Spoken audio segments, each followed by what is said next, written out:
In the autumn of the 9th year of the Republic of China, the fragrance of magnolia wafted through the bustling streets of Shanghai.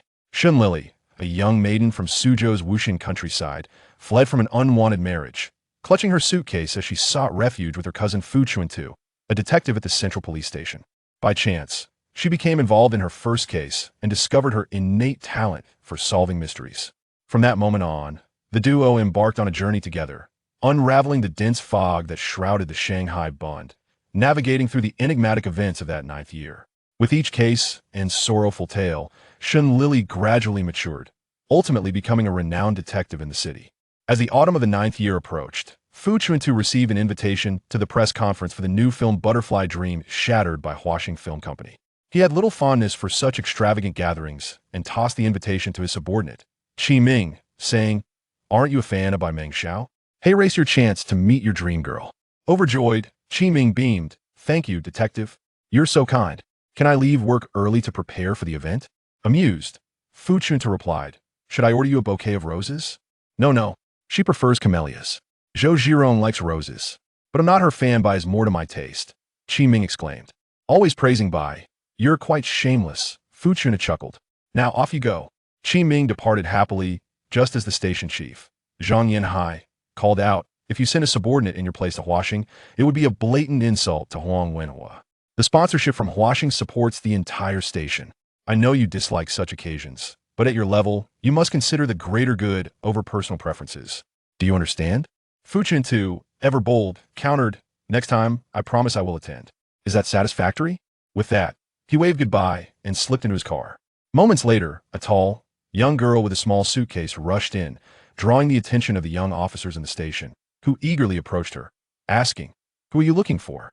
The girl, seemingly no more than 20, with a cherubic face, wore a light yellow long gown and a white scarf wrapped around her head, her long braids resting neatly on her chest. With sparkling eyes, she confidently replied, "I'm looking for my cousin, Fu Chuntu. I heard he's a detective here. I'm his cousin, Shen Lili." The officers exchanged glances, captivated by her charm, and quickly dismissed any inappropriate thoughts. "Indeed, our detective's name is Fu Chuntu, but unfortunately, he just left." Shen Lili remained unperturbed, relieved to have found the place. "Could you kindly help me make a call?" Meanwhile, Fu Chuntu was driving home, envisioning a relaxing evening that included a bath, a change of clothes, and a delightful bowl of wontons from Wang Ba's stall, located conveniently beneath a magnolia tree. The fragrant blossoms and delicious wontons promised a carefree night. However, his plans were interrupted when the phone rang incessantly upon his arrival, causing his heart to race. Was something amiss at the station? He quickly opened the door to answer. "This is Fu Chuntu. What's the matter? My cousin? Shen Lili? She's come to stay with me?" On the other end, Shen Lili was mingling with the young officers, sitting comfortably with a large apple, eagerly listening to tales of her cousin's exploits. "That's right, my cousin has always been the most accomplished in our county." "So what happened next? Did they catch the murderer? How long were they imprisoned?" "Years. A bullet sent him to the afterlife," replied Shaoli. As Fu Chuntu entered the station, he beheld the scene. Several young men clustered around Shen Lili, offering her water and snacks, while she radiated the confidence of a young lady from a well-to-do family. "Shen Lili?" he called out. Startled, Shen Lili nearly dropped her apple, memories of her cousin's childhood dominance flashing through her mind. She quickly rose from her seat, donning a sheepish smile. "Cousin," darting over like a butterfly, she exclaimed, "Cousin, it's me, Shen Lili. I'll come to seek your help." Fu Chuntu ruffled her hair and pulled her into his office, disregarding the young men whose faces were pressed against the glass, and closed the blinds. Shen Lili gazed around the office in awe, exclaiming, "Wow, cousin, is this your office? It's so grand. Annie didn't deceive me. You've truly made something of yourself." "Wait, what do you mean by hope? Surely, you're not suggesting that glitch of a cousin marrying his cousin? That's absurd. We're in the Republic now." Fu Chuntu replied, wary. Shen Lili blinked innocently. "I'm hoping for you to save me from a dire situation. My mother has chosen a suitor for Zhou Xianghu, the son of Uncle Zhou. She insists I marry him immediately, but I don't like him at all. So, under the cover of darkness, I penned a letter and fled to find you." Fu Chuntu chuckled, relieved that her intentions did not involve romantic notions toward him. "Is your mother furious?" "I'm nearly at my wit's end, but I refuse to return. Since you're such a high-ranking official, surely you can manage my mother?" she implored. Fu Chuntu hesitated. "I don't think I can. My mother is close to yours. I wouldn't dare intervene." Despair washed over Shen Lili. "What should I do then?" If she comes looking for me, I'm finished. How about this? Could you sponsor me a train ticket to Beiping? I've heard it's far and full of adventures. Realizing her true intentions, Fu Chuntu extinguished her flickering hope. As your cousin, it is my duty to look after you now that you're here. Don't worry. In the Republic, parental arrangements are no longer the norm. City life embraces freedom and love. Just stay put. You're so kind, cousin. Are you hungry? I brought plenty of money. She replied eagerly, opening her suitcase, which was surprisingly well packed. She reached inside and triumphantly pulled out a coin pouch. Let's go out for steak on me. Curious, Fu Chuntu asked, how did you make it to Shanghai? I hired a carriage to take me to Suzhou, then took the train to Shanghai. Once I arrived, I simply asked around. There are so many kind people. I asked 7 or 8 before I found you. She recounted. Fu Chuntu sighed, feeling a twinge of sympathy. Let's get you home to wash up. You're a bit dirty. What would you like to eat? It's on me. Chapter 2. The Shattered Butterfly Dream in the Peace Hotel. Qi Ming's eyes brimmed with tears as he clapped fervently, unable to divert his gaze from Bai Mengxiao. Her ethereal beauty exuded an otherworldly charm, akin to a camellia blossoming in the night. At that moment, entrancingly captivating, her voice was sultry and languid, starkly contrasting with her delicate appearance. Thank you all for your support. Mengxiao is immensely grateful. Please continue to support my new film, The Shattered Butterfly Dream. Amidst the flashes of magnesium lights and thunderous applause, Bai Mengxiao gracefully rose and bowed in appreciation. Beside her, Huang Wenhua, the owner of Huaxing Film Company, felt a surge of satisfaction, envisioning the future success of the film, which would surely draw throngs of spectators. He cherished Bai Mengxiao even more, promising on the spot to acquire a 5-carat diamond set to be auctioned in 2 days as a gift for her. My goodness, a 5-carat diamond must be paired with someone as enchanting as Bai Mengxiao, Qi Ming thought. Just as he indulged in his beautiful reverie, an incongruous scream pierced the air, followed by another, louder than the first. The crowd was bewildered. What was that sound? As a police officer, Qi Ming immediately sensed a crisis and seized a panicked waiter fleeing the scene. I am a police officer. What has happened? The waiter, seemingly grasping at a lifeline, stammered. Oh my, sir, Zhou Zhirong. Zhou Zhirong has committed suicide. Gasps echoed through the crowd. Zhou Zhirong? Committed suicide? She is a star on par with Bai Mengxiao. And she did so at the Peace Hotel. This is no trivial matter. Qi Ming composed himself, seal off the scene. No one is to leave or enter without my command. Manager, assist in maintaining order while I make a call. Meanwhile, Shen Lili reclined comfortably in the second-floor apartment rented by Fu Chuntu. The modest yet cozy place was serene. Fu Chuntu had gone out to fetch food when Shen Lili received a phone call. Hello? Oh, all right. I will find my cousin immediately. Just as she hung up, Fu Chuntu returned with wontons in hand. What do you need? Shen Lili replied. A man named Qi Ming just called, saying Zhou Zhirong has committed suicide at the Peace Hotel. Cousin, hurry. Fu Chuntu discarded the wontons on the dining table, grabbed his car keys, and left without further ado. By the time he remembered, Shen Lili had already settled into the back seat. Fu Chuntu gritted his teeth. Get out, stay home obediently. If you disobey, I will take you back. Shen Lili disregarded the threat. Cousin, a life is at stake. Don't waste time scaring me, hurry. Compelled by an inexplicable urge, Fu Chuntu pressed the accelerator, speeding toward the Peace Hotel. Qi Ming and his colleagues had already secured the scene and approached Fu Chuntu, detective, during the press conference. A waiter discovered Zhou Zhirong in room 304, having committed suicide in the bathroom. The scene has been preserved. Fu Chuntu nodded. Well done. He then proceeded toward room 304, with Shen Lili closely following until Qi Ming blocked her path. Who are you? Shen Lili called out, cousin. Fu Chuntu sighed internally, finding her presence bothersome, and instructed Qi Ming, find a place for my cousin to sit and get her something to eat. Leaving that command behind, he entered the crime scene. Shen Lili, with wide, sparkling eyes, sweetly insisted, Brother Qi Ming, I am not hungry. I want to go in and find my cousin. Qi Ming's heart softened. No. That is a crime scene. Unauthorized personnel are not allowed inside. Shen Lili countered, I am scared if I can't see my cousin. Qi Ming replied, there is a dead person in there. Are you not afraid? Shen Lili replied meaningfully, living people are much more terrifying than dead ones. This was indeed true, but Qi Ming could not be swayed to let Shen Lili enter. He firmly refused and asked what she wanted to eat. Shen Lili, undeterred, concocted another scheme. I am a renowned little detective in our Wu County. I can help you. Qi Ming, skeptical, inquired, really? Shen Lili insisted. Ask my cousin. He is your esteemed detective, and I am merely a little detective. The esteemed detective, Fu Chuntu, was in the room examining the body of Zhou Zhirong, who lay lifeless in the bathtub, having dressed elegantly in a form-fitting evening gown, her makeup pristine, adorned with dazzling jewels. She appeared as though she were walking down the red carpet. Forensic expert Gao Yuanzhan handed Fu Chuntu a note. Zhou Zhurong committed suicide and left a note. Detective Fu, please take a look. The note was resolute and fierce, condemning the unfair distribution of company resources and insinuating that Bai Mengxiao had employed unscrupulous means to secure the lead role in the shattered butterfly dream. This drove Zhou Zhurong to despair, feeling unappreciated and melancholic, ultimately leading to her tragic protest against the injustice. Fu Chuntu stroked his chin, surveying the room thoroughly to ensure no evidence was overlooked before exiting. Outside, Qi Ming stood with the manager, who immediately spoke.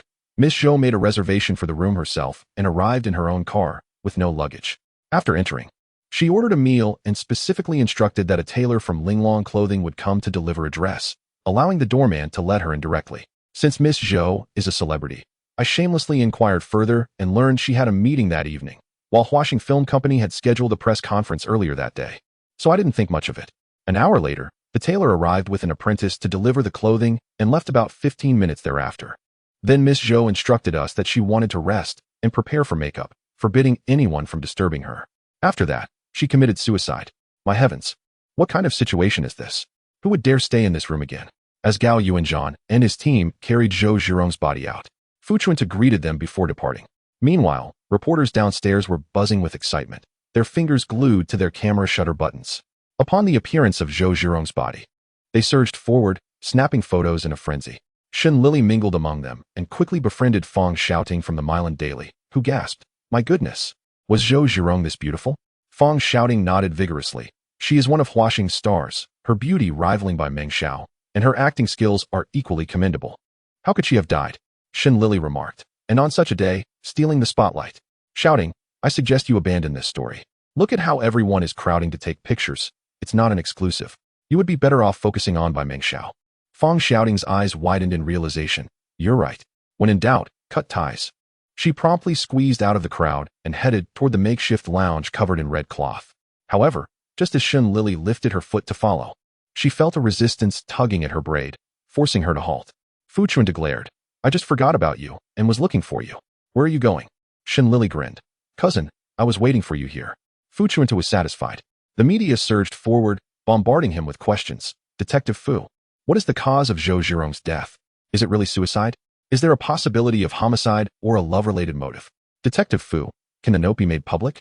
The cacophony overwhelmed Fu Chuntu, who cleared his throat and stated coldly. It is initially determined that Miss Zhou committed suicide. I apologize, but the note will not be disclosed without permission. Qi Ming, maintaining his composure amid the crowd's uproar, organized their departure. Make sure to document everything and let the media friends leave. Fu Chuntu then made his way to the temporary lounge, brushing aside the red fabric. Entering without regard for the commotion outside, Bai Mengxiao, utterly fatigued, rested on the sofa with her eyes closed. Huang Wenhua paced anxiously, his frustration palpable. Upon seeing Fu Chuntu, he forced a smile. Detective, I apologize for the trouble caused. Huang Wenhua, in his 30s, well-groomed and radiating a youthful charm akin to a male movie star, trembled with anger, striving to maintain his composure. Fu Chuntu replied, It is my duty, it is no trouble at all. Huang Wenhua continued, After Zhou Zhurong's suicide, she left a note. Perhaps you would like to review it? He handed the note to Fu Chuntu, who examined it under the light, his expression darkening. Bai Mengxiao kept her eyes closed the entire time, as though the situation did not concern her. Fu Chuntu had a very poor impression of Bai Mengxiao due to the suicide note, and at this moment, he was seething with anger. Miss Bai, legally, you bear no responsibility for Zhou Zhurong's death, but morally speaking, climbing over the corpse of another will inevitably lead to repercussions. Take heed. Only then did Bai Mengxiao lazily open her eyes, her beautiful gaze innocent yet alluring, her voice dripping with languid charm. Oh, Detective Fu, your words are rather harsh. I do not deserve such reproach. In the realm of fame and fortune, everyone relies on their own means. As she finished speaking, a smirk of derision curled at the corners of her lips as she gazed at Fu Chuntu. To sacrifice oneself to gain the affection of a distinguished gentleman like you, while I am left with a tarnished reputation, such a strategy, I must admit, I cannot match. Fu Chuntu scoffed coldly, frivolous. Huang Wenhua had finished reading the suicide note. After the initial fury subsided, he began to assess the situation, only to realize the mounting losses, and he emerged feeling weary to smooth things over, politely seeing Fu Chuntu off. As he turned away, he cursed under his breath, losing all decorum. That wretched Zhou dared to scheme against me?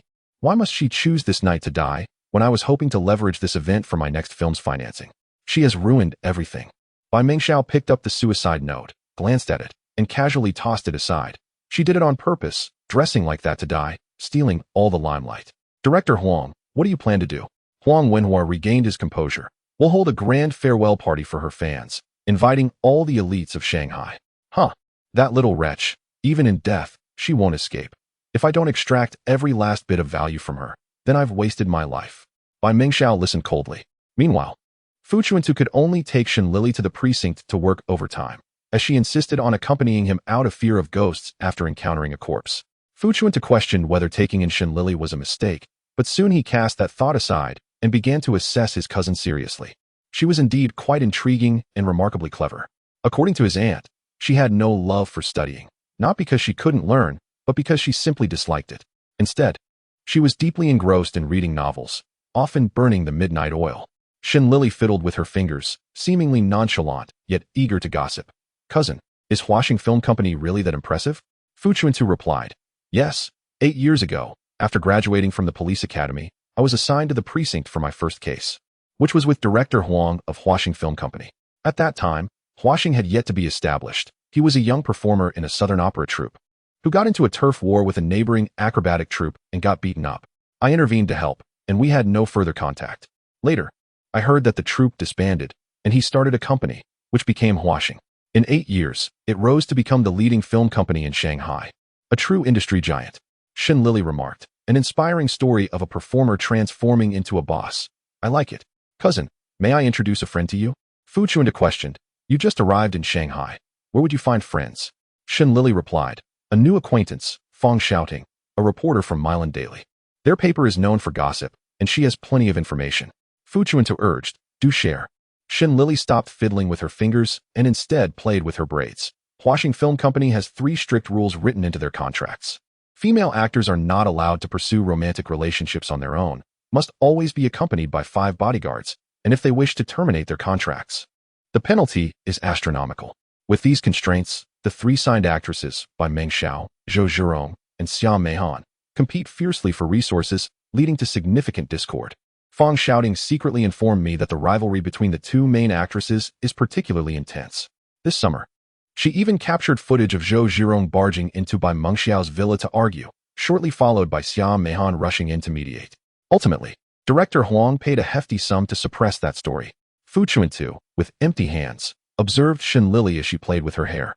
And he too took a pin to toy with, listening intently to her revelations. This Xia Meihan seems rather enthusiastic. Aren't they supposed to be at odds? Shen Lili continued to share. Xia Meihan does not command the same presence as the 2 main actresses. Though she hails from a family of performers and possesses exceptional acting talent, her beauty pales in comparison. The rivalry exists mainly in their minds, with covert maneuvers to claim resources, yet she has consistently been outmatched. After joining the company, she has never landed the leading female role, often relegated to minor parts. During one interview with Bai Mingxiao, she overheard Xia Meihan coldly remarking that she was merely a pretty face. Chapter 3. The butterfly dream shattered. All the disputes and controversies fade into nothingness with death, no longer worth mentioning. Fu Chuntu sighed heavily as he concluded. Ah, Lily, my position as a detective is due to the recognition and support of the chief, the blessing of my ancestors, and my own relentless struggle against fate. But 8 years ago, I was still patrolling the streets. Who would have thought that I would become a detective today? Fortune shifts, and one must learn to cherish and be grateful. To value today's blessings, one must avoid taking life lightly, for who knows when it might be their turn. Shen Lili nodded vigorously. Indeed, now that she is a star in the public eye, if she missed this opportunity, what about the next? Why take life so lightly? Treating it as a game? Qi Ming entered, knocking on the door, interrupting their conversation. Detective, here is the coroner's report. The deceased indeed died by suicide, with no toxic substances found in her system. Moreover, I have confirmed with the tailor from Linglong Clothing that Zhou Zhirong had commissioned a dress 2 weeks ago. The very one she was found in, which was delivered to her at the Peace Hotel at 4:50 p.m. today. The dress has also been examined and shows no suspicious traces. Shen Lili asked, do we need to check the dress as well? Qi Ming replied proudly, surprised, aren't you? This is all thanks to Detective Fu. Previously, he solved a murder case where the murderer had sprinkled poison on the clothing, and only Detective Fu noticed the clues. Shen Lili admired. Cousin, you are truly remarkable. The admiration warmed Fu Chuntu's heart, and he waved his hand, concluding the case. Notify Zhou Zhirong's family to collect the body. Shen Lili interjected. Zhou Zhirong had no family. She grew up in an orphanage. The matron who raised her passed away years ago, and Zhou Zhirong even donated a sum of money. Fu Chuntu remarked, it seems you have gathered quite a bit of information from Fang Shouting. In that case, notify Huaxing Film Company. Qi Ming silently admired, recognizing that both siblings were equally formidable. Meanwhile, Zhou Zhirong's funeral had been publicly announced as a grand farewell party for her fans. This time, no invitation had been sent to the precinct. Chief Zhang Yuanhai personally called Huaxing to express condolences. To avoid societal speculation, no floral tributes were sent. Shen Lili, indifferent to the situation, had been busily decorating the home Fu Chuntu rented. Early that morning, she brought back a pot of orchids from the flower market and then hurried out to buy colorful fabrics, intending to craft beautiful curtains and bed linens for herself. Relishing the rare tranquility, she sat in the yard, skillfully sewing, and indeed managed to create them. Fang Shouting visited Shen Lili during her lunch break, bringing a box of exquisite pastries, and happened to catch this scene. She lovingly stroked the fabric. Lily, your hands are truly skillful. This curtain is no less than those from department stores. Shen Lili continued to sew, her mouth not remaining idle. Of course, back in Wuxian, I was renowned as a skilled seamstress, nicknamed Shen the Weaver. If you like it, I can make you a set too. It would look lovely in your room. Fang Shouting replied, that would be wonderful. I've been wanting to change my curtains for ages. Thank you, Lily. Also, about the last time you guided me in interviewing by Meng Xiao, although it didn't work out, our editor praised me. Shen Lili generously responded, no need for thanks. You are my first friend here in Shanghai. Fang Shouting, touched, exclaimed, I must introduce you to my other good friends. Lily, would you like to attend Zhou Zhirong's farewell party? Shen Lili pouted and pondered. I don't like her, and I don't know her. I think I'll pass. Fang Shouting asked, why not? Shen Lili set down her needle and thread, seriously stating, I do not admire those who do not cherish life. There are many ways to protest. Why choose the path of suicide? My cousin is right. Everyone has their moment to shine. 8 years ago, he was patrolling the streets, and now, he has risen to the esteemed position of detective. He summed it up briefly, but I can imagine the hardships he endured along the way. Shanghai is a vast metropolis. My mother often remarks that it is filled with the affluent. To make a name for oneself here without connections, background, or wealth is exceedingly challenging. My cousin possesses none of these advantages. Although we are not impoverished in our hometown of Suzhou, we certainly do not belong to the upper echelons of society. With no relatives in Shanghai, if my cousin had resigned himself to fate and succumbed to despair, he would have lost any chance of being recognized and promoted by the director. It was his refusal to give up that ultimately allowed him to establish a foothold here. Had it not been for my aunt and uncle's attachment to their homeland, they would have come to Shanghai much earlier, and I wouldn't have had the opportunity to seek refuge with them. Therefore, shouting, I cannot bring myself to admire Zhou Zhirong, regardless of her exceptional beauty and fame. I find her foolish. Fang Shouting sighed, alas, Lili, your words resonate deeply. The newspapers are flooded with reports of Zhou Zhirong's tragic demise, speculating it as a form of protest. The film hasn't even been released, yet the production company's reputation has already suffered. The most affected is by Meng Xiao, who has been mercilessly criticized. Yet, bad publicity is still publicity. Our editor predicts that Butterfly Dreams Shattered will yield substantial profits. Shen Lili remarked, so what do you think? Is it a protest or a fulfillment of some sort? Shouting, is by Meng Xiao truly so ruthless as to drive Zhou Zhirong to suicide? Fang Shouting, a naive and lively girl with a trendy perm, nodded vigorously, by Meng Xiao is stunning, even more so than Zhou Zhirong, which surely fuels Zhou Zhirong's jealousy. However, by Meng Xiao's acting pales in comparison to Zhou Zhirong's, so she too harbors jealousy. They are rivals, competing fiercely whenever they share the screen. If we are to discuss cunning, it is not by Meng Xiao who excels. Zhou Zhirong grew up in an orphanage. She wouldn't resort to suicide unless pushed to the brink. Something must have transpired. It is the specialty of entertainment reporters, so I plan to follow by Meng Xiao and uncover the story. As Shen Lili became intrigued, when Fu Chuntu returned, he found only a note on the table. Shen Lili and Fang Shouting navigated through the crowd, observing the prominent figures. Fang Shouting enthusiastically identified them. That is Liang Tianzhu, a pharmaceutical magnate. Over there is banker Qian Huayuan. Suddenly, Fang Shouting spotted a young man in a sharp suit and quickly hid behind Shen Lili. But the man had already noticed and approached them briskly. Shen Lili, delighted, exclaimed, he is so handsome. Shouting, could he possibly be interested in me? The man stopped. his gaze bypassing Shen Lili and landing on the concealed Fong, shouting, "Miss, do not hide. I see you." Fong, shouting, sheepishly stepped forward. "Ah, what a coincidence." Shen Lili inquired, "Do you know each other?" Fong, shouting, introduced, "Lili, this is my father's secretary, Jiang Haibai. This is my good friend, Shen Lili." Jiang Haibai disregarded Shen Lili. "Miss, the mayor has arrived. I shall take you to meet him." Shen Lili's eyes widened, shouting, "Your father is the mayor? No wonder you know everyone." Fong, shouting, replied, "I'm sorry. I didn't mean to keep it from you. I'll explain later, but I must go now." Shen Lili waved her off nonchalantly, watching as Fong, shouting, was reluctantly led into the circle of power, engaging in obligatory greetings. In that moment, a sense of solitude washed over her, prompting her to approach Zhou Zhirong's portrait. "All right, let us keep each other company tonight." The grand black and white portrait of Zhou Zhirong, with a charming smile, hung prominently, gazing affectionately at each visitor. A melodious voice interrupted her thoughts. "It is truly unfortunate, isn't it?" Shen Lili turned to see Bai Mengxiao, her understated appearance failing to conceal her allure. The beauty was breathtaking, causing Shen Lili to feel flustered. "You are Bai Mengxiao?" Bai Mengxiao looked slightly surprised. "You do not recognize me?" Shen Lili replied, "I apologize. I just arrived from Suzhou and have never seen you. But I know you are beautiful and you certainly fit the description." Bai Mengxiao smiled radiantly, her beauty almost blinding. She quietly stood beside Shen Lili, both gazing intently at Zhou Zhirong's portrait. Shen Lili's curiosity ignited. "You seem rather kind. I heard she was your bitter rival. Yet you came to pay your respects." Bai Mengxiao replied, "Little girl, do you assume that based solely on this?" Shen Lili gestured toward the crowd. How many among this throng genuinely came to mourn her? Most are merely seizing the opportunity to socialize. After all, notable figures in Shanghai have been invited by the film company. A few words of sorrow, and then they mingle with other dignitaries. But you avoided the crowd and came here quietly to honor your rival. For that, I deem you a good person." Bai Mengxiao was taken aback by Shen Lili's words, softly responding, "Thank you." It was devoid of seduction. Shen Lili, momentarily perplexed, thought she had misheard. Meanwhile, Bai Mengxiao discreetly departed from the memorial, as if the ensuing grandeur held no relevance to her. The memorial for Zhou Zhirong, who should have been the center of attention, seemed to fade from people's minds. The sounds of piano and dancing filled the air as people raised their glasses, exchanging pleasantries openly while engaging in covert transactions. With no one daring to mention the unspoken truths, Shen Lili felt a profound sense of disinterest. As Fong, shouting, was preoccupied, she too decided to leave. The cries of street vendors filled the air, and Shen Lili quickly cast aside her gloom, holding a sweet potato, sighing, "What is truly real anymore?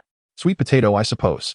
Chapter 4. Butterfly Dreams shattered. Zhou Zhirong's farewell gathering restored a significant reputation for Huaxing Film Company. Huang Wenhua announced through the media that he would donate $500 to the orphanage where Zhou Zhirong grew up, supporting the welfare of the children. This act of kindness was praised for its compassion, turning the tide in their favor. Some came merely for the spectacle, while others were genuinely interested in the film. Butterfly Dreams shattered, which achieved remarkable success, drawing crowds. Bai Mengxiao's career soared as a result. Shortly thereafter, Huaxing Film Company publicly announced a collaboration with Shanghai's top director, Jiang Zihua, for a new film titled Farewell Long Pavilion. In Huang Dong's office, Jiang Zihua proclaimed with conviction, "A star who rose through scandal does not deserve to star in my film." Huang Dong remained composed, responding, "Director Jiang, Bai Mengxiao is currently the hottest star in Shanghai. Her involvement guarantees box office success." Jiang Zihua remained unmoved. "And what of it? I have no interest in her."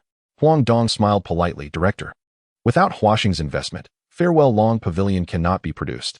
Jiang Zihua raised an eyebrow. "Are you threatening me?" Huang Dong maintained his silence. Jiang Zihua continued, "I personally penned the script over 5 years, pouring my heart and soul into it. To me, it is not merely a commercial product, it is my child. And I will not allow it to be squandered. I have seen Butterfly Dreams shattered, and while Bai Mengxiao's performance has improved slightly, it still does not meet my standards. Do not say I am not giving her a chance. Let her audition." Huang Dong's eyes nearly rolled to the heavens at this audacity, sneering, "You are overstepping. The role that allows Bai Mengxiao to audition is beyond your reach. Consider your position, Director Jiang." Jiang Zihua, indignant, retorted, "I am the foremost director in Shanghai." Huang Dong scoffed, "One must possess self-awareness." At that moment, Xia Meihan entered. "Huang Dong is correct. Bai Mengxiao is nothing more than a pretty face. To think she could star in your film, Director, would be sheer folly." Jiang Zihua's spirits lifted as he appraised Xia Meihan. She was graceful yet possessed a distinctive charm. "You are Xia Meihan? Indeed, you carry the aura of someone from a prestigious lineage." Xia Meihan gracefully introduced herself. I am actress Xia Meihan. Pleased to meet you, director. She expressed her admiration. I have watched every one of your films. I hope to have the opportunity to audition for the lead role in Farewell Long Pavilion. Jiang Zihua shot a triumphant glance at Huang Dong. I believe Xia Meihan is far more suitable than Bai Mengxiao. Xia Meihan expressed her gratitude with surprise, saying, "Thank you for recognizing my talent, director." Huang Dong squinted and pondered internally, feeling hesitant to let Bai Mengxiao audition. Rarity enhances value. If everyone can partake, it loses its allure. How could one maintain their leverage in the future? Since Xia Meihan was also an artist under his management, he quickly adorned his face with a smile. Director, your vision is astute. Since you are so ambitious, Meihan, it's commendable that you recognize and seize this opportunity. You must not disappoint the company's expectations. Xia Meihan stood tall and huffed. Indeed. Huang Dong aimed to provoke Bai Mengxiao with Xia Meihan's success, but inadvertently created discord. Jiang Zihua was quite displeased. Huang Dong is indeed a good boss, treating everyone equally. Huang Wenhua, perceiving the situation, remarked, as the director, your word is paramount. Now that the lead has been finalized, let us commence filming promptly. Jiang Zihua's eyes burned with indignation. Meanwhile, Bai Mengxiao learned that she had lost the lead role in Farewell to the Long Pavilion. Enraged, she smashed an antique vase in her villa, shards flying everywhere, nearly striking her assistant, Xiaohua. Cowering, Xiaohua said, "Sister, please calm down." Bai Mengxiao retaliated, "What? Anyone can compete with me now? Just as Zhou Zhirong has passed, Xia Meihan, that little wretch, is eager to snatch my resources. Does she even deserve it?" The doorbell rang, accompanied by Xia Meihan's cheerful voice. "Sister Mengxiao, are you home?" Xiaohua, feeling like a soldier preparing for battle, hurried to the door, intending to dissuade Xia Meihan from entering. Bai Mengxiao, filled with fury, declared, "Do you think I fear her? Let her in. I want to see what that wretch has to say." Xia Meihan entered, covering her mouth in laughter, as if she had won the lottery. "Sister, you are the foremost actress in Shanghai. Calling me a wretch will not bode well if the reporters hear." She continued, "Today, I come to express my gratitude for your yielding of the role, which has finally given me my moment to shine. After waiting for so many years, it is finally my turn." Bai Mengxiao scoffed, "The sun rises from the west. Have you come to your senses?" Xia Meihan replied, "Isn't it just an audition? I once thought it degrading and humiliating, sacrificing my pride for so many years. But upon reflection, even someone as illustrious as you, sister, must audition. In this comparison, we are all the same. I might as well audition and carve out a new path for myself." Bai Mengxiao gritted her teeth and slapped Xia Meihan. "You dare compare yourself to me? You little wretch, how dare you mock me?" Xia Meihan did not retaliate, her fair face marked by the red imprint of a hand. "Are you venting your frustrations, sister? Then let it be. This resource is mine now, do not covet it. Otherwise, this slap will be in tomorrow's newspapers." With that, Xia Meihan departed. Bai Mengxiao remained rooted in place, her fury boiling over as she roared at Xiaohua. "This is infuriating. Absolutely infuriating." Xiaohua, observing the scene, pleaded, "Sister, please don't be angry." Bai Mengxiao shoved Xiaohua and scolded, "What use are you? All you say is to calm down. I am the top actress. Xia Meihan is so audacious, coming here to provoke me, and I cannot be angry?" She scoffed, "Ha! The lead in Farewell to the Long Pavilion will be mine, Xia Meihan. Dream on." After leaving the villa, Xia Meihan found a telephone booth at the street corner. She extracted a steel coin from her bag, placing it in the hands of a small beggar, instructing him to call the entertainment newspaper. Fang Shouting happened to answer the call. The next day, news about Xia Meihan landing the lead role in Farewell to the Long Pavilion spread like wildfire throughout the streets. Bai Mengxiao was not one to back down easily. She exerted pressure on Huang Wenhua at Huaxing Film Company, declaring, "Huang Wenhua, I, Bai Mengxiao, have not lost my influence yet. And you are so eager to promote a newcomer?" She continued, "If it weren't for me and Zhou Zhirong, would you be enjoying your current success?" Huang Wenhua asked, "Are you willing to lower yourself to audition for Jiang Zihua?" Bai Mengxiao disdainfully shrugged and suggested, "Huang Wenhua, we have known each other for years. Out of respect for our past, let me give you a word of advice. No matter how famous or talented Jiang Zihua is, he is merely a director. Without you, he would still be at home, living off past glories. Does he dare to act so arrogantly?" Awakening to the truth, Huang Wenhua contemplated her words. Meanwhile, Xia Meihan, basking in newfound attention from the leak, was invited by Baixing Department Store to shoot a new advertisement for their snow cream product. In the makeup room, Xia Meihan displayed remarkable humility, treating the staff with courtesy and graciously signing autographs for her fans. At home, Shen Lili, feeling bored, sought employment as a sales assistant at the department store.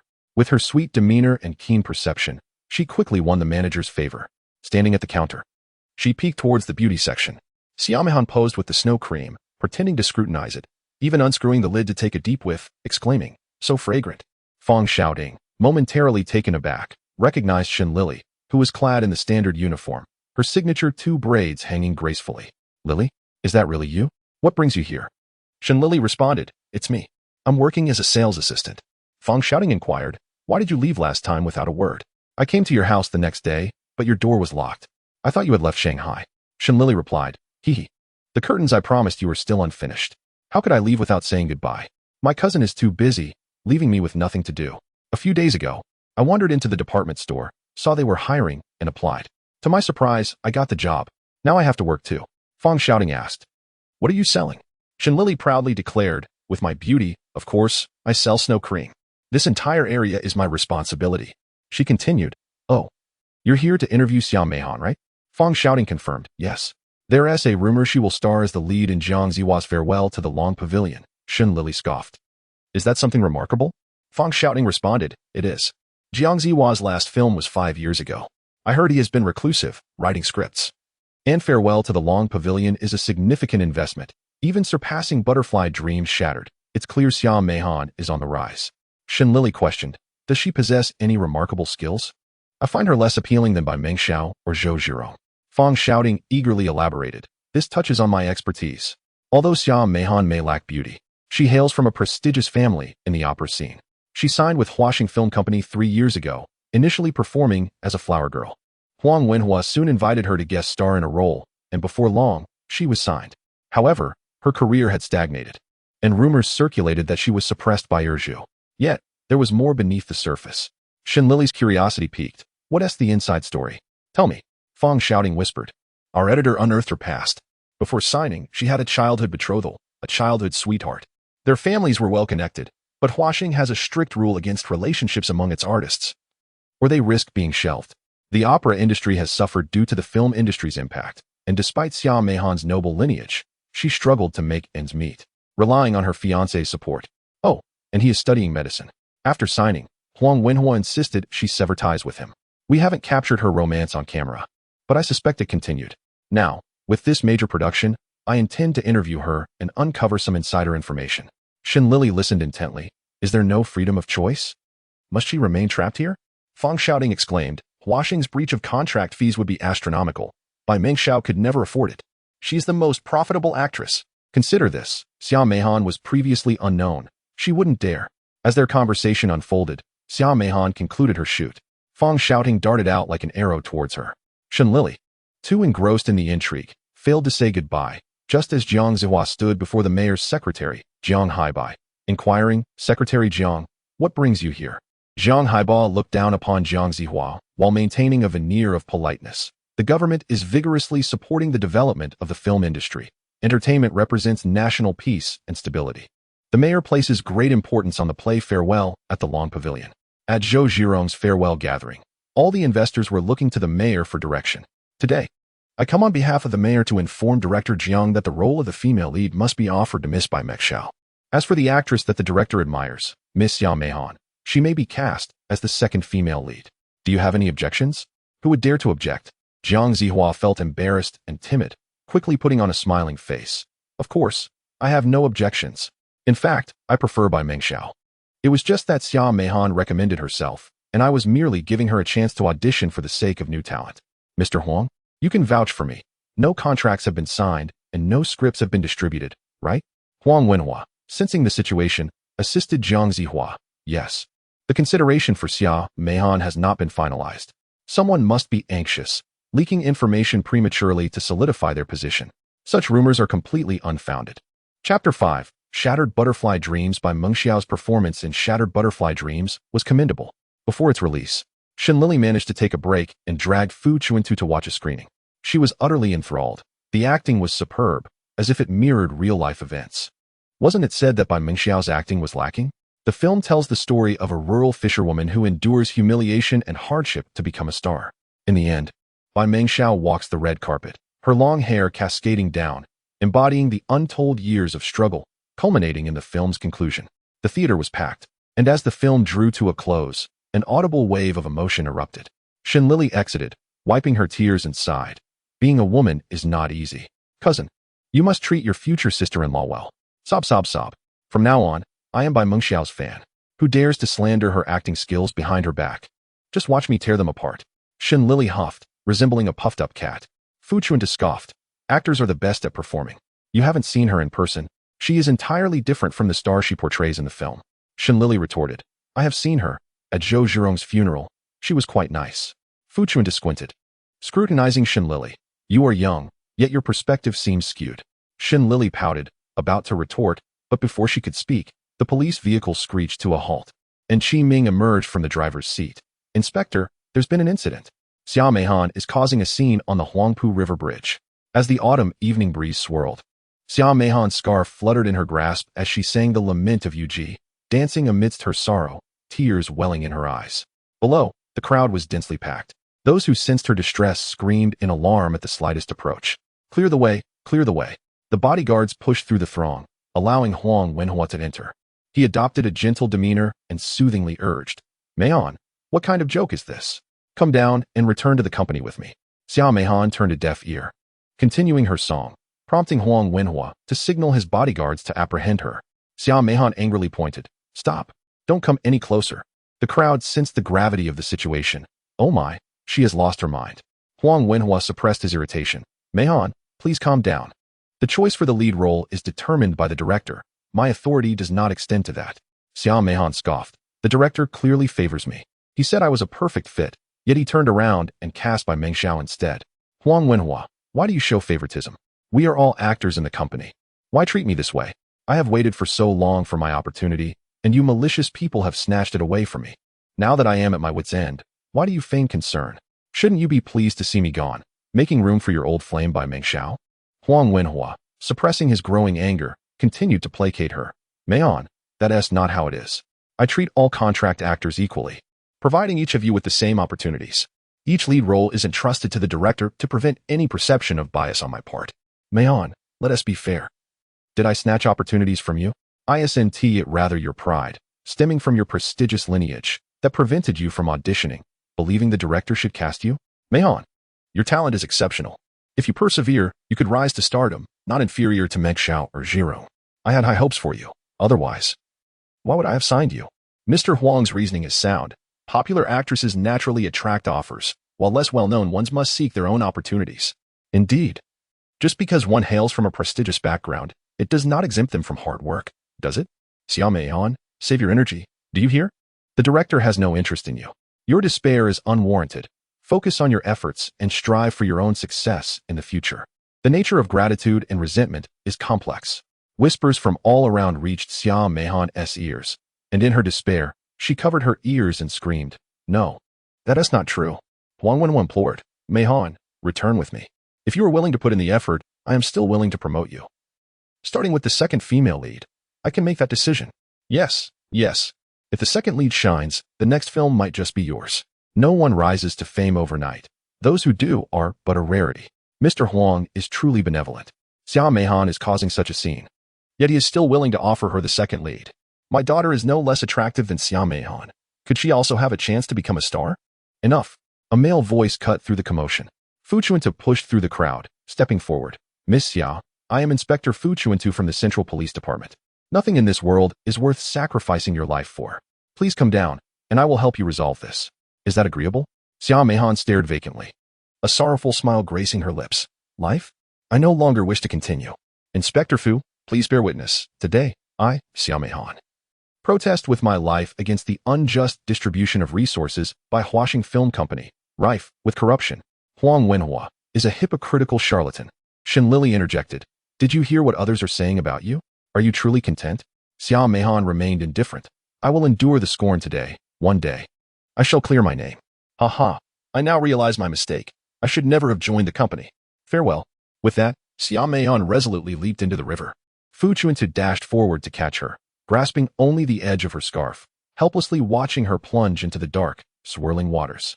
When Fang Shouting received the news and rushed over, the police had already conducted a search and were preparing to check downstream. Shen Lili sat despondently on the curb, resting her chin on her hand with a sigh. Fang Shouting, Lili. Shen Lili, you're here. Fang Shouting. Did she really jump into the river? Shen Lili nodded.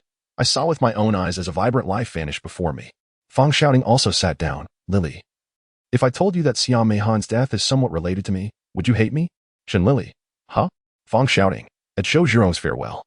My father was also invited. I was curious about why he, a politician, would attend an event in the entertainment industry. His secretary, Zhang Haiba, informed me that the farewell was actually for financing the new film Farewell at the Long Pavilion. A prosperous entertainment industry signifies a stable political climate. My father predicts that China will face a monumental war within the next decade. As mayor, he cannot reveal such information and must strive to maintain stability while awaiting that day. He was indifferent to who starred in the films, but was approached by the investors who strongly advocated for Bai Mengxiao to play the lead role.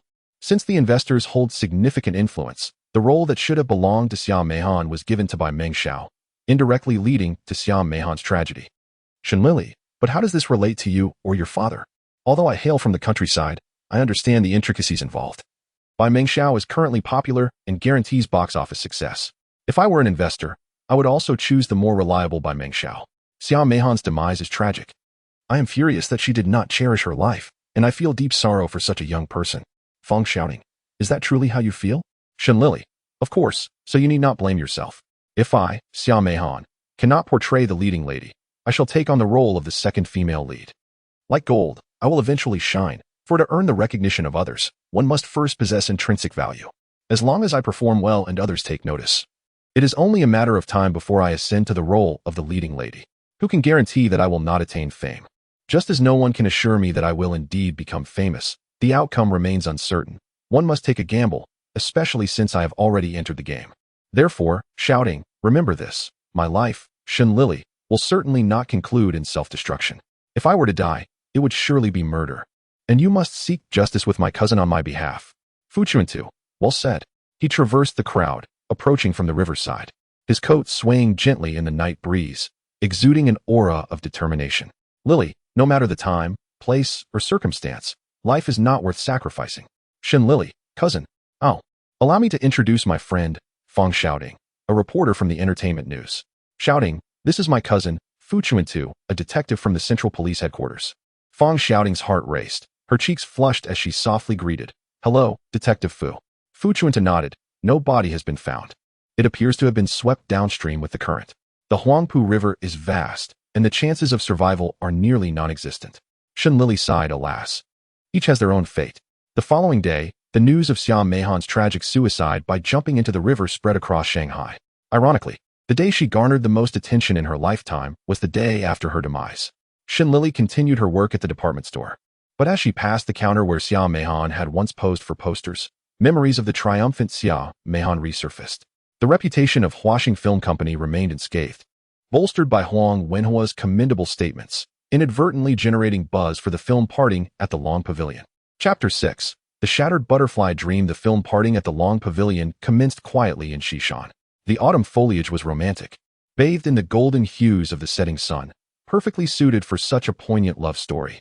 Bai Mengxiao and the male lead, Gao Fei, embraced tenderly, embodying the essence of passionate lovers. Jiang Zihua sat by the monitor, perpetually displeased, while the crew members dared not breathe a word, frequently glancing at the director's expression. Cut. Jiang Zihua tossed the script aside and stormed onto the set. Bai Mengxiao, your performance is inadequate. I need the utmost gentleness when you lower your head. You are a refined lady. Tone down that worldly demeanor. Bai Mengxiao bore the brunt of his ire, unable to voice her frustrations, a silent grievance understood by the crew. In the makeup room, Xiaohua seethed, Sister, I shall report this to Director Huang. This is clearly harassment. The makeup artist halted her work. Sister, I need to use the restroom. Bai Mengxiao politely nodded, all right. Xiaohua, refrain from such remarks in the future. The director is exceptionally talented and crafted the script himself. He understands the storyline and characters better than anyone. He is guiding me, not creating trouble. But, sister, you are performing splendidly. Xiaohua protested. Bai Mengxiao smiled. You believe everything I do is wonderful, do you not? Xiaohua was taken aback by Bai Mengxiao's rare kindness. Once the makeup artist left, Bai Mengxiao quickly dropped her smile. Fool, what kind of place is the film set? With so many people, you must be cautious with your words. I've had enough of you. Pack your things and leave. If I dismiss you, you'll have no place in this industry. Xiaohua's eyes brimmed with tears. Sister, you won't abandon me, will you? Bai Mengxiao rolled her eyes. Do you truly think I would let you go without reason?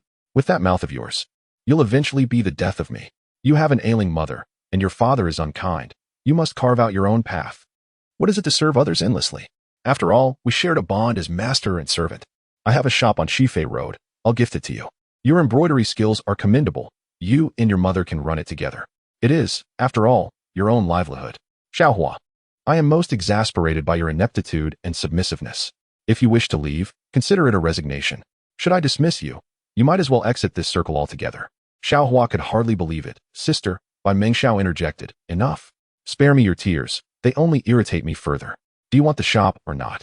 Xiaohua hesitated, then nodded yes. Bai Mengxiao finally relented. Go inform the assistant director that I am ready to shoot. Xiaohua sighed as she exited, while Bai Mengxiao adjusted her curls in the mirror, satisfied with her appearance.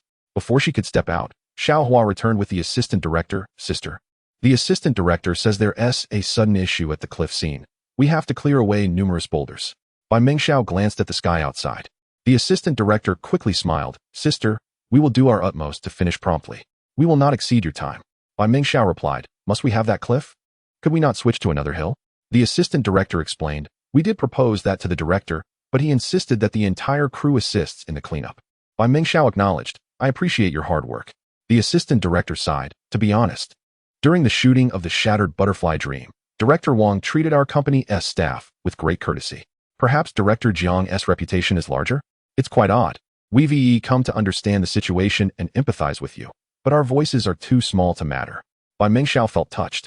It's kind of you all to think of me. Given this situation, I must devise a solution. This film has scarcely begun, and already morale is low. What will happen in the days to come? You inform the crew that since they need to clear the area, they should take their time. No one is to finish in under 2 hours. If they tire, they may rest or even take a nap. The assistant director exclaimed, Sister, I will go now. Bai Mengxiao assured him, the director will certainly be upset, but do not concern yourselves with that. Once we complete this film, I will propose to the company that everyone receives a bonus as compensation. The assistant director gratefully replied, Thank you, sister. With Bai Mengxiao's support, the crew indeed slowed their pace, dragging their feet, which infuriated Jiang Zihua, who shouted, Useless. All of you are worthless. It's been an hour, and you haven't finished clearing these rocks? The assistant director replied, Director, there's still time. Jiang Zihua, recognizing the crew's lack of motivation, was enraged. Are you all just here to collect a paycheck? I've never worked with such a useless bunch. If I were to assemble my own crew, you wouldn't even qualify to sweep the floors. I truly regret collaborating with you all at Huaxing. I am a renowned director. Jiang Zihua stormed off, while the assistant director called after him, Director, where are you going? Jiang Zihua retorted, By the time you finish clearing, it will be dark. You inept fools are making me reevaluate the scenery. You come with me. The assistant director reluctantly complied, Fine. Jiang Zihua continued to grumble as they walked, and the assistant director kept his head down, silent. At the cliff's edge, an eerie laughter echoed. Hee hee. Jiang Zihua felt a chill run down his spine. Who's there? The assistant director, startled, asked, Director, what's wrong? Jiang Zihua rubbed his eyes, convinced he had imagined it, yet upon looking again, he saw nothing and proceeded cautiously forward. The laughter echoed again. This time the assistant director heard it too. Yet all they could see were the picturesque landscapes and majestic mountains. Who could it be? Jiang Zihua shoved the assistant director. Go take a look. The assistant director trembled. Director, I'm scared. Jiang Zihua, exasperated, rebuked, You useless creature. After a moment's hesitation, he gathered his courage and leaned over the cliff to gaze down. Suddenly he screamed, stumbled, and fell. Oh dear heavens.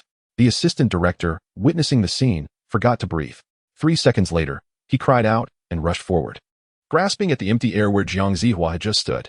A woman, drenched and clad in white, with Xiao Meion's face, appeared to soar from the cliff, causing the assistant director's heart to stop, his vision darkening as he collapsed to the ground. Fu Chuntu received the report and, learning it involved the film crew again, was filled with fury. Can these actors not settle down? Qiming, helpless, shook his head as he prepared the vehicle, taking Fu Chuntu to Xishan. Meanwhile, Director Huang rushed toward Xishan, feeling both anger and frustration. Whom have I offended? This year has been nothing but misfortune. First, Zhou Zhirong, then Xiao Meion. Those two little wretches committing suicide was one thing. What is Jiang Zihua doing joining in this chaos? Hurry up. The driver pressed the accelerator to the floor, but still arrived a moment too late. The assistant director had already regained consciousness amidst the chaos of the crew, who surrounded him, afraid to stray alone. Upon seeing Fu Chuntu, they surged forward. Bai Mengxiao sat calmly in a chair, arms crossed and legs crossed, remaining motionless. Fu Chuntu stated, "I am from the Central Patrol Office." Before he could finish, the assistant director rushed forward and clutched Fu Chuntu's leg, tears streaming down his face. "Sir, help. There's a ghost." Fu Chuntu, visibly irritated, retorted, "Where do such supernatural tales come from? Get up and speak properly." The assistant director refused to move, exclaiming, "There really is a ghost. I saw it. It was Xia Meihan. She dragged the director off the cliff. I witnessed it, oh my." A ghost. He finished his frantic declaration, unable to catch his breath, and fainted, collapsing limply to the ground. A flurry of activity ensued as they hurriedly carried the assistant director aside. Bai Mengxiao slowly rose from her seat and calmly spoke. "Detective Fu, allow me to explain. The scene we were to shoot this evening involved the female lead discovering the male lead's infidelity and despairingly jumping off a cliff. The originally chaotic scene was to be cleaned up, but the director, in a rush, took the assistant director to scout other suitable filming locations. The crew remained behind, cleaning and waiting. As the sun set and darkness enveloped the sky, the director did not return. I dispatched someone to search for him and found the director missing on another mountain. The assistant director, Xiao Lu, lay unconscious at the cliff's edge. After bringing him back and reviving him, he went mad, mumbling about ghosts. He claimed that a ghost dragged the director down the cliff, and in pursuit. He witnessed the apparition rise from the abyss, which terrified him into fainting. Fu Chuntu frowned in disbelief, preparing to investigate the scene of the incident. Huang Wenhua finally arrived. Stepping out of the car and calling, "Detective Fu," Fu Chuntu turned, and Huang Wenhua, with a disarming smile, said, "Detective Fu, I must trouble you again. May we speak privately?" Fu Chuntu, out of respect for their acquaintance, stepped aside to hear him whisper, "Detective Fu, could we keep this matter under wraps for now? My fortunes have been poor lately, and I am relying on this film for a turnaround. I cannot withstand another setback." Fu Chuntu replied, "My duty is to seek justice for the deceased, to uncover the truth, and to restore peace to society. Whether or not this is made public seems irrelevant to me." Huang Wenhua conceded, "That is true. However, the media will inevitably find out. Detective Fu, we have known each other for years. You helped me once before. Please help me again, and let us pretend that tonight's incident never occurred. The director is not dead. Let us finish this film in peace, shall we?" Fu Chuntu firmly stated, "No." Huang Wenhua pleaded, "Detective Fu, can you truly bear to see my efforts come to naught? A death cannot be reversed." Fu Chuntu narrowed his eyes. "You want me to disregard life?" Huang Wenhua hinted, "Detective Fu, you are young and accomplished. Yet you are unaware of how many paths you obstruct. I am willing to support you. The position of the next chief may not be out of your reach. In the future, I can increase funding for the patrol office by 20%. How about that?" Although Chief Gao wished to support Fu Chuntu without capital, the path to advancement would not be easy. Fu Chuntu weighed the pros and cons in his mind, but his moral compass screamed in protest. Consulting with a tiger risks being devoured. Once he agreed to Huang Wenhua, he would be on a slippery slope. And would the concealment of the death be just the beginning? What else would be demanded later? Fu Chuntu rose through the ranks of the patrol office, fully aware that those who aspire to high positions must navigate such trials. Years later, at a mahjong table, he would converse jovially with others, fully aware of each other's backgrounds, yet tacitly understanding, for they were all cut from the same cloth. This is the law by which the world operates. Fu Chuntu remained unwilling to learn. He stubbornly held his ground, unwilling to achieve success through transactions, even though such dealings are often the only road to achievement. At that moment, Bai Mengxiao's delicate hand entwined with Fu Chuntu's arm, her breath igniting sensations on his skin. "Detective Fu, I am afraid of ghosts. Would you escort me home?" Huang Wenhua, quite pleased with Bai Mengxiao's perceptiveness, stepped back to deal with the aftermath. Bai Mengxiao's large, watery eyes sparkled with a desire that was both fiery and cold, a test of whether Fu Chuntu would take her away, and a warning that he would face dire consequences. In an instant, the heat of desire was chilled. Fu Chuntu withdrew from Bai Mengxiao, maintaining his distance. "Miss Bai, please conduct yourself with dignity." Bai Mengxiao exhaled in relief. Her smile was a genuine release from tension and uncertainty, blossoming like a camellia in the night, striking and serene. "Detective Fu is indeed a man of integrity." Fu Chuntu scoffed, "Who asked for your opinion?" He swiftly departed. That night, he penned his report in the study. Shen Lili, awakened in the middle of the night, noticed the light in the study and curiously knocked on the door, leaning against the wall. "Cousin, why are you still awake?" Fu Chuntu looked up. "Lili, I have hit a wall." Shen Lili, shaking off her drowsiness, inquired, "Oh." Fu Chuntu continued, "It seems future promotions may be difficult for me." Shen Lili settled comfortably on the study sofa, attentively listening as Fu Chuntu recounted the events. She admired him, saying, "You have risen from the patrol." Witnessing the sordidness within this wealthy realm. "When I was in Suzhou, I often wondered if you would change. Thus, I came to seek refuge with you, feeling quite apprehensive. I even prepared a fallback plan. Had I found you unreliable, I would have ventured to peeking. However, after hearing your account, I feel reassured. Cousin, you still uphold the principle that wealth should not corrupt. Though we are not children of the affluent, we still possess integrity. Outsiders might deem you out of touch, as everyone ascends through such means. One person's corruption is merely corruption, but when a multitude engages in it, it is no longer corruption, yet you remain unique. You are an anomaly."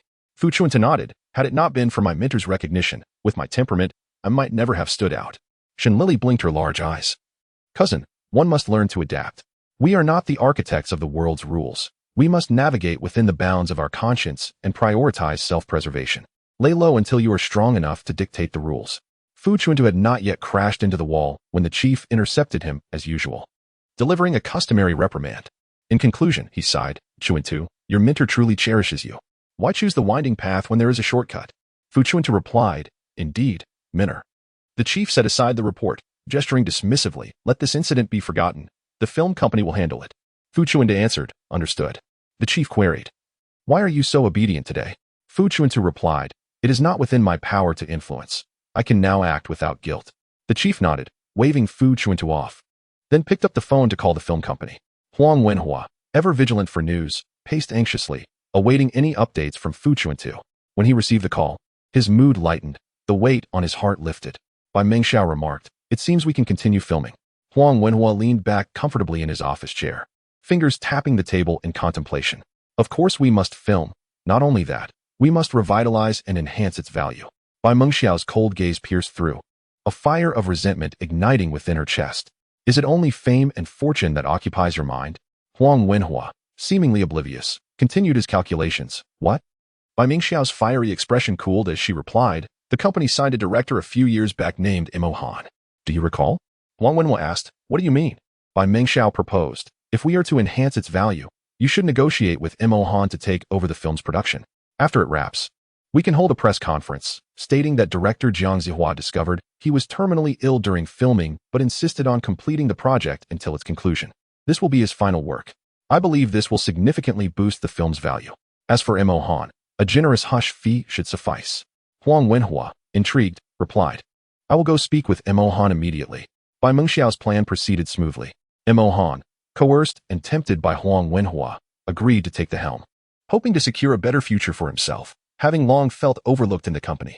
Despite his complex feelings about having to acknowledge someone else as a father to his child, filming resumed swiftly.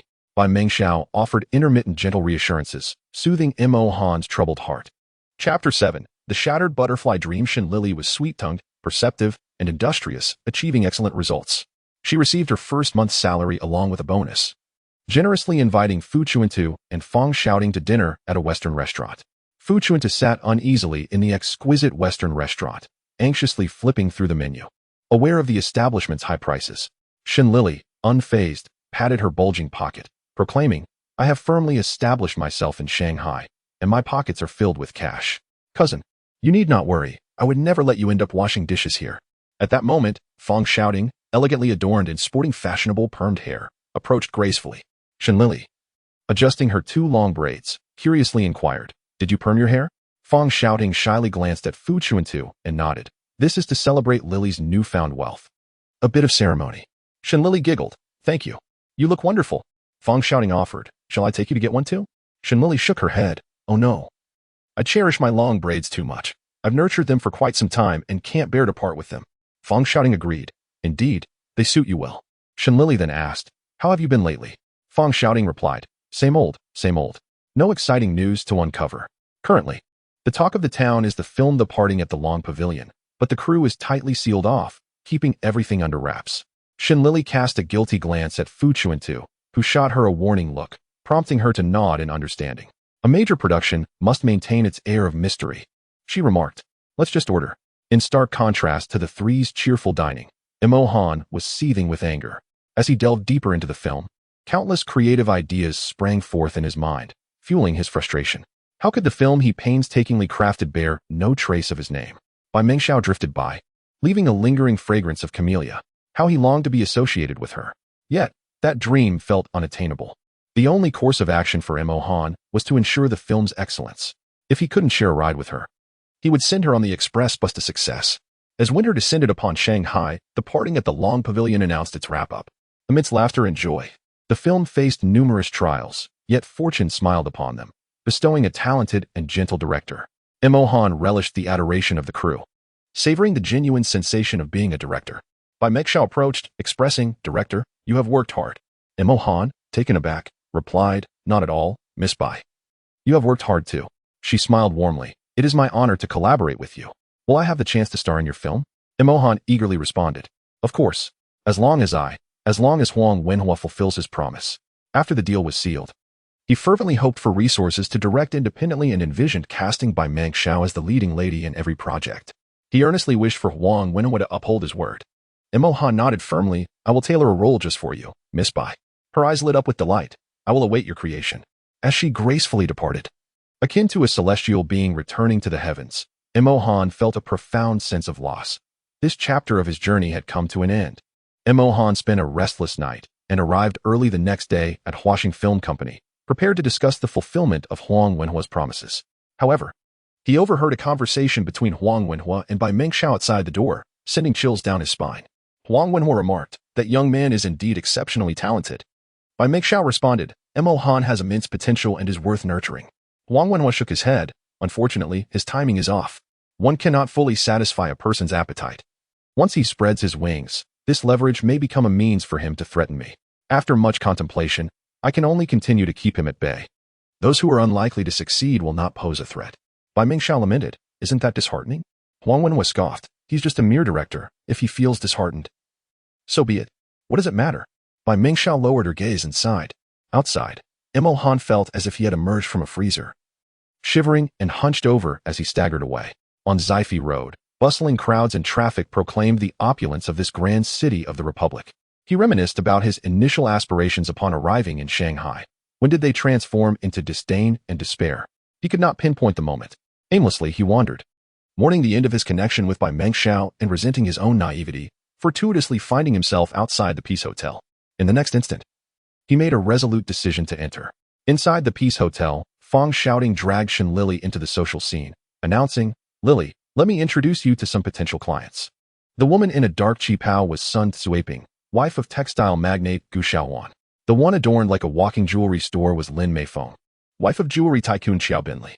Then there was Jean Cece, sporting an extravagant headdress, whose father was a diplomat and who was the most celebrated socialite in Shanghai.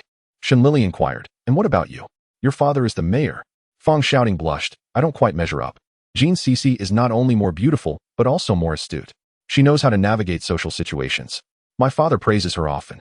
The most prominent figure, however, was none other than Bai Mengxiao. The moment she appeared, the entire room dimmed in comparison.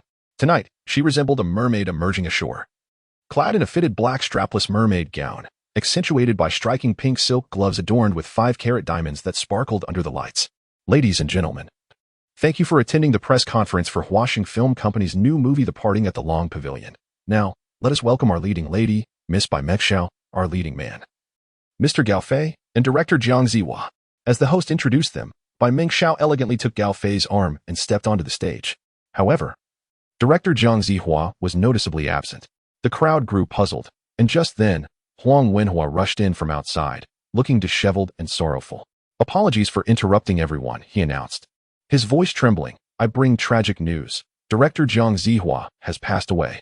Gasps filled the room. Huang Wenhua wiped his tears and continued. Director Jiang had been diagnosed with an incurable illness. Midway through filming, he suddenly collapsed and was hospitalized. He grasped my hand and implored me to ensure he completed his final work.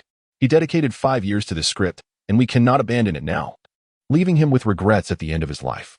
With tears in my eyes, I promised him I would see it through.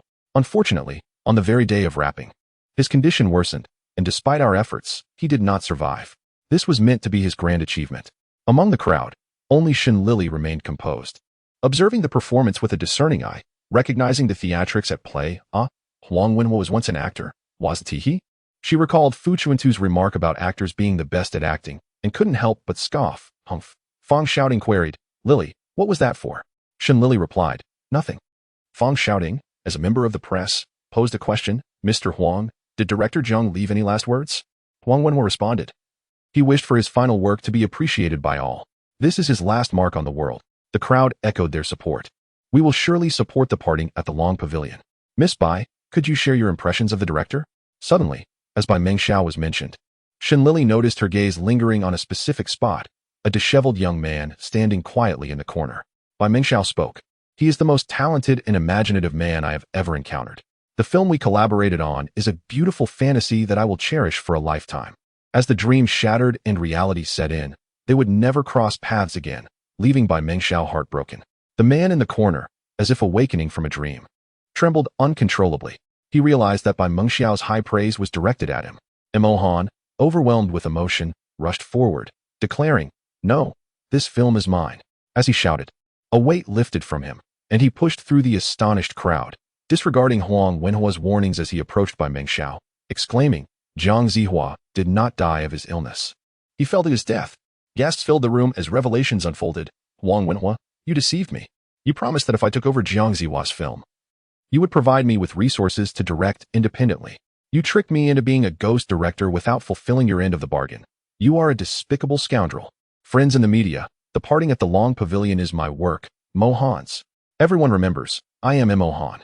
Huang Wenhua cursed, shut up. The crowd finally regained their composure from the shock. Fang shouting had already taken a photo of Mo Han. Is it true? Mo Han, of course. The crew of this film can all vouch for me. I, Mo Han, was present at the scene day and night. As for Zhang Zihua, he was avenged by the vengeful spirit of Xiao Mei Han, and his body has long since decayed at the cliff. Isn't it a bit too coincidental? Just when the press conference was most crowded, Huang Wenhua burst in. Fang shouting pondered for a moment. This scene feels oddly familiar. Shen Lili whispered, Zhou Zhirong's farewell party. Yes. At Zhou Zhirong's farewell party, Huang Wenhua utilized it to raise funds. At the release conference of Farewell Long Pavilion, it was used to announce Zhang Zihua's death and generate momentum for the film. Aside from life and death, everything else is trivial when it concerns life and death. It becomes significant. This film will undoubtedly profit. People began to react, voicing their condemnation. Are they profiting from tragedy? Bah, what a shrewd businessman. We will not support Farewell Long Pavilion at all. The uproar nearly lifted the ceiling. Even the manager of the Peace Hotel shook his head, stating that although the film company was wealthy, after 2 press conferences, it was either this death or that death. Good heavens. No matter how much money they offer in the future, we will not host Huaxing Film Company again. Shen Lili shrugged. A business that comes knocking should still be entertained. Who would turn down money? The manager found this young girl amusing and replied, It's tough now. Doing business with Huaxing will be quite difficult in the future. The commotion continued unabated. Having witnessed half a farce, Shen Lili felt it was pointless and went straight home. Fu Chuntu was having dinner. Why are you back so early? Shen Lili recounted everything in detail, and Fu Chuntu nodded. I saw him build a high tower. I saw him host guests, and then I saw the tower collapse. Shen Lili became serious. Cousin, I need to tell you something. Fu Chuntu eagerly replied. Go ahead. Shen Lili, Huang Wenhua's tower has collapsed. I suspect it was man-made. Fu Chuntu who? Shen Lili, Bai Mengxiao. Fu Chuntu, what evidence do you have? Shen Lili's gaze deepened, as if a film were playing in her eyes, revealing how Bai Mengxiao's high praise had seduced the director known as Mo Han. He disregarded everything and rushed out to clear his name. She is part of the film company, and her words were directed at Mo Han. She did it intentionally, aiming to create chaos. The manager of the Peace Hotel claimed it would be difficult to do business with Huaxing in the future, and this was the outcome Bai Mengxiao desired, as well as her goal for the night, to ensure Huaxing's utter ruin. The film she had painstakingly created had yet to premiere, and it had already met a disastrous fate. Logically, no one would wish to witness such an outcome. She acted thus out of hatred, out of disdain. Who does she hate? What does she disdain?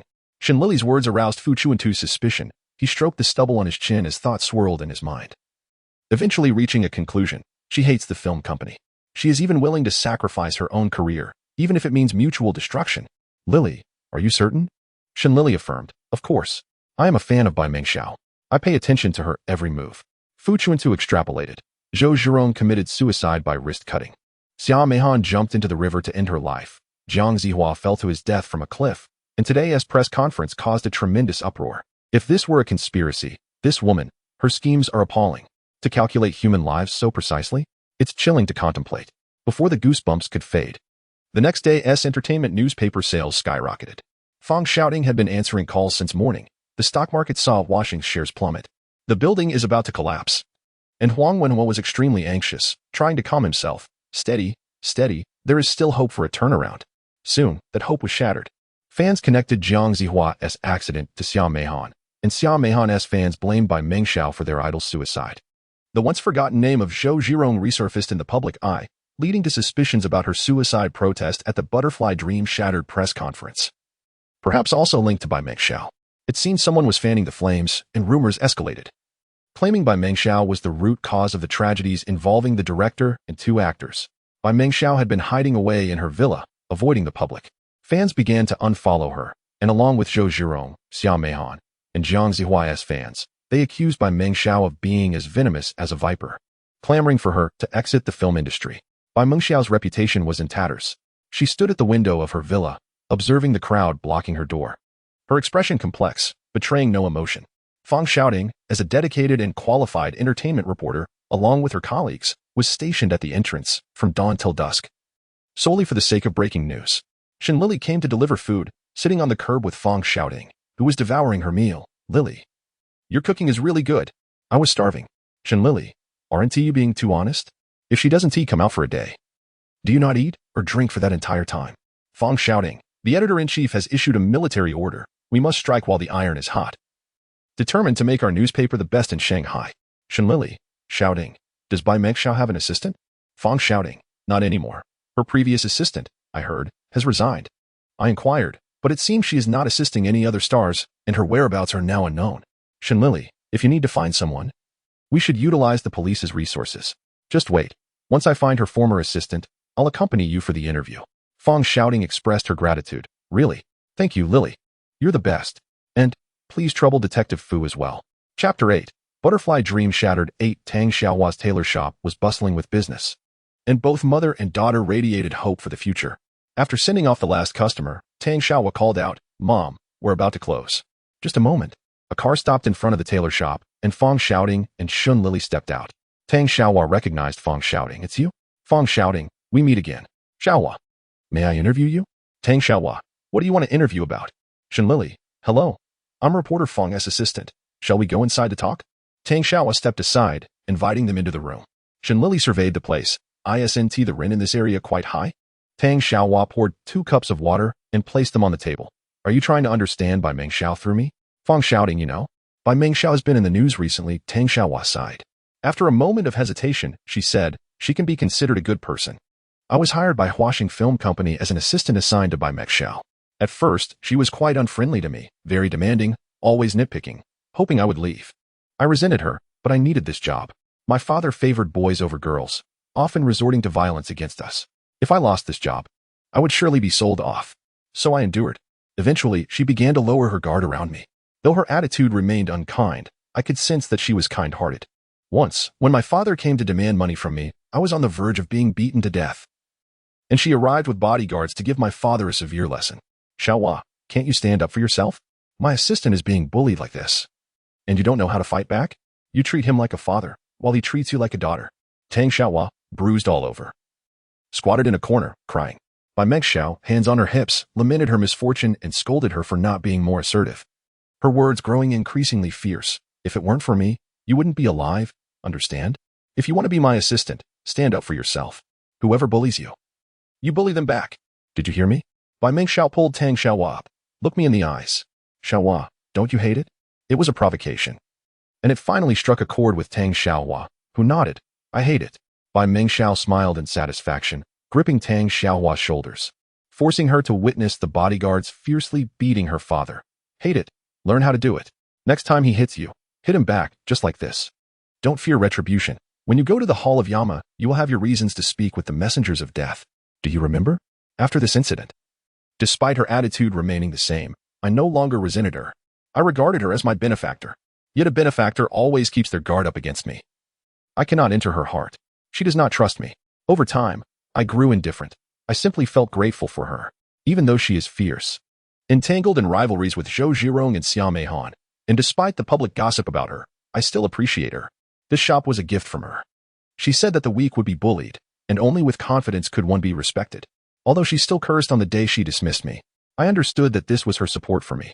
Now, I earn abundantly, and my father, once pretentious, has returned to his humble self. I have kept up with the news circulating in society, yet I still believe she is a good person. After Tang Xiaohua finished speaking, she ushered the guests out. You too. I have said all I needed to say. You may leave now. Fang Shouting and Shen Lili exchanged glances and left without a word. The tailor shop promptly closed its doors and turned off the lights. Fang Shouting sighed. Lili, what do you think? Shen Lili replied, Tang Xiaohua's feelings towards Bai Mengxiao are quite complex. Although she is grateful to Bai Mengxiao, the insults from those years have left a deep-seated resentment. Fang Shouting expressed her confusion. I find it strange how she can be so kind yet so unkind at the same time. Shen Lili pondered. I don't know either. Shouting. I should head home. After seeing Shen Lili home, Fang Shouting did not linger. As soon as Shen Lili closed the door, she rushed to Fu Chuntu's study. Cousin, I have a new suspicion. Fu Chuntu had been waiting for her, pulling out a chair and gesturing for her to sit. Shen Lili recounted the entire situation, and Fu Chuntu listened intently. Fang Shouting's question is quite pertinent. Shen Lili nodded in agreement. Indeed. Can we reasonably suspect that Bai Mengxiao is protecting Tang Xiaohua? Fu Chuntu's eyes lit up. Bai Mengxiao does not wish to involve the innocent. She uses caution and scolding to keep Tang Xiaohua at a distance. Shen Lili speculated. Perhaps initially, Bai Mengxiao intended to act independently, wanting to force Tang Xiaohua to leave on her own, given her bad reputation. But later, upon discovering the girl's tragic background and her vampire father, she felt pity and decided to offer her a job. However, Tang Xiaohua's constant presence could expose her plans. Though Tang Xiaohua is grateful, if she were to get involved, it would be a matter of involving the innocents. Dismissing Tang Xiaohua at this point. Could it be to extricate this unfortunate girl? Fu Chuntu concluded, because Bai Mengxiao's plan is nearing execution. Shen Lili felt a chill run down her spine, pausing before saying, this woman is not only capable of calculating lives with precision, but also possesses a benevolence. What drives her to risk everything? Fu Chuntu pondered. What is happening with Wuxian Film Company? Shen Lili added, indeed, what is the ultimate answer to our speculations? But does Bai Mengxiao truly possess such power? Can she manipulate Zhou Zhirong and Xia Meihan into a suicide pact? One loose thread and everything unravels. Shen Lili's eyes widened. Cousin, are you suggesting that Zhou Zhirong and Xia Meihan might still be alive? Covering her mouth, she gasped, oh my. The assistant director claimed he saw a ghost with Xia Meihan's face dragging Jiang Ziwa to the cliff. Fu Chuntu dismissed the supernatural claims. I do not believe in such nonsense. Humans can be far more terrifying than ghosts. Xia Meihan's body has yet to be found. Shen Lili pressed, cousin, if Xia Meihan is alive, what about Zhou Zhirong? But you saw the body with your own eyes. The coroner declared her dead. Fu Chuntu lowered his gaze. Yes? How can we explain this? It seems increasingly enigmatic. Yet both siblings understood that all the confusion revolved around Bai Mengxiao's revenge against Wuxian Film Company. Thus, Fu Chuntu decided to focus on investigating the history of Wuxian Film Company, while Shen Lili, through her connection with Fang Shouting, would keep a close watch on Bai Mengxiao. The next day, before Shen Lili had even awakened, Fang Shouting pulled her out of bed. Lazybones. Get up. Shen Lili groaned with her eyes still closed. Ah, cousin. How annoying. Why are you barging into a girl's private space? She buried herself under the covers, screaming. Fang Shouting was not amused and yanked the covers away. It's me. Shen Lili exclaimed. Oh, why are you here so early? Fang Shouting explained. Last night, we received a call from Bai Mengxiao. She will hold a press conference at 9 o'clock today, right outside her home. It's almost 8. We need to get ready and secure a good spot. Shen Lili's eyes widened with excitement. The winds are changing. We must hurry. Fu Chuntu arrived at the police station and discreetly summoned Qi Ming into his office. I need you to compile a detailed account of Wuxian Film Company's past. All the rumors and major events since Bai Mengxiao joined the company must be included. Qi Ming replied, yes, Inspector. Is there another case involving Wuxian? Fu Chuntu snapped. Less chatter. Get to it. Qi Ming promptly left. Fu Chuntu contemplated for a moment before heading to the coroner's office, where Gao Yuanzhan was busy writing a report. He looked up. What brings you here, Inspector Fu? Fu Chuntu replied, I have a question for you. Gao Yuanzhan asked, what is it? Fu Chuntu inquired, old Gao. The body of Zhou Zhirong was given to the film company, correct? She is truly dead? Gao Yuanzhan frowned. Are you questioning my expertise? Fu Chuntu clarified, no. I'm just asking. Gao Yuanzhan retorted, you wouldn't be asking if it weren't for your own concerns. How long has Zhou Zhirong been dead? You saw the body, didn't you? Fu Chuntu responded, still upset? You seem to be taking this personally. Gao Yuanzhan stood up and tossed a folder at Fu Chuntu. Here is Zhou Zhirong's autopsy report. You can read, can't you? Pay attention. Fu Chuntu pushed it back. I was just asking. Why take it so seriously? All right then, I'll be on my way. You can continue your work. Gao Yuanzhan watched Fu Chuntu leave. Meanwhile, Bai Mengxiao appeared at the villa's entrance, dressed simply and without makeup. The reporters waiting outside immediately began snapping pictures, eager to capture her shame and disarray. However, Bai Mengxiao embodied both shame and disarray as she spoke, much to the delight of the reporters. Thank you, friends. It is you who have witnessed my journey of growth, and today, you will witness the end of my acting career. This statement stirred a wave of reactions. The reporters were eager to see her remorseful and desperate, not merely retiring from the spotlight. They clamored with questions. Miss Bai, do you have anything to say regarding the deaths of Zhou Zhirong, Xia Meihan, and Jiang Zihua? We demand an explanation. Bai Mengxiao waited for the questions to subside, then continued.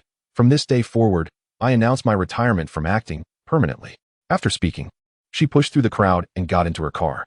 The reporters relentlessly pursued the vehicle, continuing their inquiries until it vanished from sight. Shen Lili crossed her arms, shouting, "We must go to the film company immediately." Fang's shouting snapped back to reality, right? The two evaded the throng and drove towards the film company. Bai Mengxiao's driver noticed a car following them and alerted her. Miss Bai, we have a tail. Bai Mengxiao did not look back. Let them follow.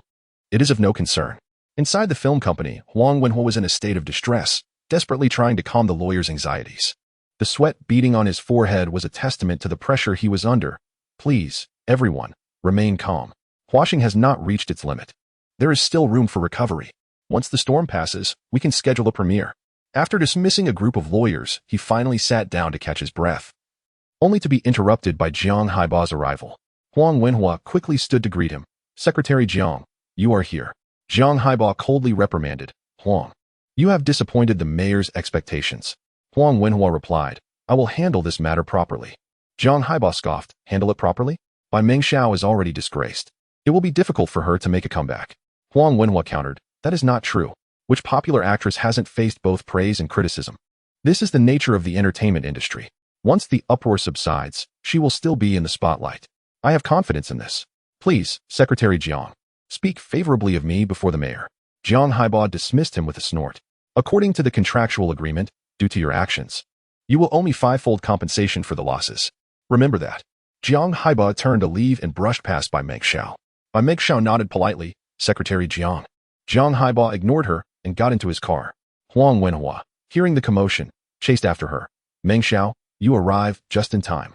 Tonight, you need to find. Bai Mengxiao interrupted. Mr. Huang, I am here to terminate the contract. Huang Wenhua was taken aback for a few seconds, then flew into a rage. You little ingrate. How dare you throw me under the bus? Who gave you the audacity to propose a termination? Bai Mengxiao, I've come not only to terminate the contract, but also to sue you. My reputation has plummeted because of the company, and the judge will determine the damages. Huang Wenhua, you dare. Have you forgotten who elevated you to stardom? Who propelled you to become the foremost actress in Shanghai? The fame you possess. Who bestowed it upon you? Bai Mengxiao, you are ungrateful and perfidious. Bai Mengxiao coldly retorted. Was it you? Huang Wenhua, was it really you? How dare you claim credit? Huang Wenhua, you have always been indebted to me, not the other way around. Shall I expose your deeds to the media? Do you dare? Huang Wenhua, gasping for breath, exclaimed you.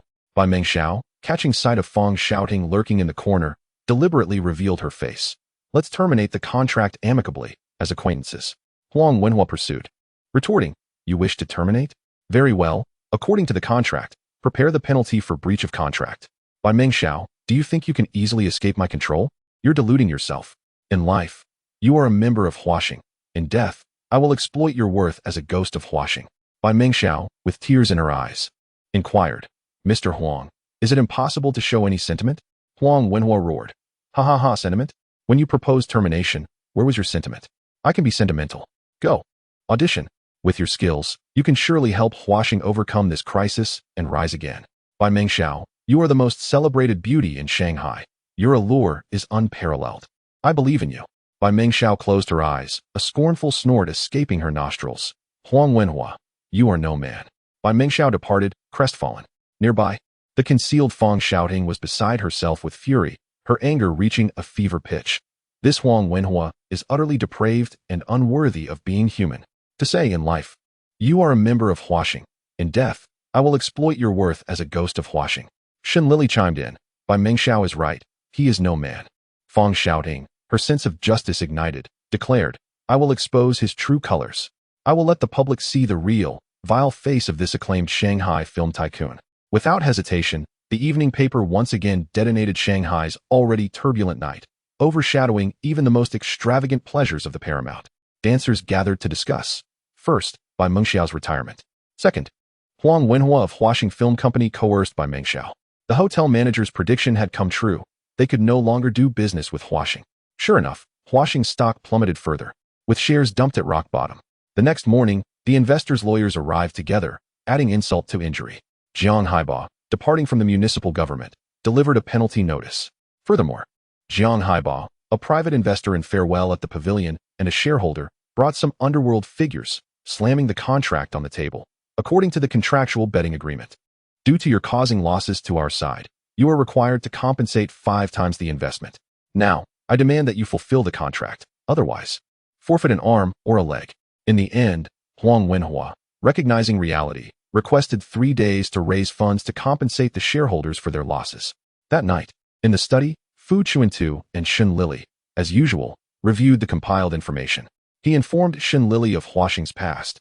After its establishment, Huaxing Film Company simultaneously signed by Meng Xiao and Zhou Zhirong, designating them as the twin pearls of Huaxing. Xia Meihan joined the company the following year.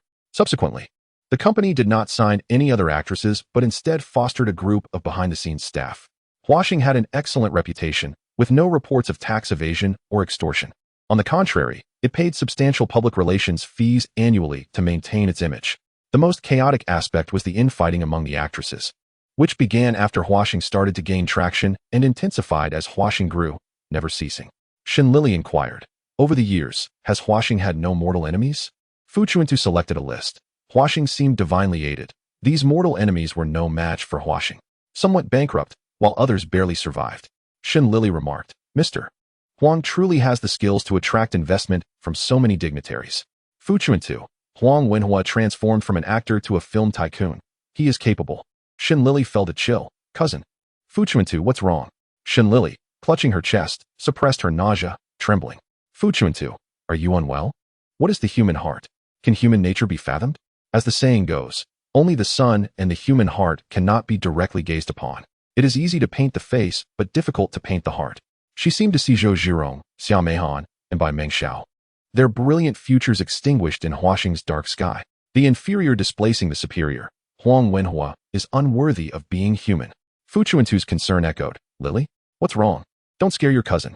Shen Lili snapped back to reality. I am disgusted by my own speculation. Fu Chuntu frowned. What did you think of? Shen Lili, cousin. Huang Wenhua may be dying soon. Chapter 9, Shattered Butterfly Dream at the Police Station. Qi Ming stayed up all night deploying personnel.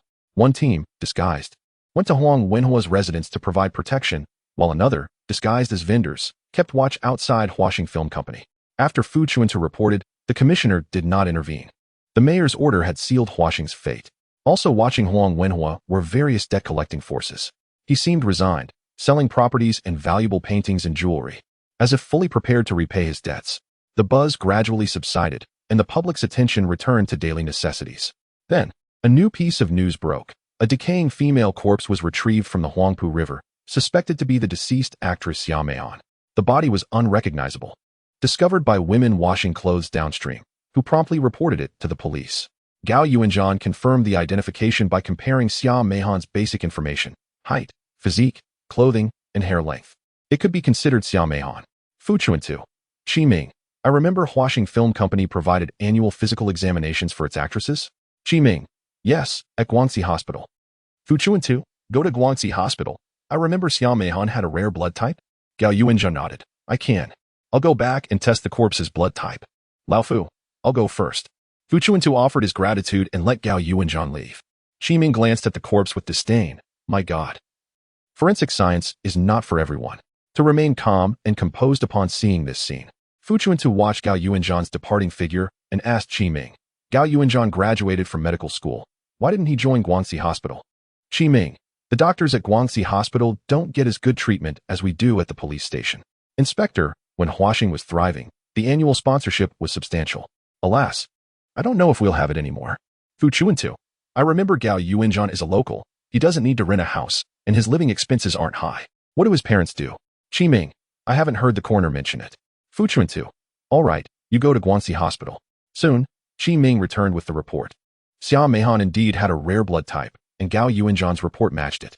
Therefore, the corpse was confirmed to be Xia Meihan, with the drowning time being approximately the same. Previous speculations were overturned. Shen Lili shook her head.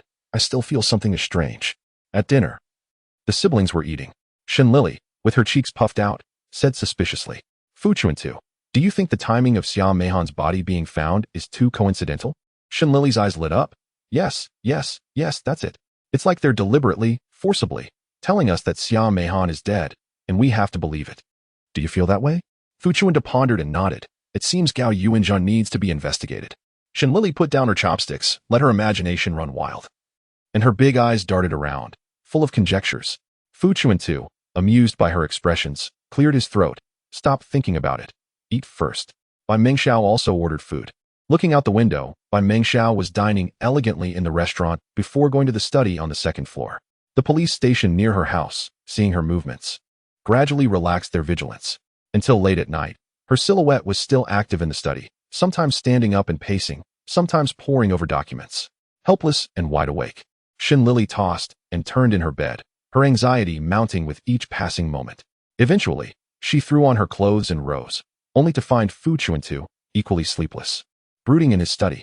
Shen Lili, cousin, are you unable to sleep as well? Fu Chuntu, indeed. And you? Shen Lili, I feel a sense of unease, as if the stillness of the night is ominous.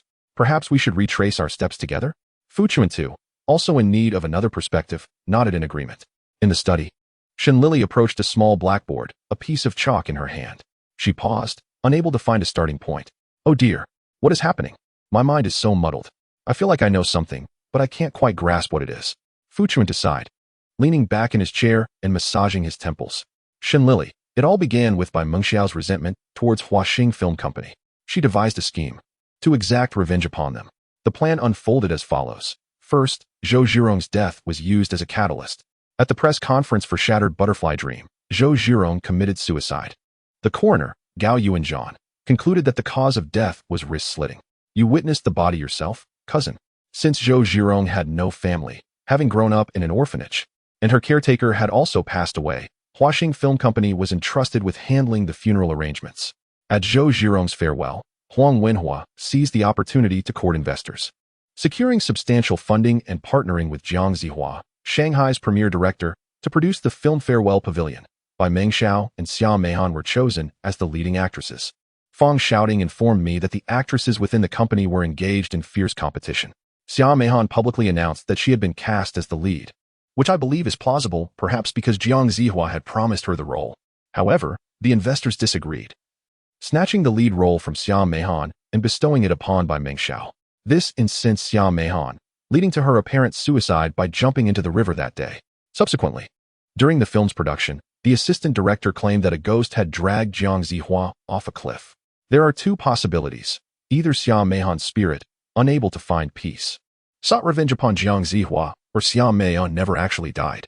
Although we witnessed her jumping into the river, her body was never recovered. Therefore, the one responsible for Jiang Zihua's fatal fall must have been Xia Meihan herself. She quietly lurked around the film set, waiting for an opportune moment to strike. Then, Huang Wenhua enlisted Mo Han as a ghost director to complete Farewell Pavilion, with Bai Mengxiao still in the lead role. At the premiere, Bai Mengxiao provoked Mo Han, prompting him to reveal the truth, which ultimately prevented the film from being released, causing the investors to protest and the mayor to demand accountability, pushing Wuxian Film Company to the brink of collapse. It was at this point that we began to suspect that someone was orchestrating these events. Suspecting that Zhou Zhirong and Xia Meihan were not actually dead, you went to the coroner's office at the police station, cousin, to reconfirm with Gao Yuanzhan. Shortly thereafter, Xia Meihan's body was discovered. As it stands, only half of the scheme has been completed. The remaining half will conclude with Huang Wenhua's demise. Fu Chuntu, Huang Wenhua will not die so easily. If my unintentional confirmation with Gao Yuanzhan aroused his suspicion, he would have arranged for Xia Meihan's body to be discovered. At this point, Bai Mengxiao must also be aware of it. Tomorrow is the day the compensation is due. Shen Lili, we must find Bai Mengxiao. The siblings rushed out of the house. Suddenly, Bai Mengxiao felt a pang of anxiety in her chest. She clutched her chest, furrowed her brow, and leaned against a roadside tree to steady herself. The car door opened, and Zhou Zhirong and Xia Meihan, who were supposed to be dead, stepped out, their faces filled with concern. Zhou Zhirong and Xia Meihan, Sister Mengxiao, what's wrong? Are you feeling unwell, Sister Bai? Bai Mengxiao forced a smile, her face pale. I'm fine. I just have a feeling that something is about to happen. We need to hasten our pace. Zhou Zhirong and Xia Meihan helped Bai Mengxiao into the car, and they sped towards Huaxing Film Company. In the stillness of the night, the streets were deserted. The car soon arrived at the film company's back door. Bai Mengxiao pushed aside the concealing weeds, inserted the key, and successfully entered the company, returning to the place where their dreams had begun. Zhou Zhirong and Xia Meihan felt as if they had been reborn. Zhou Zhirong, it's ironic, isn't it? The sound of high heels clicking on the floor echoed through the office. Huang Wenhua, who had aged 10 years overnight, became alert, straining his ears to listen. Who's there? He called out. Bai Mengxiao pushed open the office door, but did not enter. It's me, Huang Wenhua. His beard unkempt, squinted his eyes, only daring to recognize her when he saw the pure white figure. Is that you? What are you doing here? Bai Mengxiao, settling accounts. Meanwhile, Qi Ming, who was staking out by Mengxiao's villa, reported to Fu Chuntu. Inspector, the person had dinner and went to the study, where they have been ever since, without resting. Shen Lili glanced at the silhouette visible through the curtains of the study on the second floor. After a moment, she asked, Brother Qi Ming, do you know how to pick locks? Qi Ming, huh? Shen Lili, you know, opening locks without a key. Qi Ming, of course not. I'm a police officer, not a thief. Shen Lili rolled her eyes. Stealing property is what thieves do. Doing it for the sake of solving a case is a tactic. Find someone to pick the lock. Cousin, has Huang Wenhua been living at Huaxing Film Company ever since he sold his house? Let's go quickly. Fu Chuntu was perplexed. Shen Lili took a few steps and turned back to urge him. Hurry. It will be too late if we delay. It was indeed almost too late. Bai Mengxiao's words struck Huang Wenhua like lightning. It's you. You're a bitch. You're the one who ruined me. Zhou Zhirong's figure emerged from behind Bai Mengxiao, glaring at Huang Wenhua with malice. A ghost. There's a ghost. Are you a ghost? Zhou Zhirong watched as Huang Wenhua fell to the ground, covering her mouth and laughing mockingly. This old woman is doing just fine. Huang Wenhua, long time no see. You've aged so much that you're unrecognizable. TSK. Huang Wenhua was filled with hatred. Bitch. You're a bitch too. You and Bai Mengxiao conspired to harm me. Xia Meihan's figure appeared from behind Zhou Zhirong, looking at Huang Wenhua's miserable state with equal smugness. How could I be left out? Huang Wenhua, the three of us sisters have joined forces to harm you. Are you happy? Huang Wenhua was speechless, only muttering curses at the bitches. Bai Mengxiao coldly took out a silenced pistol from her bag and pointed it at Huang Wenhua's chest. All right, enough nonsense. Before you die. Being able to see the three of us sisters alive and well is more than you deserve. I'll send you on your way. Bai Mengxiao shot Huang Wenhua. Just as she was about to hand the gun to Zhou Zhirong, a loud crash came from the film company's main entrance. Bai Mengxiao, not good. Let's go. Zhou Zhirong was filled with hatred. It's my regret that I couldn't personally put a bullet in him. There's no need to rush. Sister Mengxiao, give me the gun. Xia Meihan, let me go first. Shen Lili gripped the handle tightly, sitting in the passenger seat with great excitement. Fu Chuntu, hold on tight. He floored the accelerator, and the car strained as it crashed through the film company's gate. Shen Lili patted her chest. Thrilling. Fu Chuntu jumped out of the car, listening attentively for any sounds from within. He rushed towards the source of the noise. Bai Mengxiao and her sisters were about to escape when they ran into Fu Chuntu. Her face was pale, and she held a gun in her hand. Zhou Zhirong and Xia Meihan, who stood behind her, were equally pale. Bai Mengxiao raised her gun and pointed it at Fu Chuntu. Inspector Fu, we meet again. Fu Chuntu looked past the three figures, tilting his head to glance inside the room. Huang Wenhua was lying in a pool of blood, convulsing. It seems that Miss Bai has just committed murder. Bai Mengxiao, yes. That's why I have to run now, or I'll have to pay with my life. Inspector Fu, will you let me go? Fu Chuntu smiled.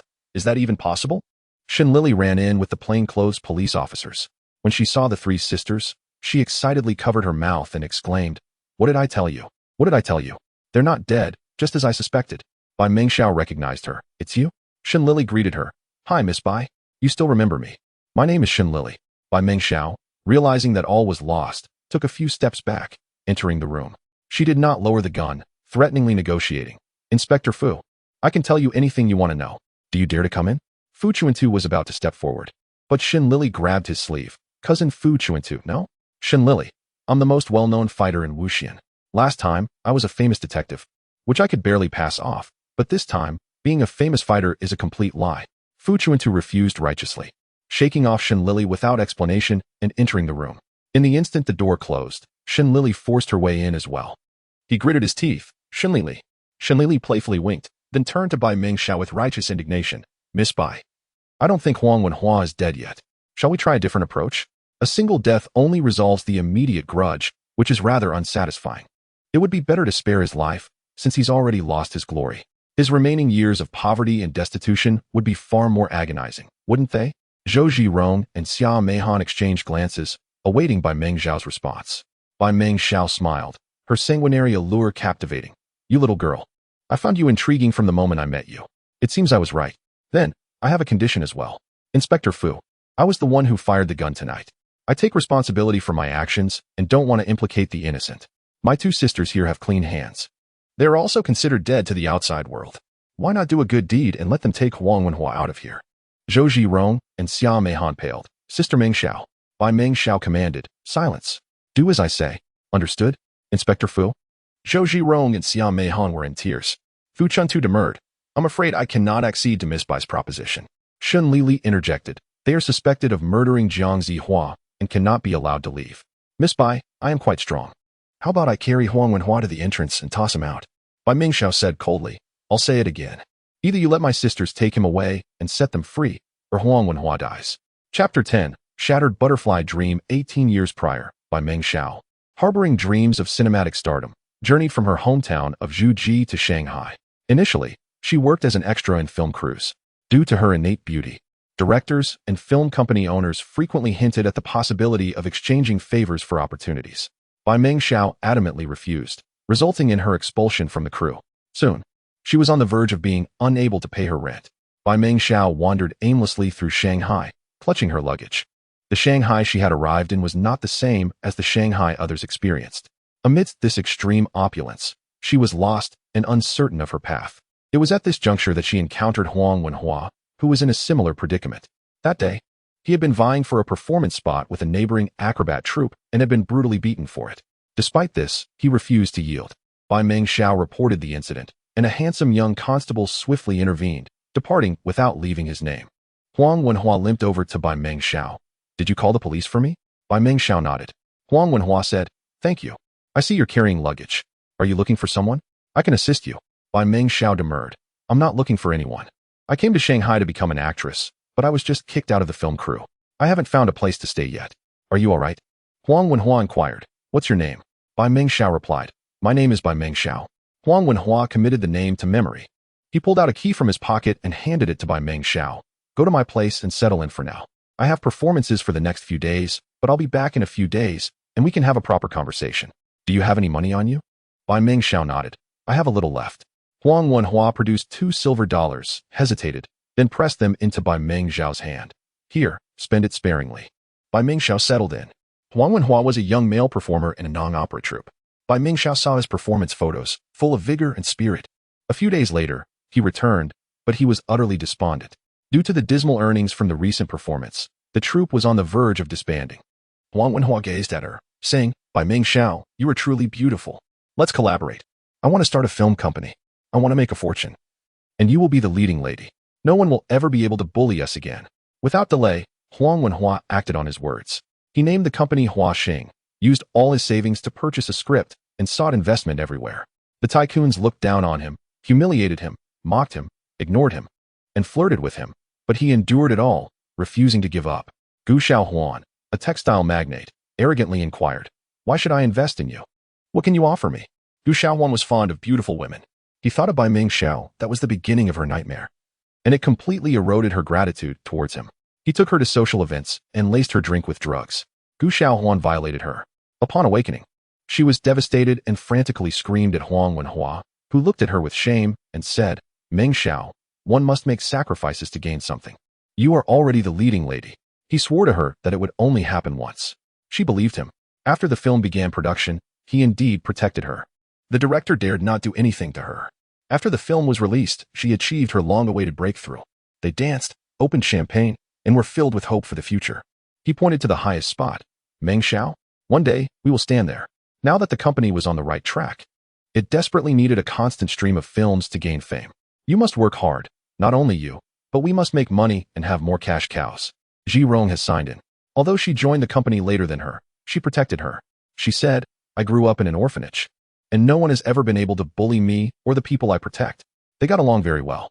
Soon after, the company started a second film, and Huang Wenhua wanted them both to audition.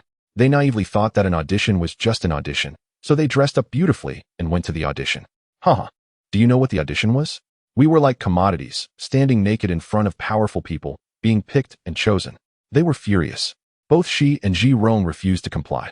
Huang Wenhua humiliated her, saying, "Haven't you done it before? What are you pretending for?" "Yes, it's just another time." But Ji Rong couldn't.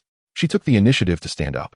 In the second film, she was still the leading actress, and Ji Rong played the supporting role. Although she wasn't as beautiful as her, she had excellent acting talent.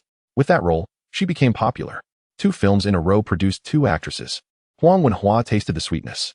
For the third film, Huang Wenhua used the same trick, threatening them with the sky-high liquidated damages in the contract. Ji Rong said, "Sister, let me do it this time. It can't always be you. Whoever contributes the most gets the leading role. Resource allocation depends on who the capital values more and whose capital behind them is stronger." For the third film, Mei Han joined the company. She came from a family of opera performers, and her parents were both well-known, but the opera industry declined, and life was difficult. They thought that joining the company would give them a new way out. She refused to comply, because the company had her and Ji Rong.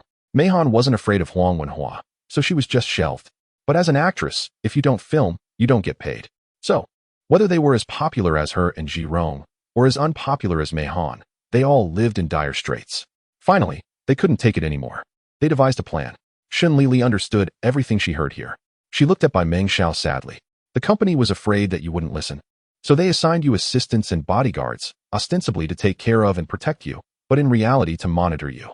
The 3 of you, under the guise of being at odds with each other, vying for resources, forced Zhou Ji Rong to come to her door, and then Xia Mei Han rushed to mediate. And the 3 of you formulated a plan. Bai Meng Xiao nodded in surprise. Yes. He wanted us to counterbalance each other. Shen Lili stated, "We already know the plan. Miss Bai, can you answer 2 questions for me?" Bai Meng Xiao said lightly, "Ask away." Shen Lili inquired, "Is Gao Yuan Zhan Xia Mei Han's fiancé?" Bai Meng Xiao was stunned, her beautiful face filled with disbelief. You.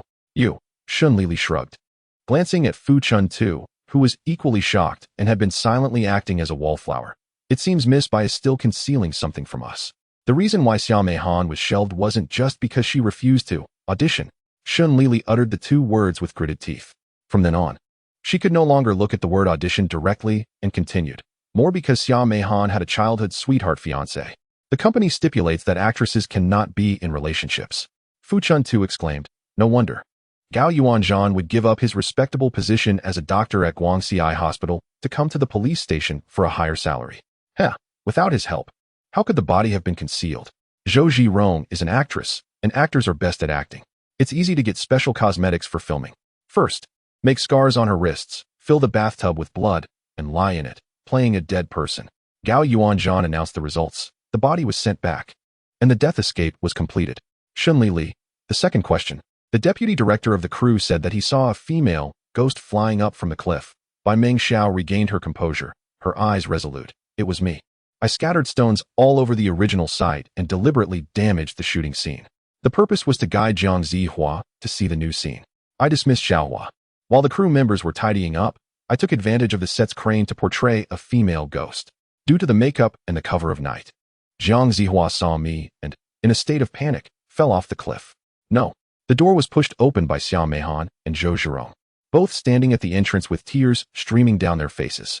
Bai Meng Xiao sternly exclaimed, "Foolish. Why aren't you leaving?" Xia Mei Han and Zhou Zhirong held hands, stepping forward slowly. "Sister, how can we let you take all the blame?" Xia Mei Han said, "It was us. I was responsible for playing the ghost, while Sister Zhou operated the crane. The crew's crane, equipped with steel wire, could blend into the darkness. It was meant for shooting period dramas, allowing one to soar over rooftops with a simple binding." Shen Lili interjected, "I suspect Jiang Zihua is not innocent." Zhou Zhirong scoffed, "Humph. What a lecher. How many actresses has he taken advantage of? Yet the world praises his talent, calling him the top director in Shanghai, while he is utterly vile beneath the surface. I was merely enacting justice." Bai Meng Xiao, in despair, closed her eyes, tears cascading down her cheeks. "Are you fools? After all that effort, to fake your deaths? This life truly offers no respite," she sighed.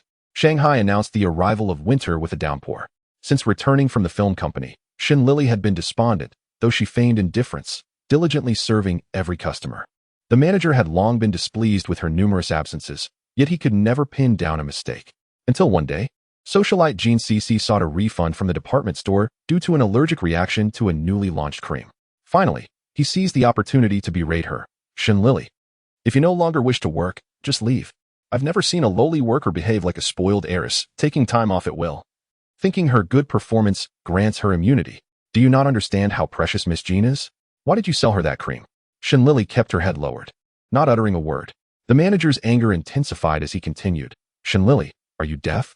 Let me make it clear, we do not employ the incompetent. Get out. Shen Lili burst into tears, sobbing inconsolably, her grief palpable. Her colleagues glared at the manager with indignation. He felt the heat of their stares. I was only saying a few words. Is it really that serious? Shen Lili's cries became uncontrollable, as if her tears were a malfunctioning dam, and she stumbled out in a frenzy. Why? Out of sheer helplessness. By Mengxiao, Zhou Zhirong, and Xia Meihan were sentenced to death for intentional homicide, to be executed immediately. Fu Chuntu visited the prison first to see Bai Mengxiao. She appeared calm, seated in a corner of her desolate cell. Upon noticing Fu Chuntu, she smiled unexpectedly. Detective Fu, you've come. Fu Chuntu replied. There are orders for you to die immediately. Bai Mengxiao nodded. I anticipated this. My existence is their flaw. Is Huang Wenhua still alive? Fu Chuntu responded. That bullet of yours took half his life. Though he survived, his heart and lungs are severely damaged. He will only linger on. Bai Mengxiao said. That is good to know. Thank you for informing me. When do I leave? Fu Chuntu replied. Soon. Bai Mengxiao affirmed. Fu Chuntu gazed deeply at Bai Mengxiao. She wore a smile, lost in thought. Could she still recall that moment from 7 years ago? A young constable on patrol had seen a girl running frantically for help. Later, he asked her, do you need assistance? If so, come find me at the station. My name is Fu Chuntu. The girl had smiled shyly. I remember. This interlude had been buried amid the events of 7 years, and Bai Mengxiao did not mention it. Fu Chuntu could not recall it either. Why hadn't she come looking for me? It felt like thunder rolling above. Bai Mengxiao's heart ached, as if a piece of driftwood had slipped away, unreachable. Perhaps fate had intertwined their paths, only to miss each other by a hair's breadth, an instant of difference rendering them worlds apart. So you still remember. You told me your name was Fu Chuntu. I remember, but at the Peace Hotel, you did not recognize me. Detective Fu, we are worlds apart. I shall not drag you down with me. I wish you a bright future. The executions of Bai Mengxiao and her companions were conducted in secrecy. Dark clouds gathered in the sky, the guillotine's beauty extinguished, and their story reached its conclusion. Huang Wenhua, relying on bribes to high-ranking officials, managed to escape death. He would eventually emerge from a sanatorium the following spring, only to perish on a train bound for Beiping. That, however, is a tale for another time. Brother, you're back. Shen Lili's cheerful voice greeted Fu Chuntu as he entered, dispelling the gloom in his heart. Yes. Why did you finish work so early? Shen Lili shrugged. I was laid off. Her eyes were swollen and red like peaches. Fu Chuntu inquired. Were you bullied? Who? Your brother will help you. Shen Lili smiled brightly. Who dares to bully me? No one can. She continued. That job at the department store was dull. I'm done with it. Brother, let us have fish tonight. I bought a big carp. How about braised? Fu Chuntu nodded. Sounds good. Shen Lili linked her arm with Fu Chuntu as they walked inside, chatting animatedly. The sunset remained silent behind them, casting its warm glow upon the earth. Chapter 1. A Pillow of Peace Every Nightfall. The liveliest place on the Bund is undoubtedly the Palette Dots. Fu Chuntu seldom frequented such establishments. Firstly, the extravagant spending was prohibitive, as he needed to save for a home and could not squander his earnings here. Secondly, the raucous revelry and debauchery were distasteful to him. The rickshaw puller, Hu Sheng, jested with him as they made their way to the Palette Dots. Detective Fu, have you saved enough to buy a house? Fu Chuntu smirked. Let us hope so. By the way, how is your daughter? Hu Sheng's face brightened at the mention of his daughter, tinged with both joy and sorrow. Aining is now 4 and incredibly obedient. Every time she calls me daddy, my heart melts. But alas, her fate is unfortunate, being born into my family. Shen Lili had heard from her cousin about the congenital heart condition that required surgery. Hu Sheng sighed. Yes, next year, we should have saved enough for the operation. It can't be delayed any longer. Detective Fu mentioned he would help us reach out to the charity foundation. Perhaps it will expedite things. Shen Lili blinked her large eyes and exclaimed, must the charitable foundation also be proactive to offer assistance? Hu Sheng sighed, shaking his head. It's getting late. I must take my leave, Miss Shen. Thank you for your concern. Shen Lili sighed, returning to the room, where she found Gao Yuanzhan unconscious on the sofa, overwhelmed with mixed feelings. It seemed his sorrow had taken a toll on him. He was not resting peacefully, tossing and turning, tears and sweat mingling on his face.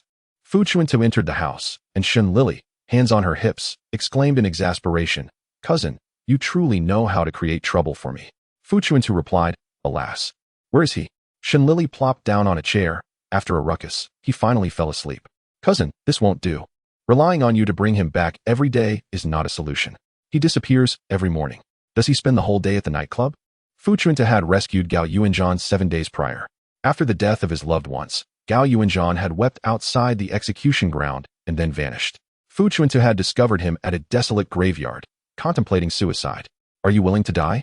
You must live on. Only then can you seek justice for her and avenge her. You may be powerless now, but hang in there. The tides of fortune will turn." Gao Yuanzhan gave a bitter smile. "Can I truly contend with those people?" Fu Chuntu pondered for a moment and replied earnestly, "Endure. They will surely perish before you do. And if you outlast them, you will have achieved victory." Thus, Fu Chuntu brought Gao Yuanzhan back. He had undoubtedly lost his position at the police station and began to drift through each day in a haze. Perhaps intoxication allowed him to catch fleeting glimpses of his beloved. Being sober was a torment. Fu Chuntu expressed, "I have given him a deadline to vent, to alleviate his despair. Today marks the 7th day since their passing. By tomorrow, he must confront reality and revive himself." Shen Lili puffed out her cheeks. "I believe we need to find him something to do. Wasn't he close to becoming a doctor?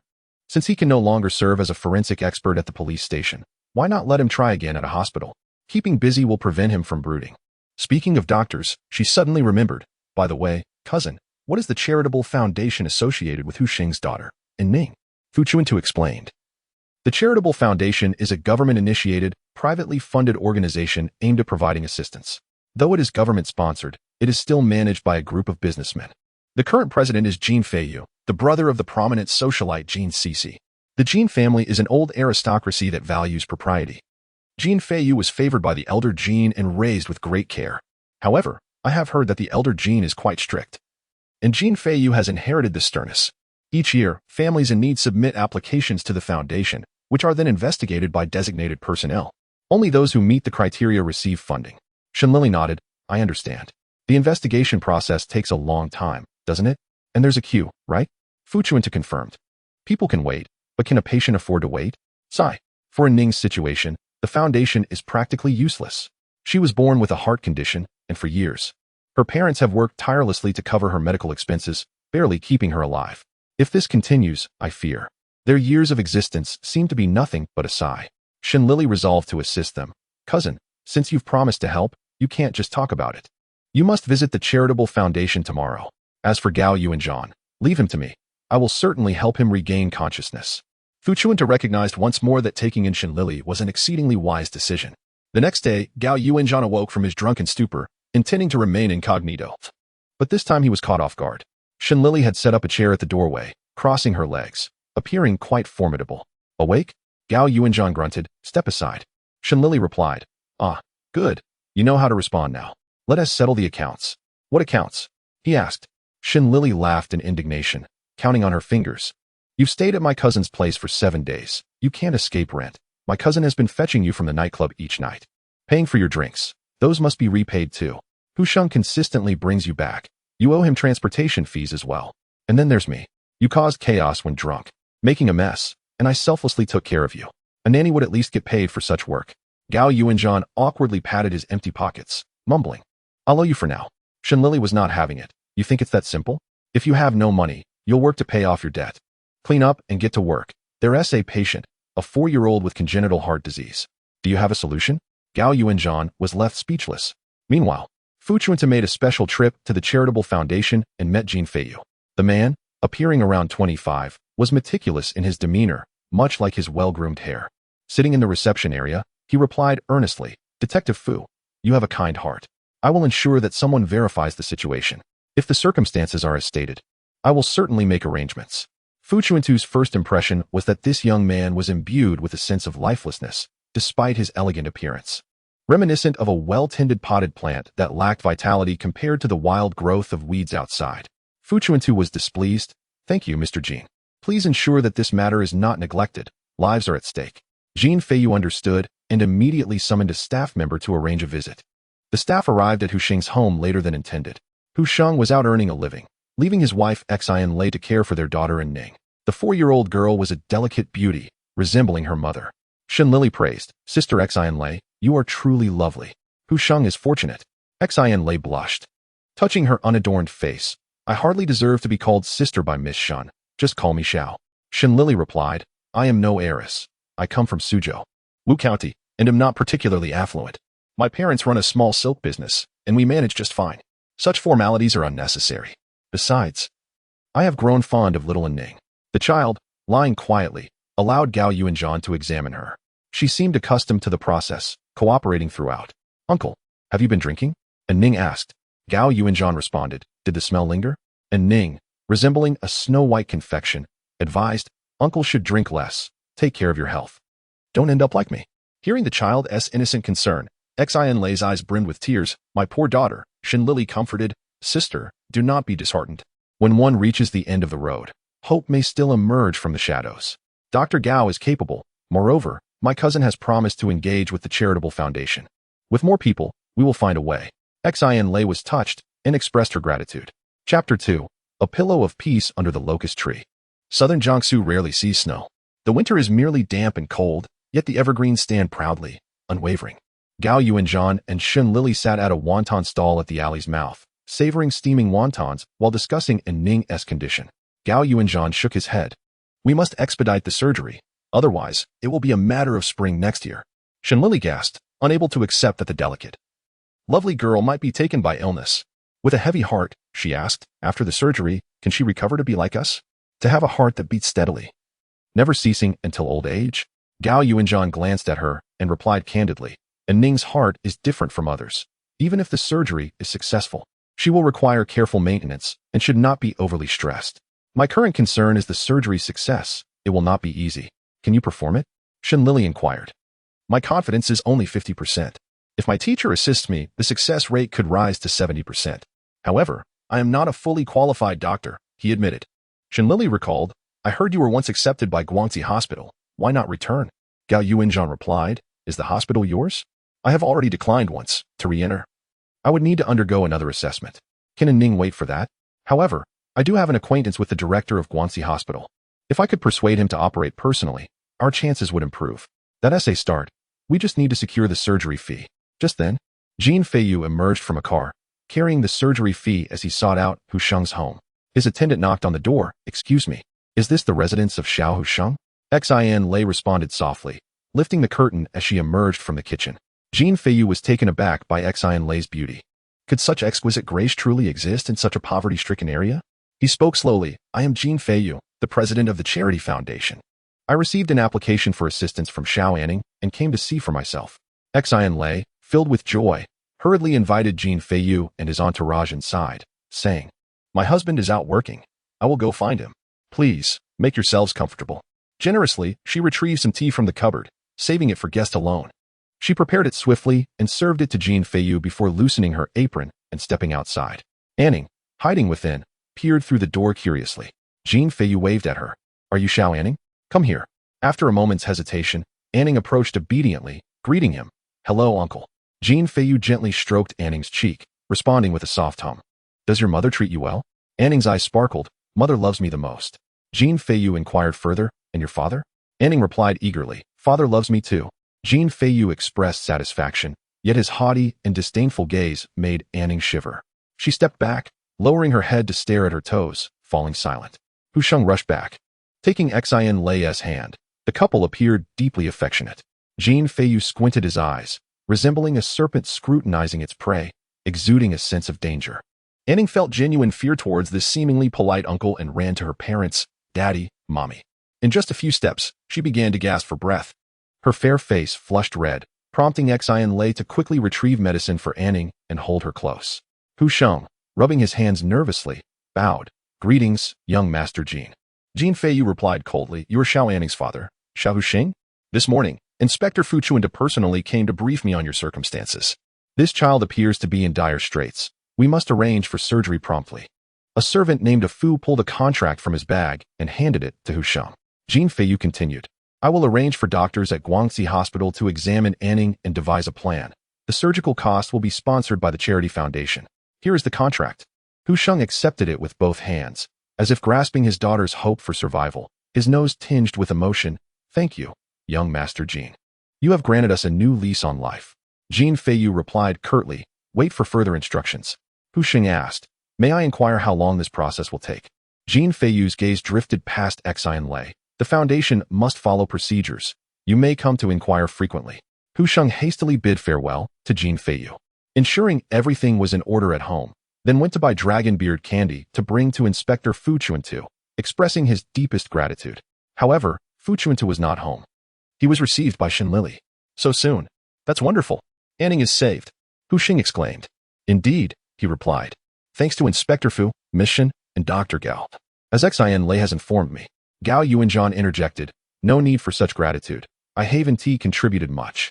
Hu Sheng insisted, that is not the case. Your assistance is invaluable. Gao Yuanzhan felt a flicker of life return to his once dormant heart. Shen Lili was quite pleased with this outcome.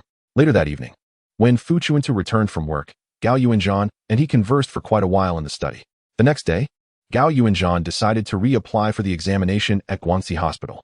Shen Lili, through Fang Xiaoting's introduction, secured a position as a receptionist at a trading company, cheerfully embarking on her journey as a modern urban woman. Days passed, seemingly tranquil and unremarkable. Yet, fairness and beauty do not grace everyone equally for Hu Xing's family. After Jin Feiyu's departure, the Foundation went silent. As the year-end approached, Hu Sheng and Xian Lei were filled with anxiety. Xian Lei urged, Dear, let us proactively inquire. Anning's condition was deteriorating, and she feared the worst.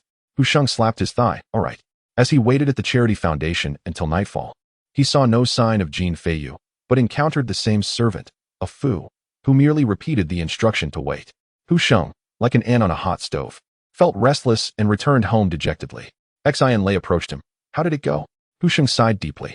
Xian Lei, resolute in her maternal strength, declared, we cannot let it end like this. Tomorrow, you continue searching for him, and I will wait for him here. Hu Xing nodded. We have troubled Inspector Fu enough. We must now rely on our efforts. Very well, I will head out early, and Anning will be watched by Aunt Wu next door while you visit the Charity Foundation. To celebrate Gao Yuanzhan rejoining Guangxi Hospital, Shen Lili generously prepared a fish dish, to which Gao Yuanzhan expressed his gratitude. Thank you for your support. Fu Chuntu waved his hand dismissively. Shen Lili gleefully fantasized, now, I have connections in both the government and the hospital. I, Shen Lili, have firmly established myself in Shanghai. Yet, she couldn't help but wonder about Anning's condition. The weather grew increasingly cold, Gao Yuanzhan assured. Once I formally report to the hospital, I will keep an eye on Anning. Early the next day, Xian Lei arrived at the Charity Foundation, where a Fu greeted her with a bright smile. Anning's mother is here to check on the progress, right? Xian Lei was pleasantly surprised. Yes. A Fu responded. The young master has taken a special interest in Anning's situation. We are all quite concerned, especially the young master, who often inquires. Xian Lei expressed her gratitude. Thank you, young Master Jin. A Fu continued. The young master even came today. Would you like to meet him? Without hesitation, Xian Lei followed a Fu upstairs. He knocked on the office door, and without waiting for a response, he retreated. Nervous, Xian Lei stepped inside. Jin Feiyu's office seemed to exude wealth, his demeanor reflecting a disdain for all, as if nothing could pique his interest. Yet, he clearly held a particular fascination for Xian Lei. Madam Xiao, this is the support contract for Anning. We just need your signature, and she will have a chance at life. Xian Lei's gaze fixed on the contract, her lips trembling with gratitude. Thank you, young Master Jin. Jin Feiyu smiled lightly, gesturing for her to approach. Come, let us sign the contract. Xian Lei hurried to his side. Please, after you. Jin Feiyu insisted. Madam Xiao first. I heard your father was a private tutor. Your handwriting is exquisite. Xian Lei, puzzled, wondered how he knew this, but quickly dismissed her doubts. Background checks were standard to prevent any deceit regarding support funds. She nodded, grasping the golden pen, carefully signing her name, Lin Xian Lei. Jin Feiyu marveled. Indeed, your handwriting reflects your character. Elegant and charming. Lin Xian Lei is a lovely name. Xian Lei felt a twinge of offense, yet dared not voice it. You are too kind, young Master Jin. She placed the pen down and stepped back, maintaining a safe distance. Jin Feiyu playfully twirled the pen, still warm from her touch, bringing it to his nose. Xian Lei, you smell delightful. Xian Lei widened her eyes, incredulous. Young Master Jin, please maintain decorum. Jin Feiyu, unfazed, patiently continued his game. Xian Lei, I have yet to sign. Are you certain you wish to speak to me in this manner? Xian Lei felt a surge of fear. What do you intend to do? Jin Feiyu cast the pen aside and leaned back in his chair, creating space. gesturing toward his lap. Do you wish for your daughter to live? Chapter 3. A pillow of peace. The telegram from Suzhou reached the central police station, where Shen's mother inquired about Fu Chuntu and cautioned Shen Lili. After work, Fu Chuntu informed Shen Lili of impending trouble. Auntie requires you to appear before her by next week at the latest. After a busy day, Shen Lili took a relaxing hot bath and sat comfortably with a small cake on the sofa, only to feel her spirits plummet upon hearing the dreadful news. The hot bath lost its warmth, and the cake seemed less sweet as her heart sank into icy depths, struggling to resurface. Cousin, would you be interested in joining me to celebrate the new year in Beiping? Fu Chuntu replied. Stop right there. Do not drag me into this. Shen Lili's heart sank again. Dr. Gao has found a place and moved out. If I leave too, will you not feel lonely? Fu Chuntu pondered for a moment, realizing he would indeed miss her presence, and nodded a little. Shen Lili's heart fought its way back up. So, you will help me, right? Fu Chuntu, of course, would help her. He had spent too long in Shanghai, his thoughts having advanced beyond the outdated customs of blind marriages and silent unions. Shen Lili blinked her large eyes at him, resembling an earnest little kitten. Fu Chuntu suggested, I will send a telegram to my aunt, stating that you have been appointed as a special assistant by the police department, required to remain for case assistance. This was initially a falsehood, but soon it would not be. 4. Lin Xinlei and Aining had perished in the winter's grip. That evening, Shen Lili invited her colleague from the trading company, a newly acquainted friend named Mei Lu, to her home, eager to showcase her homemade cakes. Mei Lu, I'm not exaggerating. I'm renowned for my culinary skills in Wu County. You must try my meticulously crafted cake. I guarantee you'll crave a second piece. Mei Lu, a girl with a hearty appetite, gazed longingly at the exquisite little cake in her hands, swallowing hard. I believe you. This cake looks divine, no less appealing than those sold in Western confectionaries. Shen Lili beamed with pride. Isn't it?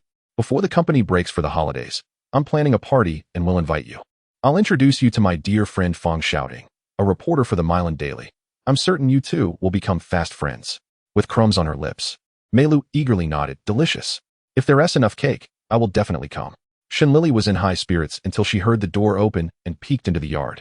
Exclaiming, my cousin is back. She spread her arms to welcome him. Cousin, you're back. I've invited my new friend over. Fu Chuntu's expression darkened, a cloud of sorrow enveloping him. Lili, could you ask your friend to leave for a moment? I need to speak with you. Mei Lu immediately set down the cake and rose. It's getting late, Lili. I should head out. See you at the office tomorrow. Shen Lili replied. Sure, take the cake with you. I'll bring you another one tomorrow. Mei Lu politely departed. Fu Chuntu hesitated before speaking, and Shen Lili, growing anxious, urged, Cousin, when did you become so fussy? Fu Chuntu's voice faltered. Aining has died. The delightful and lively Aining, so vividly present in their memories. Shen Lili collapsed onto the sofa, disbelief washing over her. Cousin, what are you saying?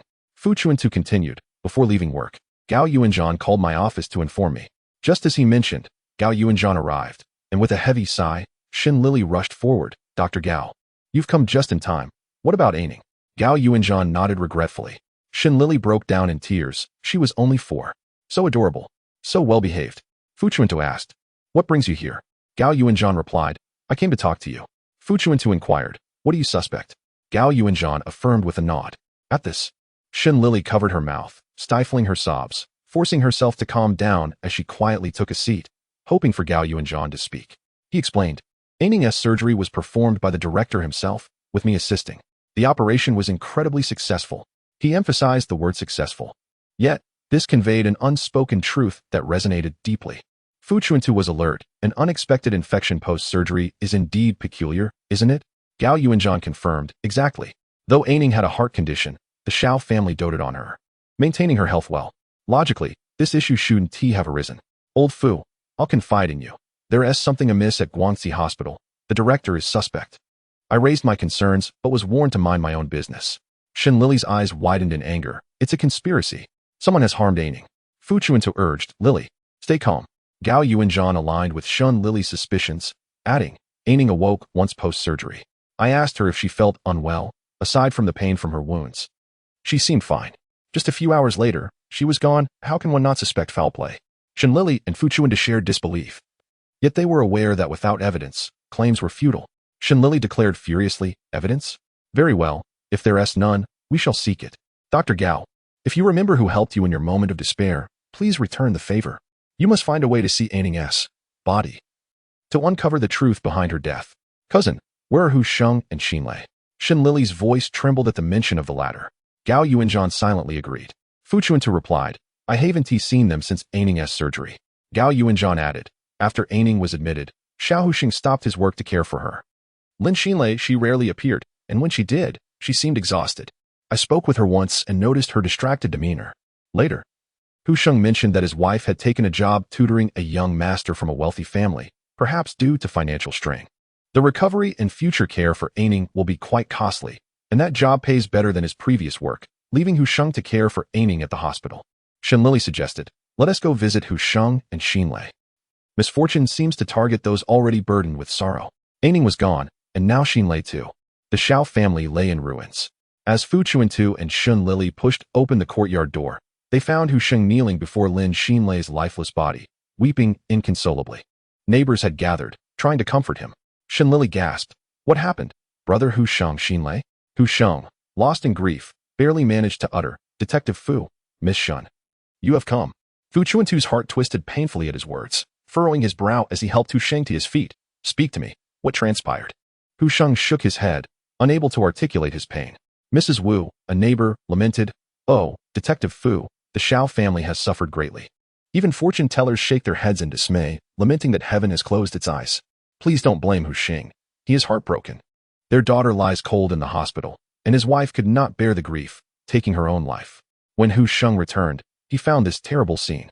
Who could endure such anguish? Shen Lili was such a wonderful woman, and Aining such a delightful child.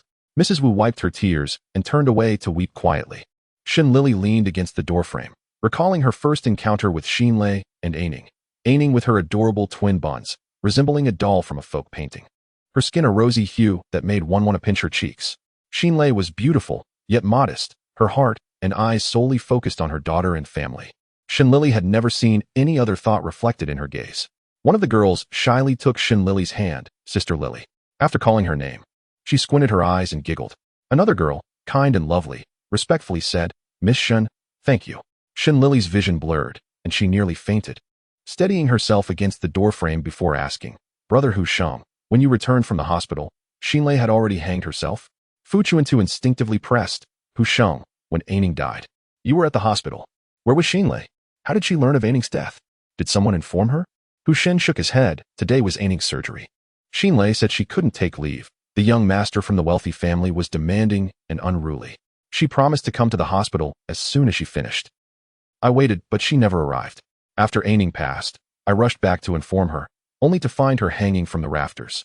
Shen Lili asked, who is this young master from the wealthy family? Hu Sheng replied, Shen Lili has been acting strangely lately. When I spoke to her, she would sometimes not respond. When I inquired, she spoke evasively, yet the pay she brought home was substantial. When I probed further, she would become upset. A neighbor gasped. Could she have been involved with someone else?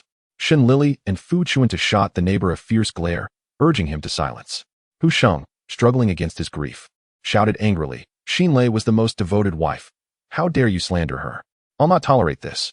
The neighbor cowered in fear of Hu Sheng's wrath. Mrs. Wu gestured to him, Wang Matzi, your words are vile. Shen Lili has been a model of virtue. You should be ashamed. Shen Lili and Fu Chuntu exchanged glances. Shen Lili approached to assist in the reprimand, seizing a moment of inattention, while Fu Chuntu examined Xian Li's lifeless body. After leaving a few banknotes behind, he departed from the Xiao residence and walked home, the streets deserted, with only the cold wind trailing behind. Cousin, I sense something is amiss, Shen Lili remarked. Beginning to showcase her budding detective skills, Fu Chuntu encouraged her to elaborate. Sister Xian Li, providing enlightenment to affluent families is not a disreputable matter. Why the ambiguity? After Aining's demise, how did Sister Xian Li learn of the news without being at the hospital? Fu Chuntu nodded. You have identified two of the three discrepancies. The final one concerns the true cause of Xian Li's death. Her neck bore deep strangulation marks, seemingly concealed by another set of marks from hanging. Although they overlapped, the edges still revealed subtle hints. This requires old Gao's expertise. Lili, I must be frank with you. Apart from the chief and Qi Ming, I trust no one else in the entire precinct. Indeed, old Gao was once a suspect with a criminal record. Though he is now a teammate, Fu Chuntu remained wary, especially with the current forensic officer having powerful connections. The precinct is rife with infiltrators from various factions, each with their own motives, some seeking redemption, others protection, creating a murky atmosphere. Shen Lili nodded. Tomorrow, Let Dr. Gao conduct a discreet examination under the pretext of mourning. Cousin. If the true cause of Sister Xin Lei's death was not suicide, then in Ning's death must also harbor hidden truths. The trading company will be on holiday, and I have ample time to seek justice for Ning and Sister Xin Lei. Heaven above, open your eyes and behold the chaos you have wrought. Can your conscience find peace? Chapter 4. A pillow of peace in the corridors of Guangxi Hospital. Nurse Xiao Deng was on duty when she spotted Gao Yuanzhan, intrigued. Huh. Dr. Gao, didn't you finish your shift? You're not on duty today. Gao Yuanzhan smiled. The patient in bed 36 is scheduled for surgery in 3 days. It will be my first time as the lead surgeon since joining. Since I can't sleep, I thought I might as well come to the hospital to study the case and devise a more reliable plan. I'm off to see the director. Xiao Deng replied with admiration. Don't run into a dead end. The director was picked up by the Jin family's driver and 1 TB back today. Gao Yuanzhan inquired. Is someone from the Jin family ill? Xiao Deng shook her head. Family secrets, birth, aging, illness, and death are significant matters, not easily inquired about. However, judging by the driver's hurried comings and goings, there seems to be urgency. The director was in a meeting when he was called away. Gao Yuanzhan acknowledged and left the nurse's station, appearing to ascend the stairs, but stealthily slipped into a hidden corner, making his way towards the morgue. Unlike previous occasions, the morgue was locked tonight. Locked? Gao Yuanzhan was familiar. He had once seized a body from there under the cover of darkness to impersonate Xia Meihan. Meihan, you must have departed this world, haven't you? He mused, shaking his head as he deftly picked the lock on the morgue. And Ning's small body lay still, eyes closed as if in slumber. Gao Yuanzhan felt a pang of sorrow. The following day, the trading company announced its annual leave. Yet, Shen Lili was preoccupied. Her spirits dampened. Meilu, puzzled, asked, Lili, we're on holiday. Why do you look so unhappy? Shen Lili, with reddened eyes, replied perfunctorily, I'm happy. Meilu pressed. When are you holding the cake party? Shen Lili seemed not to hear, her mind racing home to gather information. Fang Shouting emerged from a vehicle, waving, Lili. I'm on holiday too. Shen Lili responded, shouting, you're here. Is there something you need? Fang Shouting replied, I came to pick you up. Jean Cici is hosting her engagement banquet tonight. Are you interested in attending?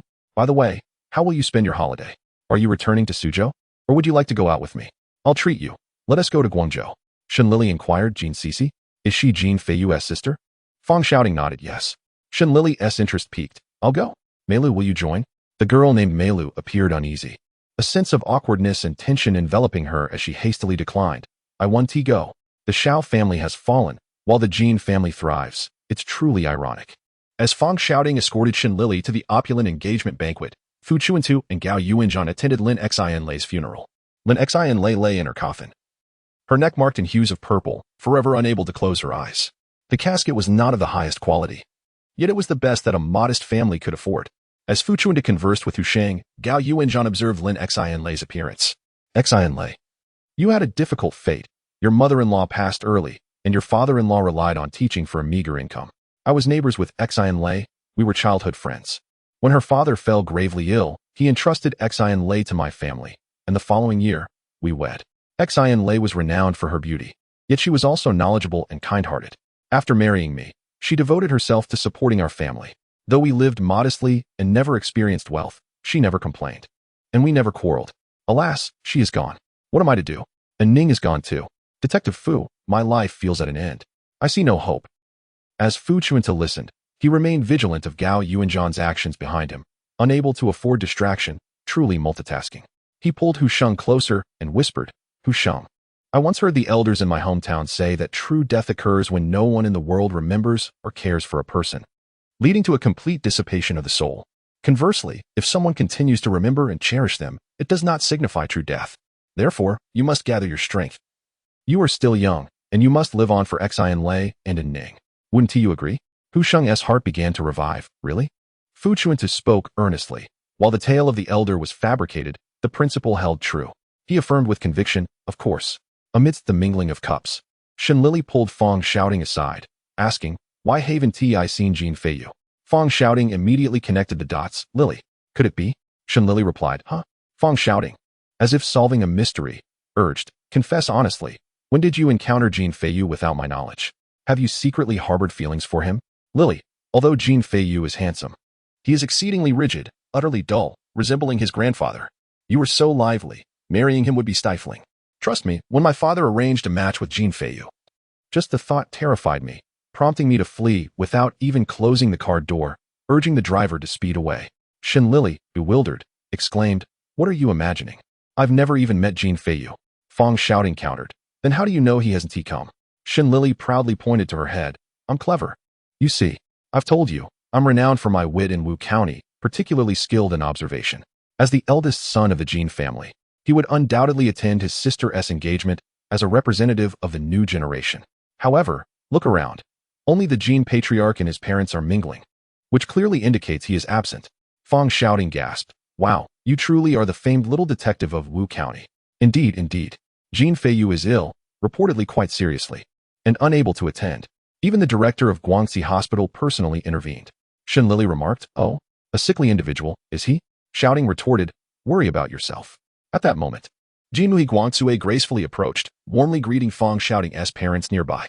Fang Shouting grimaced, "After I fled, my father abandoned any thoughts of an alliance with the Jin family. I heard Jin Ai was furious. She saw my mother at the department store and snorted before walking away in disdain. Now she is overly cordial. Could it be that Jin Feiyu is ailing and they want me to cheer him up?" Shen Lili rejoiced, "Did you finish reading the book I recommended?" Fang Shouting replied, "I flipped through it out of boredom and ended up hooked." Shen Lili reassured her, "Don't worry. Your parents dote on you. They would never send you to cheer someone up. However, it seems Jin Feiyu must be gravely ill. Otherwise, with his pride, he wouldn't lower himself." After returning from the engagement, Shen Lili entered Fu Chuntu's study, where Gao Yuanzhan awaited. "I've been expecting you." I examined Lin Xian Lei's body. It was murder. The assailant strangled her, resulting in death by asphyxiation. Furthermore, a strand of pubic hair was discovered in Lin Xinlei's mouth. Shen Lili felt a chill wash over her. Her eyes questioning, Gao Yuanzhan, embarrassed, gestured towards a small glass vial on the desk, containing a curled hair. "Shen Lili, a hair?" Gao Yuanzhan blushed crimson. Shen Lili, increasingly perplexed, grew anxious. Fu Chuntu cleared his throat. "It appears to be a man's pubic hair." A thunderclap erupted in her mind, leaving Shen Lili's senses reeling. A wave of nausea surged, and she fled outside, retching. Yesterday, Wang Matzi, a neighbor of the Shao family, had uttered the words illicit affair. The phrase now echoed in her ears. Shen Lili was incredulous. She suppressed the nausea and returned to the study, where the repulsive hair had been collected by Fu Chuntu.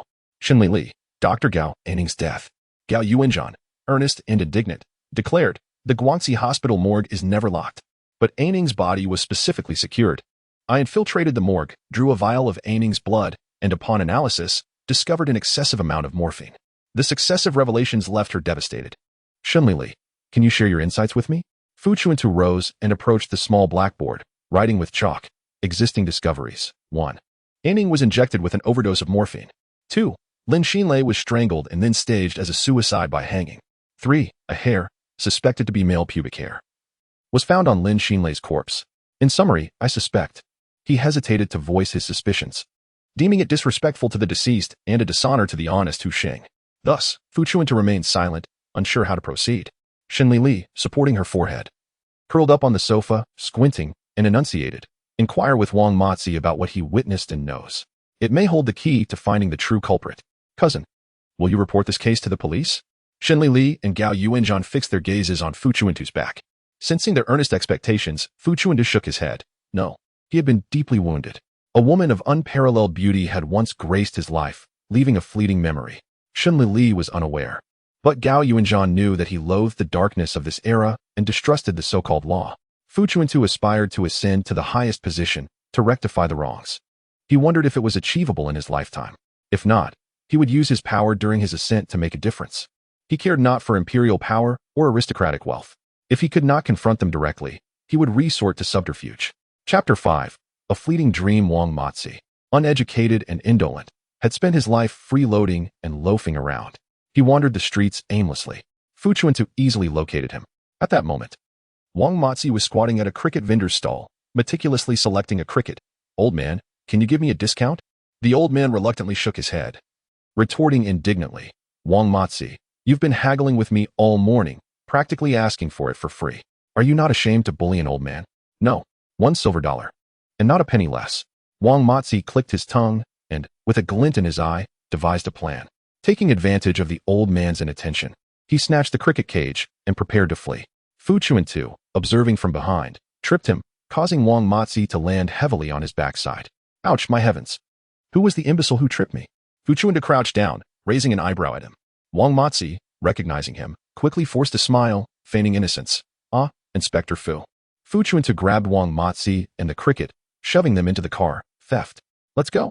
Time to spend some time at the police station. Wang Matzi, settled in the car, clutched the cricket like a hot potato, his eyes wide. This, Fu Chuntu, caught red-handed. What's your excuse? Wang Matzi stammered. Didn't you put the cricket and me in the car together? Fu Chuntu, slandering an officer, an additional offense. Wang Matzi quickly pleaded. Inspector Fu, have mercy. I'll never dare to do it again. Please let me go, and I'll pray for you day and night, and worship you. Fu Chuntu gritted his teeth. Shut up. I'm still alive. Wang Matzi fell silent, crestfallen. Fu Chuntu, I'll give you a chance to redeem yourself. I suggest you seize it. Wang Matzi, yes. Fu Chuntu, Lin Xinlei. Wang Matzi interjected. I didn't see anything. Fu Chuntu's heart skipped a beat. Then it's off to the police station. Wang Matzi, oh no. I did see something. That day, Wang Matzi woke up hungry. He rummaged through his empty house, intending to scrounge a meal at Aunt Wu's house next door. The alley was inhabited by common folk, with most able-bodied adults working during the day, leaving the elderly to care for children or do needlework at home to supplement their income. Wang Matzi ambled out of his house and saw a luxury car speeding past, stopping in front of the Shao residence. Wang Matzi said, I knew sister-in-law Shen Lili tutored the sons of wealthy families, earning a good amount of money. But I never harbored any ill intentions. I, Wang Matzi, may be a rascal, but I grew up in this alley. After my parents passed away, I was raised on the kindness of my neighbors, including the Shao family. How could I ever covet the Shao family's money, which saved my life? So I went straight to Aunt Wu's house. Aunt Wu grumbled as she made me a bowl of noodles. Just as I was about to leave Aunt Wu's house after eating, I saw a man emerge from the Shao residence, jump into the car, and speed away. Fu Chuntu listened intently, calculating, and asked, Do you remember the luxury car's license plate number? Did you get a good look at the man's face? Wang Matzi recalled, I didn't remember the license plate number, but as the man opened the car door and got in, I caught a glimpse of a large mole on his hand. It was black and very noticeable. Sister-in-law Shen Lili tutored the sons of wealthy families and was chauffeured home. I muttered to myself and went back to sleep. But that night, I was awakened by weeping and learned that sister-in-law Shen Lili had hanged herself. Inspector Fu. Was sister-in-law Shen Lili murdered? Fu Chuntu, impatient, cast a cold glance at Wang Matzi, causing him to shrink back like a quail. I was just speculating. Fu Chuntu warned, If you want to live, keep your mouth shut. Wang Matzi was stunned. I remember now? Fu Chuntu pulled out $2 silver, instructing Wang Matzi to pay for the old man's cricket and keep the rest as hush money. Wang Matzi understood, obediently exiting the car and leaving. Meanwhile, a strange incident occurred at Guangxi Hospital. Hospital director Jiang Honghai, who had been diligent and punctual for 10 years, had not returned since being taken away by the Jin family that day. With Guangxi Hospital leaderless, speculation ran rampant that Elder Jin was on his deathbed. The nurse's station was a hotbed of gossip, and little Deng confided mysteriously, It's probably just a matter of days, right? The gossip reached Gao Yuanzhan as well. He remained indifferent, but shared the information with Fu Chuntu and Shen Lili. Shen Lili, as usual, nestled on the sofa in the study, propping her chin up in contemplation. Fu Chuntu listened and said calmly, Elder Jin is devoted to charity. Let's hope he is blessed with good fortune and a long life. Let me tell you about my findings. Wang Matzi confessed that Lin Xinlei was driven home that day by a man with a large mole on his hand in a luxury car. I surmised that the events unfolded as follows. Lin Xinlei's tutoring session concluded that day, and she was driven home. Lin Xinlei settled into the car and requested, Driver, please take me home first. Mole man, I heard that your daughter is undergoing surgery at the hospital. Why not go directly to the hospital? Lin Xinlei, I need to go home to pack some things. Please ensure my safety and drive as quickly as possible. I'm worried about my daughter. Thus, the driver floored the accelerator, speeding Lin Xinlei back to the alley where the Shao family resided. Mole man, with ill intent, surreptitiously scrutinized Lin Xinlei, captivated by her beauty. Given the daytime tranquility of the alley, with most able-bodied adults working and only the elderly and infirm remaining, Mole man saw an opportunity. He followed Lin Xinlei into her home. Lin Xinlei was startled. Driver, I'm home. Mole man leered. Yes, you're home, and it's a good place to do business. Lin Xinlei, being a woman, was physically weaker and quickly overpowered by Mole man. A strand of curled hair remained in her mouth. During the ordeal, Lin Xinlei was engulfed in humiliation, struggling fiercely, until the man with the birthmark inadvertently choked her to death. The delicate beauty of her neck succumbed to his grip. Terrified, The man in a panic devised a plan. He hung a rope from the beam, ensnaring Lin Xinlei to stage her death as a suicide, and then hurriedly departed. As dusk approached, Wang Matzi could only discern the large, dark birthmark on the man's hand. Fu Chuntu, having restored his confidence, began to summarize. Now, we simply need to visit the affluent households on the Bund, seeking out any young masters currently under the tutelage of a female teacher. Identifying such a family would undoubtedly lead us to the man with the birthmark. Shen Lili's gaze followed Fu Chuntu's musings. Returning to reality as the daydream concluded, cousin still believes that Lin Xinlei's death and Ning's demise are two separate cases? Gao Yuanzhan interjected, and Ning's death remains a mystery. What could a 4-year-old girl do to offend anyone? Who could possibly have a motive to harm her? What leverage could she possibly provide for extortion? Who would resort to murdering a mere child? Shen Lili smiled. Dr. Gao speaks the truth. Cousin, and Ning's death must be intrinsically linked to Sister Xinlei's demise. And Ning was her Achilles heel. Fu Chuntu pondered. If the murderer used Ning to threaten Xinlei to fulfill his purpose, what could that purpose be? That sordid affair has already been resolved. Why then eliminate Ning? And subsequently, Lin Xinlei as well? Shen Lili felt she was drawing closer to the truth, though obscured by a veil of confusion. Yet this very confusion was crucial. Perhaps Fu Chuntu's analysis held merit. These were indeed two distinct cases occurring simultaneously, casting a shared misfortune upon the beleaguered Xiao Hushing family. Could it truly be such a coincidence? Deep within, Shen Lili sensed it was impossible. Late into the night, Gao Yuanzhan took his leave. Shen Lili tossed and turned in bed, unable to sleep, until the early hours of the morning when she dreamt. A dream in which Lin Xinlei held in Ning's hand. Standing in the grand hall of Yama, looking at her with a sense of injustice, Shen Lili awoke with a start. The moonlight appeared harsh, coldly observing humanity, perhaps concealing nefarious intentions, shielding the murderer. Chapter 6. A Pillow of Sephora. On the same night, the Jin mansion was far from tranquil. Jin Feiyu's shirt was in disarray, his lower half exposed, as the moonlight illuminated the scene, with a maid kneeling before him. Yet, even though the maid harbored aspirations of ascending the social ladder, Jin Feiyu was unable to fulfill her desires. The maid realized she would never cross the class divide, and tears streamed down her face. Jin Feiyu, like a maddened beast, with bloodshot eyes, bellowed, "Get out, go away." The maid hastily gathered her clothes, covering her chest, and left in shame. Jin Feiyu collapsed onto the soft edge of the bed, tears streaming down his face, his hands cupping his face, calling out, "Awake, please awake." In the study, old Master Jin leaned on his cane, squinting as he listened to the servant's report, dismissing him with a wave of his hand. His fury directed at Jiang Honghai, the director of Guangxi Hospital. A man without roots is nothing but a waste. If you cannot cure Feiyu's affliction, then let your grandson keep him company. Jiang Honghai was taken aback, wiping the cold sweat from his forehead. "I will do my utmost. But we mustn't rush." Old Master Jin scoffed. "You handle it as you see fit. Do not play tricks in front of me. That girl is surely dead." A hint of threat lingered in his tone. Jiang Honghai stumbled, nearly falling onto the ornate tiles. Ignoring the embarrassment, old Master Jin stormed off, his cane clattering against the floor as he made his way to Jin Feiyu's room, pushing the door open with his cane. Jin Feiyu lay despondently on the bed, weeping in despair. Old Master Jin scolded. "I had no idea you were engaging in such disgraceful acts behind my back. I raised a failure? Feiyu, oh Feiyu, was your obedience and caution all merely an act? If you desire a woman, which wealthy heiress on the Bund could you not have? Why do you prefer that second hand? Used woman? When did this begin?" Jin Feiyu lay silent, like a corpse, not uttering a word.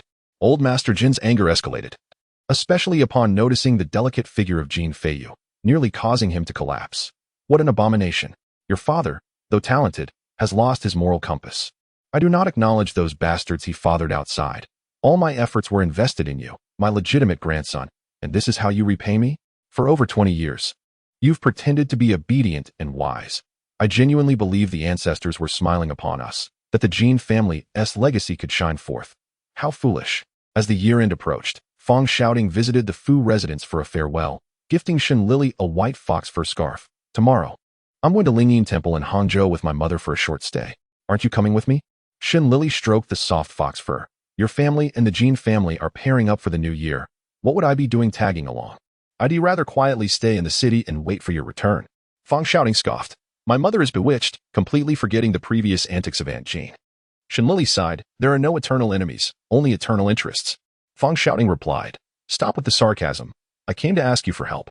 I don't want to marry Jin Feiyu." Shen Lili, "Is it simply because he is dull? Fang Xiaoting nodded. My parents say Jin Feiyu has good upbringing, is well-mannered, and is a suitable match. But he asks the same every day. It feels odd. He asks not even half as amusing as that monkey of his. Shen Lili was intrigued. He raises a monkey? Fang Xiaoting giggled. It's a nickname. His attendant, a Fu, has a large birthmark on his hand. Thus he has called the monkey. Jin Cece joked that if it had grown on his face, he would truly be a monkey. Shen Lili was grateful for her curiosity. Suddenly springing up from the sofa like a cat spotting prey, her eyes sparkling. Oh my, it's clearing up, it's clearing up. Standing on the sofa, she transformed into a detective, brainstorming wildly. Though Shen Lili was not the epitome of a refined lady, Fang Xiaoting had come to accept her eccentricities.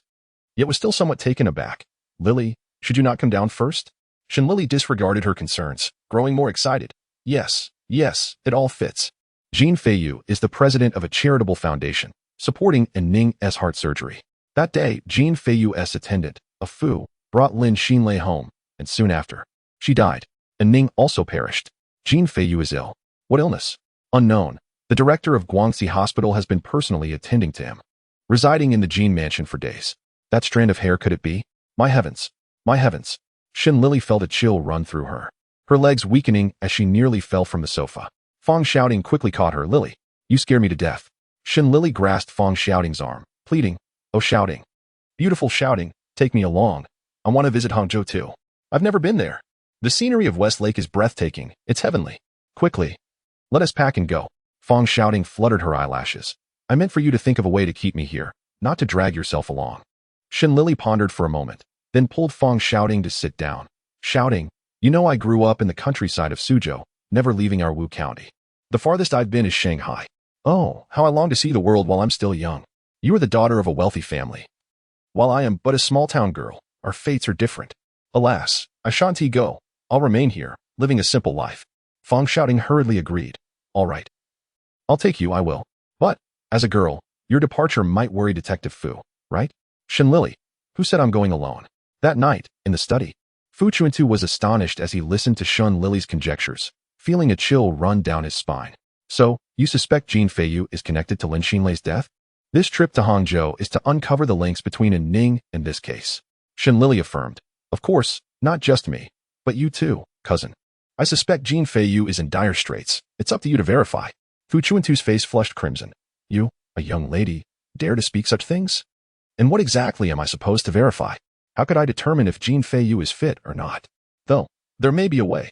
After pondering this thought in his heart, Fu Chuntu immediately devised a plan. Gao Yuanzhan would remain in Shanghai. Firstly, because Guangxi Hospital would not be on holiday, and secondly, he needed to look after Hu Sheng.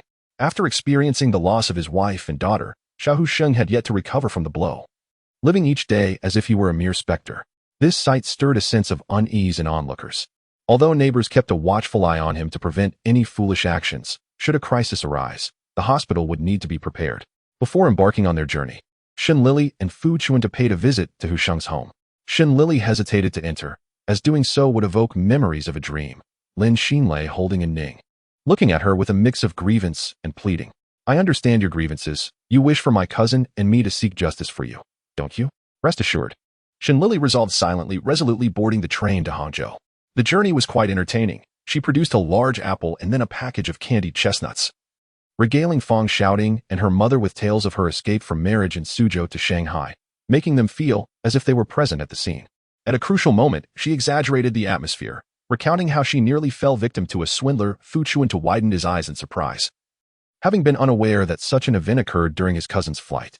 Shen Lili chuckled. I volunteered to join him in this venture, distracted him, and seized the opportunity to let the person escape while swiping his money. Hee. Fang's mother clutched her chest in astonishment. Oh dear, Lily, you are truly remarkable. Shen Lili beamed with pride. In Wu County, I am quite famous. Cough, cough. Fu Chuntu cleared his throat. Cousin, would you like some water? You're quite considerate. Fu Chuntu took the cup, his handsome Adam's apple visible, causing Fang Xiaoting to blush. Fang's mother pulled Fang Xiaoting aside to bid farewell, forcibly taking her away despite her reluctance. Shen Lili closed the compartment door and quietly asked Fu Chuntu, Cousin, have you found a way to test Jin Feiyu? The Jin family had acted first. Madame Jin, He Guangsue, had already brought Jin Feiyu to Hangzhou for preparations. I heard from Xiaoting that we would be residing in the Jin family's ancestral home. Fu Chuntu would not reveal his methods to Shen Lili. I'm still figuring things out. Shen Lili felt disappointed. Cousin, you are indeed slow. Think faster, we will soon arrive in Hangzhou. Chapter 7.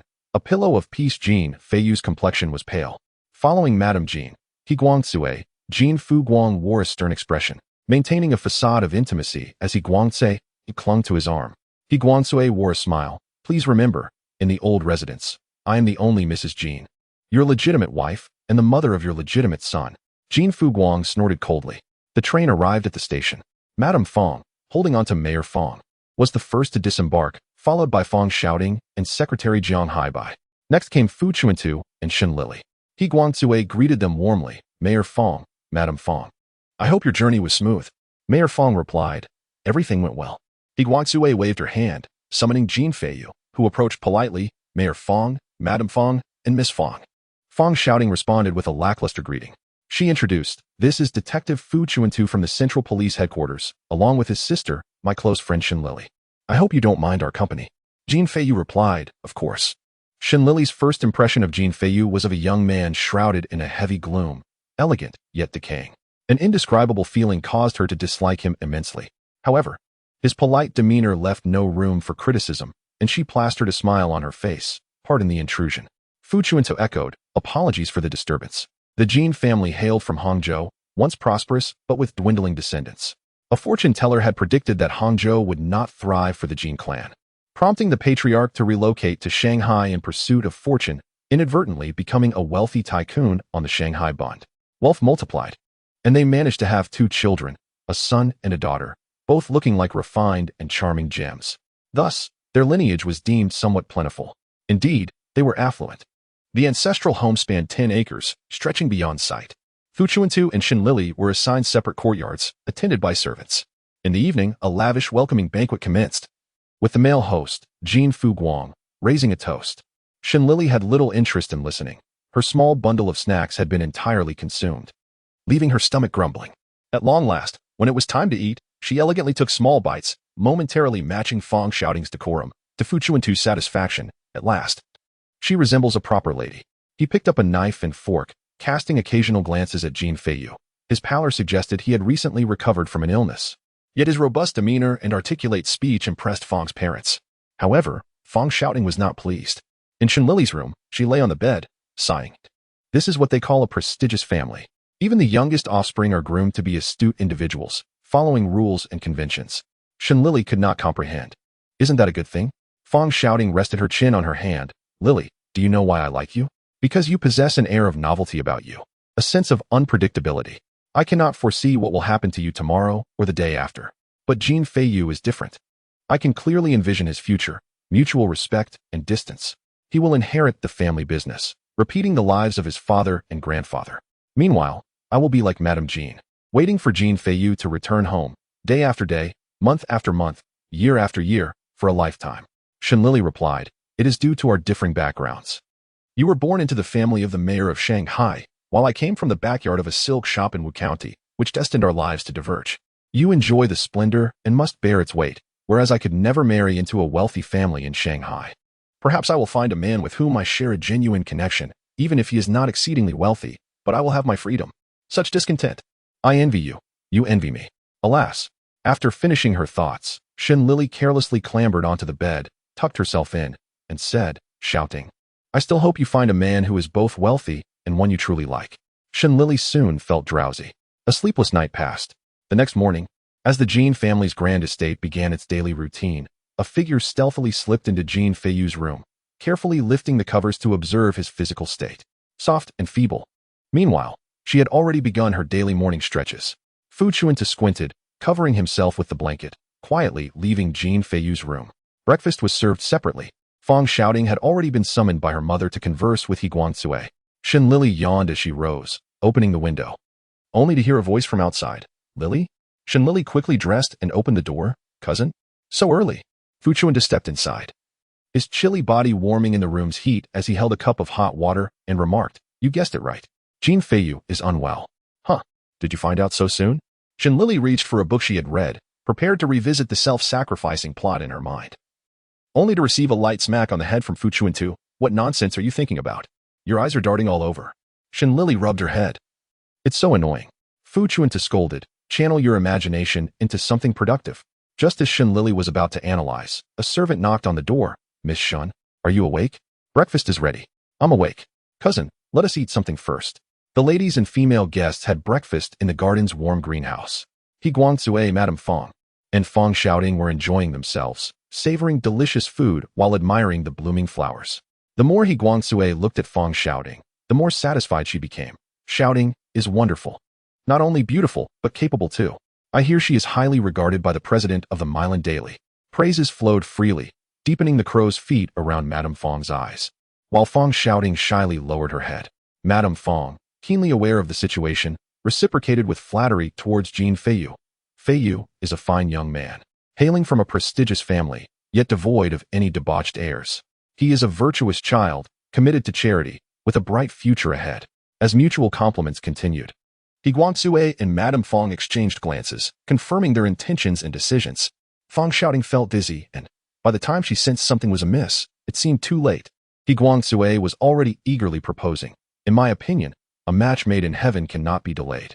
After the 7th day of the new year, we should finalize this immediately. What do you think, mother of the bride? This was already referring to her as the mother of the bride? Mrs. Fong did not mind at all. Though she maintained a facade of restraint, I must consult with my husband first. He Guangzue's smile was as radiant as the flowers blooming behind her. Fong Shouting clutched her mother's sleeve tightly, reluctant to accept. Mrs. Fong held her daughter's hand firmly, warning her not to cause trouble. The male host and guests sat attentively at the dining table, engaged in discussions laden with insights on the current situation and future prospects. Perhaps there was an element of testing, but Mayor Fong had no qualms about candidly discussing his promising future, believing it would bolster Fong Shouting's position once she was married. When Jin Fuguang and He Guangzue convened in the study, what should have been a harmonious union of two families erupted into a fierce argument. Jin Fuguang coldly remarked, "Have you thought this through? Fong Guohua is the mayor of Shanghai, and Fong Shouting is his only daughter. If you deceive them, when the truth comes to light, how will you explain yourself?" He Guangzue retorted with scorn, "It seems you don't care anymore? Now your heart is filled with thoughts of those illegitimate children outside, right? With Feiyu out of the picture, they can claim legitimacy?" The Fong mother-daughter duo were embroiled in a similar quarrel. Mrs. Fong lamented, "Who am I doing this for? Isn't it for you? With the Jin family's wealth, you would be worry-free for life. A rare good match, and you are unwilling? Do you wish to marry the Jade Emperor instead?" Fong Shouting's face flushed with anger, tears welling in her eyes as she turned to Mayor Fong. "Dad, this time." Mayor Fong stood with Mrs. Fong, shouting, "Your father and mother would never harm you." Fong Shouting ran out in tears. Shen Lili and Fu Chuntu were leisurely enjoying their meal, still far from finished, discussing the matter. Shouting's engagement must be called off. What is the difference from living as a widow? I feel no guilt at all. Mrs. Jean has a heart of stone, deliberately plotting against Shouting. Fu Chuntu agreed. "You should take action. My cousin supports you in this matter." Shen Lili felt warmth in her heart. "Cousin, you have indeed changed, becoming gentler." "Thank you, but I cannot tell Shouting the harsh truth. She is so innocent, so kind.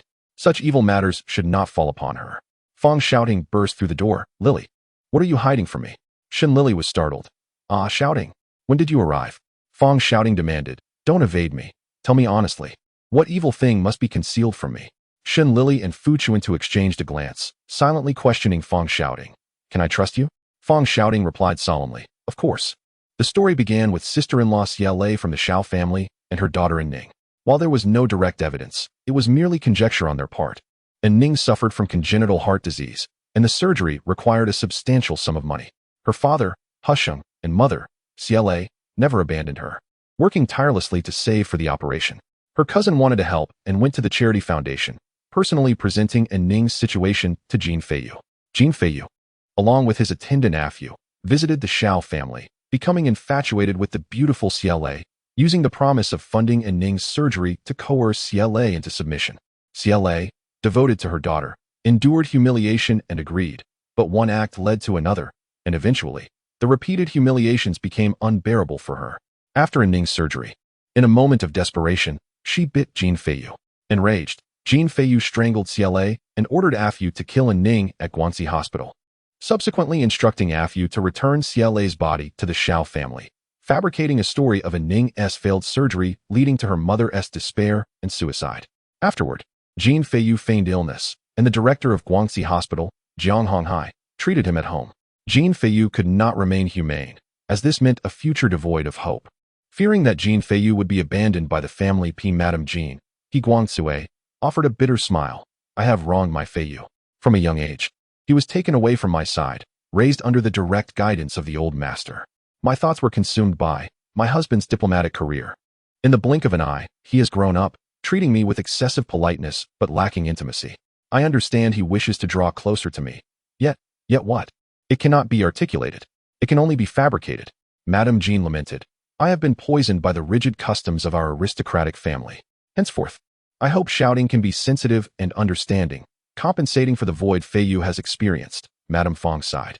You are indeed pitiable. I have heard that Master Jean is quite autocratic, and as a daughter-in-law, you naturally dare not defy him. Fortunately, Feiyu is an exceptional young man.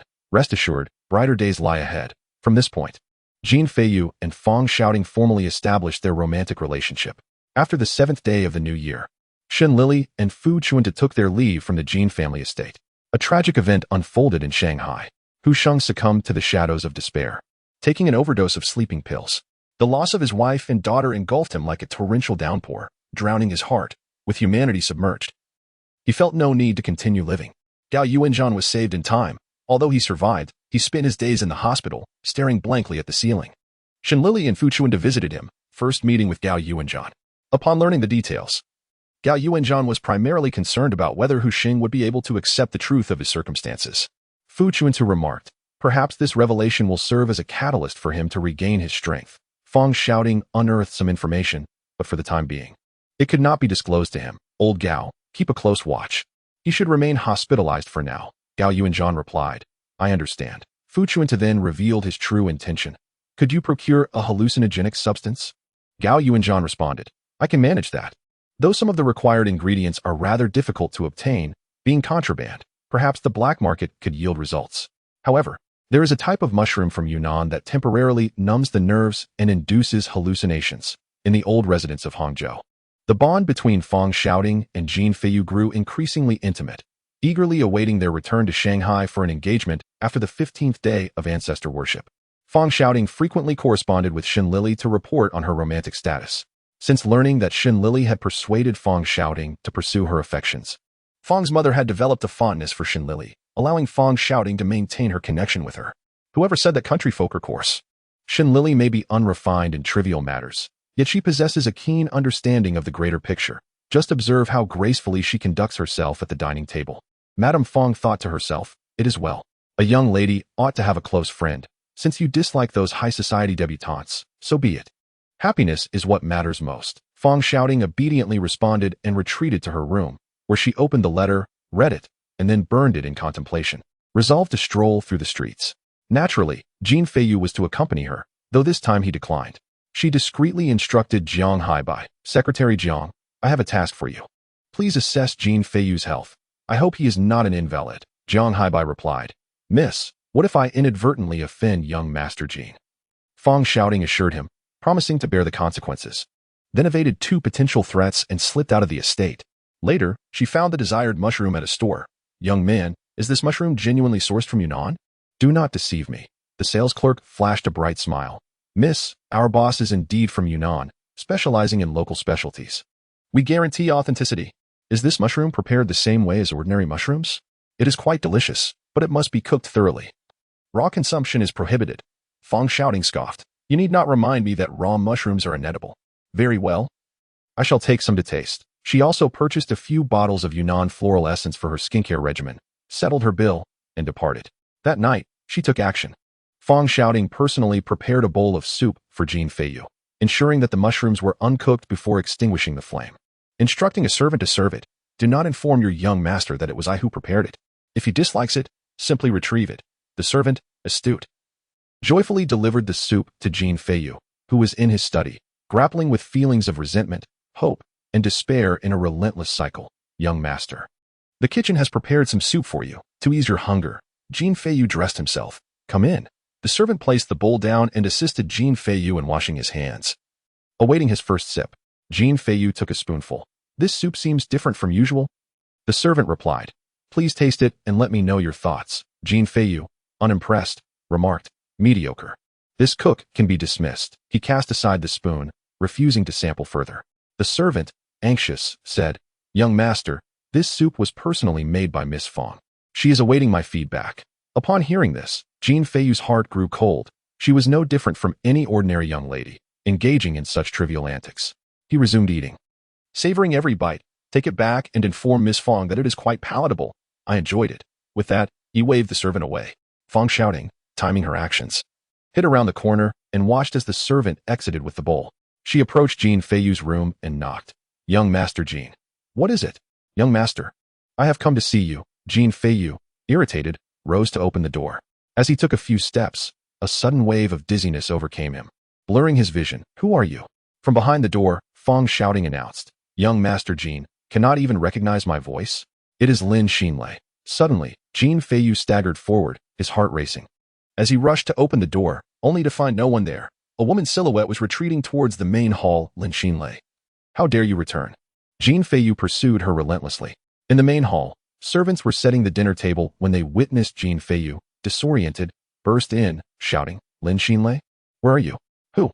"There is no Lin Xinlei here." The servants exchanged puzzled glances and inquired, "Young master, who are you looking for?" None among them had heard of Lin Xinlei. Jean Feiyu, in a frenzy, pushed past them, calling out for Lin Xinlei repeatedly. Fong shouting emerged from the shadows. Jean Feiyu seized her, gripping her neck tightly. "I will kill you. Lin Xinlei, you wretched woman, for robbing me of my humanity. I will end you." "What? This is scandalous. The young master has lost his humanity." Jean Fuguang, Higuang Sui, Mayor Fong, and Madame Fong rushed in upon hearing the commotion. Upon witnessing the scene, Madame Fong nearly lost her wits. "Heavens, release my daughter." Jean Feiyu, deaf to her pleas, raged with bloodshot eyes. "Wretched woman, wretched," he Guangxing gazed at shouting.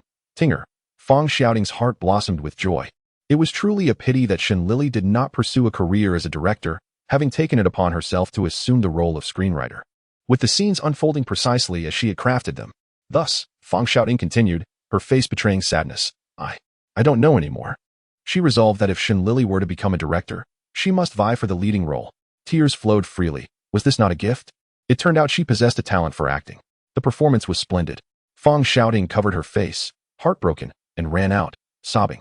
Mrs. Fong felt emboldened. "Humph. I tell you," He Guangxue interrupted, "Mrs. Fong Shouting has been living in my home for a year, behind closed doors. She has secretly pledged her life to my son. A reckless union would tarnish our reputation, wouldn't it? Since you have turned your back with such coldness. I am not unreasonable. The marriage can be dismissed, but my son has become unhinged, and this matter must remain confidential." Mayor Fong retorted, "Is this really a matter of madness? This concerns a life." He Guangxue dismissed him, "A mere insect's life. If it perishes, so be it. Whether there is a lawsuit or not, does it not ultimately rest in the hands of families like ours? Mayor, simply close your eyes and do not trouble the Jean family. Otherwise, the purity of Shouting will be in jeopardy, and tomorrow's Shanghai will be quite the spectacle." "Mrs. Fong exclaimed, This is slander, fabrication, defamation. Our family is here with you. When did Shouting engage in a reckless union with Jean Feiyu? I shall sue you." He Guangxue cast a disappointed glance at the silent Jean Fugong, resolutely turning away to sit down, her voice icy. "Sue away, go ahead. But think carefully before you do. Opposing the Jean family has its consequences. Mayor, what of your position? Without the backing of the financial elite, you are but a worthless mayor." Mayor Fong yielded, unwilling to gamble away his future. Only this once. With that, he pulled Mrs. Fong back to pack their belongings, intending to leave Hangzhou with Fong Shouting and Zhang Hai by that very night. Not a moment would they linger in this den of criminals. In the carriage, Mrs. Fong trembled with rage. Oh heavens, I nearly lost my Shouting." Fong Shouting, deeply affected, leaned against her seat, gazing out at the fleeting darkness of night. She calculated that she must urgently communicate with Shen Lili, and thus she did, disembarking with a sorrowful demeanor to request a meeting with Lili. Mrs. Fong eagerly nodded in agreement, instructing Jiang Haibai to make proper arrangements before returning. At that moment, Shen Lili was engrossed in knitting with yarn, counting time, and chewing on nuts. It should be time, right? Speak of the devil, and he shall appear. Upon Fong Shouting's entrance, she quickly recounted the events, only to inquire, "Where is Detective Fu?" Fu Chuntu emerged from the study. "I heard everything. Miss Fong, you performed admirably." Fong Shouting blushed. "Oh, regrettably. Jean Feiyu did not reveal whether Aining was murdered. Both Fu Chuntu and Shen Lili replied in unison, "It's highly likely." Fang Shouting asked, "Why is that?" Although Shen Lili had prepared herself psychologically, the mere thought of the lovely Aining filled her with sorrow, causing her to set her knitting aside and lament. Only with Aining's death can Sister Xinlei be driven to despair and cover up Jin Feiyu's misdeeds. Fang Shouting responded, "I am sorry, Detective Fu, Lili, my father. I feel both disappointed and ashamed." Fu Chuntu lowered his gaze, acknowledging the existence of shared suffering in this world. Those in power may paint a facade of tranquility, yet even clay figures possess their own tempers. Fu Chuntu scoffed, "How utterly meaningless. I believe this is not the first time for Jin Feiyu. The victims may not be confined to the Husheng family alone." Shen Lili suddenly recalled, "Cousin, could you investigate Meilu?" Fu Chuntu remembered, "Is she the colleague from your trading company who visited that day? Is she suspicious?" Shen Lili replied, "On the day of Jin Cici's engagement, Shouting came to find me, and I invited Meilu along. Her reaction, there was an inexplicable avoidance and fear, and she hurriedly refused. I won't go." That expression lingers in my mind. Shen Lili nodded. "I was asking if Jin Cici is Jin Feiyu's sister. Meilu, would you go?" Meilu immediately declined. She was a girl who loved food and socializing. How could she react so strongly upon hearing Jin Feiyu's name? I suspect she may know him. Fu Chuntu decided to investigate immediately, regardless of the hour, heading straight to the police station. Fang Shouting inquired, "Lili, now that the truth is revealed, what should we do next?" Shen Lili replied, "Let's not rush to inform Husheng Ji. For now, he is not in any danger, as Dr. Gao is watching over him. We should first look into Meilu." Chapter 9. A restful slumber. Meilu's year-end holiday was far from serene. Her brother, afflicted with leukemia, passed away just before the new year. As she tended to her mentally unstable mother and managed the funeral arrangements, she mourned the loss of her brother, who had almost turned 16. It was a tragic situation. In her sorrow, Meilu also felt a strange relief. Perhaps it was a form of liberation. Yet, her body and mind persistently troubled her. While pouring water, memories of her brother would suddenly resurface. During meals, in conversation, a wave of grief would seize her heart. Waking in the dead of night, she would sit on the edge of her bed, gazing at the moon until dawn. She realized that this household now consisted solely of her and her mother. When did it begin to decay? It all started with her brother's illness, followed by their father's death, and then her mother's descent into madness. Meilu wept bitterly. The next day, she reverted to her cheerful, food-loving self, a girl who enjoyed the company of others. She had just turned 22. Before Shen Lili was invited to Meilu's birthday celebration, she busied herself in the kitchen crafting an exquisite cake. Hearing information from Fu Chuntu, she asked, "How did Meilu's father die?" Fu Chuntu leaned against the kitchen doorframe, shaking his head. "Suicide." Shen Lili laughed in disbelief. "Another suicide?" Fu Chuntu explained. "He jumped into a well at midnight, and by dawn, he was retrieved, but it was too late. Meilu's mother had gone mad. It was said that she could not bear the burden of her son Feng's leukemia. Feng was a top student at Qinshan Middle School, with a promising future ahead. But due to his illness, he had to abandon his studies and deplete the family's savings. Meilu's family had sought assistance from a charitable foundation. At that time, it was Jin Feiyu who signed off on the 2 contracts, arranging for funds to help, but later, support was withdrawn. Shen Lili remarked, "So, Meilu's father, in despair, took his own life, and her mother succumbed to madness. What of her brother?" Fu Chuntu replied, "He died before the new year." Shen Lili exclaimed, "Oh my goodness! What a series of human tragedies! Why must such calamity befall one family? Alas! When we were in Hangzhou, how terribly lonely Meilu must have felt. Cousin, why was the Foundation's assistance terminated?" Fu Chuntu replied, "That has not been investigated. Do you think Meilu would tell us if we asked?" Shen Lili felt uncertain. She suspected that her family's misfortunes were intertwined with Jin Feiyu. To inquire would mean opening old wounds and pouring salt upon them. At the restaurant, Meilu hosted a birthday gathering for friends, though only Shen Lili attended. The misfortunes of recent years had left Meilu without companions. Her life revolved solely between home and work. Shen Lili was her only true friend. Meilu had made an effort to dress up and greeted Shen Lili with a smile as she accepted the cake. Taking a deep breath, "It smells so sweet. I love sweets." Shen Lili smiled warmly. "I'm glad you like it." Meilu continued, "I really do. Thank you for celebrating my birthday with me." Shen Lili responded, "I'm truly sorry. I heard about your brother, and I feel for you." Meilu felt a sense of release, yet her eyes still glistened with red. "Yes. My brother was so close to turning 16. Shen Lili remarked, "Such a flower-like age. You should have mentioned it sooner. My cousin is a detective at the police station, and not long ago, he helped secure funds from a charity for a little girl's heart surgery." Meilu masked her resentment poorly, lost in thought. Shen Lili called out, "Meilu?" Meilu snapped back to reality. Oh, is that so? Lily, heart surgery and leukemia are entirely different matters. Leukemia is a terminal illness, a bottomless pit. Let us not discuss this any further. I'll go check on the food. Please sit tight. As Meilu left the private room, her fists clenched tightly. When she returned, she wore a bright smile. The chef says it will be ready soon, just a little longer. Lily, I heard you went to Hangzhou. Did you have a good time? I went there once as a child and saw Westlake. Did you go see it? Shen Lili nodded. Before I went, I thought it was just water. We have Taihu Lake where I'm from, and I'm tired of seeing it since I was little. But when I went to Hangzhou and saw Westlake, I was shocked by my own ignorance, like a frog at the bottom of a well. Westlake is truly beautiful. The water is a blue-green hue, like silk.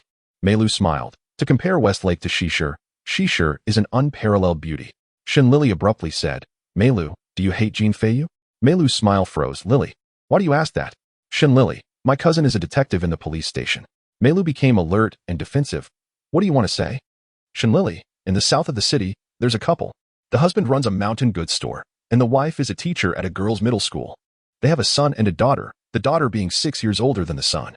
After graduating from the girls' middle school, the daughter worked in a trading company, and the son studied at Qingshan Middle School, excelling in his studies. The family lived a decent and harmonious life. Then, unfortunately, the son was diagnosed with leukemia. Misfortune descended upon this family from that moment on. Before long, the illness emptied their savings, and they had to seek help from a charity foundation. The chairman, Jean Feiyu, is a hypocrite with the face of a beast, extremely enthusiastic about humanitarianism. He used the relief funds to threaten women who sought help, demanding they offer themselves to him. Meilu sternly said, Enough. Shen Lili, you hate him so much. Were you forced by him? Meilu was in tears. Shut up. Shen Lili, you're doing this on purpose. Aren't you? Deliberately making me miserable on my birthday. Shen Lili, Meilu, if I said I could give you a great gift, a gift that would allow you to take revenge yourself, would you be happy? Meilu was stunned. Revenge? What are you joking about? That's Jean Feiyu, the young master of the Jean family. The Jean Feiyu who can turn his hand to make clouds or rain. Shen Lili, I'm not joking. Look up. Heaven never lets anyone off. Even if he can cover the sky with one hand, he can't escape the long arm of the law. Meilu was skeptical. Aren't the police in cahoots with the powerful? Shen Lili, maybe others are, but my cousin isn't. Meilu, how can I believe you? Shen Lili, let me take you to a place. After Jean Fuguang and He Guangzue returned to Shanghai, they had a big fight at the Jean family mansion because Jean Fuguang had chosen one of his illegitimate sons with the highest talent to bring into the family, whitewashing him as Jean Feiyu's biological brother. He Guangzue smashed all the porcelain vases in the house, adamantly disagreeing. Want me to be a mother to that bastard? Dream on. I, He Guangzue, am the only daughter of the richest family in northern Jiangsu. My brothers will never let you, Jean Fuguang, bully me like this. You just wait. My brothers will deal with you. The He family only recognizes Jean Feiyu and Jean Cece. Jean Fuguang sneered. Fine, let your brothers come and judge. Your selfishness has made the Jean family childless. I still have something to say. Upstairs, Jean Feiyu listened, feeling increasingly ashamed and hateful, and shouted, Afu. Afu was gone. The Jean family's patriarch had ordered him killed. A Liang came in, young master. Jean Feiyu, where's Afu? A Liang, young master.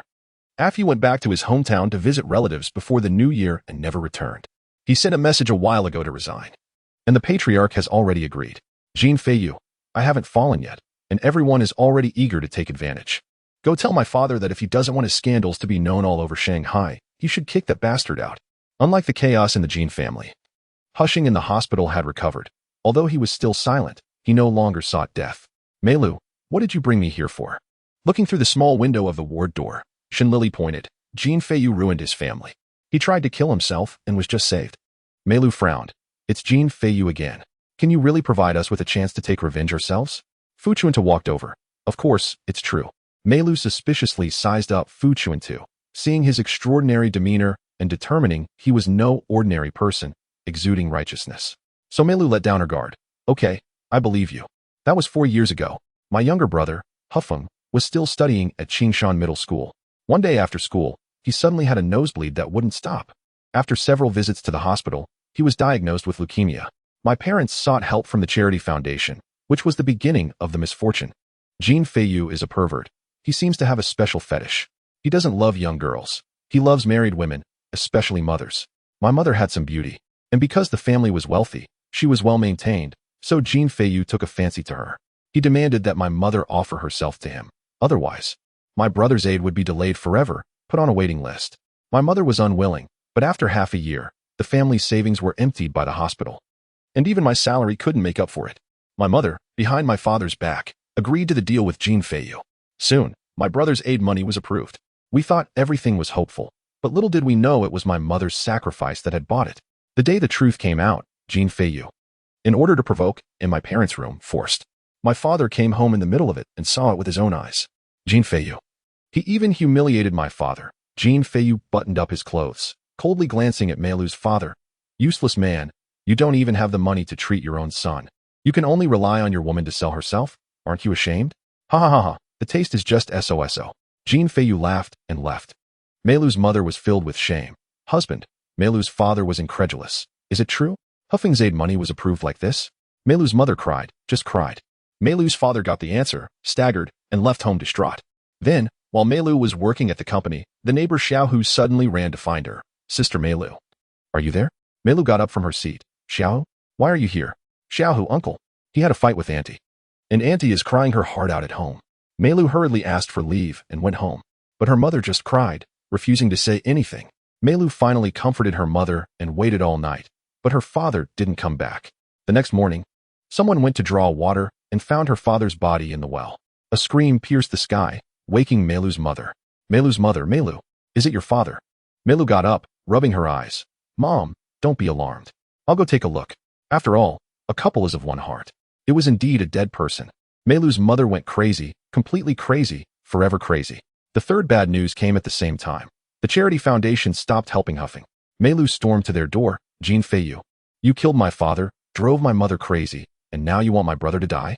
Jean Feiyu didn't care. Your father couldn't bear the shame and committed suicide. What does it have to do with me? As for your mother, it was a transaction. You were willing, and it was equal. How did I drive her crazy? And your brother, I'm a businessman. If I don't get anything, of course, I won't continue to pay. Meilu was shocked and furious. Jean Feiyu, you for a long time, but you didn't say anything. Jean Feiyu laughed, sizing up Meilu. Too bad, it's boring. Otherwise, your brother could still be treated. Later, I took my brother back home and tried my best to keep him alive. I tried my best, but he still died. Meilu wiped away her tears with a handkerchief. Sitting on the sofa in the corner of Gao Yuanzhan's office. Fu Chuntu, Gao Yuanzhan, Shen Lili, Fang shouting, and Hushing listened quietly. So, Jean Feiyu is my enemy. It was him who ruined my family. He's still at large, using the foundation to threaten and force one innocent person after another. I've thought about the police station. But the police station is too dirty. I don't believe them. So, Detective Fu, how do you plan to give me a chance to take revenge myself? Fu Chuntu said word by word. Debts must be paid, and murderers must pay with their lives. This night, the Jin mansion was extraordinarily quiet. The Jin patriarch went to bed early. Jin Fuguang had been staying out all night since the last fight, and He Guangze had returned to her mother's house to complain. The only ones who couldn't sleep were Jin Feiyu and Jin Cece, who was about to get married. Liang synchronized the information to Fu Chuntu. Jin Cece doesn't know about the changes in the family and is still immersed in the joy of her upcoming wedding. Jin Feiyu is acting strangely, locking himself in his room and throwing tantrums. So, this is the best opportunity. I shall discreetly administer sedatives into the evening meal, ensuring that as night descends, all shall be deeply slumbering. At that moment, I will unlock the door and allow your entry. My dear leader, once this task is accomplished, you must not seek my assistance again. I have retired from this life of crime. Shen Lili's eyes widened in astonishment. Cousin, your network must span the entirety of Shanghai. Even reaching the Jin mansion? Liang, disheartened, countered, whom do you belittle? I am a renowned thief. Had it not been for the threats from Inspector Fu, I would not have resorted to spying. Inspector Fu, what are your true intentions? Fu Chuntu replied, there are matters best left unexamined. If you wish to avoid the relentless pursuit of the police, keep your lips sealed. Liang reassured, rest assured, my leader. I have painstakingly concealed my identity within the Jin family, and I cherish this newfound life of ease. Before Shen Lili could inquire further into Liang's tale, Fu Chuntu made arrangements. In 3 days, it will be the demise of Jin Feiyu. Chapter 10. A pillow of peace as night deepened. The Jin mansion lay in eerie silence. Every motion resonated with clarity. Liang cautiously opened the door, peering out. Cuckoo, cuckoo. From the shadows emerged Fu Chuntu, Hu Sheng, and Meilu. Liang declared, I have administered a generous dose of sedatives. They shall sleep soundly until dawn. Fu Chuntu nodded. Hu Sheng, Miss Meilu, I will escort you no further. Go forth and seek vengeance upon your enemy. Remember, regardless of the circumstances, adhere strictly to the plan. Do not let your hands be stained with blood. Hu Sheng, a puppet manipulated by hatred, followed Meilu's lead. Do not worry, I know what must be done. Their footsteps echoed ominously as they approached Jin Feiyu's life. Meanwhile, he lay in restless slumber, the night feeling unnaturally ominous. Jin Feiyu awoke with a start, instinctively uttering the name, Lin Xinlei. What sorcery is this? Upon hearing the name, Hu Sheng was instantly invigorated, his aura brimming with murderous intent. Meilu cautioned softly, do not jeopardize our mission. Jin Feiyu turned on the bedside lamp, leaning against the headboard, casting a cold glance at the duo. Ah, Xiao Hu Sheng. Your fortunes have turned. Have you found new love so swiftly? Hu Sheng clenched his fists. Meilu stifled a laugh. Indeed, Xiao Hu Sheng can find new love. What of you? Ah, a eunuch. Jin Feiyu seethed with rage. You seek death. Meilu sighed. Jin Feiyu, your countless misdeeds have caught up with you. It is time for retribution. Those you have wronged will be waiting for you on the bridge of helplessness, and whether by knife's edge or fiery abyss. The king of hell shall not spare you. Unfazed, Jin Feiyu retorted. Is that so? Let us see if you possess the capability. He withdrew a handgun from beneath the covers, aiming it at the pair, a mocking eyebrow raised. I must admit, your skills are commendable. First, you poisoned me under the guise of my marriage to Feng Xiaoting, and then you stealthily infiltrated my household. It has all gone too smoothly. Do you believe you can so easily claim my life? My life is not for the likes of you wretches to take. Aha. The Jin family wields immense power. A mere stomp can shake Shanghai to its core. You wish for my life? Perhaps in your next life, you might be reborn into better circumstances. Prepare to meet your end. Meilu laughed derisively. How audacious. Last time, fortune favored you. This time, it shall not. What is our demise to you? Jin Feiyu questioned. Are you not afraid? Meilu shrugged. To be forthright, we did not plan to leave this night alive. Should we perish by your hand, tomorrow you shall pay for it. Jin Feiyu spat. Wretched scum, reveal your scheme. Why should we? Replied Meilu. If we divulge our plan, we shall die, and you will simply come to disrupt it? TSK, young Master Jin, you have grown navi with age. Could it be that your manhood has withered, along with your intellect? Fury consumed Jin Feiyu. Since entering, Hu Sheng had remained silent, fixated on Jin Feiyu with loathing so profound he wished for his utter annihilation. Meanwhile, Fu Chuntu and Shen Lili's plan was impeccably devised, forcing Hu Sheng to suppress his inner rage and persist. In the time of the Qing dynasty, during Empress Cixi's reign, the eunuch Li Lianying held great power. When Cixi perished, what Bi Husheng and Meilu stood side by side outside the Jin mansion, their eyes glued to the entrance as a parade of ostentatious sorrow unfolded. The chief of the police station also came to pay his respects, but he found no solace for the grieving old Master Jin. Nor could he mediate the escalating conflict between He Guangcui and Jin Fugong, shaking his head as he departed. In a daze, Hu Sheng's spirit gradually returned to his body, recalling the diligent man who hurriedly pulled a rickshaw outside the Paramount, racing towards hope for a better life, brushing past another man who shared his name. Meilu sighed, remarking that it seemed a new chapter of life was beginning. Husheng, what are your plans? She asked. I wish to leave this place and start anew in Beiping. He replied. Meilu nodded encouragingly. I wish you a brilliant future. Husheng approached Fu Chuntu to express his gratitude and bid farewell. Upon learning of Hu Sheng's intentions, Fu Chuntu paused and simply said, that's fine. In contrast, Shen Lili was exceedingly warm, rummaging through the storeroom to assemble a travel bag for Husheng. I've heard that Beiping is no less lively than Shanghai. It's bustling. She exclaimed. You must take good care of yourself while you're away. Stay vigilant and don't let anyone deceive you. But what will you do for a living once you reach Beiping? Husheng felt a warmth in her words and replied earnestly, I have a friend who runs a restaurant there. I plan to seek him out. After a year or so, I hope to save enough capital to open my own place. Shen Lili mused about the swift passage of time. You'll need to establish yourself quickly. Husheng affirmed. I will strive diligently. Shen Lili contemplated the approaching new year and the conclusion of her case, realizing her own crisis would soon bring her from Suzhou to Shanghai, prompting her to prepare for a potential escape. She prayed fervently, may the heavens bless Husheng with great success. Will I come to visit you in the future? You mustn't forget me. Husheng assured her that he would always welcome her. With a lighter heart, Shen Lili returned to her job at the trading company. Meilu was already waiting for her at the front desk. I've come to say goodbye, Lili. I've resigned, she announced. Shen Lili's lips twitched. You're leaving too? Meilu nodded. Yes, I plan to teach at a girls' school. Shen Lili felt a sudden emptiness in her heart. What about me? Where do I go from here? A beauty like me shouldn't be stuck at the front desk for life, guarding the entrance. She pouted. Meilu's eyes sparkled with curiosity I have a question for you. What is it? Shen Lili replied. Why did you ask Detective Fu to investigate me? When did you start doubting me? Shen Lili recounted. It was the day Jean Cece got engaged. Shouting came to see me, and I invited you along, but upon hearing Jean Feiyu's name, your face turned hostile. I suspected you knew him. Later, her cousin mentioned that Jean Feiyu might have harmed not only Xinlei and Aining but also connected to you. So that's it. Melu nodded.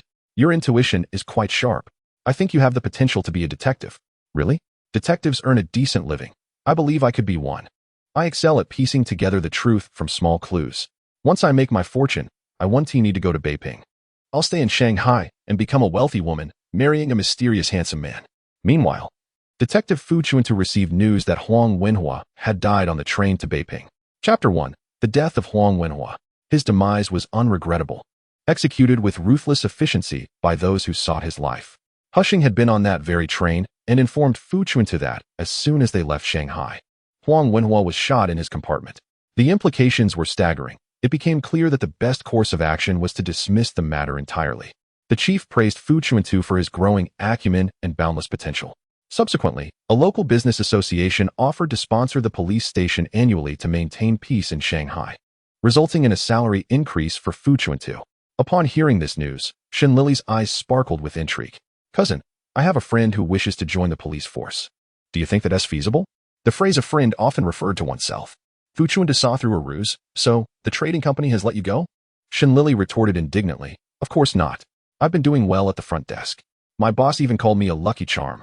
Fu Chuntu had long recognized Shen Lili's talent for investigation. Despite her lack of formal training, her innate intuition was invaluable.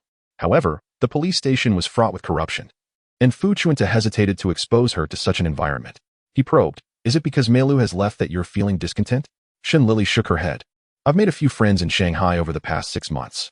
Shouting has moved to Shenbao, starting as a regular editor, which is certainly more promising than trailing celebrities for gossip. Melu, after resigning, had taken a teaching position at the girls' school where her mother once taught. Hushing had also embarked on a new journey in Beiping. As for Dr. Gao, she had witnessed him rise from his own demise to embrace the medical profession.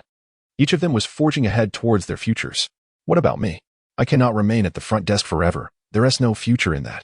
In Suzhou, I was like a frog at the bottom of a well, unaware of the vast world outside.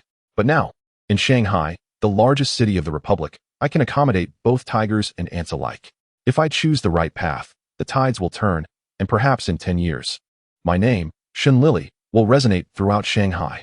Fu Chuntu was profoundly impressed. He scrutinized the young woman before him.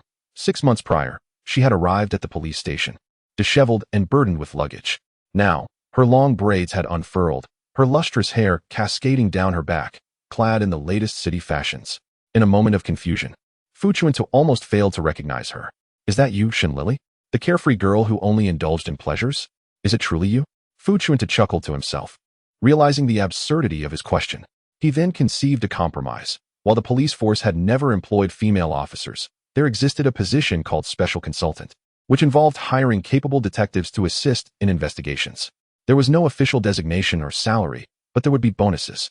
Shen Lili's eyes brightened. Are the bonuses substantial? Fu Chuntu raised an eyebrow. That depends on whether you possess the skills to earn them. Though Shen Lili felt a mix of confidence and uncertainty, she hesitantly asked, Cousin, won't you encourage me?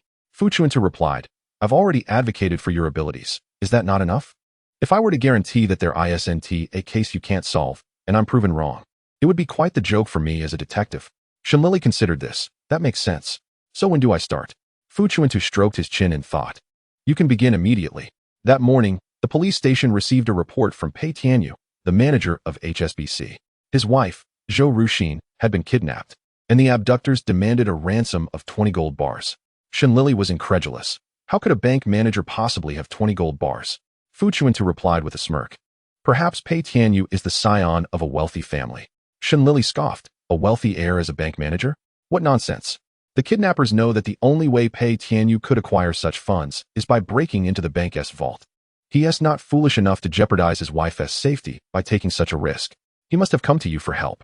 Fu Chuntu recognized that he had stumbled upon a valuable case for the police station.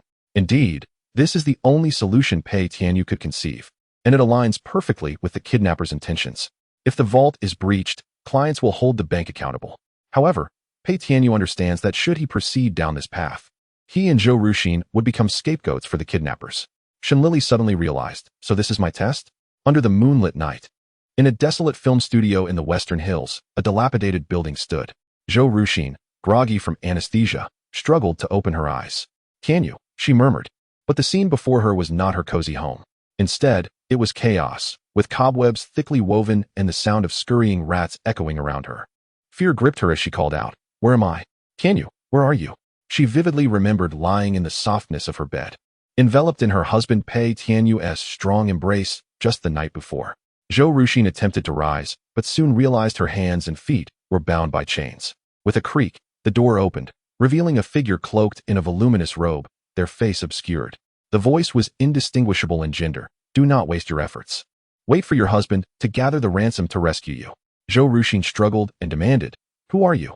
Why have you kidnapped me?" The figure retorted, "If I were to reveal my identity, it would only complicate matters." Zhou Ruxin implored, "We are merely ordinary individuals striving to make a living. We exhausted all our savings on our wedding and home. We truly have no excess wealth. I beseech you, release me." She knelt before the figure, bowing in desperation. The figure seemed to relish this moment, laughing heartily at her plight.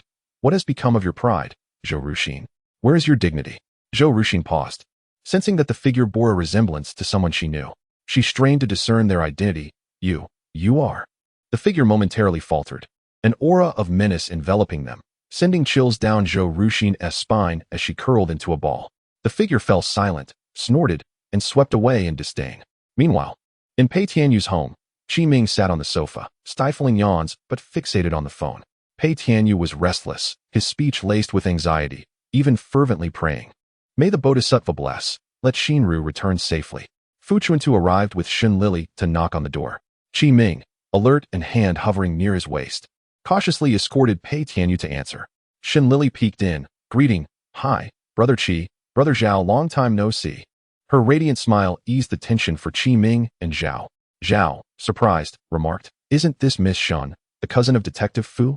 It's been ages. Do you remember me?" Shen Lili squinted and giggled. "Of course, Brother Zhao, you're so handsome." Zhao flushed with embarrassment. Fu Chuntu wore a frown, playfully flicking Shen Lili's forehead. "I wonder if hiring you was a wise decision. Are you here to play matchmaker?" Shen Lili retorted, "Cousin, you're thinking too much. We'll all be colleagues. I'm merely fostering camaraderie." Pei Tianyu, in his mid-20s and refined, adorned with gold-framed glasses, greeted the officers with superficial politeness before resuming his anxious wait on the sofa. Shen Lili surveyed the room, whispering, such a scholarly atmosphere, filled with books. "Brother Qi, is Pei Tianyu well educated?" Qi Ming confirmed. Manager Pei is a distinguished graduate of Fudan University. His wife, Zhou Ruxin, hails from an illustrious family of scholars. Not only did she graduate from a normal university, but she is also a published author, with in-laws who are esteemed professors. Shen Lili pondered, how is their marital relationship? At this, Pei Tianyu abruptly raised his head, indignantly declaring, "Xinru and I are inseparable. Our love is profound." Shen Lili recoiled. "No need to shout. You startled me." Pei Tianyu, flustered, apologized. "Forgive me. Xinru and I married out of love. I cannot abide any doubts cast upon our bond. In this world, swans are the most devoted of birds. Xinru and I are like swans. Should she perish, I would not wish to live." Shen Lili reassured him. "It's not that dire. Rest assured, with cousin and me around, your wife will be just fine." Fu Chuntu interjected. "I have news. The precinct has coordinated with HSBC and secured 20 gold bars for ransom." Pei Tianyu's eyes lit with hope, his earlier fervor dissipating into eagerness. "Is it true?" "Truly a testament to deep affection," Shen Lili affirmed, nodding resolutely. "Indeed. My cousin is the detective here." Pei Tianyu smiled. "My apologies for my earlier outburst. May I inquire who this young lady is?" Shen Lili nudged Fu Chuntu, urging him to announce her new role. Unexpectedly, Fu Chuntu introduced her. "This is my cousin." Shen Lili.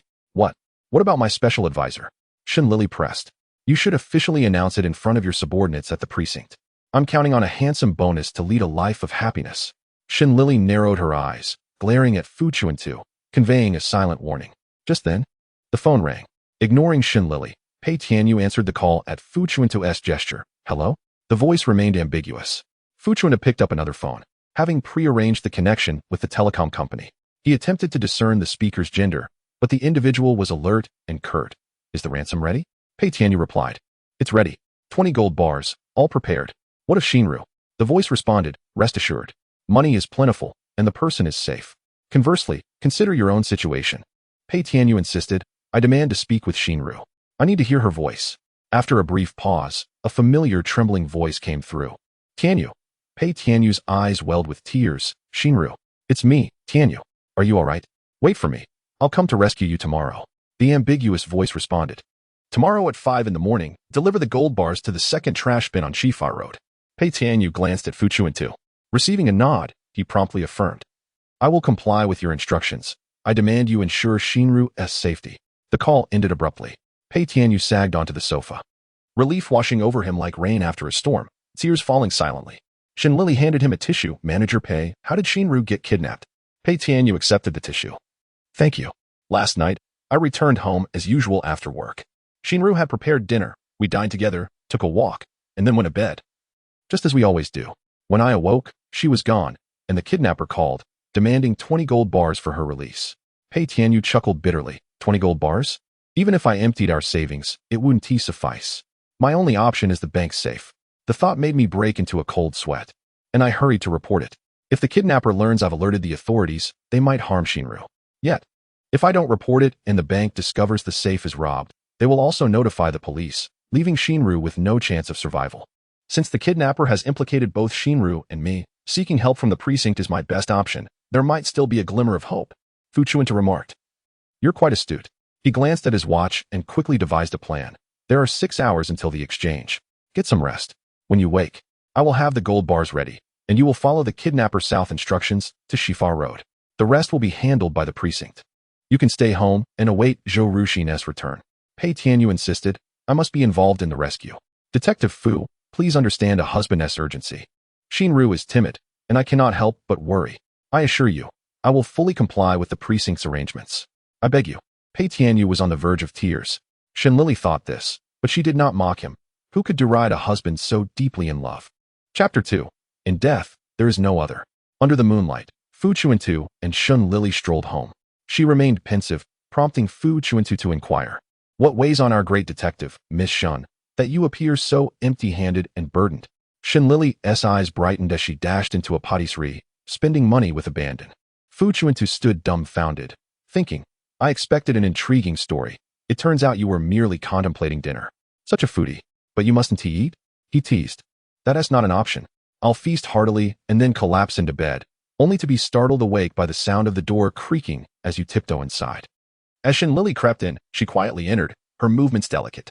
Suddenly, Fu Chuntu's eyes shot open. Who? When the lamp illuminated, Shen Lili, clad in nightwear, stood at the foot of the bed, her expression animated. Fu Chuntu nearly leapt from his skin, exclaiming, Why aren't you asleep at this hour? Are you sleepwalking? Shen Lili replied, Cousin, we took a walk, had dinner, and then returned to sleep. You might not have noticed someone entering the house while you were asleep, but you would certainly feel it if I were to take a living person from beside you right now. Fu Chuntu immediately grasped. So you're conducting an experiment?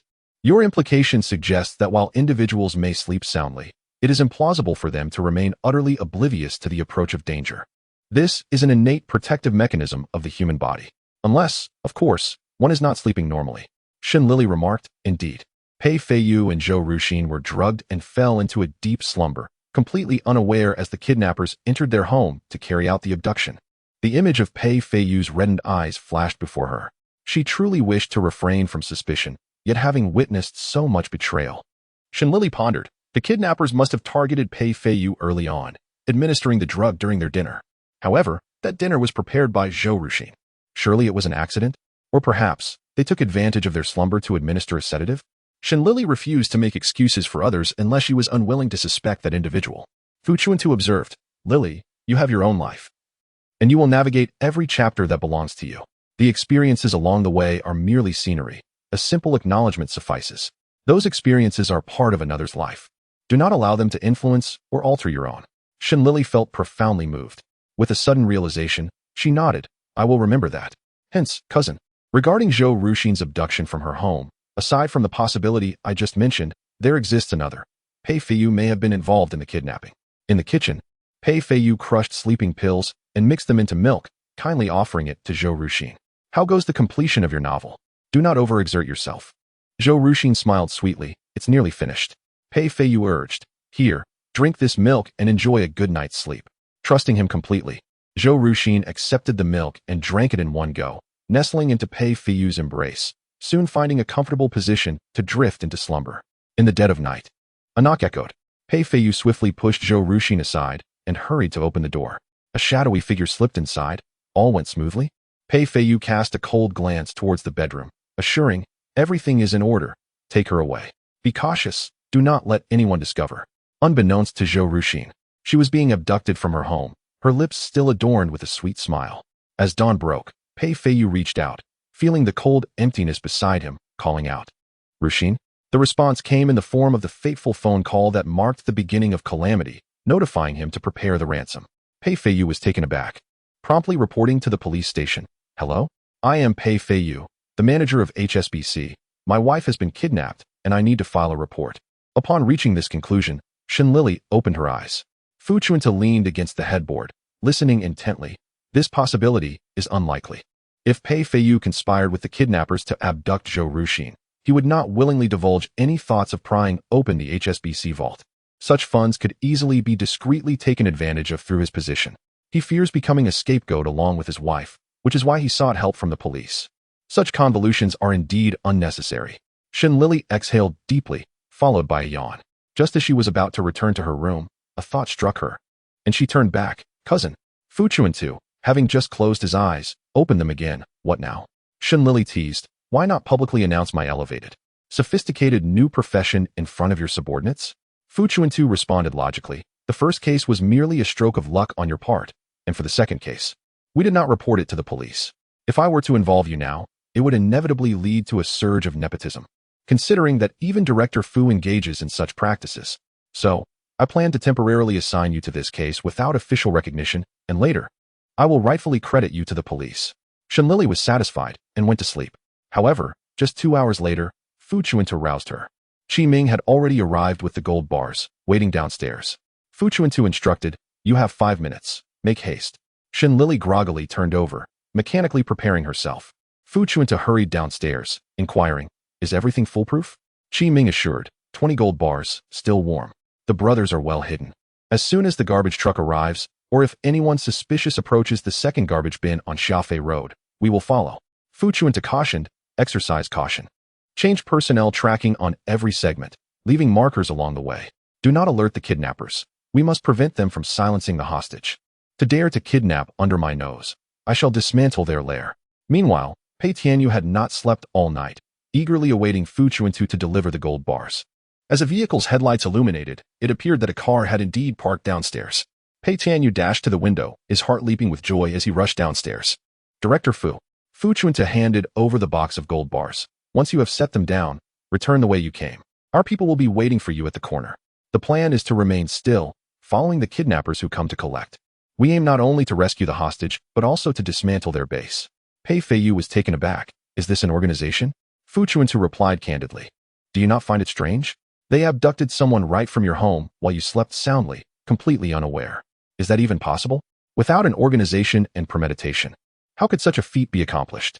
Pei Feiyu nodded. "Indeed, that makes sense. However, once the seed of suspicion is sown, it begins to take root." Shen Lili whispered, "Cousin, you all must leave now." "You all?" Fu Chuntu immediately seized her. "Are you trying to shirk your responsibilities?" Shen Lili replied, "I suddenly have something to attend to. I will speak with you later. I shall not participate in today's rescue." Fu Chuntu scrutinized Shen Lili. His curiosity piqued, yet time was of the essence. He waved his hand. "Go." The vehicle soon vanished from sight. Shen Lili slipped into Pei Feiyu's apartment. The door was locked. She bent down to examine the keyhole. Noticing it appeared newly replaced, lacking even the marks of a key, a thought struck Shen Lili. She recalled having read that a needle could be used to pick a lock. Yet, without a needle at hand, she lamented, "From now on, I must carry a bag of tools, equipped for any need." Just then, the door next door opened. Auntie Yang, basket in hand, was off to the morning market. Spotting Shen Lili's suspicious demeanor, she exclaimed, "Who are you? Oh my, could you be a thief? How brazen. Someone, come quickly." Shen Lili turned, feigning innocence and fear. "Auntie, where's the thief?" Auntie Yang was taken aback, having never encountered such a thief who neither fled nor identified themselves. Momentarily at a loss for words, Shen Lili blinked her big eyes. "Auntie, please do not frighten me. I just arrived from the countryside to stay with my cousin. Is there truly such a prevalence of thieves in the city?" Auntie Yang, now uncertain, scrutinized Shen Lili. The young girl appeared fresh and innocent, not resembling a thief at all, with her long braids glistening. Relieved, she squinted with a smile. Oh, you are Pei's cousin. I mistook you for a thief at first glance, but upon a closer look, you are indeed a lovely young lady. Shen Lili beamed. My name is Shen Lili. How should I address you, Auntie? Auntie Yang replied. Just call me Auntie Yang. I live right across from your cousin. Oh, by the way, why are you standing here so early? Shen Lili explained. I arrived in Shanghai last night and left my luggage at the train station.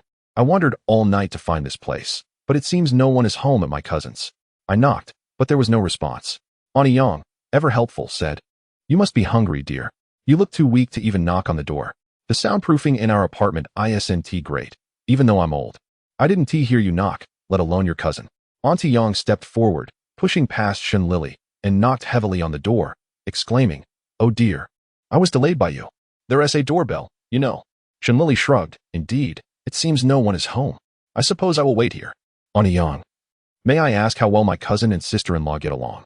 Is my sister-in-law easy to get along with? Auntie Yang grinned. You've come to the right person. Come with me to buy groceries. I will prepare breakfast for you, and we can chat while eating. The marketplace was bustling, and Shen Lili expressed her warmth, sweetly praising Auntie Yang while eagerly assisting her with the bags, much to Auntie Yang's delight. Your sister-in-law is truly remarkable. She treats your cousin exceptionally well. She used to be someone who wouldn't even lift a finger, yet she sought me out for cooking lessons, preparing varied meals for your cousin every day. The home is kept immaculate, and she is quite a lovely and graceful woman. A couple in love like them is a tale worth telling in our community. Shen Lili responded. That is wonderful. I feel reassured now. Otherwise, I would be quite anxious. Aunt Yang. Lili, have you encountered any issues in the countryside? Shen Lili. I simply wish to find a job in the city. Aunt Yang. Without suspicion, you will need to trouble your cousin's wife.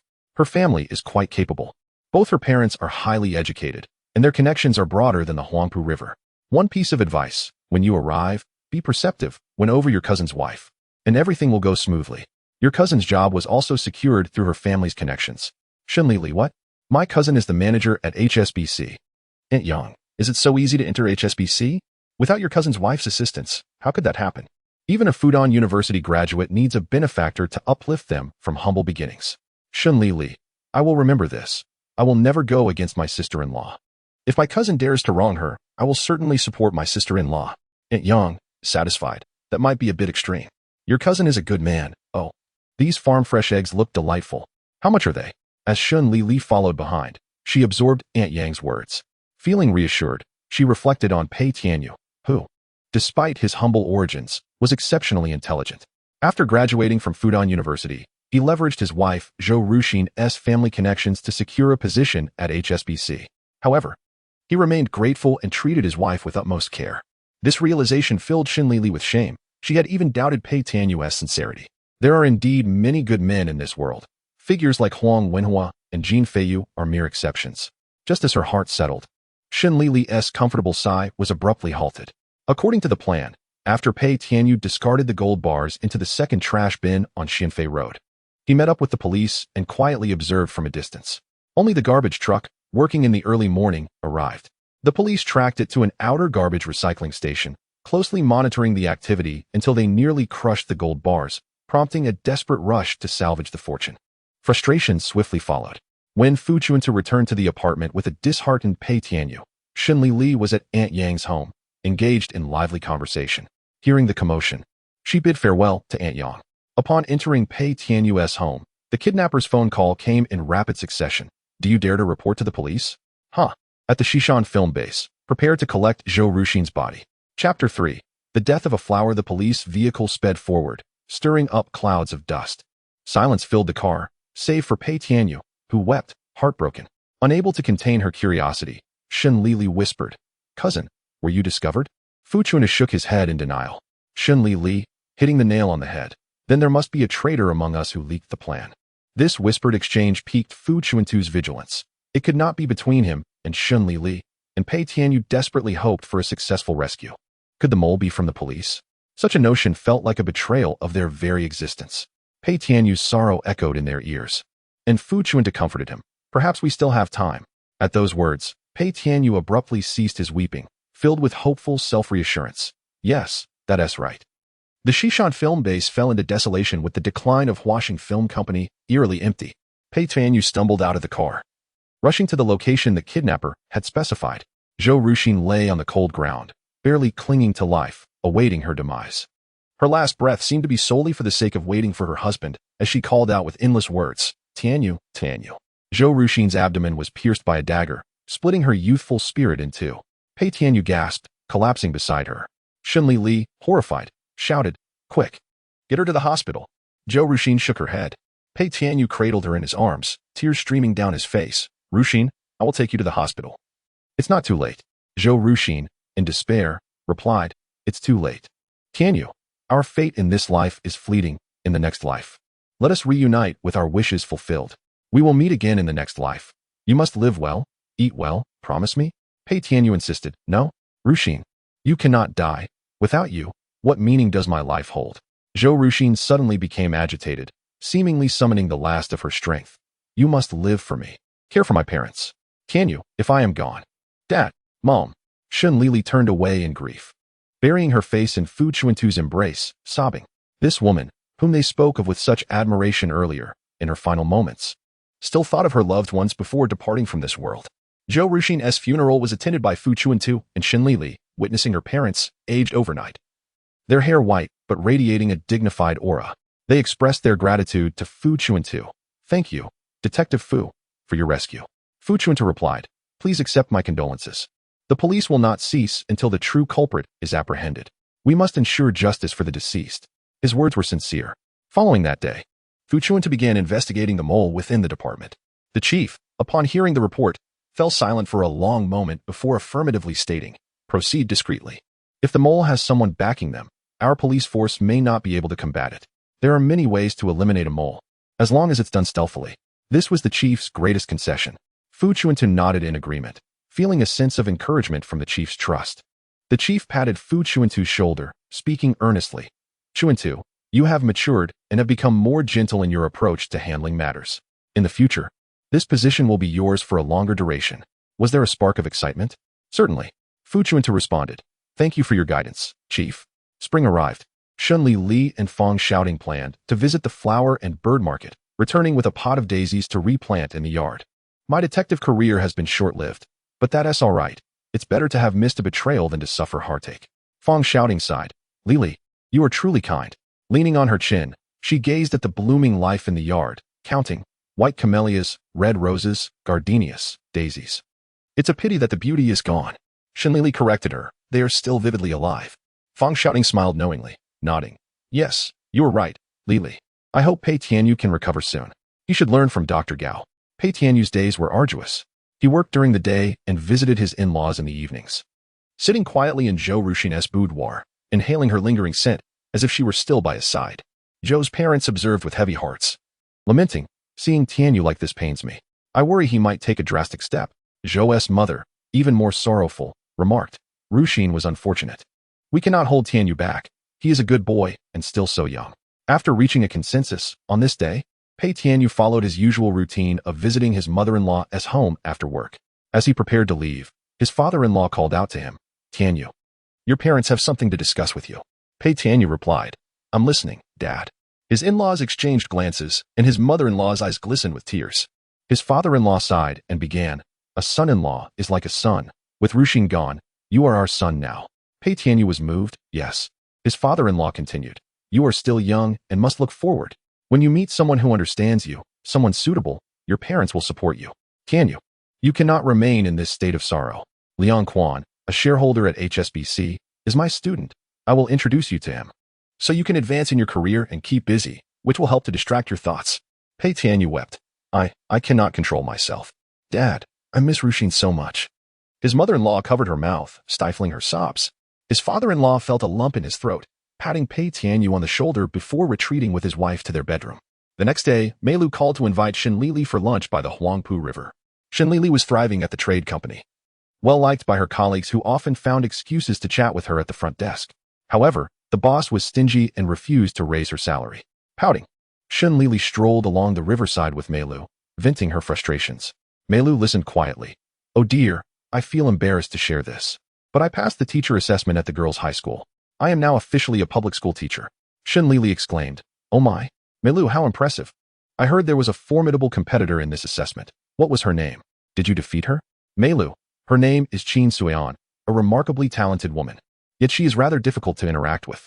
She is always so unconventional. I suppose I cannot say I have defeated her this time. Our results are neck and neck. And thus the girls' school has made an exception and admitted us both. Shen Lili, talent? Ah, speaking of talent, it reminds me of Zhou Ruxin. Meilu, Zhou Ruxin, the writer? She has passed away? Shen Lili, yes.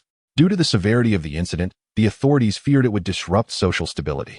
They instructed the police to suppress the news, only stating she succumbed to a severe illness. Meilu, I have been so engrossed in my preparations that I haven't paid attention to the outside world. I even read her novel, The Twin Souls, which is filled with resplendent fireworks. I adored it. Shen Lili, just as I finished my sketchbook. I shall go buy a copy. Meilu, no need to buy one. I'll give you the one I have at home. It's just that I am craving those little cakes you make.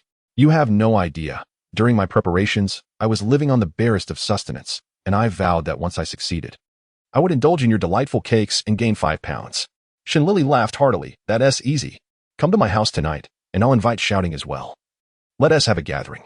Qin Suian arrived, holding a bouquet of fragrant lilies, to visit the Zhou parents. Zhou mother, astonished, hesitated to recognize the figure before her. You are Sui Sui, the daughter of the Qin family? Qin Suian smiled. Auntie, it has been many years. How have you been? Zhou mother was taken aback. Indeed, it is Sui Sui. Come in. Wuxian, come out. Suian from the Qin family has returned. Zhou father emerged from his study, still wearing his glasses, holding a book as if he hadn't heard properly. Who did you say? Qin Suian. Poised and graceful. Uncle Zhou, it's me, Qin Suian. Zhou father scrutinized the young woman before him, calculating. Ah. It must have been 2 or 3 years since we last met. Where have you been? Zhou mother ushered Qin Suian to sit. After my family fell on hard times, I accompanied my mother to seek refuge with my uncle in northern Jiangsu. I just returned to Shanghai not long ago. Now that I am settled, I came to visit you both. Zhou father, oh, and where do you find yourself employed now? Qin Suian, I have just begun teaching at the girls' school. Zhou mother, suddenly overcome with emotion, began to weep. Qin San hastily produced a handkerchief to dab her tears. Auntie, I am doing well. You need not worry about me. By the way, how is Ruxin? I miss her dearly. Is she well? Zhou father fell silent. Suan, Ruxin, you have not heard the news, have you? Qin Suian, what news? Zhou father, Ruxin has passed away. Qin Suian covered her mouth in shock. What? Pei Tianyu, as was his custom, came to visit his in-laws. Just as he raised his hand to knock on the door, he heard soft sobs from within and quickly knocked. Dad? Zhou father, still unable to recover from Zhou Ruxin's tragedy, said to Qin Suian, it's Ruxin's husband. I will open the door. Zhou father opened the door. Tianyu, you have come. What a coincidence. Ruxin's old friend, Qin Suian, has returned. Pei Tianyu held a sentimental view of everything concerning Zhou Ruxin. He politely nodded to Qin Suian seated on the sofa. Hello, I am Ruxin's husband, Pei Tianyu. Qin Suian appraised Pei Tianyu, smiling appreciatively. Ruxin had good taste. You are a man of deep loyalty. She did not choose poorly. Please, have a seat. I am Qin Suian, Ruxin's closest friend since childhood.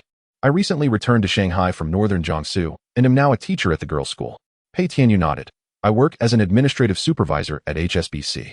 Zhou father, knowing that the path was laid out for Pei Tianyu, realized he would undoubtedly ascend swiftly. In just one spring, he had risen from manager to a higher management position. A thought suddenly struck him, and he commanded, Tianyu, you haven't had dinner yet, have you? Dear, please prepare a meal. It is a rare occasion to celebrate Suian's return. Zhou mother wiped her tears and agreed, rising to head to the kitchen. Zhou father instructed Pei Tianyu to look after Qin Suian and retreated to his study. In the spacious living room, the two sat somewhat awkwardly, engaging in small talk. My family and the Zhou family are neighbors.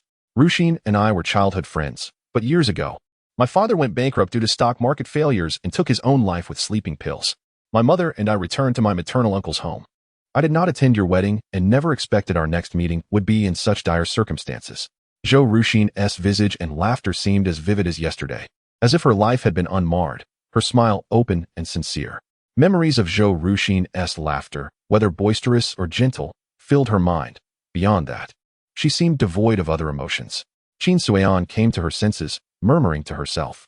Pei Tianyu, tears streaming down his face, interjected, I apologize. I did not intend to bring forth your sorrow. Pei Tianyu waved his hand. I have accepted it. However, speaking of her still brings a twinge of pain to my heart. But it is comforting to reminisce with her friends. It deepens the memory. Such profound affection. Qin Suan smiled. In our childhood, Wuxian and I dreamt that the men we married would be deeply affectionate and loyal. She found hers, in the kitchen and study.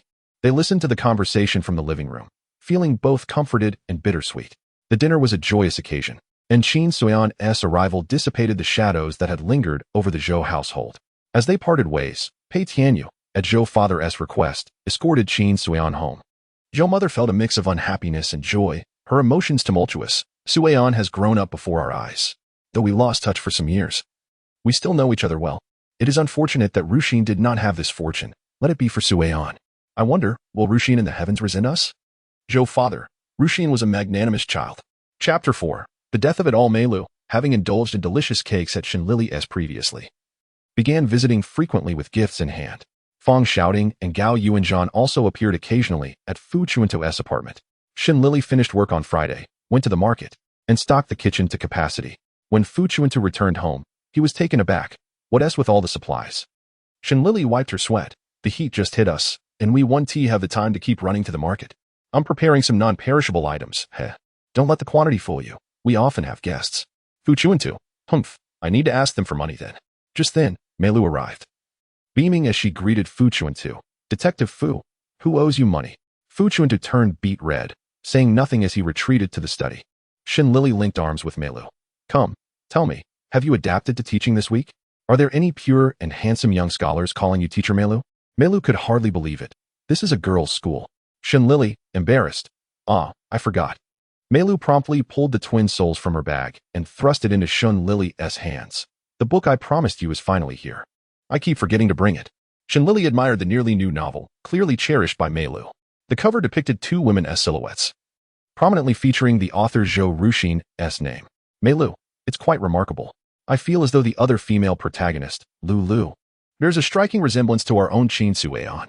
Shen Lili, Meilu, even if there are no charming male students, we should fantasize about female colleagues. Go away, Meilu, flustered. Stood defiantly in the courtyard, scolding. You little girl, you dare to mock me. Just wait until I teach you a lesson. Shen Lili begged for mercy. The courtyard was filled with laughter, much to Fu Chuntu's delight. He had grown accustomed to and enjoyed this lively atmosphere. In Gao Yuanzhan's words, merely observing from the side felt invigorating. They were delightful, and he sincerely wished for their long, happy lives without worry. Yet the reality remained harsh. Turmoil always disrupts tranquility. After investigating through spring, aside from various factions within the police station, there were only parasites idly consuming resources. No connections to the traitors could be discerned. Even after delving into 3 generations of ancestry, there was no link to the Zhou family or HSBC. The director halted the internal investigation, informing Fu Chuntu that if they could not uncover how the information had leaked, they would leave it be, viewing Zhou Wuxian as a victim of misfortune. Fu Chuntu sat pensively in his study, realizing he was still in a position of limited influence and power. He let out a bitter smile, tidied up, and went to assist with dinner, coincidentally overhearing Meilu inform Shen Lili about Fong Shouting's gossip. Even Gao Yuanzhan sat cross-legged nearby, listening intently. Teacher Qin is beautiful, tall, with a red mole beneath her eye. When Lili turned back to read her novel, you would understand why I think one of the protagonists resembles Qin Suan. Oh, by the way, I've noticed she seems to be in a relationship recently, becoming warmer towards us. You must know she never acknowledged us before. Even the female students fear her. They secretly nicknamed her the Extinction Master. Shen Lili asked, how old is Qin Suan? Meilu replied, about 26 or 7. I suppose, Fong Shouting remarked. Isn't 26 or 7 a bit late to start dating? Shen Lili suggested. Perhaps she had a failed romance before and is now taking a break to begin anew, Meilu added. This time, it's teacher Qin who is taking the initiative. I've never seen a man wait for her at the school gate. Rather, she always dresses up and heads out as soon as class ends. Shen Lili mused. It seems a remarkably handsome gentleman must possess such charm. I'm quite curious enough to wait until dinner is finished. After a comfortable bath, Shen Lili lay in bed, flipping through the book Twin Souls. The story is narrated in the first person. My name is Chimei, and I have a close friend since childhood, Lulu. Lulu is more beautiful than I am. She is a daughter of heaven, exuding extraordinary grace and writing with remarkable flair. I have always regarded Lulu as my idol. mimicking her speech, gestures, and attire.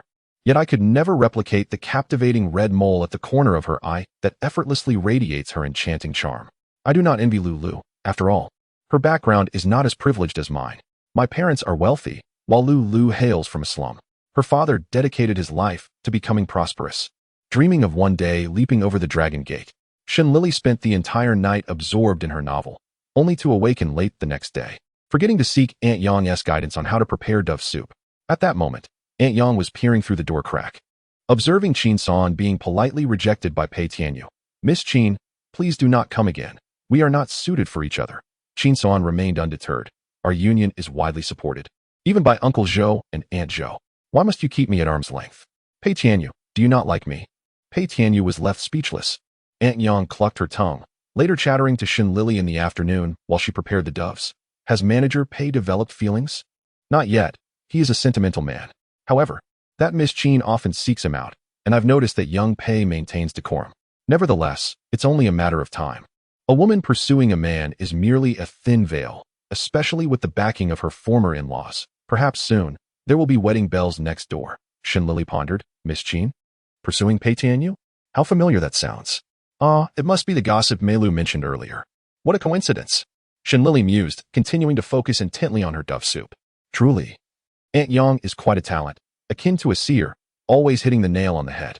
Before long, news of Pei Tianyu and Qin Suian's progress surfaced. Pei Tianyu was to be promoted again, this time to a senior position at HSBC, becoming a confidant of Director Liang Quan. Simultaneously, he finally agreed to Qin Suian's pursuit. At the girls' school, Mei Lu and a group of teachers surrounded Qin Suian, listening to her share sweet tales. Each face reflected various emotions. "Teacher Qin, you are beautiful and accomplished. What kind of man could you not find? Why choose a widower? A scarlet mole can never surpass the white moonlight. The former becomes a memory, standing between you. You must think carefully. Indeed, Teacher Qin, you ought to find someone worthy of you." Qin San, however, was not offended. Since she began her romance, she has radiated warmth, becoming approachable and eagerly integrating into the collective life of her fellow teachers, sharing everything about herself. As women, do we not seek a profound love throughout our lives? His enduring affection for his late wife is ample proof of his emotional depth. If he cherishes her so, how much more so will he value me as his companion for the rest of his days? I have known his late wife as family since childhood, so I understand them well. At this age, finding a suitable partner is challenging.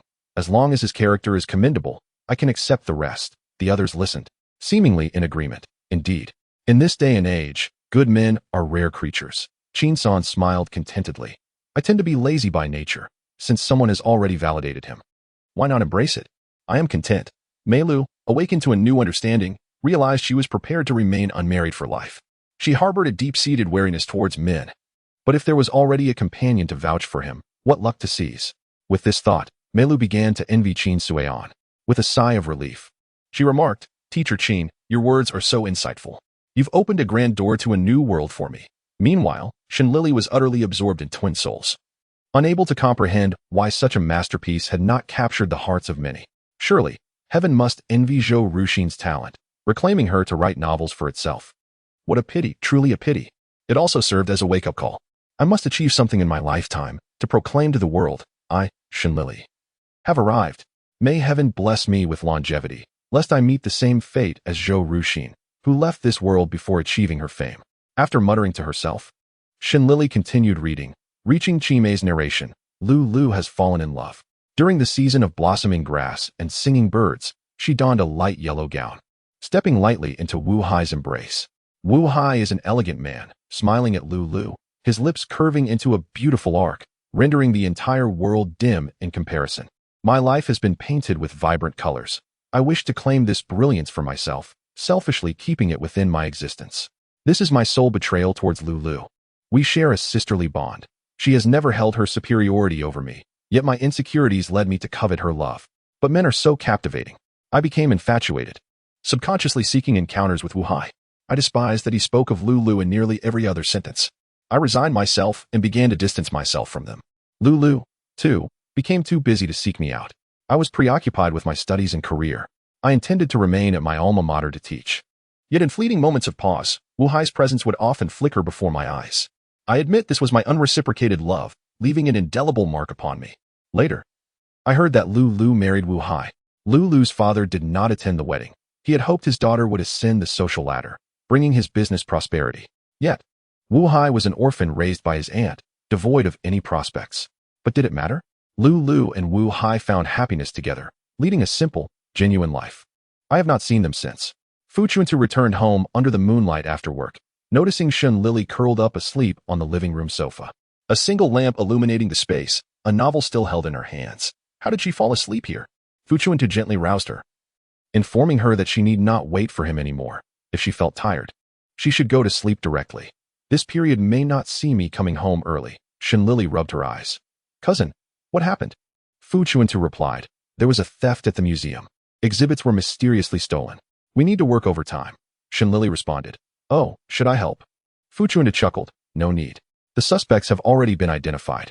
We just need to follow the leads. Shen Lili resigned herself to the realization that her aspirations of becoming a detective were entirely futile. Fortunately, her boss had given her a slight raise.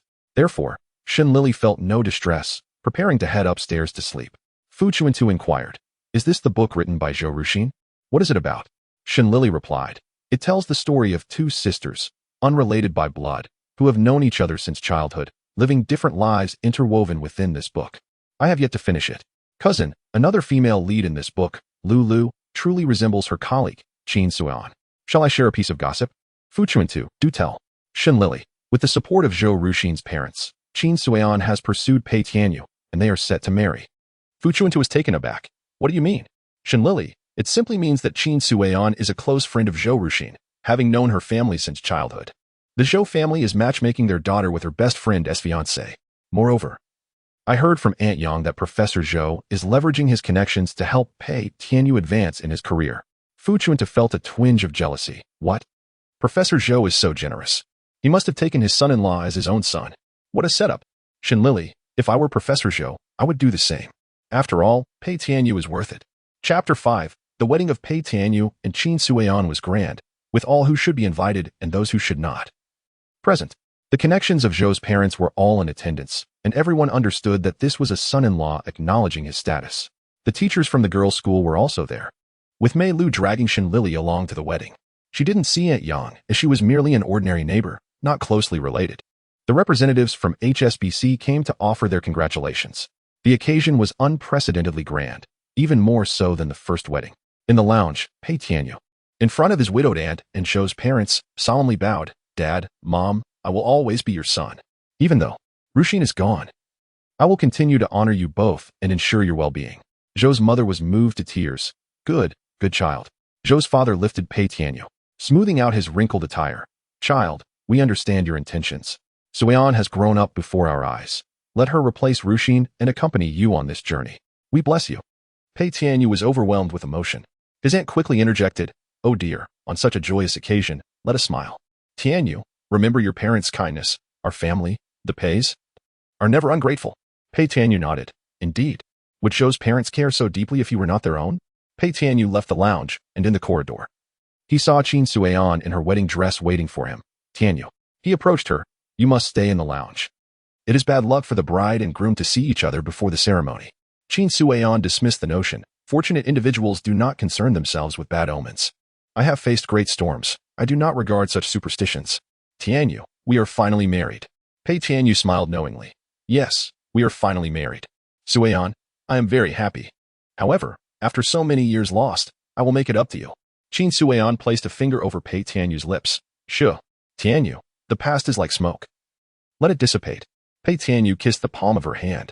She playfully scolded. Rogue. He grinned mischievously. There is no one around.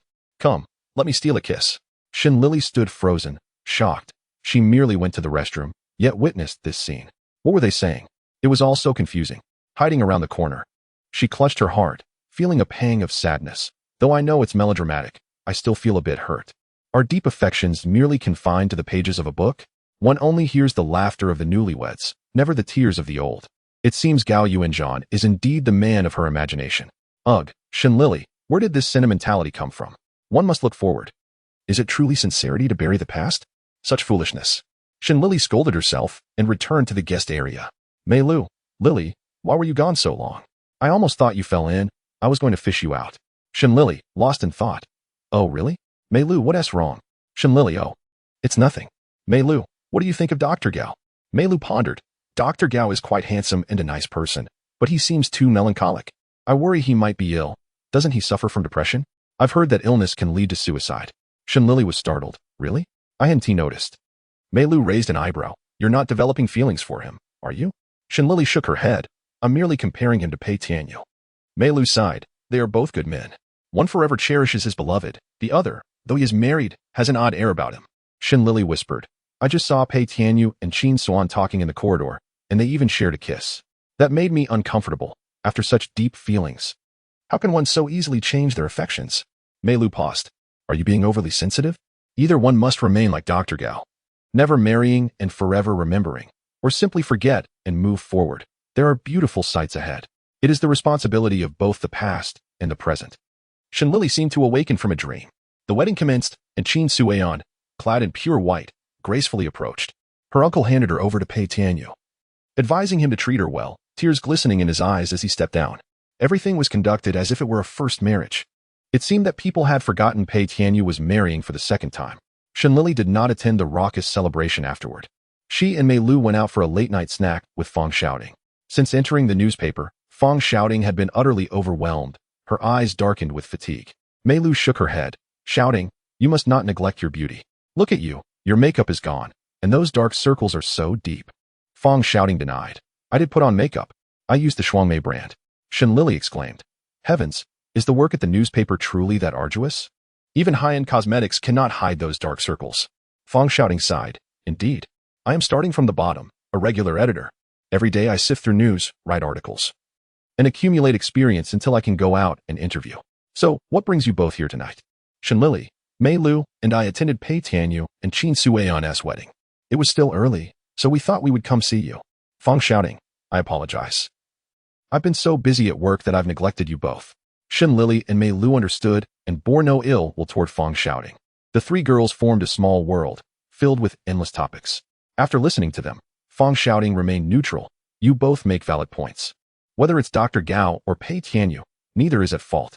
Let me ask you, at the wedding, were there more blessings or disdain?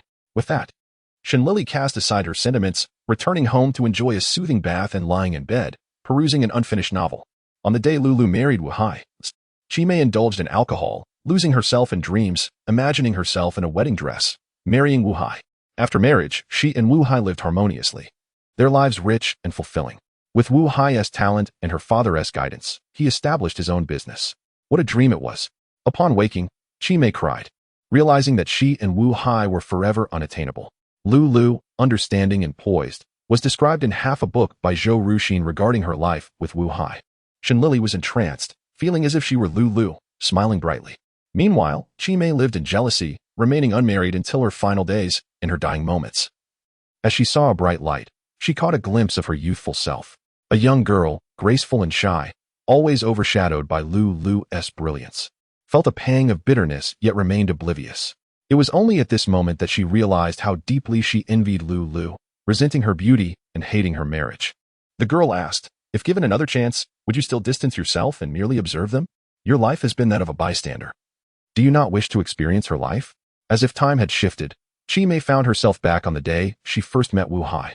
Qimei, I'll take you to meet my boyfriend. Can you help me assess him? Lulu shyly requested. Qimei, suppressing her excitement, nodded. All right.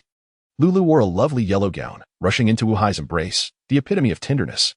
The smile Qimei had cherished her entire life reappeared before her. She, echoing her memories, intentionally created opportunities for encounters. Yet her words never strayed far from Lulu. This time, Qimei felt no disdain. She feigned the role of a supportive best friend, continuously praising Lulu to win Wu Hai's favor. I shall not wallow in despair and distance myself from them. I shall claim Lulu's Wu Hai.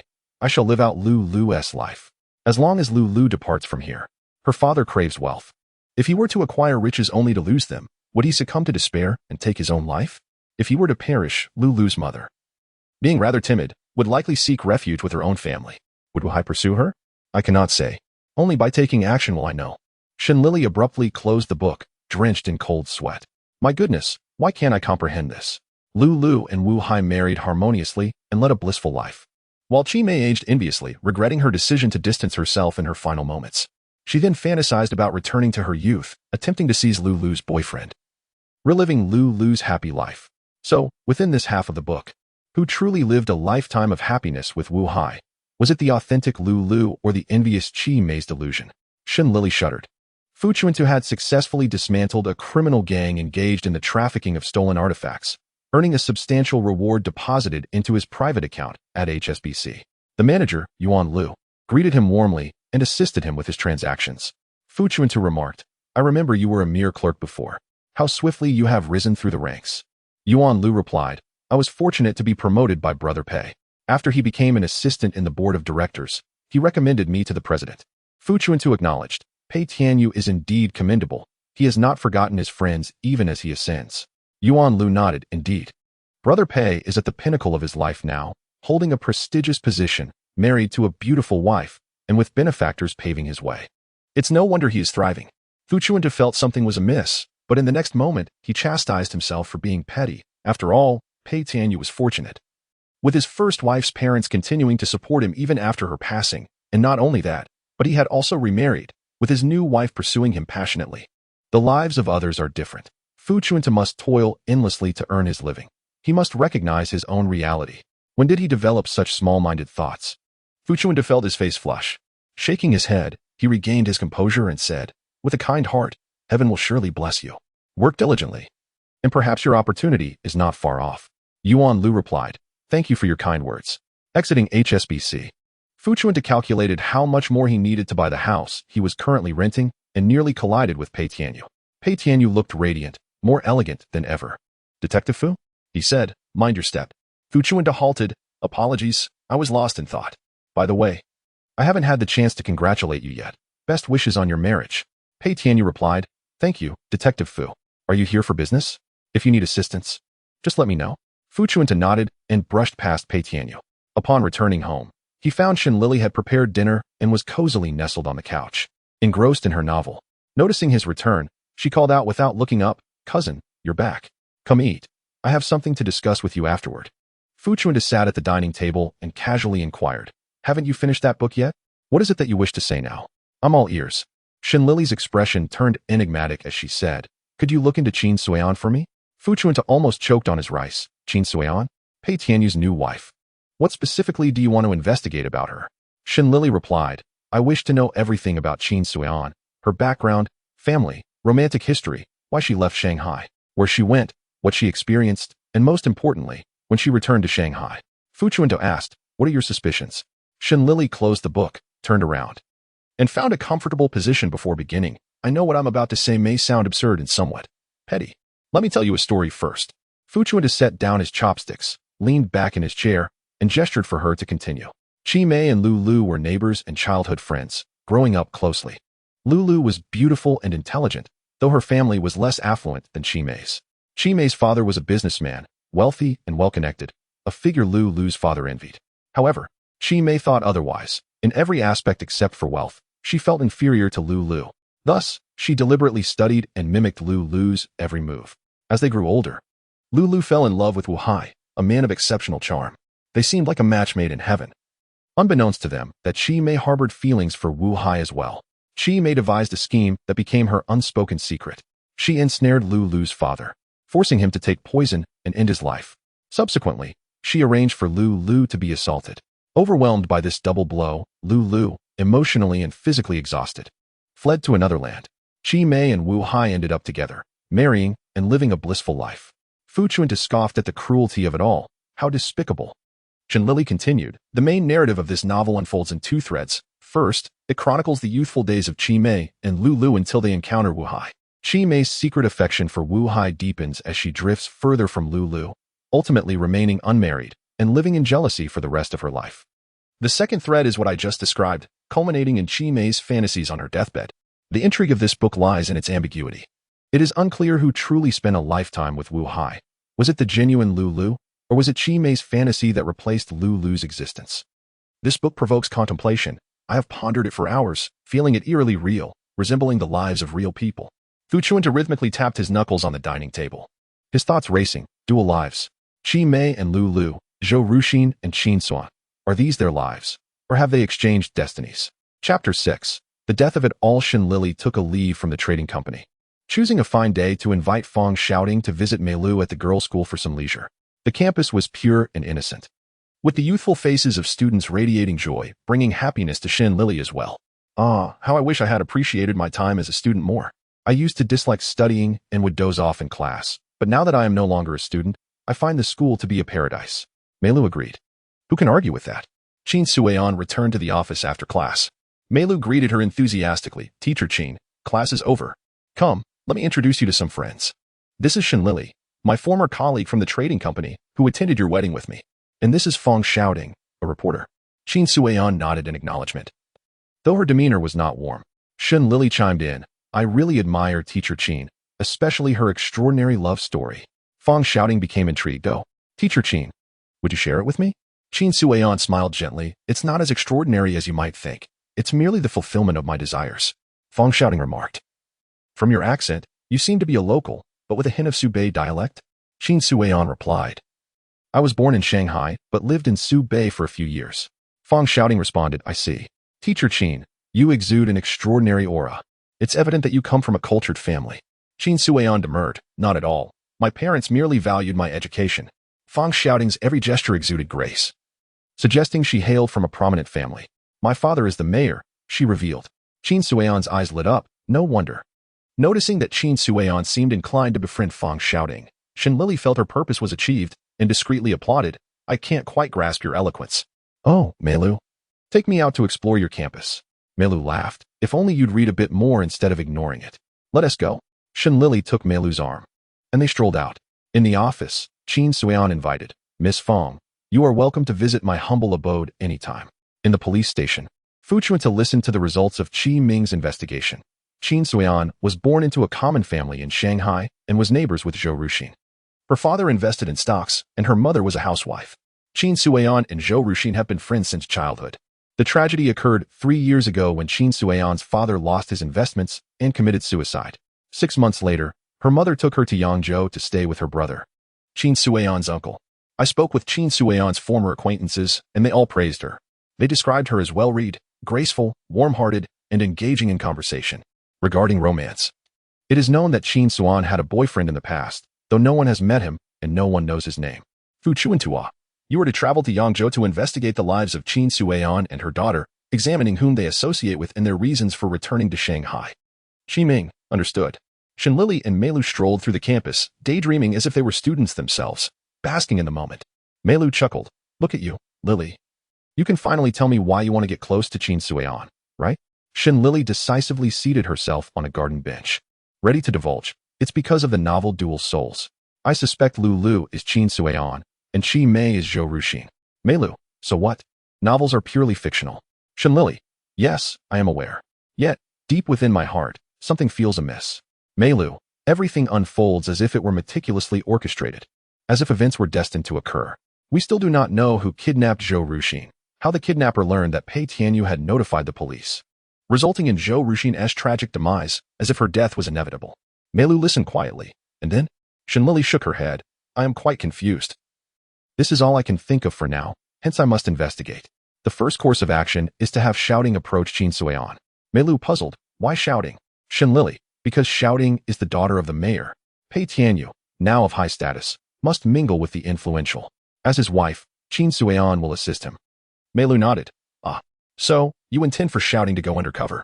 To investigate Qin Suian's FAAD? Ha ha ha. Lili, you truly have a knack for detective work. Shen Lili sighed.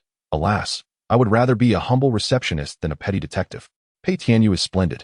My cousin says that the people and events I encounter are mere scenery. I am destined to be a passerby, untouched by them. Despite my reluctance, I must uncover the truth. Fang Xiaoting infiltrated the inner circle, receiving an invitation to dinner at Pei Tianyu's home. For this occasion, Pei Tianyu specifically purchased wild dendrobium, and Qin Suian prepared the evening's main dish to warmly welcome Fang Xiaoting. At the dining table, the couple displayed impeccable manners, exuding elegance. It seemed that with a mere glance, Pei Tianyu could decipher Qin Suian's thoughts. Fang Xiaoting, envious. You two seem as if you have known each other for lifetimes. So in tune with one another, it makes me envious. Qin Suian smiled. You two shall be as fortunate as I, finding a soulmate. I am certain of it. I professed my love for you centuries ago. This is a match made in heaven, a serendipitous encounter. Thus, Fang Xiaoting felt a sense of melancholy. No wonder teacher Qin is willing to cast aside her modesty and pursue Mr. Pei so boldly. If it were not for the guiding of fate, I would have believed you were acquainted in the past. Pei Tianyu felt an inexplicable tension.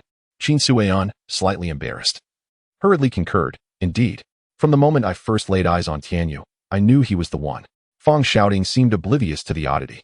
Qin San felt relieved. Life is unpredictable. One can never ascertain which moment will bring forth what, or whom one will encounter. I never anticipated this bond with Tianyu. Perhaps we truly knew each other in a past life? It carries a sense of regret for lost time. Pei Tianyu gently replied, perhaps.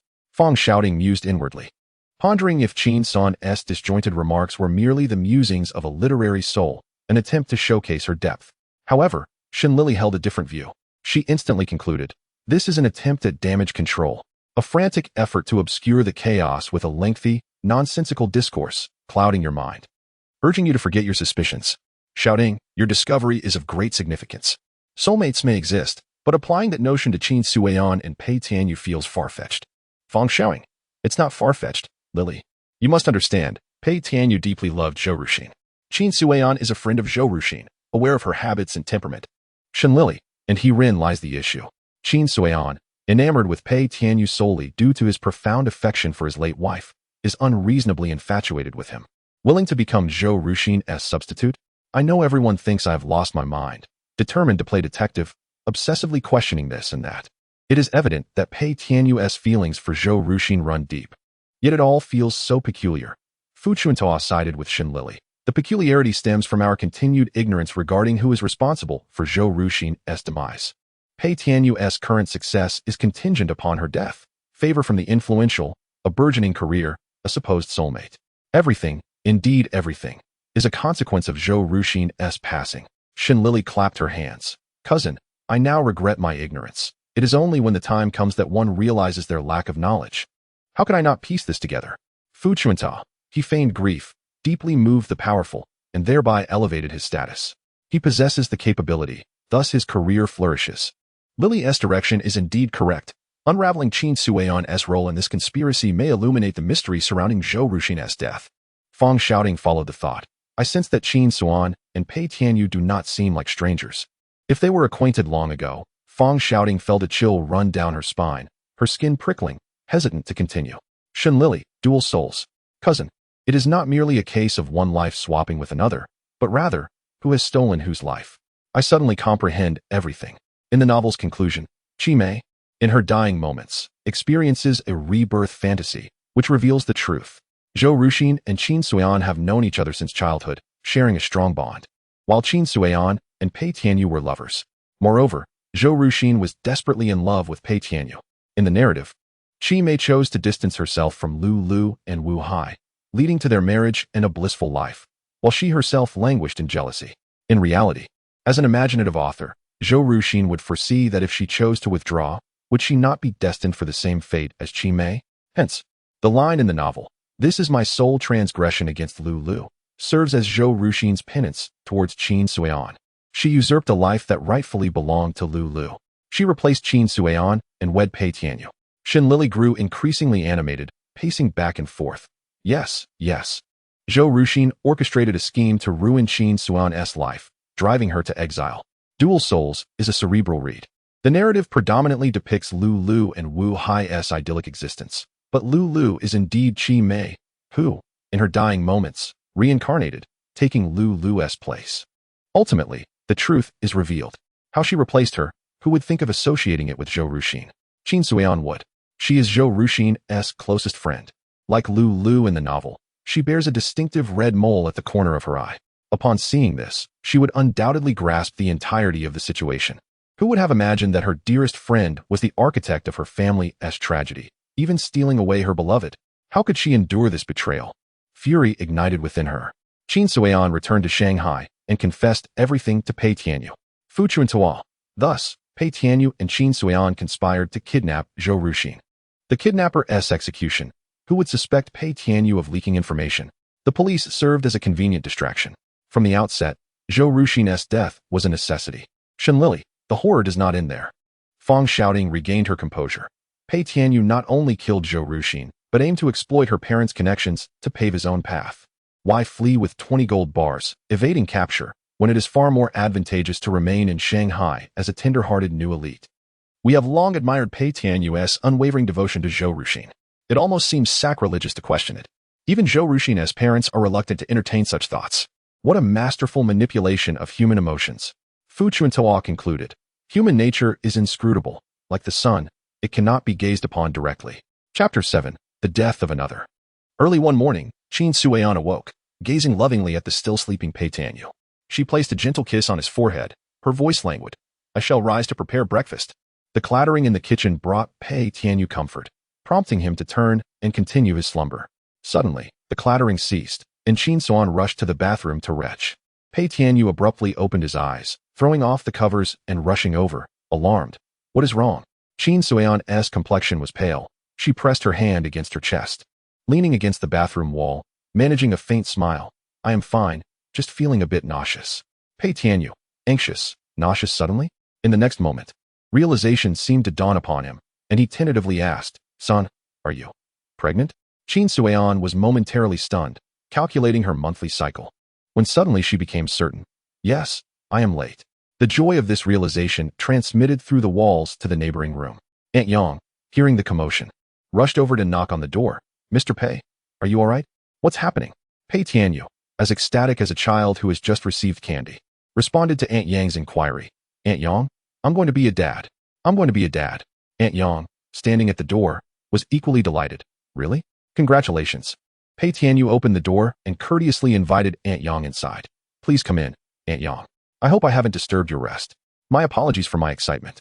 Aunt Yang, beaming with joy, replied, What does it matter? A joyous occasion deserves a little exuberance. Where is your wife? I would like to see her. Qin Suian had already reclined back down. Familiar with the household, Aunt Yang entered the bedroom and promptly urged Qin Suian, who was attempting to sit up, to lie back down. You must be careful during the first 3 months. Aunt Yang smiled warmly as she assessed Qin Suian. Taking charge, a distant relative is not as valuable as a close neighbor. I have raised 3 children, so I have plenty of experience. If you need any help in the future, just let me know. Pei Tianyu immediately added, Yes, yes. We will certainly rely on Aunt Yang. I am busy with work, and my wife will certainly need your assistance. Aunt Yang replied amiably, leaving behind a few encouraging words from Mr. Pei, remarking on the good times to come before taking her leave. Pei Tianyu leaned down to listen to Qin Suian's abdomen. Why is there no response? Qin Suian reproached him gently. Oh, it's still too early. There won't be any sound yet. Pei Tianyu acknowledged this. True enough. Sui, this is our first child. After waiting and hoping, it has finally arrived. I plan to name him Pon Pon, Pei Pan Pan. What do you think? Qin Suian, with a serene expression, replied, You are thinking far ahead. We don't even know if it's a boy or a girl yet. Qin Suian applied for maternity leave from her teaching position. Mei Lu inquired, Isn't teacher Qin newly married, just a month ago? Is there really a reaction this early?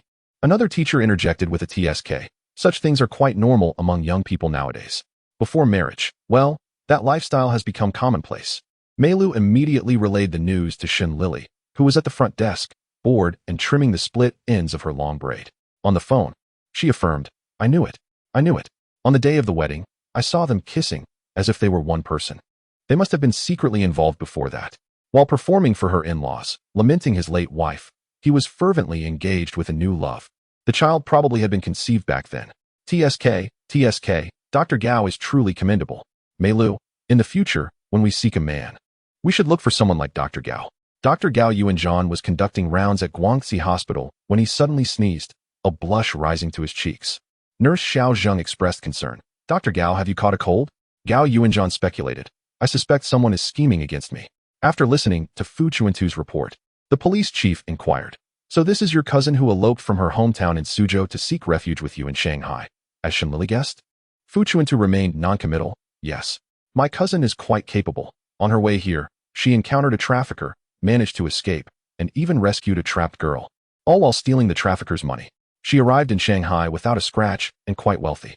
The chief had heard from officers that Shen Lili had once come into possession of a large sum of money, claiming to treat Fu Chuntu to a fancy Western meal. A big steak. So the benefactor was a trafficker. How intriguing. The chief cleared his throat. Your evaluation is quite high. A young girl is clever. But can she really serve as a special advisor? Don't get too arrogant. Fu Chuntu interrupted. My cousin participated in the Wuxian Film Company case without any compensation. Without her insight, I might have taken an extra day to solve it. The chief's smile froze at the corners of his mouth. All right, enough. Since you value talent regardless of kinship, and she is indeed competent, I have no objections. After all, who in the police force lacks a background? But remember, investigations depend on evidence, not mere speculation. What are your plans moving forward? Fu Chuntu asked. What do you think, Chief? The chief, pleased, replied. You all have quite a few ideas, but I have one point. If this case is indeed as Shen Lili suspects, the nature is too severe. Zhou Ruxin's parents are educated, and she herself is a writer. They hold some standing in society. The police should make a name for themselves with this. Fu Chuntu acknowledged. Understood. I will heed your advice. As for the plan, naturally, we have one. Shen Lili's big eyes twinkled as she devised her strategy. Cousin, I believe that to bring down the proud, we first need to make them reckless. We may not have the means to be arrogant, but we can certainly be mad. Qin Suian attended a prenatal checkup. Dr. Gao Yuanzhan had arranged for an expert gynecologist, Pan Mingzhu, to assist her. Frowning, Pan Mingzhu stated, Mrs. Pei, you are 20 weeks pregnant, but the fetal development is not healthy. Qin Suian's heart raced. How could this be? Pan Mingzhu replied, you have had a previous abortion, which harmed your uterus. Rage surged within Qin Suian, her knuckles turning white as she struggled to contain her anger. Doctor, what is the condition of my child? Pan Mingzhu replied, ectopic pregnancy. Despair washed over Qin Suian. Her body chilled as she stumbled out of Guangxi Hospital, lost and disoriented. Behind her, Gao Yuanzhan watched her leave and asked Pan Mingzhu, she has had an abortion? Pan Mingzhu, almost fluttering like a little bird, leaned towards Gao Yuanzhan. Dr. Gao seems to care about Mrs. Pei. Gao Yuanzhan subtly retreated, denying, I have a teacher-student relationship with Professor Zhou. Since Pei Tianyu is Zhou's son, it is only natural to be concerned about Mrs. Pei out of respect for Professor Zhou. Pan Mingzhu murmured, Dr. Gao is very noble. Gao Yuanzhan pretended not to hear and continued, Mrs. Pei's previous abortion must be kept confidential. It could negatively impact her marriage. Pan Mingzhu assured, of course, but it's a pity that the last abortion was not performed correctly. I suspect it was done at a private clinic, damaging her reproductive health. It will be difficult for her to conceive again, and this ectopic pregnancy has no chance of survival. We women must cherish ourselves, right? Gao Yuanzhan ignored this and walked away. When Shen Lili learned of this news, she immediately thought of the plot in Shuangxing, where Qi Mei orchestrated a scheme that resulted in Lu Lu's defilement. She was aghast. Is this madness?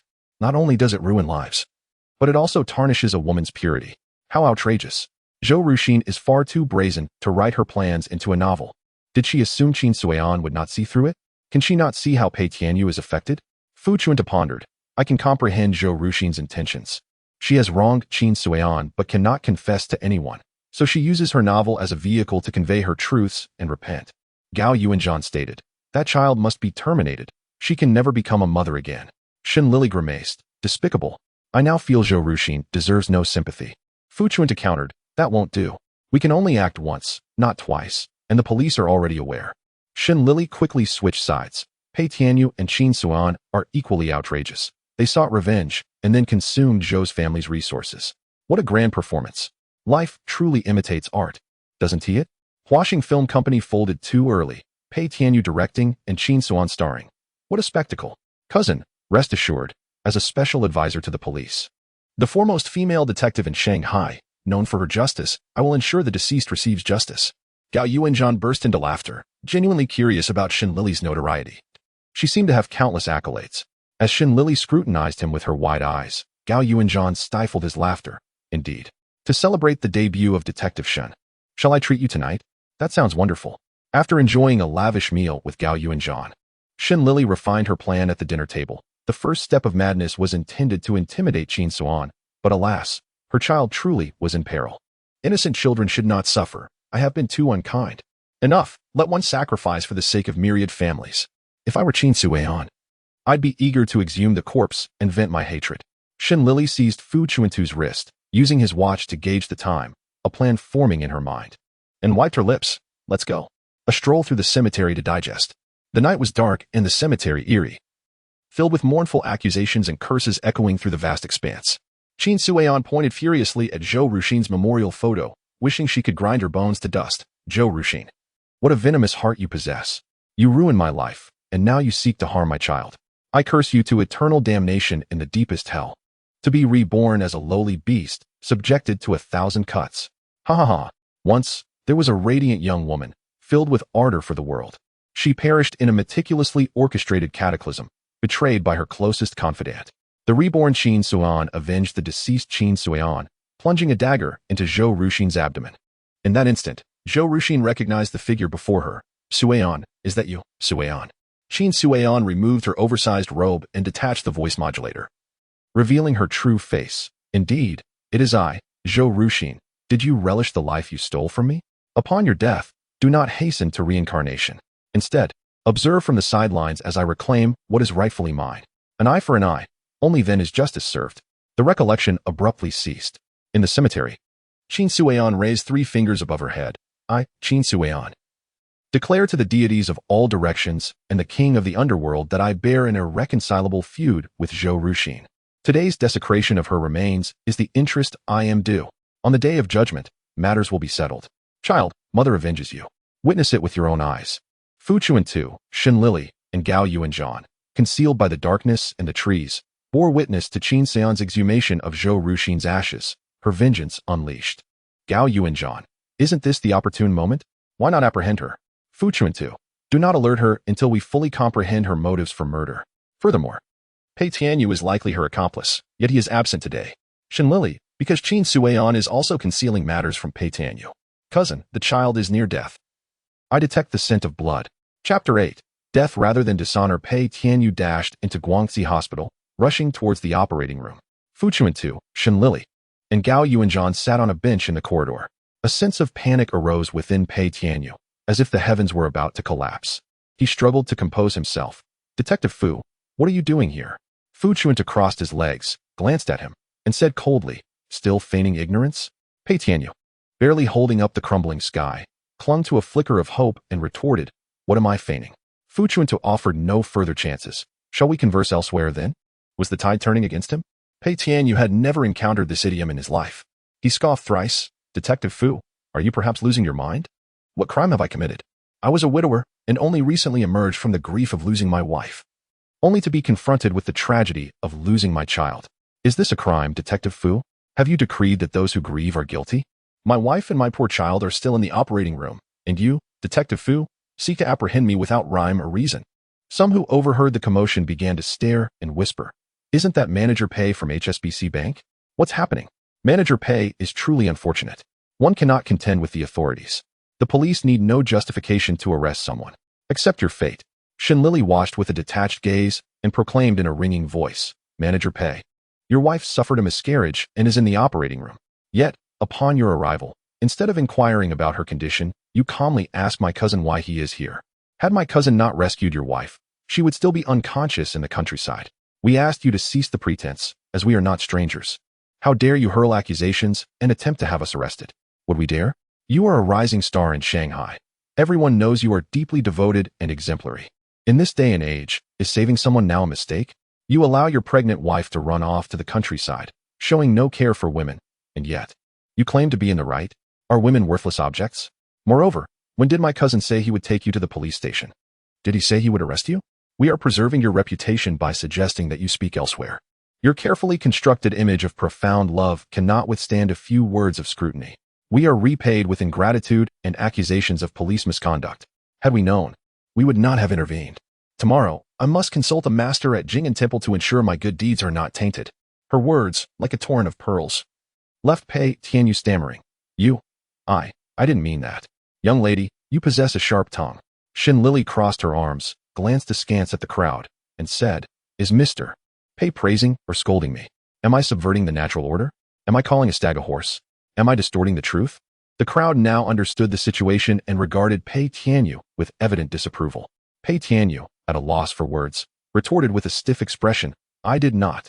Shen Lili scoffed, is that so? Very well. The light in the operating room extinguished.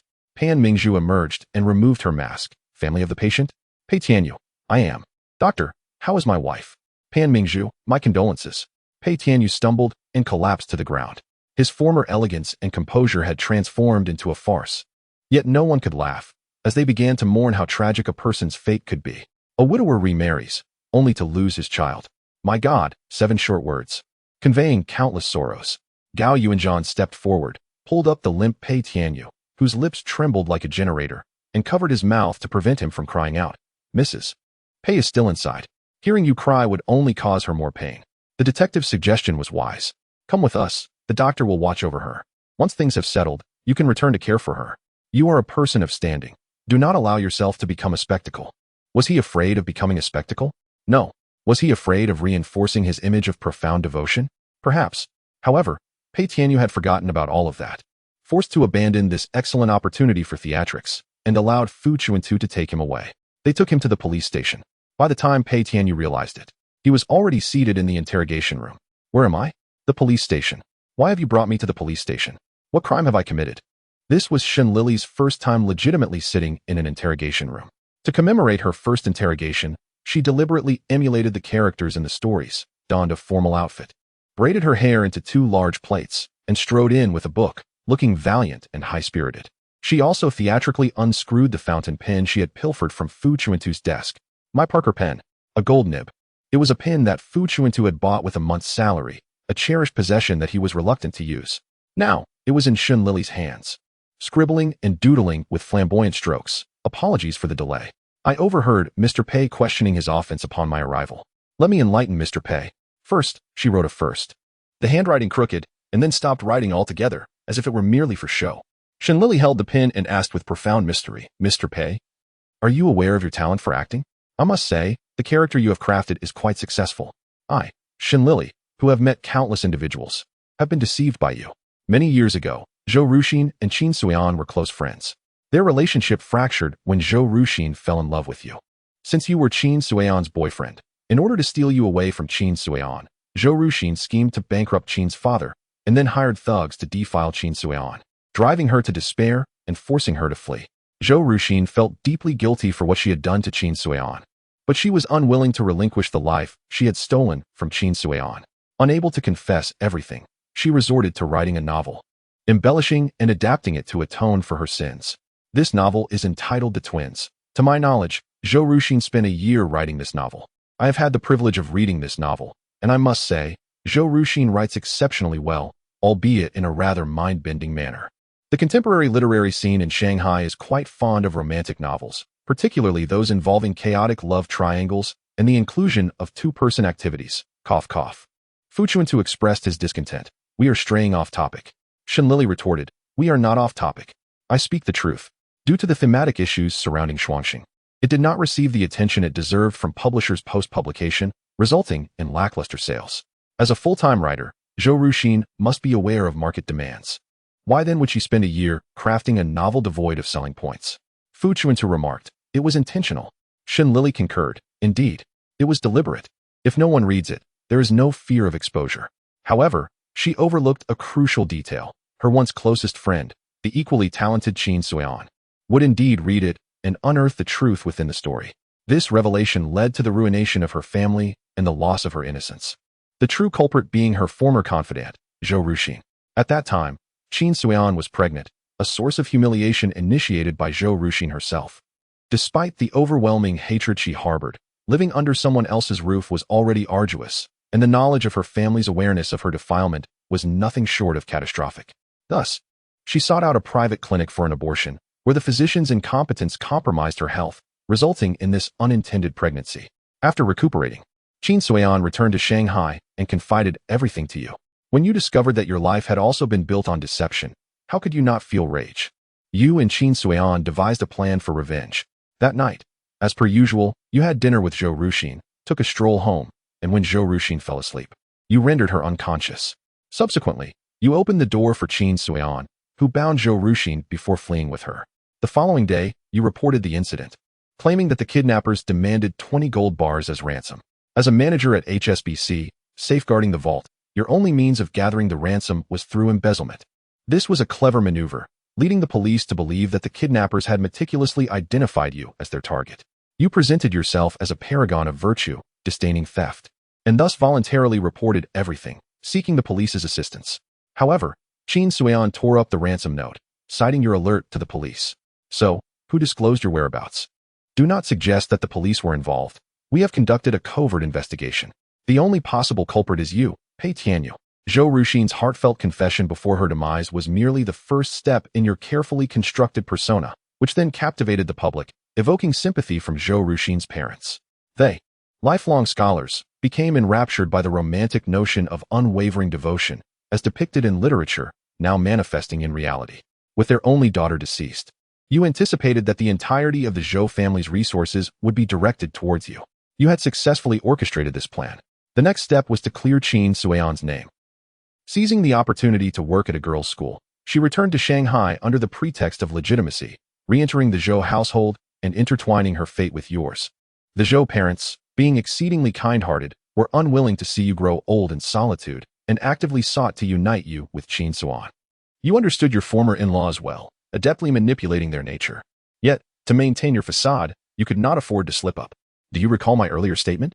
Establishing a persona requires considerable effort, while dismantling it can be achieved with but a few words. Qin Suon pursued you. And your transition from rejection to wavering to finally succumbing to her allure, tearfully acquiescing? Ha ha. Pei Tianyu, your performance is impeccable, without a single flaw. Yet, in this world, there exists no perfect crime. Even the most intricate plans harbor vulnerabilities, such as Qin Suion's pregnancy. It was improbable for her to conceive, thus emboldening your reckless behavior. I surmise this scheme was meticulously plotted for at least 3 months. You had just been married for a little over a month. How could there be a 3-month pregnancy? Upon hearing this, Pei Tianyu's back was drenched in sweat. His shirt clung to his damp skin, and he dared not lean back in his chair, sitting upright. Pei Tianyu, Miss Shun's vivid imagination is truly remarkable. I had no idea I was the person she was referring to. I do not recognize this, nor can I agree. With that, he rose. Director Fu, if you suspect me of murder, you must provide evidence. Relying on boundless conjecture may lead to the demise of the innocent in the night. My wife has just suffered a miscarriage. I must hurry to the hospital to care for her, so I cannot indulge in your implausible stories. Leaving already? It won't be so easy. Fu Chuntu clapped his hands. And Xiao Zheng entered with a summons. Director Fu, I have brought you a summons. The police are legally summoning the suspect, Pei Tianyu. Fu Chuntu raised an eyebrow. Stay put. If evidence is required, it will be provided. Chapter 9. The death of Zhou Ruxin. Fu Chuntu, exuding authority, commanded, Xiao Lu, take 2 brothers to the hospital and ensure Qin Suion is under strict surveillance. Not even a fly is to enter. Xiao Zheng, apply for a search warrant. We are going to Pei Tianyu's residence. Let us proceed. Let us proceed. Shen Lili eagerly rubbed her hands together, spinning in excitement. Goodness. This is how it feels to be a detective. How thrilling. How delightful. I am enamored. Fu Chuntu seized Shen Lili's braid. Where did you acquire that outfit? Shen Lili replied with pride. Hee, just bought it. One must dress well.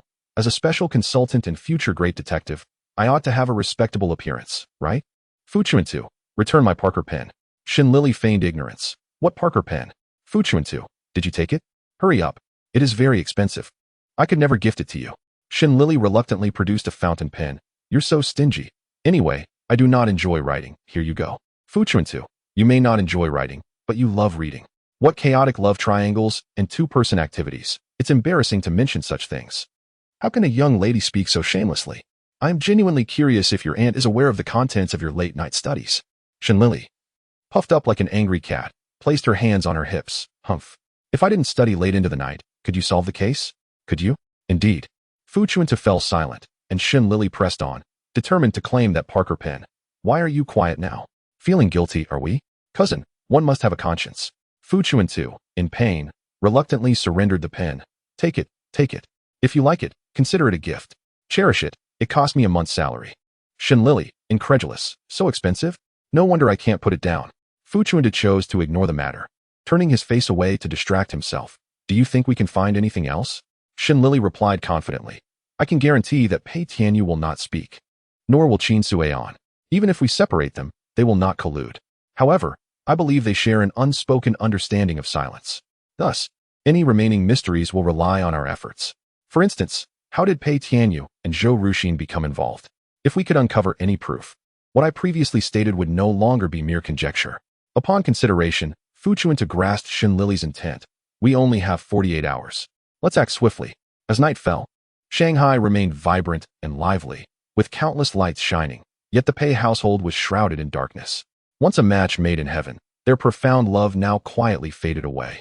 Shen Lili retrieved a needle from her bag and fiddled with it until the door swung open. Fu Chuntu asked, "Is this your method of guaranteeing a smooth entry?" Shen Lili waved her hand dismissively, the needle disappearing. Great achievers do not concern themselves with trifles. Cousin, do not take it to heart. Special times require special measures. Let us hurry. Upon entering, Shen Lili dashed to the study while Fu Chuntu headed to the bedroom. Shen Lili gazed at the overflowing bookshelves, lamenting, "Oh dear, this is giving me a headache. Alas, what a wretched fate," she thought. Zhou Ruxin was merely 20 years old at the time. Yet she possessed the cunning to design a scheme that ensnared Qin's father, who was not only of the same age but also rich in experience. Even if she captured Qin's father's desire for wealth, she must have been astute enough to orchestrate such a plan. A person of that caliber would likely leave no evidence, ensuring all traces were destroyed post factum. Therefore, she focused her attention on Pei Tianyu. Surely he had not also disposed of any evidence of his dealings with Qin Suian? As the search continued, dawn broke. Shen Lili felt despair, and even Fu Chuntu succumbed to hopelessness. It seems we have exhausted our efforts. Shen Lili sat on the floor of her study, gazing at the mountain of books before her, all destroyed, utterly obliterated. Nothing remained. I pondered how Pei Tianyu could love Qin Suan so fiercely that he would even resort to murder alongside her. Why did they part ways all those years ago? How did he end up with Zhou Ruxin?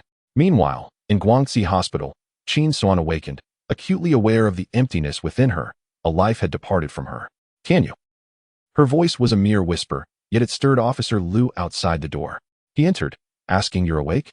I'll call the doctor." Upon recognizing the uniformed Officer Liu, her heart sank, and she shut her eyes, her last memories lingering at the graveyard. Qin Suan unleashed her pent-up grievances and hatred. Blood trickled down her legs. And before losing consciousness, she saw Shen Lili grasping her, followed by a strong embrace lifting her away. "Miss Shen, save my child." Did Shen Lili report my situation? What was the need to report it? It was merely a miscarriage. What about Tianyu? Her mind was a chaotic swirl.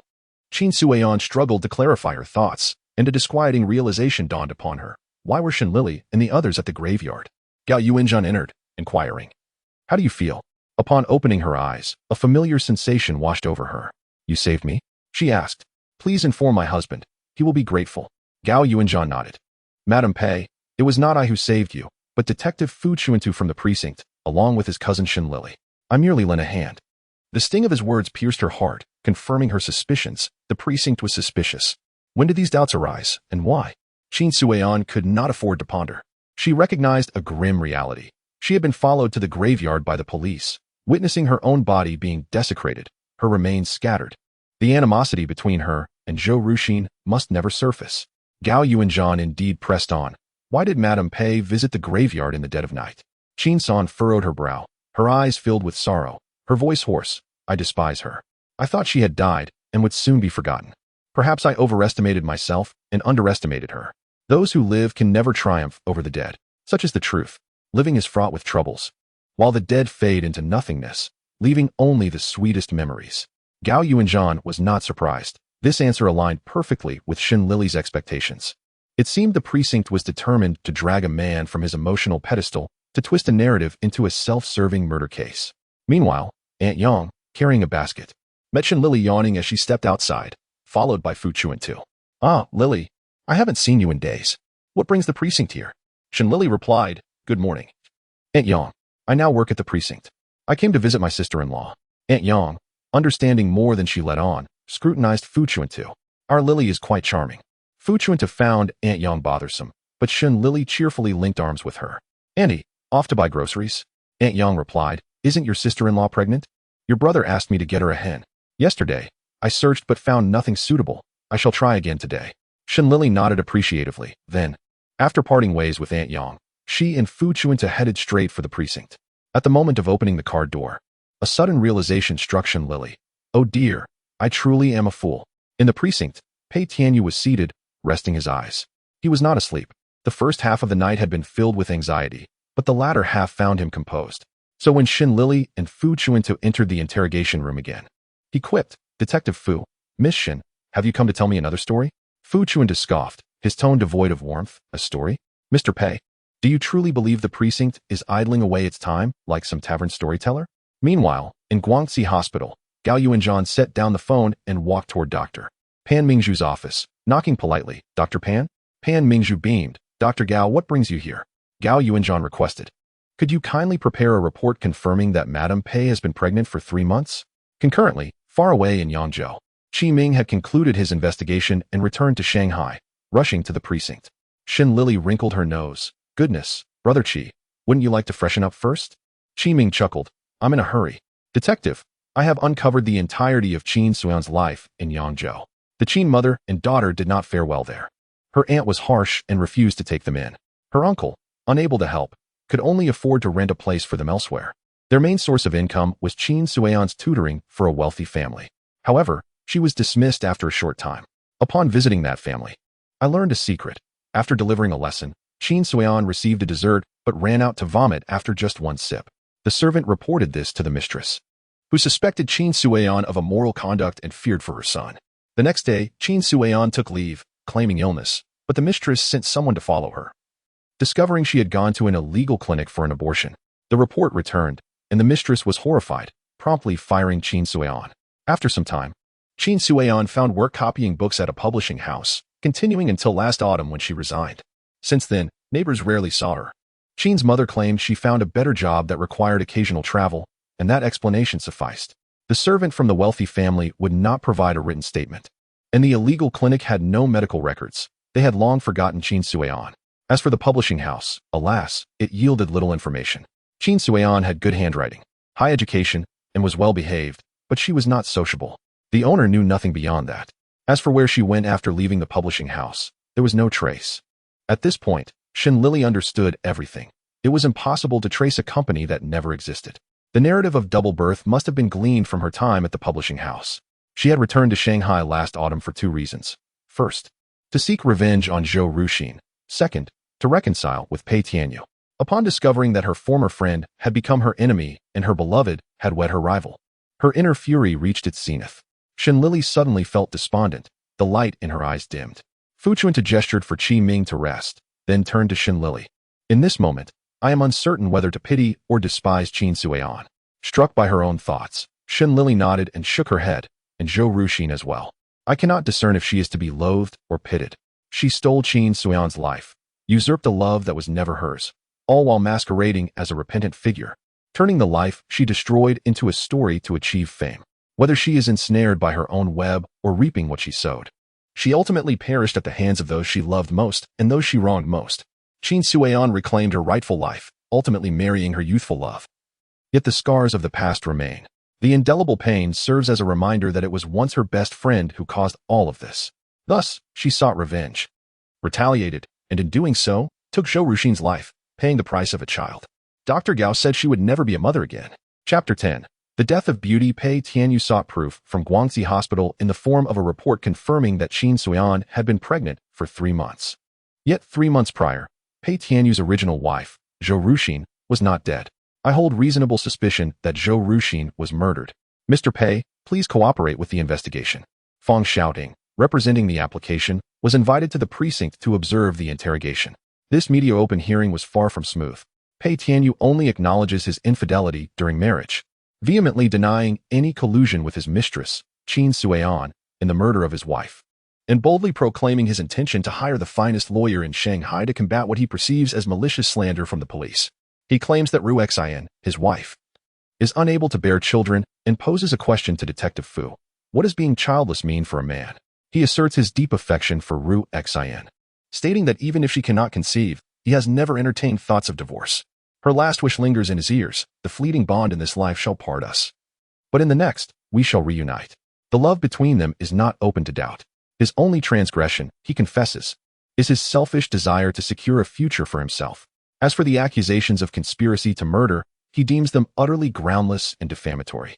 Both he and Suan are scholars, he argues, and would not dare harm even a chicken, let alone a human being.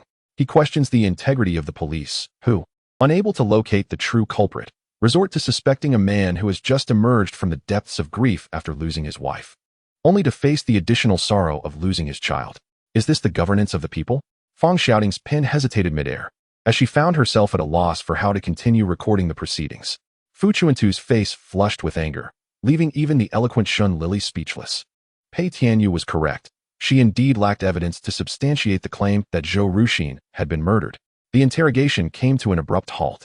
Fang Shouting stormed out, insisting that Lili and Detective Fu must find the most direct evidence, lest public opinion drown the police department. As the door to the interrogation room gradually closed, Shen Lili abruptly turned, her piercing gaze fixed on Pei Tianyu inside. He wore a self-satisfied smirk, a blatant challenge echoing in his demeanor. "What can you do to me?" The mockery and triumph dissipated as the door shut completely. Lili shivered involuntarily, her expression shadowed. "Cousin, did you see that?" "What?" Fu Chuntu replied. Lili resolutely turned away. "Nothing." "Where are you going?" Fu Chuntu inquired. "There is no such thing as an invincible plan in this world. Everything you have done must leave some trace hidden within the minutiae. Cousin, please accompany Qi Ming to Guangxi Hospital and see if you can extract any information from Qin Suian." Shouting, "I need you to take me out." With a sigh, Fu Chuntu took Qi Ming to Guangxi Hospital to interrogate Qin Suian. In her hospital room, Qin Suian sat pale by the window, seemingly mourning her deceased child. Pan Mingzhu had repeatedly cautioned her against overexerting herself, but Qin Suian was resolute. She required time to recuperate. Upon entering, Fu Chuntu introduced himself. "Miss Qin, I am Detective Fu Chuntu from the Central Police. May I have a word with you?" Qin Suian turned her head in a daze. "You saved me. Thank you. What do you wish to discuss?" Fu Chuntu got straight to the point. "About Zhou Ruxin's death. You suspect I killed her?" Qin Suian responded. "You despise her?" Fu Chuntu asserted. Qin Suian paused, then nodded. "Yes, I hate her. She has taken Tianyu's heart even in death. I loathe that she has triumphed over me. Yet my hatred holds no justification. Since childhood, I have always excelled beyond her. She has imitated and sought to become like me. I took pride in being her benchmark. Her subtle rivalry never truly concerned me. Would one consider a follower a rival? I offered her charity, feeling a tinge of disdain, relishing the vanity brought by her companionship. Thus, we grew up. Perhaps my excellence incited the wrath of fate. My father's business collapsed, leading him to suicide. And my mother and I sought refuge in Yangzhou with my uncle. Those days were devoid of support, engulfed in despair." Qin Suian raised her not-so-delicate hand before Fu Chuntu, her tone rife with self-mockery. "These hands, once so delicate and fair, now bear the marks of winter, riddled with frostbite and scars. Meanwhile, Zhou Ruxin has transformed entirely, becoming a writer in Shanghai, publishing novels, and marrying a man who truly loves her. As for me, I fought tooth and nail to return to Shanghai, only to find my once inferior peers have long surpassed me. I sought to claim her man, believing it would allow me to reclaim my lost ground. But I was wrong. No matter how vibrant a vermilion mark may be, it pales in comparison to the moonlight that occupies a man's heart. Detective Fu, the only wrong I have committed against Zhou Ruxin is my intrusion into her marriage. Beyond that, the notion of murder is entirely fictitious. I, Qin Suian, pride myself as a scholar, and my unfounded hatred does not compel me to lose my reason or contemplate murder." Fu Chuntu furrowed his brow, feeling as if he were entangled in a mountain of contradictions, exasperated by Qin Suian's half-truths. The flaws in her story were glaring, yet none could be substantiated. She had explained the motives behind her actions while managing to extricate herself from culpability. Fu Chuntu, unwilling to relent, pressed on with a question, "As I understand it, you previously worked at a bookstore and later left for a company. What was the name of that company? Your mother mentioned your frequent business trips. Where did you go?" Qin Suian shook her head. "I did not take up another job after resigning. Instead, I stayed at home to read and study, preparing to return to Shanghai to become a teacher at a girls' school. I lacked complete confidence and dared not speak of it. The neighbors were quite gossipy. Just 9 words blocked her path to freedom, leaving Fu Chuntu in despair. Meanwhile, hope arrived swiftly for Shen Lili. Fang Shouting drove her to the Xishan film base to re-examine the crime scene. Days had passed, and Shen Lili felt as if she were in a different world. "Get out," she commanded. Fang Shouting, puzzled, replied, "Lili?" Shen Lili threatened, "No nonsense. If you don't want to die, just do as I say. Wait for your father to bring the ransom to save you." Fang Shouting, shaken by the threat, began to suspect Shen Lili had lost her mind, exclaiming, "Have you gone mad? I am Fang Shouting, your best friend. You're kidnapping me?" Shen Lili dismissed her protests, dragging Fang Shouting from the car and thrusting her into the scene of Zhou Ruxin's death. "Indeed, I have kidnapped you, because I hate you. Why do you live so well? You can seek help whenever you wish. What about me? I was dismissed from the department store, forced to open the door at a trading company, and after struggling to become a detective, I still cannot solve this case. Why must I endure this? I will kill you." Fang Shouting gasped in shock as Shen Lili mimed a stabbing motion with an imaginary dagger. "You're Shen Lili, right? You dare to kill me. Even in death, I will not spare you." Shen Lili grinned wickedly. Let us see if you can become a ghost first. Do you think anyone will seek revenge for you? Fang shouting retorted, of course, my father will not let you go. And what of your father? If you die, how will he know I killed you? No one will know. Fang shouting, her intelligence sparked, shot back, I know you killed me. I know you. Even if you seem like a different person now, we are best friends. I know you well. Before I die, I will write your name in blood, revealing to the world that you, Shen Lili, are a demon. Shen Lili, enlightened by this revelation, burst into laughter, embracing Fang shouting and planting a loud kiss on her cheek. Oh, shouting, beautiful shouting. You are truly brilliant. How did I not think of that? Fang shouting stood frozen in shock, while Shen Lili released her, bending down to search the site of Zhou Ruxin's demise, murmuring, Heaven bless me, Shen Lili. I reside in Shanghai, easily recognizable, with 2 thick black braids, so do not mistake me. The bloodstains of Zhou Ruxin remained at the crime scene, darkened by dust. In her final moments, she had exerted every effort to inscribe the killer's surname in her blood, Qin. As she breathed her last, she poured forth her heart to her beloved, expressing her regret towards her friend, acknowledging her own culpability, yet unwilling to relinquish her desire for justice. She subtly left a mark behind. If discovered, so be it. If not, then it is of little consequence. The character Qin lay concealed beside Zhou Ruxin. Shen Lili, shouting, take out your camera. This is the evidence of Qin Suyan's crime. Fang shouting realized, oh, in the interrogation room. The pallid Qin Suyan and the composed Pei Tianyu exchanged knowing smiles, seated side by side on small square stools, facing off against Fu Chuntu. Pei Tianyu, how many times must I reiterate, Detective Fu? If you wish to secure a conviction, present your evidence. Speculation and conjecture are our prerogatives to pursue. Fu Chuntu was nearly at his wit's end. A scholar in the face of an army, defeat was inevitable. Clearly. Yet, alas, it was precisely so. With a sigh, Fu Chuntu resolved to endure until the moment of their psychological collapse. Shen Lili entered with an air of confidence, her demeanor transformed from earlier gloom to a radiant, beaming smile. Hello, it's nice to see you again. Fang shouting followed her in, quietly taking a seat in the audience, unscrewing her pen and opening her notebook. Pei Tianyu scoffed. Miss Shen, have you concocted another tale? Shen Lili retorted, whether it is a tale or an occurrence, Mr. Pei and Mrs. Pei are most aware. Their reluctance to acknowledge it stems solely from the absence of crucial evidence to validate the story as truth. If you desire it, I shall provide. Shen Lili produced a photograph from her bag, brandished it, and presented it to Pei Tianyu and Qin Suyan. As scholars, you surely recognize this character, Qin? The abyss yawned wide, devouring their hearts, digesting them in an impenetrable darkness. Qin Suyan closed her eyes in despair, while Pei Tianyu's complexion turned ashen. His elegance reminiscent of yesterday's wilted flowers, now replaced by a parched, crumbling remnant. The machinations of intellect proved fatal, leading to one's own demise. Enough. Fate has run its course, no more struggles. After the death of her father, Qin San wept inconsolably, with Pei Tianyu ever by her side, offering solace. One day, Pei Tianyu procured 2 tickets to the circus, inviting Qin Suyan to join him. When the time for their meeting arrived, she failed to appear. As the circus concluded, Pei Tianyu sensed something amiss and rushed to the Qin residence. He was met with Qin Suyan's resolute farewell. On the street corner, she looked lost. We are no longer suited for each other, Tianyu. Let us part amicably. Pei Tianyu was bewildered, for just yesterday their conversation had been sweet. He desperately sought to reconcile, only to find her and her mother gone. Unbeknownst to him, Qin Suyan had attended the circus, but before she could call out to him, she was struck unconscious by a gang of thugs and dragged into a narrow alley. We are no longer suited for each other. As she turned away, tears streamed down her face. She could not reveal her plight to Pei Tianyu, and thus severed her affections, praying in Suzhou for him to find a pure, virtuous, and compatible partner to share his life. That partner turned out to be Zhou Ruxin. Under the guise of a friend of Qin Suyan, she entered Pei Tianyu's life, nurturing him tenderly, gradually melting the frost that encased his heart. When fate has run its course, let us part in peace. In a place unseen by Qin Suyan, Pei Tianyu wed Zhou Ruxin.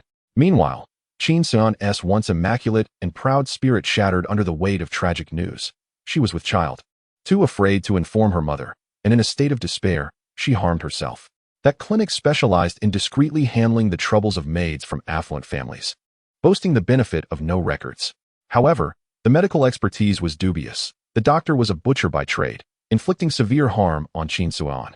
Transcribing was laborious. Yet Qin Suyan found solace in her books, for before her family's decline, she had been a talented woman, once expressing to Zhou Ruxin her aspiration to become a writer. This dream was ultimately realized by Zhou Ruxin.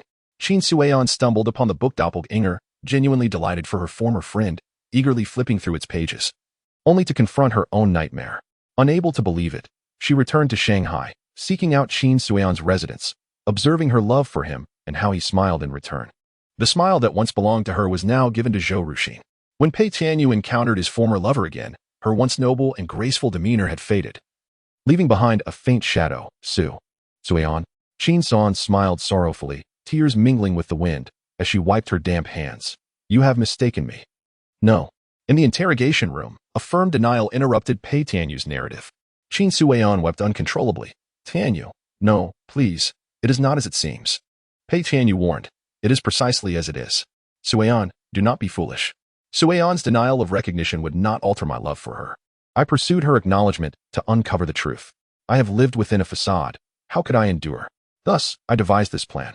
The mastermind is I confess. Suian is merely an accomplice. She should be treated leniently. Yes, Detective Fu? Qin Suian smiled bitterly. Fool, I am the one who committed the murder. How could I expect leniency? Detective Fu, it was my plan. Once I discovered who harmed me, I could not let it go. I returned to Shanghai to confirm and sought to reveal everything to Tianyu. I firmly believe he loves me. He will assist me. In life, we have shared a bed. In death, may we share a grave. Tianyu, on the road to the underworld, we shall walk together. How Shen Lili, Fong shouting, and Fu Chuntu made their way home was a blur to them all. Shen Lili was deeply saddened, weeping under her blanket. Cousin, shouting, I feel so vile. Am I truly enacting justice? Fong shouting was at a loss for words, glancing at Fu Chuntu. Detective Fu, what do you think? Fu Chuntu pondered before responding earnestly. As long as your conscience is clear. Shen Lili countered. What if my conscience is not clear? For the sake of my detective career, I avenge Zhou Ruxin, the true culprit. Fu Chuntu sighed. Lili, you must not think this way. Revenge and murder, considering it from a human perspective. Zhou Ruxin caused harm to Qin Suian, resulting in her demise at Qin Suian's hands. Every action has its consequence. Yet from a legal standpoint, Qin Suian ultimately took a life. Shen Lili, I suddenly find myself disillusioned with the detective profession. I fear that one day, I shall become a heartless machine. Fu Chuntu frowned, displeased. Who says that? The law can still show mercy. Zhou Ruxin was at fault from the outset. We can seek leniency. However, while death may be avoided, a lighter sentence is unlikely. She may not see freedom for a decade or more. Days later, journalist Fong shouting reported on the tragic incident, stirring an uproar in Shanghai. In response to public outcry, the court considered the matter and sentenced Pei Tianyu and Qin Suian to 13 years in prison. Chapter 1. The Lonely Phoenix in the Mirror. In an effort to solidify his image and maintain societal stability, Mayor Fong decided to visit the Happy Orphanage to distribute welfare. Fong shouting, being his only daughter and a journalist, was tasked with covering the event.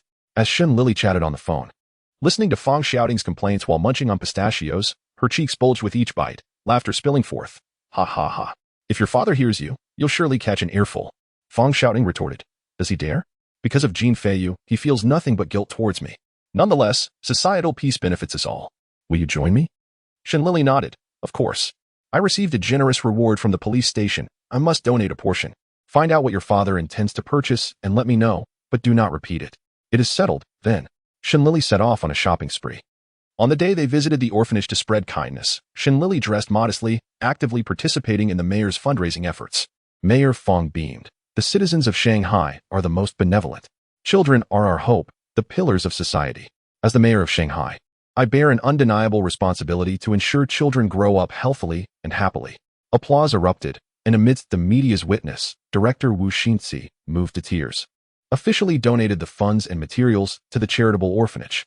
Shen Lili felt as though she bloomed like a flower. I no longer feel like a waste. The thought that these children can grow up and succeed makes me happier than my own achievements. Miss Shen, so noble. The deep and melodious voice captivated Shen Lili, who hurriedly turned to seek the source, only to behold a visage of striking grace, a gentleman whose features resembled the ethereal beauty of autumn waters and jade. At once, her heart bubbled with affection. Where? Sir, do you know me? With a smile, the man, Sing Shan, rendered the summer blossoms and gentle breezes mere background. I read about you in the newspaper. Miss Shen, you assisted the police in solving the case of the writer Zhou Ruxin's murder. I am deeply impressed by your intelligence. Alas, the beauty was almost blinding. radiating an aura that dazzled her senses. Shen Lili, feeling shy, averted her gaze from Tsingshan's face. Thank you. I am Shen Lili. I am Tsingshan. Shall I take you to see the children at the orphanage? They are all quite well behaved. Oh yes, that sounds wonderful. Tsingshan's demeanor was so rich that it reminded Shen Lili of the past beauty, by Meng Xiao, both radiant in their own right. Yet in this era, one could not tell if such splendor was a blessing or a curse. The children at the orphanage were well cared for, prompting Shen Lili to exclaim, Director Wu must truly love these children. Tsingshan, clad in a green plaid shirt and white trousers, stood proudly in the corridor, the setting sun casting a magnificent glow upon his face. They love Director Wu just as much. She founded this orphanage herself. As a nun, she has devoted her youth here. I greatly admire her. Among these children, there are certainly those with talent.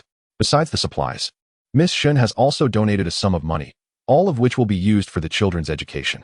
I believe they will become pillars of society, living up to your kindness.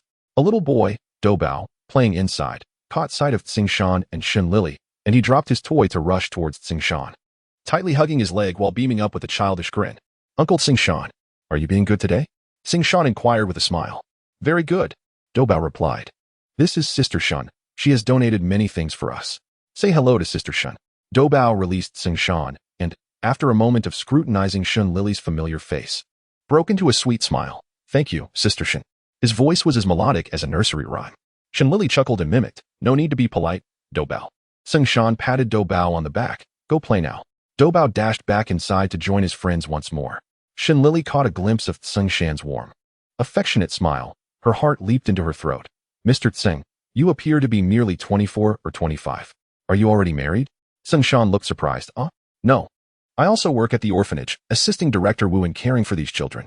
Doubao is one I rescued, and he has a particularly deep bond with me. Shen Lili felt relieved. What led you to work at the orphanage? Tsingshan's expression dimmed momentarily, his tone tinged with melancholy and boundless nostalgia. I once had a younger sister named Gwining, 9 years my junior, who followed me around, calling me brother with the sweetest innocence. On her 5th birthday, I tricked her into thinking I wouldn't return to celebrate. I intended to surprise her. But little Gwining was upset and ran away from home to find me. She was in a car accident on the way. It's been 10 years. The loss of a loved one is not like a downpour, but rather a lifetime of dampness. 10 years ago, Tsingshan was merely 14, and in jest, he had cost his sister her life. How had he endured these 10 years? Shen Lili's heart ached, yet she found no words. Tsingshan, pulling himself from the depths of memory, forced a bitter smile. The little girl still holds it against me. She has never come to find me in dreams. Shen Lili hurriedly reassured him. No, she simply hasn't found you. Tsingshan suddenly turned, gazing earnestly into Shen Lili's eyes. Really? How could little Gwining blame you? Shen Lili sighed. Truly, life is filled with the inexplicable. Bai Meng Xiao once uttered this truth. Shen Lili empathized with the beautiful, for their fates were often fraught with misfortune. Fang Shouting observed quietly from the courtyard, watching the enchanting scene unfold, before playfully interrupting. Ahem.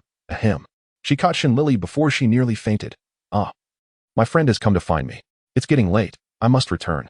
Mr. Tsang, until next time. Oh, Tsingshan replied. Will Miss Shen come again? Of course. Shen Lili affirmed. I have decided to visit the orphanage regularly. Farewell. With that, Shen Lili hurriedly departed, while Tsingshan watched her with amusement, politely nodding at Fang Shouting before striding away. Oh dear, Fang Shouting teased. Miss Shen, the great detective, comes to show her compassion and meets a handsome man. Why can't I encounter such luck? Shen Lili reflected. Indeed, he is striking. He nearly made me swoon. Perhaps I am just fortunate? Who is he? Fang Shouting inquired. His name is Tsingshan, a staff member at the orphanage and a fellow unfortunate soul. Upon hearing Tsingshan's story, Fang Shouting was moved to tears. How has he endured these 10 years? Guilt, self-blame, wishing to return to that fateful day at 14. Shen Lili sighed. Misery is an inevitable part of life. Recently, the police precinct has been unusually peaceful. Fu Chuntu sifted through a pile of trivial theft cases. Both pleased and bored, Uncle Li reported a stolen chicken, and Uncle Wang claimed he was assaulted. Aunt Li complained that a young person bumped into her and didn't help. Xiao Li, Xiao Zheng, Xiao Wang, Xiao Qi divide these cases and disperse. Another early day to leave. From cherishing his first day to finding it dull now, Fu Chuntu felt increasingly lethargic. He rose to help Shen Lili plant flowers. Lily, you are wonderful in every aspect, but you must curb your infatuation. Be wary of being deceived. Shen Lili teased. Why does Shouting tell you everything? I didn't know you two were so close. Cousin, Are you about to become the mayor's son-in-law? Get lost, what nonsense. Fu Chuntu retorted. Shen Lili, unconvinced, responded, I only visited the orphanage once to give back. I haven't been since, and I've been staying home quietly. You seem to know everything. Did shouting tell you, or were you following me? Humph. I am indeed infatuated, and today, I shall visit the orphanage to see the handsome man. Shen Lili tossed her tools aside and began to prepare herself. As she left, she cheekily made a face at Fu Chuntu before darting away. At the orphanage, Seng Shan appeared to have been waiting for Shen Lili's arrival, visibly relieved when she appeared. Miss Shen, you've come. Call me Lily, she replied. It feels more familiar this way. All right, Lily, please call me Seng Shan as well. No need for Mr. Seng. Where is Doubao? Shen Lili asked. Seng Shan pointed. He is playing with his good friend, Cotton Candy. Cotton Candy, a boy of 4 or 5, was as rosy as his name suggested. Do your children here have no names? They are given names by their adoptive parents once they are adopted. If not, when they reach adulthood, they will take on Director Wu's surname and receive a name as they step into society. Doubao spotted Shen Lili and rushed over with Cotton Candy, sweetly exclaiming, Sister Shen. Shen Lili's heart melted. Tilting her head, she responded and magically produced a handful of candies from her bag. Here, let me treat you to some sweets. Share with your friends. Doubao joyfully accepted and scampered off to distribute the candies. Standing side by side, Shen Lili and Seng Shan watched as the adorable children unwrapped the candies, with Doubao exclaiming, This candy wrapper is so beautiful. He held it up to the sunlight, marveling at the spectrum of colors it reflected. Look, a rainbow. Seng Shan chuckled. Thank you. Shen Lili replied, No need for thanks. I am just happy to see the children joyful. This happiness accompanied Shen Lili as she hummed a tune upon returning home, where Fu Chuntu was busy preparing dinner in the kitchen. He poked his head out, irritated. Humph, you know how to come back. Didn't your handsome man invite you to dinner? How stingy. Shen Lili, unperturbed, replied, His salary goes to support the orphanage, of course. He doesn't have money to take me out. You're being unreasonable. Fu Chuntu retorted, I even gifted you a fountain pen. Shen Lili paused. What does that have to do with anything? It certainly does. My Parker pen is quite expensive, yet I haven't seen you express gratitude.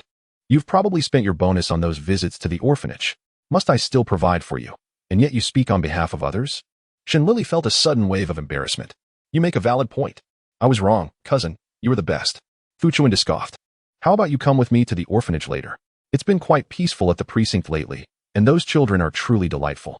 Little Doubao will surely melt your heart. Fu Chuntu replied with an undertone. I hope it is those children who melt your heart. As night fell, the phone at the Fu residence rang sharply. For the first time, Fu Chuntu did not hear it, turning over to continue his sleep. It was not until Qi Ming's urgent knocking at the door jolted him awake that he lazily opened his eyes, wondering if the phone had rung. Big brother. You're finally awake. Since you didn't answer the phone, I had no choice but to come. What happened? The Love Orphanage has reported a missing child and requested assistance from the precinct.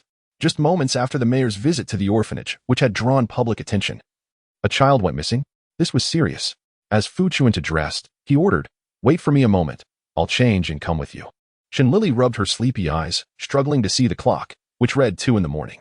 Sounds came from Fu Chuntu's bedroom, and she called out, Cousin, aren't you going to sleep at this hour? Fu Chuntu opened the door, fully dressed. A child is missing from the Love Orphanage. Shen Lili gasped, I'm coming too.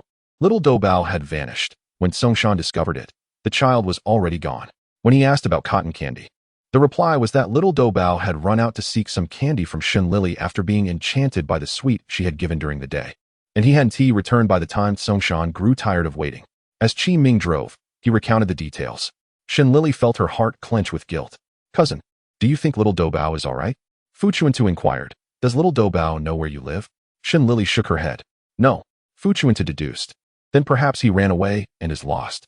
Don't worry. Let us first head to the precinct to meet Seng Shan, and we will dispatch more people to search. A child cannot stray far from the concession. In an instant, Shen Lili was reminded of the past events concerning Ling Guining. She had also run away from home and had met with an accident. Cold sweat drenched her clothes. The car stopped at the precinct, and Shen Lili flung open the door and dashed inside. Seng Shan, who had been pacing, turned around. Lily, did little Doubao come looking for you? No. Seng Shan's legs gave way, and he nearly collapsed, bracing himself against the wall. Guining. Also. Shen Lili lowered her head, tears streaming down her face. Fu Chuntu entered and was immediately captivated by Seng Shan. Despite his disheveled state, the man radiated a captivating aura, as if he had something profound to express. I am Inspector Fu Chuntu from the Central Precinct. Mr. Tsong, I'm aware of the situation. Now, please consider where little Doubao might have gone so I can send more people to search. Songshan pondered. He loves going to the amusement park. Qiming. Yes. All but the on-duty officers followed Qiming. The concession had 3 amusement parks located in the east, west, and south corners. Qiming quickly assigned personnel and set off. Fu Chuntu reassured, we must wait. They may find him soon. Songshan replied, yes, thank you. Songshan refused to sit, standing alone at the entrance, gazing into the thick darkness, desperately searching for answers. But Shen Lili understood his turmoil and felt even more guilty. Cousin, Fu Chuntu insisted, it has nothing to do with you. Do not shoulder all the blame. Shen Lili nodded obediently, wiping her nose. Little Doubao must be found safely. Chapter 2. The Lonely Spirit in the Mirror. Mr. Tsong. Little Doubao is merely a 4-year-old child, capable of slipping past the gatekeeper and quietly running away. I believe you should enhance the security measures at the orphanage. Fu Chuntu's words jolted Songshan into realization. Songshan quickly concurred. Yes, Inspector Fu is correct. We have been negligent. Assuming the children at the orphanage were obedient and would not run off, thus becoming lax in their protection. As they spoke, a team returned. And Xiao Zheng shook his head. Inspector, no one at the Western Amusement Park. Fu Chuntu responded, I see. Thank you for your hard work. You should take a rest. Xiao Zheng was exhausted, his throat dry. Shen Lili prepared a bottle of warm water mixed with sugar and distributed it among them. Xiao Lu also returned with his team. Reporting, Inspector, no one here either. Songshan gasped, and Fu Chuntu gestured for Xiao Lu to rest. Stay calm. Let us wait for Qiming. The suffocating sensation from 10 years ago washed over Songshan, choking him, grinning. Shen Lili stepped forward. Little Doubao is not grinning. Do not dwell on it. Their last hope rested at the final amusement park where Qiming was searching. It was dark and eerily empty, save for a colorful candy wrapper found by the slide. Shen Lili instantly recognized it as the one she had given little Doubao. The realization struck her, little Doubao was indeed missing. In despair, Songshan cried out, Little Doubao? Where have you gone? Fu Chuntu's expression darkened. Where could a child possibly run off to? Search everywhere. Dig 3 feet into the ground. We must find him alive or see him dead. That night, it seemed no one could sleep peacefully. The chief, with dark circles under his eyes, called Fu Chuntu into his office. Did something happen last night? Fu Chuntu paused. Yes. The chief, perceptive and foresight, deduced. No wonder I couldn't sleep a wink. Speak. Fu Chuntu explained. A child has gone missing from the Love Orphanage. He ran away last night. Qiming found a candy wrapper at the amusement park in the north of the city, but the child remains unaccounted for. The chief asked, what do you think happened? Fu Chuntu replied, he may have been abducted. At worst, by human traffickers. At best, taken in temporarily by kind-hearted individuals. I have ordered Qiming to lead a citywide search, and there are officers on standby at the precinct for any reports. The chief nodded, his words carrying a warning tone. The mayor just delivered a speech at the Love Orphanage, urging attention to the health of orphans. Fu Chuntu understood. Rest assured, Chief. This information will remain confidential. Of course, Fu Chuntu had already instructed Songshan to keep the news of little Doubao's disappearance under wraps. Qiming was equally discreet, refraining from posting notices about the missing child in public. Currently, there were 2 hopes. The first was that someone would report finding little Doubao. The second, less favorable, involved dismantling a human trafficking ring. Fu Chuntu hoped for the former, thus he spent the day at the precinct, waiting. Shen Lili dozed off on the sofa in his office, waking abruptly. Little Doubao.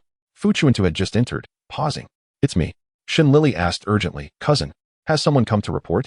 Fu Chuntu shook his head. No. Shen Lili inquired, what about Songshan? Fu Chuntu replied, I sent him back to the orphanage to wait. If a kind-hearted person does not report, they might return little Doubao directly to the orphanage. Shen Lili felt disheartened. All right, cousin, you should rest for a while. I'll keep watch. Fu Chuntu asked, Lili, are you all right? Shen Lili pouted, I am not all right at all.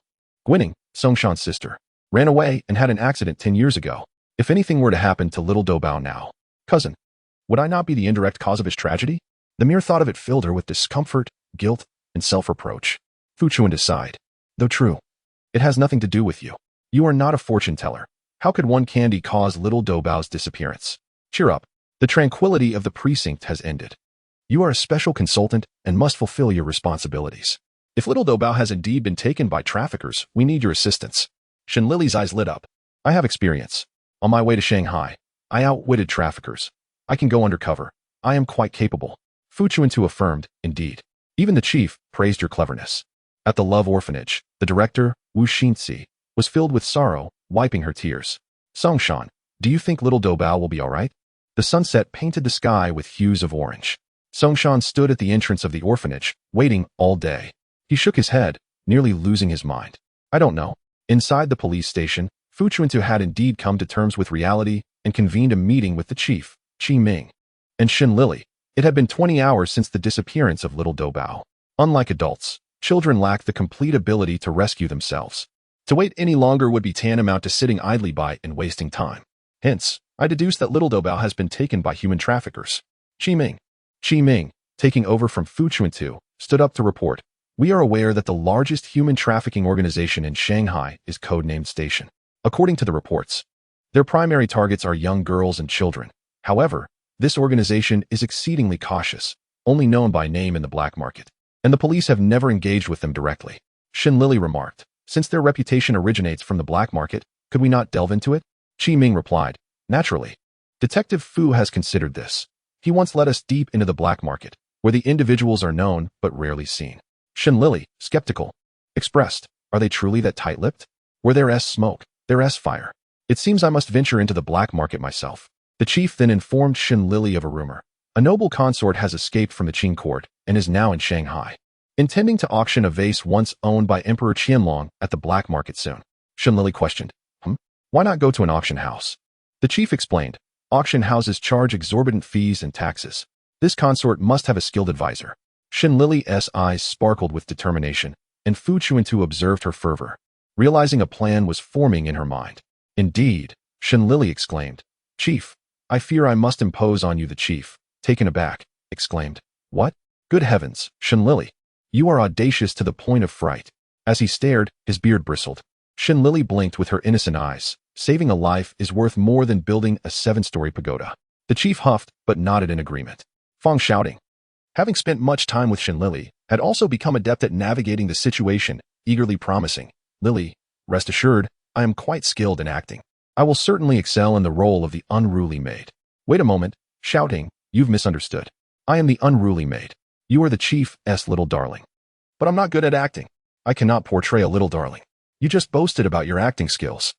How can you manage the role of an unruly maid yet falter as a high official's darling? What level of acting is that? Isn't this a desire to delve into the wolf's den to gain first-hand intelligence? Shen Lili chose not to expose her, opting to follow her lead.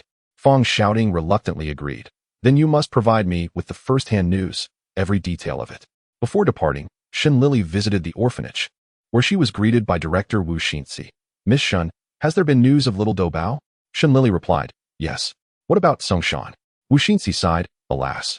Since little Doubao went missing, he has not eaten or drunk anything, standing guard at the gate for 2 days and nights he fainted. And the doctor said it was due to exhaustion and stress. Miss Shen, could it be that little Doubao? Shen Lili pressed Wuxian's hand reassuringly. No. He will be fine. Director Wu, do not fret. I will check on Songshan first. Wuxian wiped her tears. Yes, all right.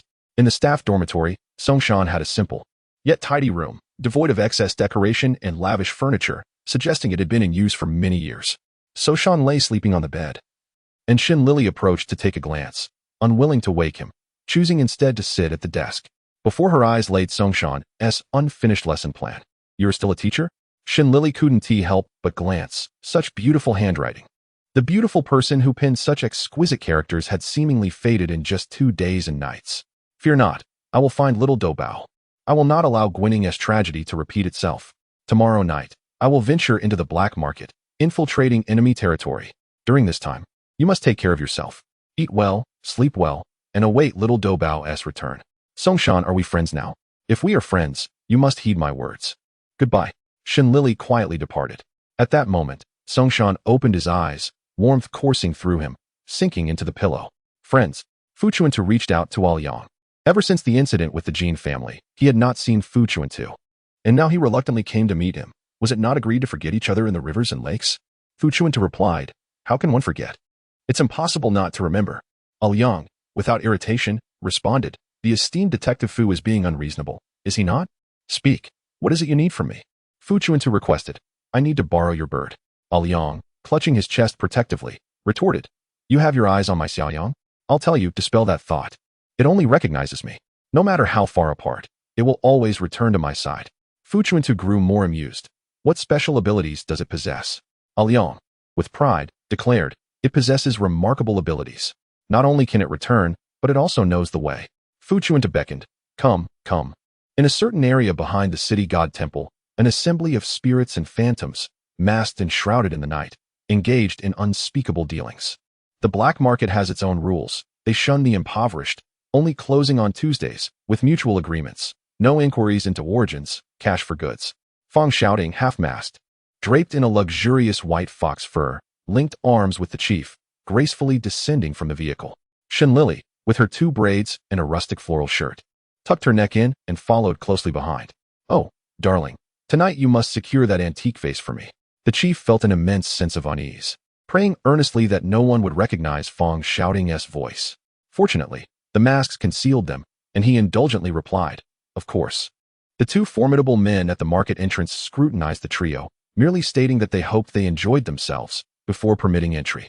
Shen Lili whispered, was it really that simple? Fong shouting shook her fur coat. Have you not seen my attire? My mother spent a fortune purchasing it from a merchant in northeast China. The people here are astute and knowledgeable. It's sweltering. This fox fur is far too warm. I'm melting. Arriving before an inconspicuous 2-story shop. The chief scoffed. What blind fools. A distinguished guest has arrived. Why are you not welcoming them promptly? The manager, upon hearing this, emerged from the shadows with a smiling face. Ah, esteemed guests, forgive me. Tonight, there are too many people, and this old fellow can hardly manage, neglecting your esteemed presence.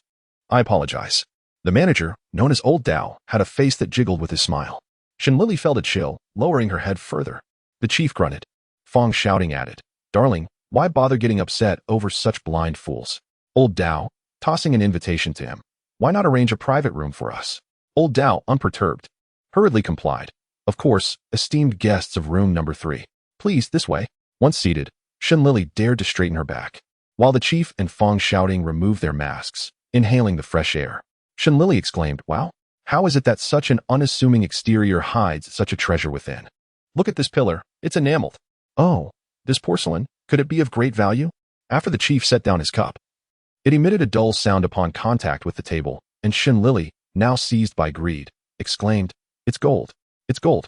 Chief, uncle, if they discover a cup has gone missing from this room, will they call the police? The chief, exasperated, retorted, behave yourself. Shen Lili, oh Shen Lili, you've been chirping like a little bird the entire way. If one day you take flight, I wouldn't be surprised to discover you have wings. Shen Lili quieted down. Uncle Chief, you jest. How could I have wings? The chief, with utmost courtesy, addressed Fong shouting, I apologize for any offense earlier, Miss Fong. Please forgive me. Fong shouting waved her hand dismissively. Chief, are you certain this place is related to the station? The chief responded, this is the largest trading center in the black market, catering only to the affluent. If it weren't for you, I might not have even been granted entry. Shen Lili mused silently, realizing that the reason her cousin could not locate the station was that he had never entered this place. No wonder. The chief continued, if we cannot connect with the station here, it is likely that there is no other place in the entire black market. Chapter 3. Solitary Reflections in the Mirror. Part 3. With a plaintive chirp, the bird named Liang struggled free, its wings unfurling in preparation for flight. Fortunately, Shen Lili's reflexes were swift, and she gently seized it, stroking its head. Awake, are we? She cooed. The bird blinked, scrutinizing the maiden before it. Unfamiliar. My name is Shen Lili, she declared. I know your master, Liang. I borrowed you specifically to assist me. You see, a child has gone missing, and I need your help, Liang. Once we've rescued the child, you can return to your master's side.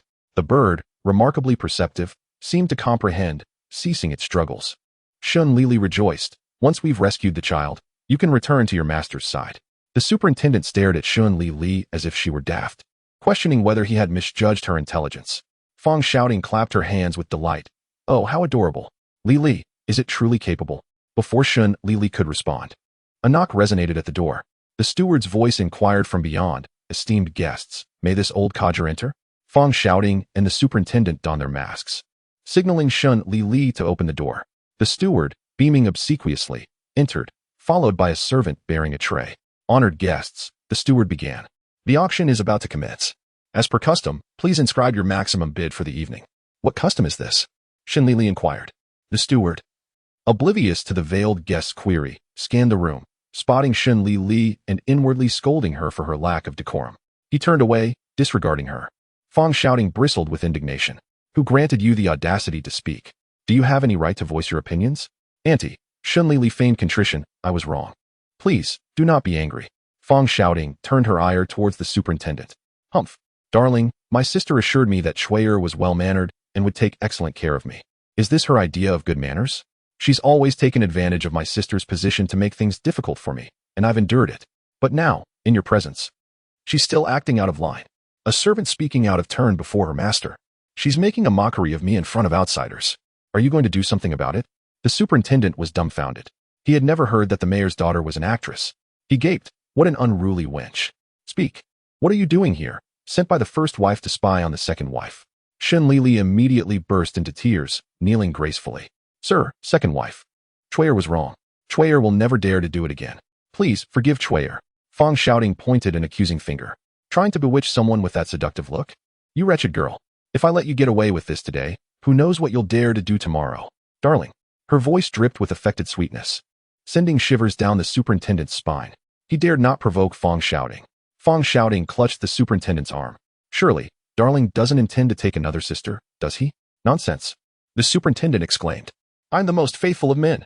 The steward's lips twitched imperceptibly. In that brief moment, he had grasped the situation. The first wife had planted a spy beside the second wife, hoping to use the girl's beauty to gain favor. The steward cast a fleeting glance at Shen Lili, noting her delicate features. While not a beauty of unparalleled allure, she possessed the charm of youth and a certain captivating quality. Fang Shouting seized the opportunity. Then, sell her off. Shen Lili feigned terror. No, second wife, I beg you, please don't sell me into the dark alleys. I am a daughter of a respectable family. You cannot do this. You must have compassion. Fang Shouting feigned reluctance. Selling you won't cause any harm, will it? The steward interjected. Why trouble yourself, esteemed guest? She is merely a servant. If she is not to your liking, I will dispose of her for you. Fang Shouting's interest piqued. She settled back into her seat. Oh, you offer such services? The steward demurred. Easing the burdens of our esteemed guests is our duty. Fang Shouting waved her hand dismissively. Very well, take her away. Bring in someone else to serve me. I am sick of the sight of her. Shen Lili's feigned terror escalated. Heavens, selling me would be a sin. Help. With a gesture from the steward, the servant silenced Shen Lili, dragging her away.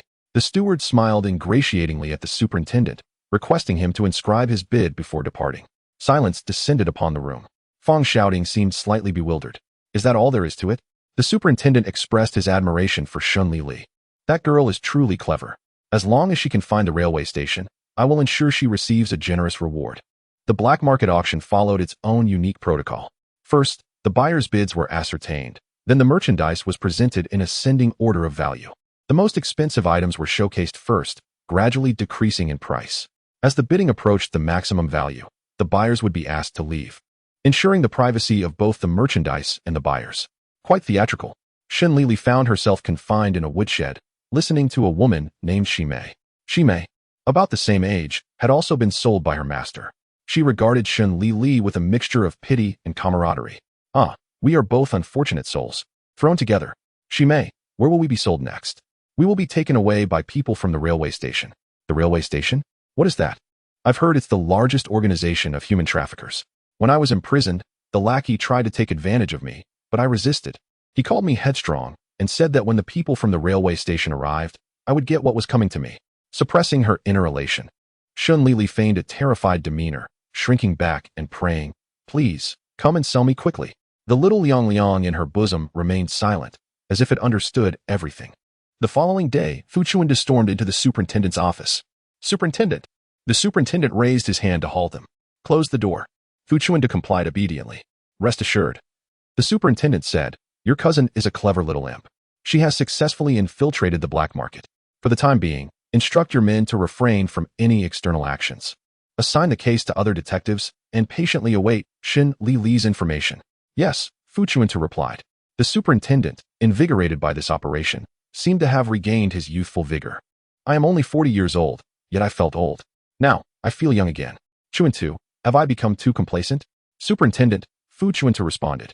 Stability is what we should bring to the world, not how we should live our lives. I still remember the day I became a patrolman. The oath I took, to dedicate myself to the peace and prosperity of the nation and to stand against all odds. The superintendent fell into a long silence. A profound silence. Shen Lili and Xi Mei were blindfolded and taken away early in the morning, with Liang Liang by her side. Shen Lili did not bother to memorize the route, dozing off in the carriage. The driver chuckled. She has a carefree spirit. Xi Mei was overcome with sadness. Envying Shen Lili. Is this the end of my life? It probably is. We're here. Get out. Xi Mei nudged Shen Lili. Chuyer, wake up. Shen Lili had completely forgotten who Chuyer was. Who? Xi Mei looked at her sympathetically. Have you gone mad with grief? Chuyer is you. Oh. Shen Lili remembered, nearly giving herself away. She wailed. Oh heavens, this is the end of my life. She got out of the carriage and entered the courtyard. They were led into a room where several young girls were hiding. Shen Lili quickly scanned the room. Xiaodubo was nowhere to be seen. She wondered if she was being held in another room in the courtyard. She had to find a way to find her. Shen Lili clutched her stomach. Oh, my stomach hurts so much. Chuyer, is it that time of the month? Xi Mei asked. Shen Lili nodded quickly. Xi Mei sighed. It was truly a case of misfortune upon misfortune. She helped Shen Lili to a corner to sit down. The other girls looked at them fearfully. Don't be afraid. We've been sold too, just like you. Shen Lili said. After Shen Lili finished speaking, she leaned against Xi Mei's arms and asked, Xi Mei, are we really going to accept our fate? I don't want to, but there's nothing I can do. Xi Mei said. Can I trust you? Shen Lili asked. What are you going to do? Xi Mei asked. Look at those girls. They're so wooden. I suspect they've been abused here. We have to run, not just us. But everyone here. Shen Lili said. Xi Mei couldn't help but touch Shen Lili's forehead. You don't have a fever. Why are you talking nonsense? There are two of us women, and we can barely protect ourselves. How are we going to run? Shen Lili refused sharply. I'm just asking you. Do you want to accept your fate? A light shone in Xi Mei's eyes. I don't want to. I am merely 20 years of age. Indeed, this coming winter, I shall return home. It was our master. He coveted me, and when I refused, he sold me off. Everything is in the past, Xi Mei. Trust me. And you? Shen Li asked. The young women were silent, not responding. After a moment, one of them mustered her courage. Can you truly lead us out of here? She asked. What is your name? Shen Li inquired. Ma Xiuhua. In truth, I came here seeking someone. First, let me ask you, have you seen any children? Ma Xiuhua nodded. Indeed. There are some. They are confined in the room next door. Last night, I heard a child crying. Shen Li felt as though everything was falling into place effortlessly. In the adjacent room, you say? Excellent. I shall investigate presently. If I can locate the person I seek, we may all be free tonight. Chuyer, is what you say true? Xi Mei asked. Shen Li had once again forgotten who Chuyer was. Xi Mei began to question Shen Li's reliability, scrutinizing her from head to toe. Oh dear, this brain, Shen Li feigned a sudden realization. Xi Mei, my stomach aches terribly. Quickly, fetch someone to assist me. I need to use the privy. With that, Shen Li began to writhe on the ground. Xi Mei stared in astonishment, uttering a quick oh, and then began pounding on the door. Someone, come quickly. Something has happened. A burly man opened the door, grumbling. What in the world? What's going on?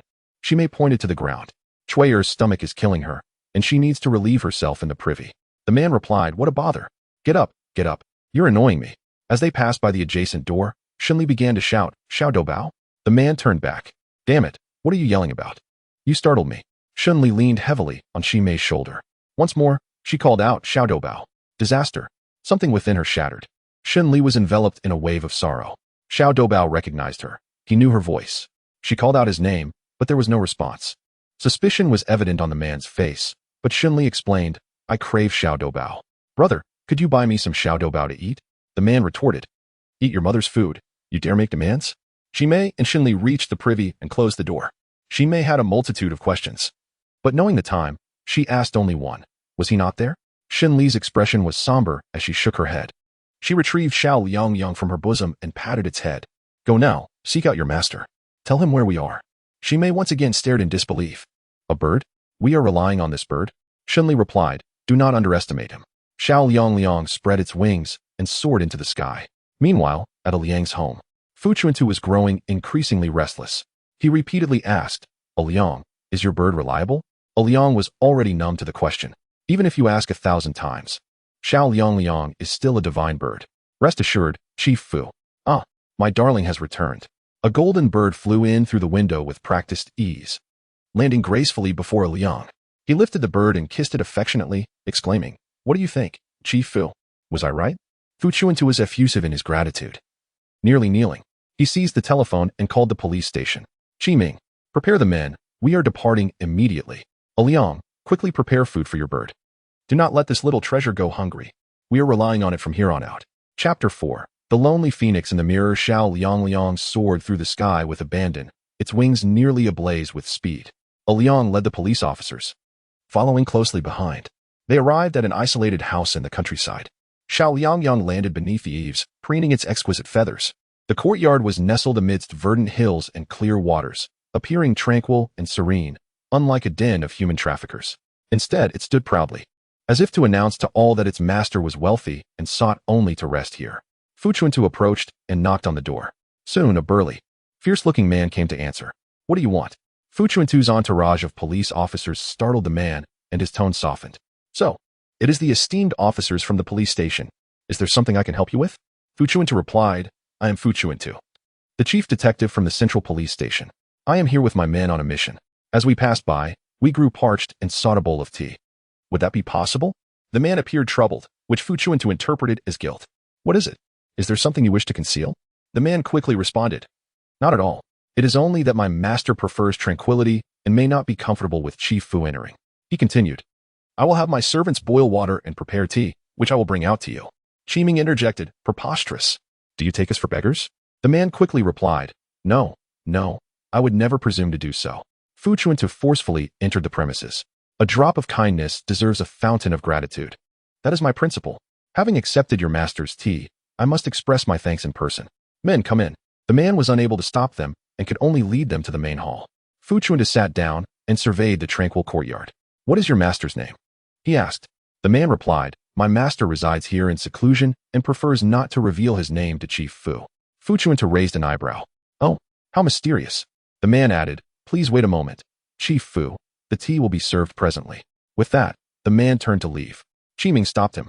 Are you the only servant in this house? Are there no maids to tend to the fire? To leave us here unattended is a breach of etiquette. The man's eyes flashed with murderous intent. However, with the police force's superior numbers and weaponry, a direct confrontation was unwise. He suppressed his anger and replied with a forced smile, My master is unwell and prefers not to be surrounded by too many people. Please forgive us. Shen Lili was resting in her room, while Xi Mei and Ma Xiuhe suffered through each day, yearning for freedom, yet doubting that they would ever regain it. They longed to ask Shen Lili for reassurance. Xiao Liang's song drifted in through the window, speaking for Xi Mei. Shen Li's eyes opened wide, and she exclaimed happily, They are here. Sisters, prepare to leave. Xi Mei, Ma Xiuhe, and the other young women were overjoyed, nearly bursting into tears. Really? What should we do? Shen Lili replied. Cry, scream, make as much noise as possible. Xi Mei, quick-witted, understood immediately and began to shout, Murder! Help! Ma Xiuhe followed suit, and the other young women imitated them. Shen Lili was even more exuberant, pounding on the door and shouting, Heavens! Earth! I cannot live like this any longer. The girls' voices were shrill and piercing, reaching the heavens. Xiao Liang was startled and fled with lightning speed. In the main hall, Fu Chuntu listened intently, a smile playing on his lips. Qi Ming remarked, Listen, that sounds like Miss Shen's voice. The man was alarmed, as the secrets of the backyard could not be exposed. He quickly said, There is no sound. You must be imagining things. Qi Ming chuckled. What, am I deaf? You are lying through your teeth. He continued, Let's go. Men, let's take a look. The man immediately drew a gun from his waist and aimed it at Fu Chuntu. Do not move, or I will kill your chief. Fu Chuntu remained calm, sitting in his chair with his legs crossed, raising an eyebrow. Oh, I would like to see you try. He continued, Let's gamble. The man fired instantly, but Fu Chuntu dodged the bullet by tilting his head.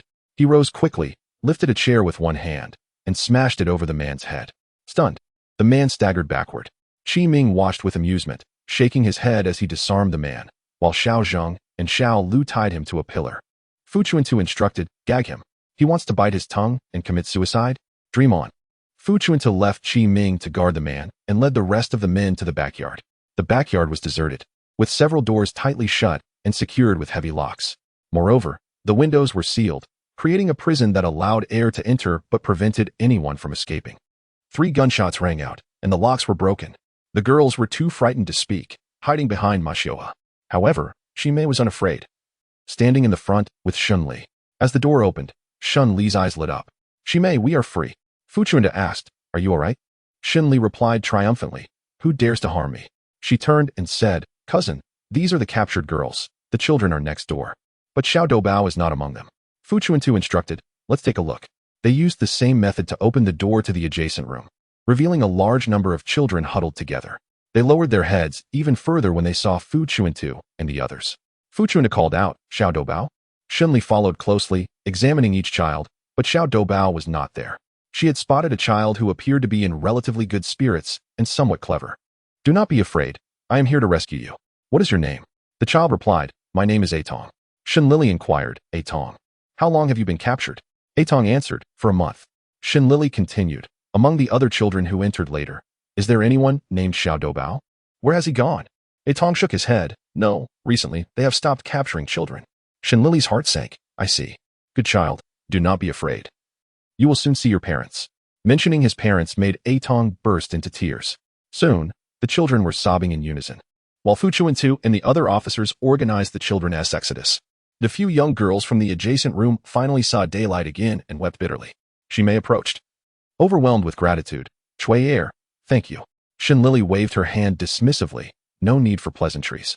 Shimei, my name is not Chuier, but Shen Lili. And this is my cousin, Detective Fu Chuntu from the Central Police Station." Understanding dawned on Shimei. "So you are here undercover?" Shen Lili confirmed, "Indeed." Fu Chuntu took charge, stating, "Now, you are free. First, accompany me back to the station to make a statement, and then await your family's arrival." The situation progressed smoothly. Yet it was not without its complexities. The fortunate aspect was that the police station had rescued numerous children and young girls from the clutches of suspected traffickers, saving countless families. Although the station remained shrouded in mystery, Shen Lili and Fu Chuntu were confident they could expose it fully. The mastermind behind the illicit auction house was bound to be apprehended. Fong Shouting released this news immediately, inadvertently shifting public perception of the police station. Citizens arriving to collect their daughters expressed profound gratitude, praising the police station for days on end. "Thank you, O benevolent officials, for saving my poor daughter. I must light a lamp at Jing'an Temple for the police station. May heaven bless our esteemed officials with longevity." The chief was elated, his mustache twitching in delight as he posed dramatically for Fong Shouting's camera, declaring, "Isn't it the duty of officials to ensure peace and prosperity for the people? You all exaggerate." The police station vowed to dismantle the traffickers' lairs soon, not to disappoint the hopes of the townsfolk. Of course, the greatest contributors were Detective Fu Chuntu and Special Advisor Shen Lili. "You should also conduct interviews with them," he suggested.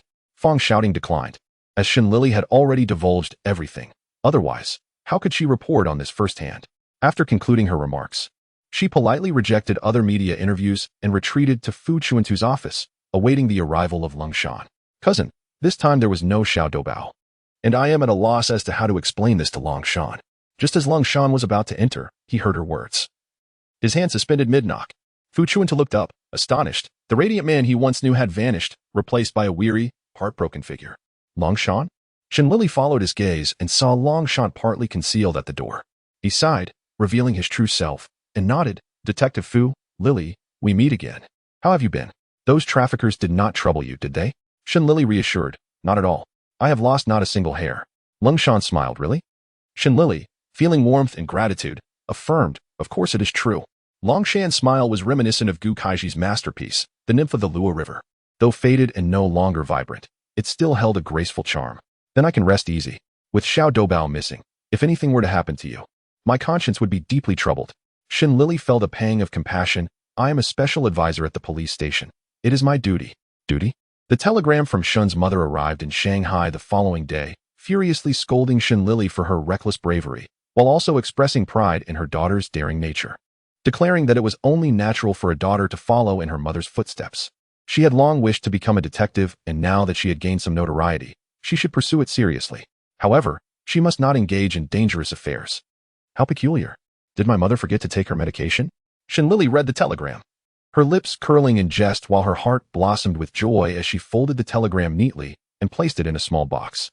She skipped off to prepare a meal, humming a tune, la la la, la la la. It was at this moment that Shimei arrived. "Lili?" Hearing the voice, Shen Lili poked her head out from the kitchen, her face lighting up. "Wow, Shimei." Shimei smiled warmly, her parents accompanying her.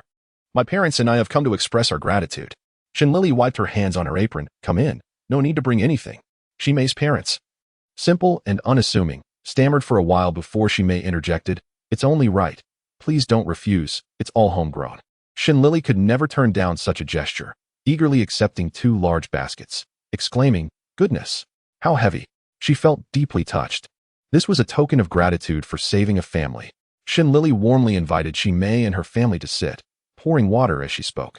My cousin is at the police station and will not be home for lunch, so you might as well stay for a meal. I have made braised pork. Mei's parents quickly waved their hands, but Shen Lili wouldn't take no for an answer. It settled then. Eating alone is rather dull. Uncle and aunt. Make yourselves at home. Mei, can you help out? Mei readily agreed, her years of experience as a servant making her quick and efficient in the kitchen. She replied to Shen Lili, since I have been given a second chance at life, I will cherish it. I want to bring my parents to the city to start a small business. Shen Lili beamed, that would be wonderful. Then we can see each other often. Do you have a plan? Mei replied, I intend to express my gratitude to you and Detective Fu before exploring opportunities. Shen Lili encouraged. Do let me know if you need any assistance. We are bound by life and death. As soon as Shen Lili uttered these words, a wave of melancholy washed over her as she thought of Lung Shan, the man with a spirit as clear as the sky, who had been shattered by the unexpected incident involving Chu Ning and the disappearance of Xiao Doubao. She was unsure of his well-being. Chapter 5. The lonely phoenix in the mirror. Xiao Doubao had vanished like dust in the air. Wu Xinzi and Mian Huading had come to terms with the situation. Yet only Long Shan remained trapped in despair. Despite it not being Shen Lili's fault, it was her single candy that had sparked this calamity. And she felt a lingering guilt in the presence of Long Shan. Wu Xinzi urged, could you please encourage Long Shan to move on? Alas, one must look forward, not sacrifice the future for the past. When Chu Ning faced her misfortune, he was merely 14, still a child. After a decade of guilt, he finally began to heal, only to lose Xiao Doubao. Sometimes I wonder if fate is deliberately tormenting him. Shen Lili remarked, Lung Shan is exceptionally talented. Heaven must be envious and seeks to impose suffering upon him. Knocking on Lung Shan's dormitory door, she found him sitting at his desk, lost in thought, gazing at photos of Chu Ning and Xiao Doubao. Lung Shan, Miss Shen, you have come, he replied, looking up. Shen Lili was taken aback by the changes in him. He seemed to have aged significantly. She could hardly bear to look at him, forcing a smile. Hello. Lung Shan returned the gesture, though his smile was more sorrowful than joyful. Hello. Wu Xinzi took her leave. Shen Lili awkwardly stood at the doorway. Will you not invite me in? Oh, yes. Please come in. What brings you here today? I came to see you. Is this Chu Ning? She caught sight of a yellowed photograph, which startled her. Lung Shan's skin was flawless, shimmering like mutton fat jade. The beautiful gem had darkened, but it still retained its allure. Shen Lili felt a wave of sadness wash over her. Perhaps out of kindness, Lung Shan did not wish for his emotions to affect her. He suggested, I apologize for making you feel sorrowful. Would you like to go out for a bit? How about we watch a circus? Shen Lili perked up. That sounds delightful. I enjoy circus performances tremendously. Fang Xiaoting once mentioned that Shen Lili was aware of the situation. The following day, a ticket arrived from Tsingshan. Shen Lili adorned herself, meticulously braiding her hair before the mirror. Fu Chuntu, leaning against the doorframe with a cup of tea, scoffed. Shen Lili glanced at him through the mirror. Cousin. Why the scoff? Fu Chuntu replied, with that Tsingshan, we must not rush things. Take it slow. Shen Lili's face flushed like a ripe apple. Cousin Fu Chuntu continued. Enough of that. I know you well enough. A flirt at heart, you can't resist a handsome man. However, I must remind you that your feelings for him are currently more sympathetic than joyful. Consider it again when joy surpasses sympathy. Shen Lili found his words to be sensible. Her entire understanding of love and romance stemmed from stories no one had taught her otherwise. Her mother intended to find her a well-off suitor of similar social standing when the time came, believing that love naturally blossomed within the confines of marriage. Women in Wu County followed this path. Shen Lili bravely took the first step, breaking free from her mother's plans. Arriving in Shanghai, she finally recognized the vast array of possibilities. Over the past year, she had witnessed numerous betrayals, gradually becoming disheartened by the likes of Huang Wenhua, Jin Feiyu, and Pei Tianyu, each revealing the cunning nature of men. Only one, Gao Yuanzhan, remained steadfast in his affection for Xia Meihan. If unwavering loyalty is a hallmark of a good man, then Tsingshan certainly qualifies. Shen Lili acknowledged that upon initially being attracted to him and later learning about Gui Ning, her appreciation for mere beauty waned. For a decade, she had been haunted by guilt and concern for her deceased sister, which spoke volumes of her kindness and sibling affection. Ultimately, she encountered a good man. Tenderness could evolve into love. Time would quietly effectuate that transformation. Thus, she smiled brightly. All right, cousin, Lily will remember that. The circus was lively. Tsingshan stood out amidst the crowd. With just one glance, she spotted him. The weather had warmed, and Shen Lili donned a long emerald dress, braiding her hair into two large plaits as she waved at Tsingshan from across the street. A richly adorned yet somber-faced matron, accompanied by a sprightly maid, also sought to enjoy the performances. As they passed Shen Lili, the maid consoled, "Madam, you should enjoy yourself today." The matron sighed, "Joy is fleeting. Upon returning, I must face the consequences. Such pleasure feels wasted. I would rather not be happy." The maid muttered, "Madam, my friend told me that her employers have been childless for years. A fortune teller advised them to adopt a boy from a family with many siblings to eventually bear their own children. Indeed, that couple had recently procured a boy and had just been diagnosed with pregnancy." The matron pondered, "Is it true?" The maid affirmed, "It is indeed. Perhaps you might consider following suit? Once you have your own child, you can deal with the rest." The matron contemplated. "But where to find a boy from a family with many siblings?" The maid whispered, "The orphanage, of course. The children there all consider each other siblings. They are plentiful indeed." Shen Lili followed their conversation, momentarily forgetting Xingshan's presence. She nearly blended into the crowd following the matron and the maid when Xingshan called out, "Lili?" Shen Lili snapped back to reality. "Oh, my apologies, I was lost in thought." Xingshan replied, "No worries, let us head inside. It is about to begin."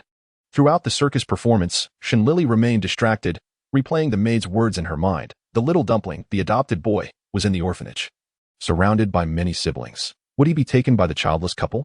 The little dumpling wandered, lost at the amusement park slide. A couple passing by kindly inquired, "Child, why are you here alone? Where are your parents?" The little dumpling sniffled, "I got lost." The couple asked, "Where is your home? Shall we take you back?" The little dumpling nodded, "My home is at the Loving Heart Orphanage." The couple immediately recalled the fortune teller's words and felt a twinge of greed. This scenario unfolded in Shen Lili's mind, and she suddenly understood why no one had reported a missing child. No wonder the little dumpling wasn't at the station. He had been hidden away. She felt compelled to investigate. Hastily, Shen Lili retrieved her pinhole camera from her bag. Grateful for Fu Chuntu's advice, which she had sought after all, she aimed the camera at the matron and the maid, capturing a photograph before discreetly concealing it. Xingshan noticed her actions. Shen Lili stuck her tongue out. "That." Xingshan turned away, continuing to watch the circus. "How understanding. Forgive me. It's not that I don't want to tell you, but there is no proof yet, and I fear disappointing you once more." Shen Lili privately mused that she was becoming addicted to her undercover pursuits. After parting from Xingshan, Shen Lili ventured to the police station's darkroom, developing the photographs. Armed with the address left by Shimei, she sought out Shimei's home. Shimei happened to be at home. "Lili, come in. What brings you here?" Shen Lili did not hesitate, greeting Shimei's parents before stepping inside, surveying the tidy courtyard. "So, you've settled here?" Shimei led Shen Lili to her room. "Yes. The landlady is very accommodating. She even reduced our rent. We plan to start a laundry service. What do you think?" Shen Lili replied, "A laundry service? Helping others with their laundry? Wouldn't that ruin your hands?" Shimei shrugged. "I was born into servitude. What use is it to have pretty hands? Our family relies on physical labor for sustenance. Life is promising. Once we grow, we can hire help and simply take orders."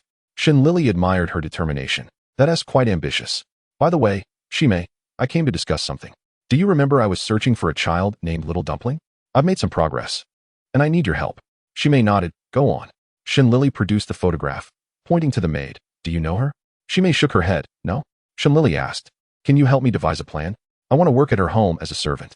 Shimei was taken aback. "What? Lili, with your background, why would you sell yourself short?" "We only became servants because we had no other options," Shen Lili replied. "The only way to uncover the truth is to infiltrate and follow the clues." Shimei understood. "All right. I'll reach out to some old friends and see what I can find out." Shen Lili smiled gratefully. "Thank you." The news of Shen Lili's intention to find a new job as a servant left everyone at the Fu family's gathering. Fu Chuntu, Fong shouting, Gao Yuanzhan, and Mei Lu, utterly astonished. They stared wide-eyed. "What?" Fu Chuntu warned, "I will send you back to Suzhou at once." Shen Lili protested, "I haven't finished yet. I'm not truly going to be a servant. I'm going undercover. I overheard something at the circus that could lead to a new direction." She explained the entire situation. Mei Lu interjected, "Isn't it simpler to stay with your cousin? The police could gather information and clarify everything." Shen Lili replied, "Based on mere gossip? If that maid dares to harbor malicious intentions, she could easily claim I misheard. It would only cause trouble for my employer and ruin my friendship with the maid. That would be alarming. What if the family hiding Little Dumpling acts preemptively out of fear?" Fu Chuntu nodded, impressed. Shen Lili had begun to rely less on instinct and more on evidence, increasingly resembling a detective. Fu Chuntu inquired, "What is your plan?" Shen Lili explained, "I will first approach the maid, gain her trust, and ideally become her friend. Then, I will inquire which family has recently adopted a boy. Afterward, I will inform you, cousin. Shouting, prepare your pen for ink. Perhaps we can expose a scandal involving child abduction for selfish motives. She may prove to be resourceful. The next day, she quickly delivered news to the Fu household. Returning the photograph and pointing out the maid. Her name is Binfen, a handmaiden to the bride of the Gu family, Shen Lili. My friend is from the same hometown as Binfen and is willing to help connect you. Shen Lili asked, are you certain? She may replied. My friend mentioned that life in the Gu household is quite challenging. Shen Lili inquired, what do you mean? She may elaborated, though wealthy, it's chaotic. Zhang Linyang has been married into the Gu family for 2 years without conceiving. The eldest son of the Gu family, Gu Hezu, was a notorious libertine, known for his penchant for teasing maidens. Shen Lili, with a mischievous smile, exclaimed to her companion, she may, let me tell you, I am quite the renowned makeup artist in our Wu County. Chapter 6. The Lonely Phoenix in the Mirror. Shen Lili, the famous makeup artist of Wu County, was introduced to the maid Binfeng by her fellow townswoman, Fu Mei.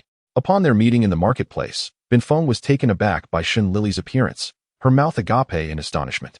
Is she truly that unattractive? Binfeng thought to herself, noting the dense freckles peppered across her face and the large blemish by her mouth. With a beaming smile, Shen Lili greeted Binfeng, Sister Binfeng, I am called Chuyer. Binfeng, unimpressed, felt a wave of disdain and scolded Fu Mei. How could you present me with such a sight? The Gu family is of high standing. Master Gu is a textile magnate, Gu Xiaowan. What are you thinking, introducing me to such a wretched girl? Fu Mei replied softly. Do not be so quick to anger. Have you forgotten that the young master delights in flirting with maidens? Choosing a beauty would only invite trouble for you.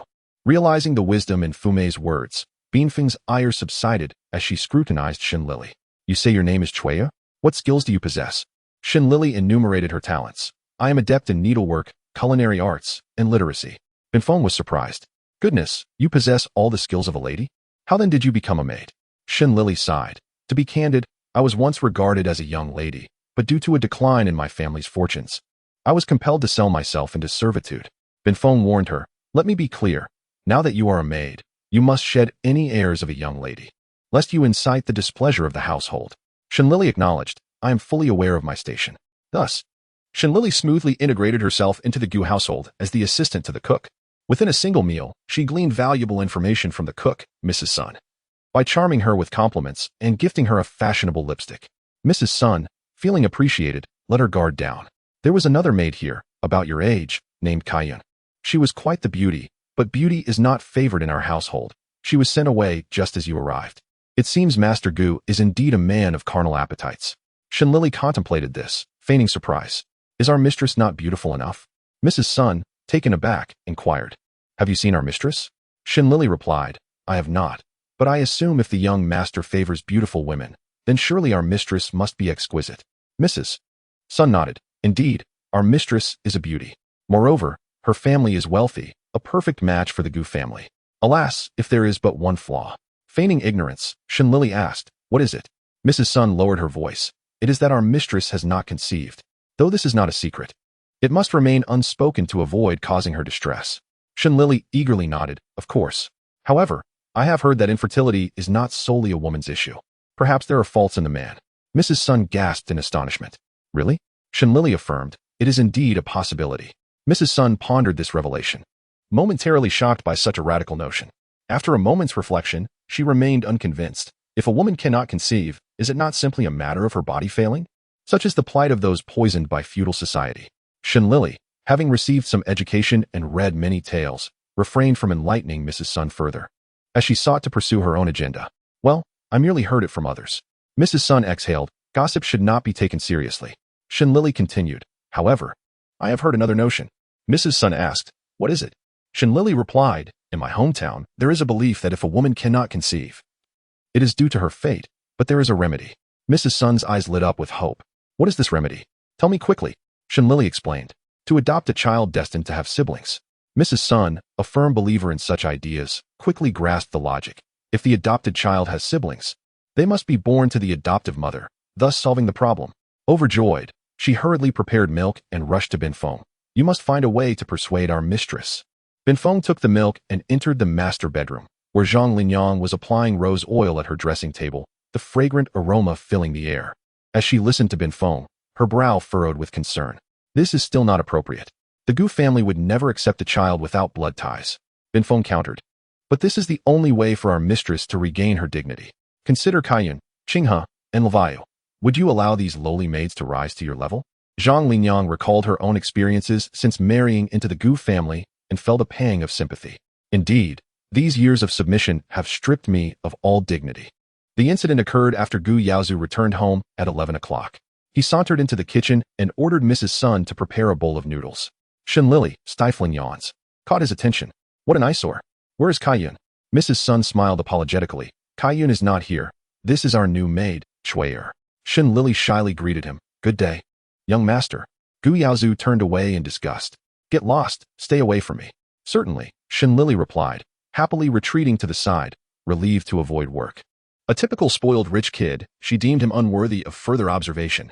However, her keen eye noticed a patch of mud on his shoe that was not from the city, red clay, which suggested he had been by the river or the creek, as it had not rained in Shanghai.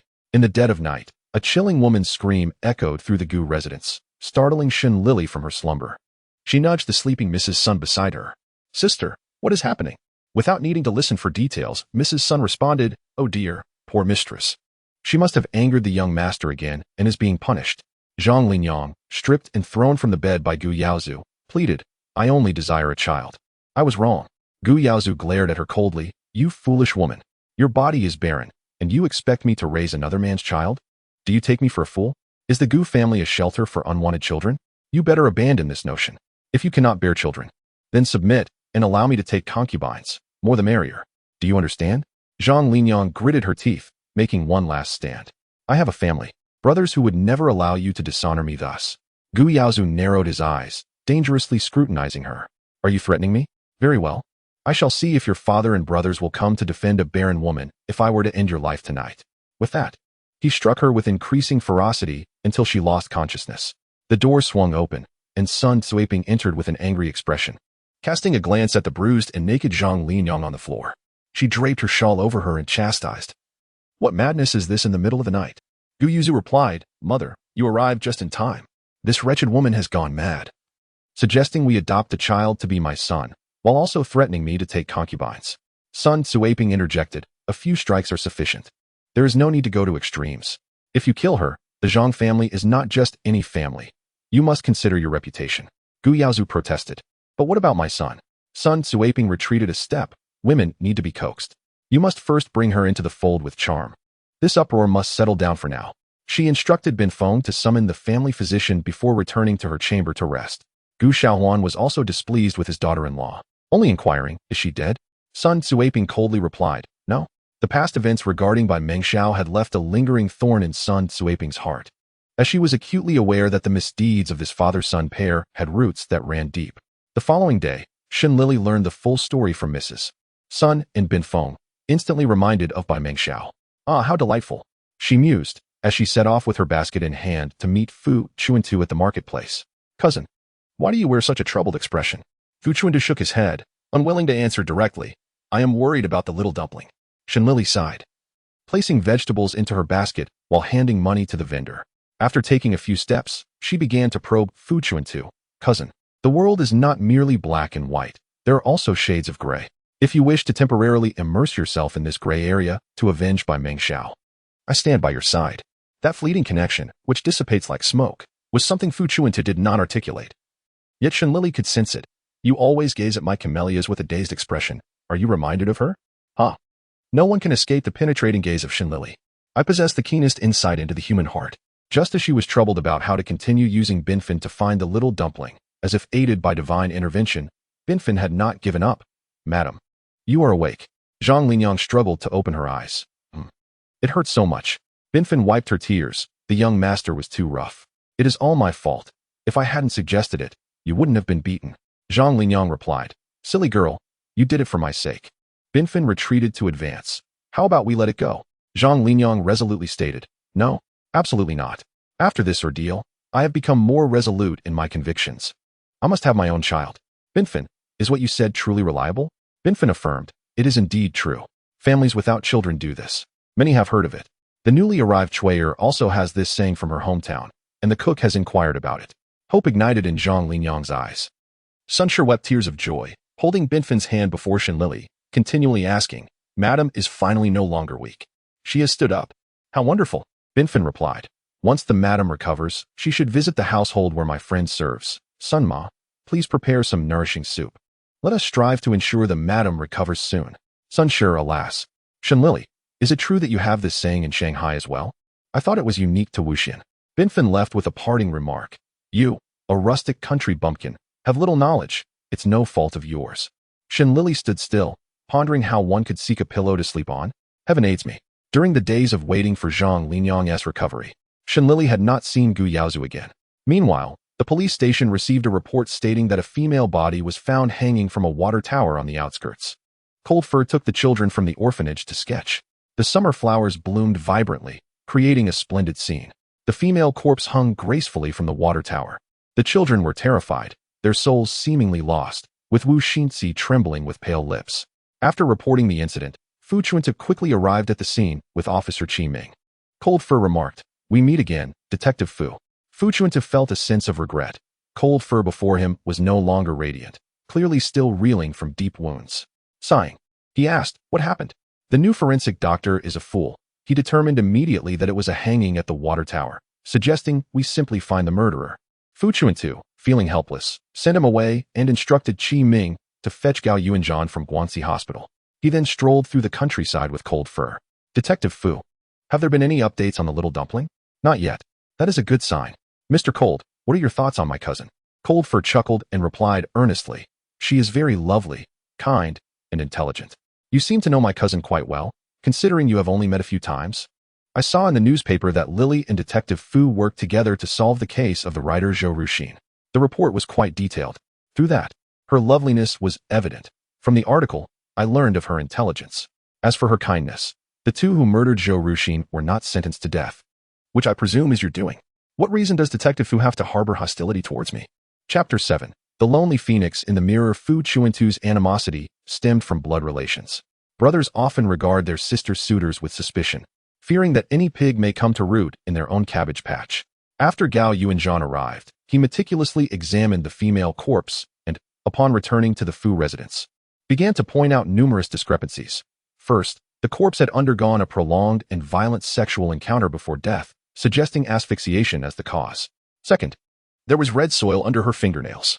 Fu Chuntu found it peculiar. Red soil? I recall that the land near the water tower is indeed red.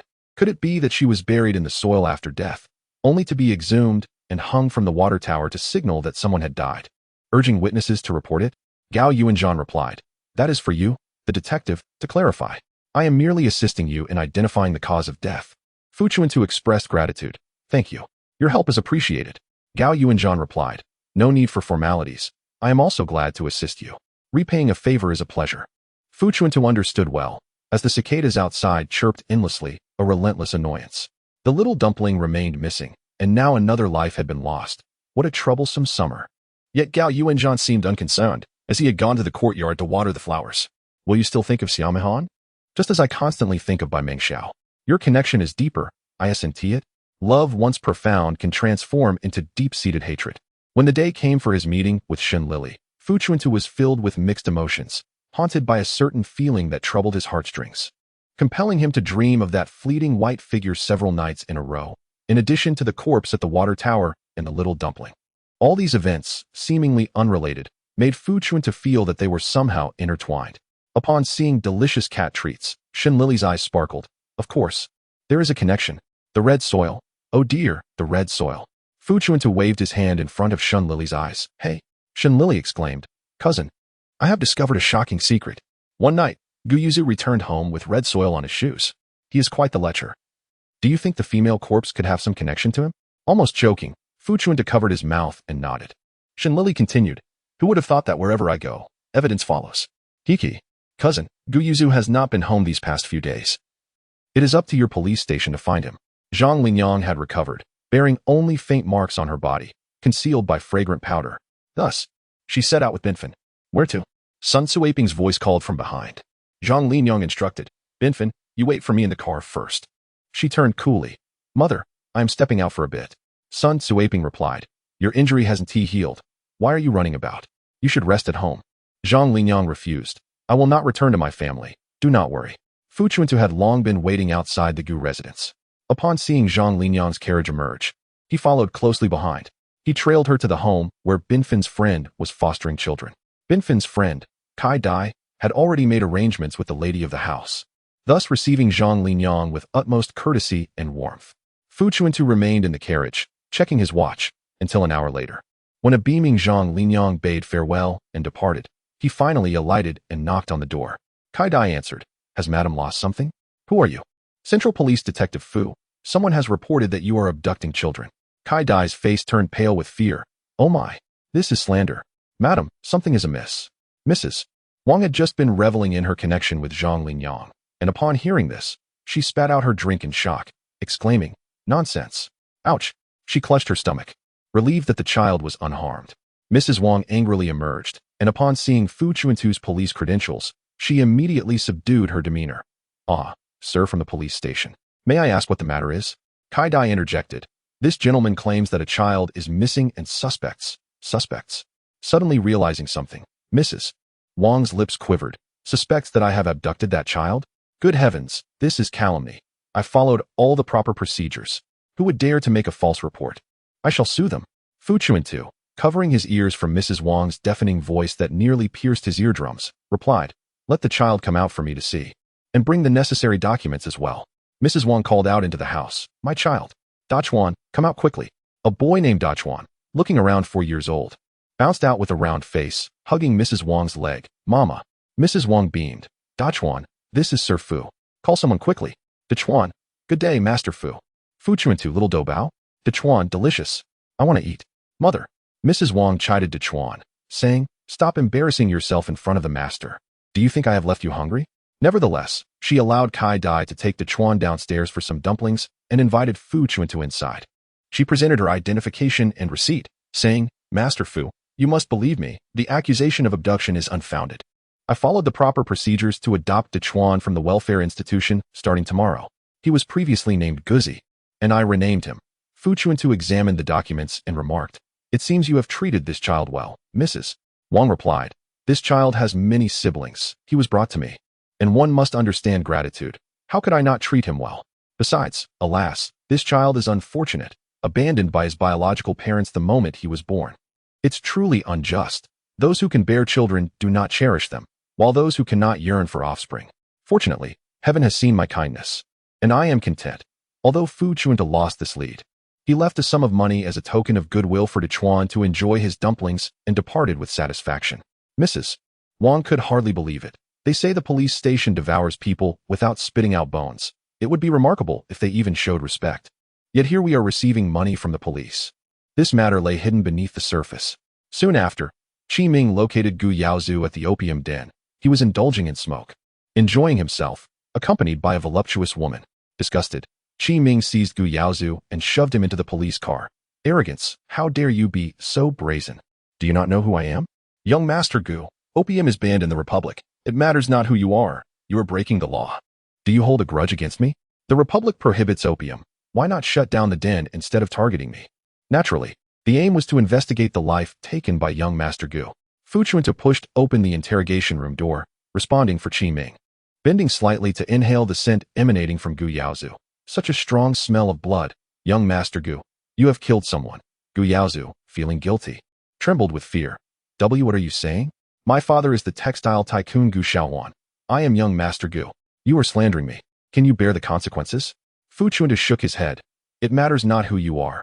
Once you enter my police station, you must comply. Will you confess willingly? Or shall I speak for you?" "I advise you to confess for leniency, resist for severity." His icy words, devoid of anger, felt like a bucket of icy water drenching Gu Yaozu. I will speak." The deceased woman was named Yu Chan, a courtesan at the opium den, a migrant worker in Shanghai. Due to her beauty and love for vanity, she quickly engaged with the young masters seeking pleasure, dreaming of ascending socially. Our arrangement was mutual. I paid, and she provided services, a fair transaction, is it not?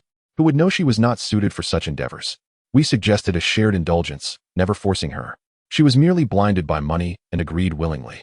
It was at most a momentary lapse, not intentional. Fu Chuntu's anger flared. To be so shameless is one thing, but to be so unrepentant.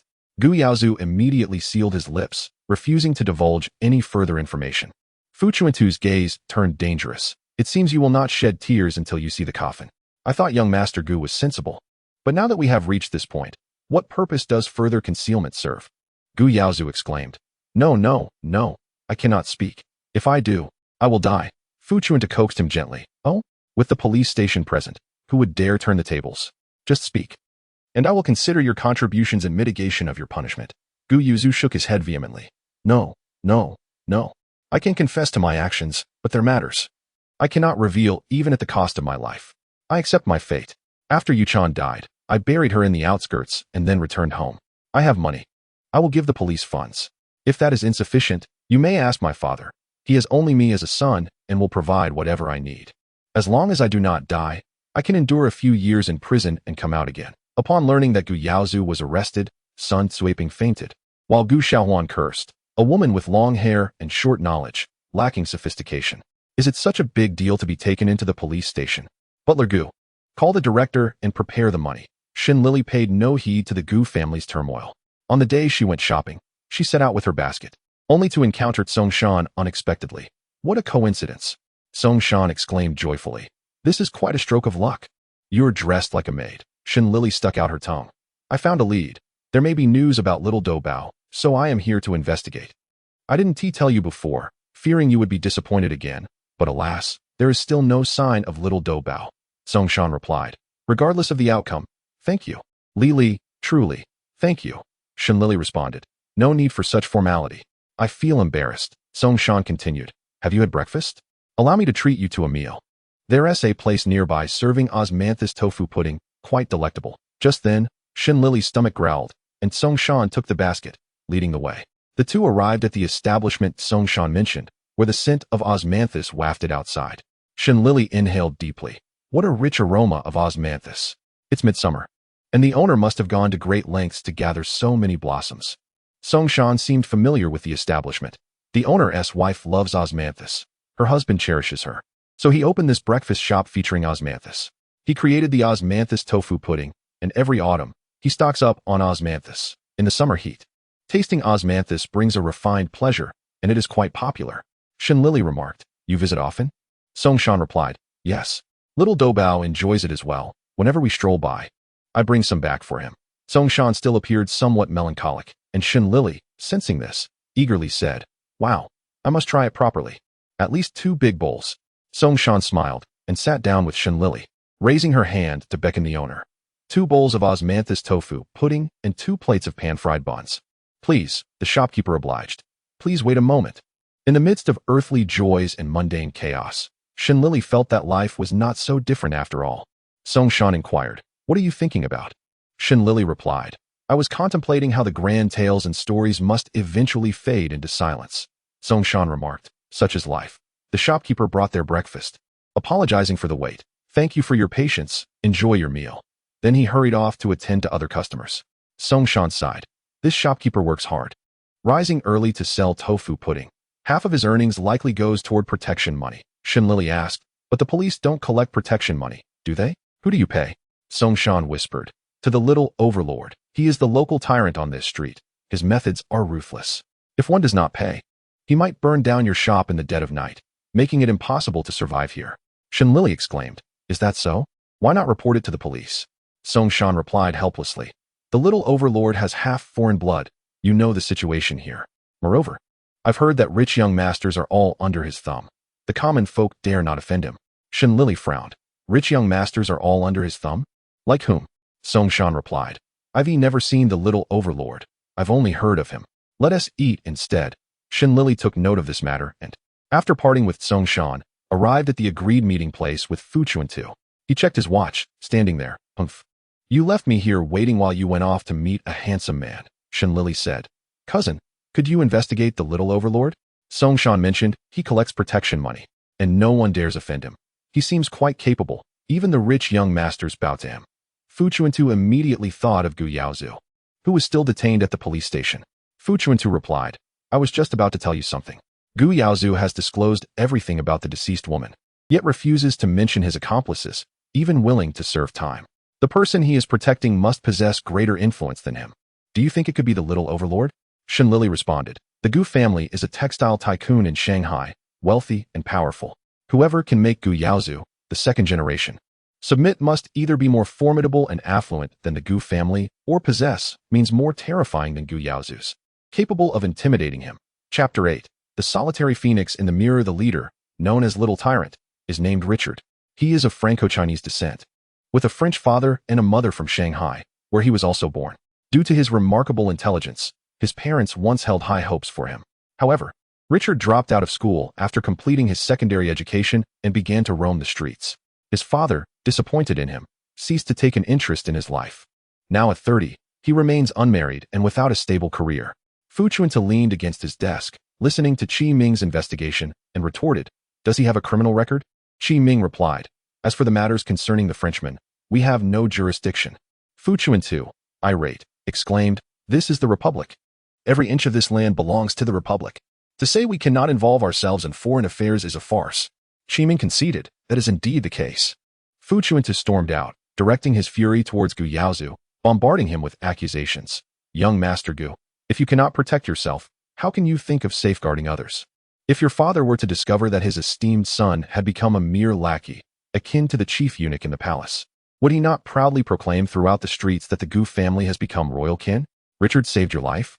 Gu Yaozu, his heart heavy with despair, suddenly looked up in disbelief. "You," Fu Chuntu bellowed, "what of it? You are alive." Gu Yaozu, drenched in cold sweat, replied, "You, what power do you possess to track down Little Tyrant? He is a Frenchman." Fu Chuntu's anger flared even more. What of being a Frenchman? Are they inherently superior to us? Does their blood run blue? Is their sweat fragrant? Do they not consume grains and cereals, relying instead on celestial sustenance? Gu Yaozu, you are the son of the textile magnate Gu Shaohuan. With a mere stomp of your foot, the bun shakes. Why fear a foreigner? If death is imminent, let Richard accompany you to the grave. I admire your courage, yet you cower before the remnants of foreign might. Your ancestors would surely rise from the underworld to chastise you for being an unworthy descendant. Struck as if by lightning, Gu Yaozu stammered, "I has killed." Fu Chuntu drew his gun and slammed it onto the table. "Killed? Have you, Gu Yaozu, not taken a life? Let me remind you of Yu Chan. She met her end at your hands, buried without a second thought. How are you different from Little Tyrant? A ghost fearing another ghost. What a grand joke." With a sudden clarity, Gu Yaozu realized the truth, and he spoke, "Indeed, I have taken a life. Why should I fear him?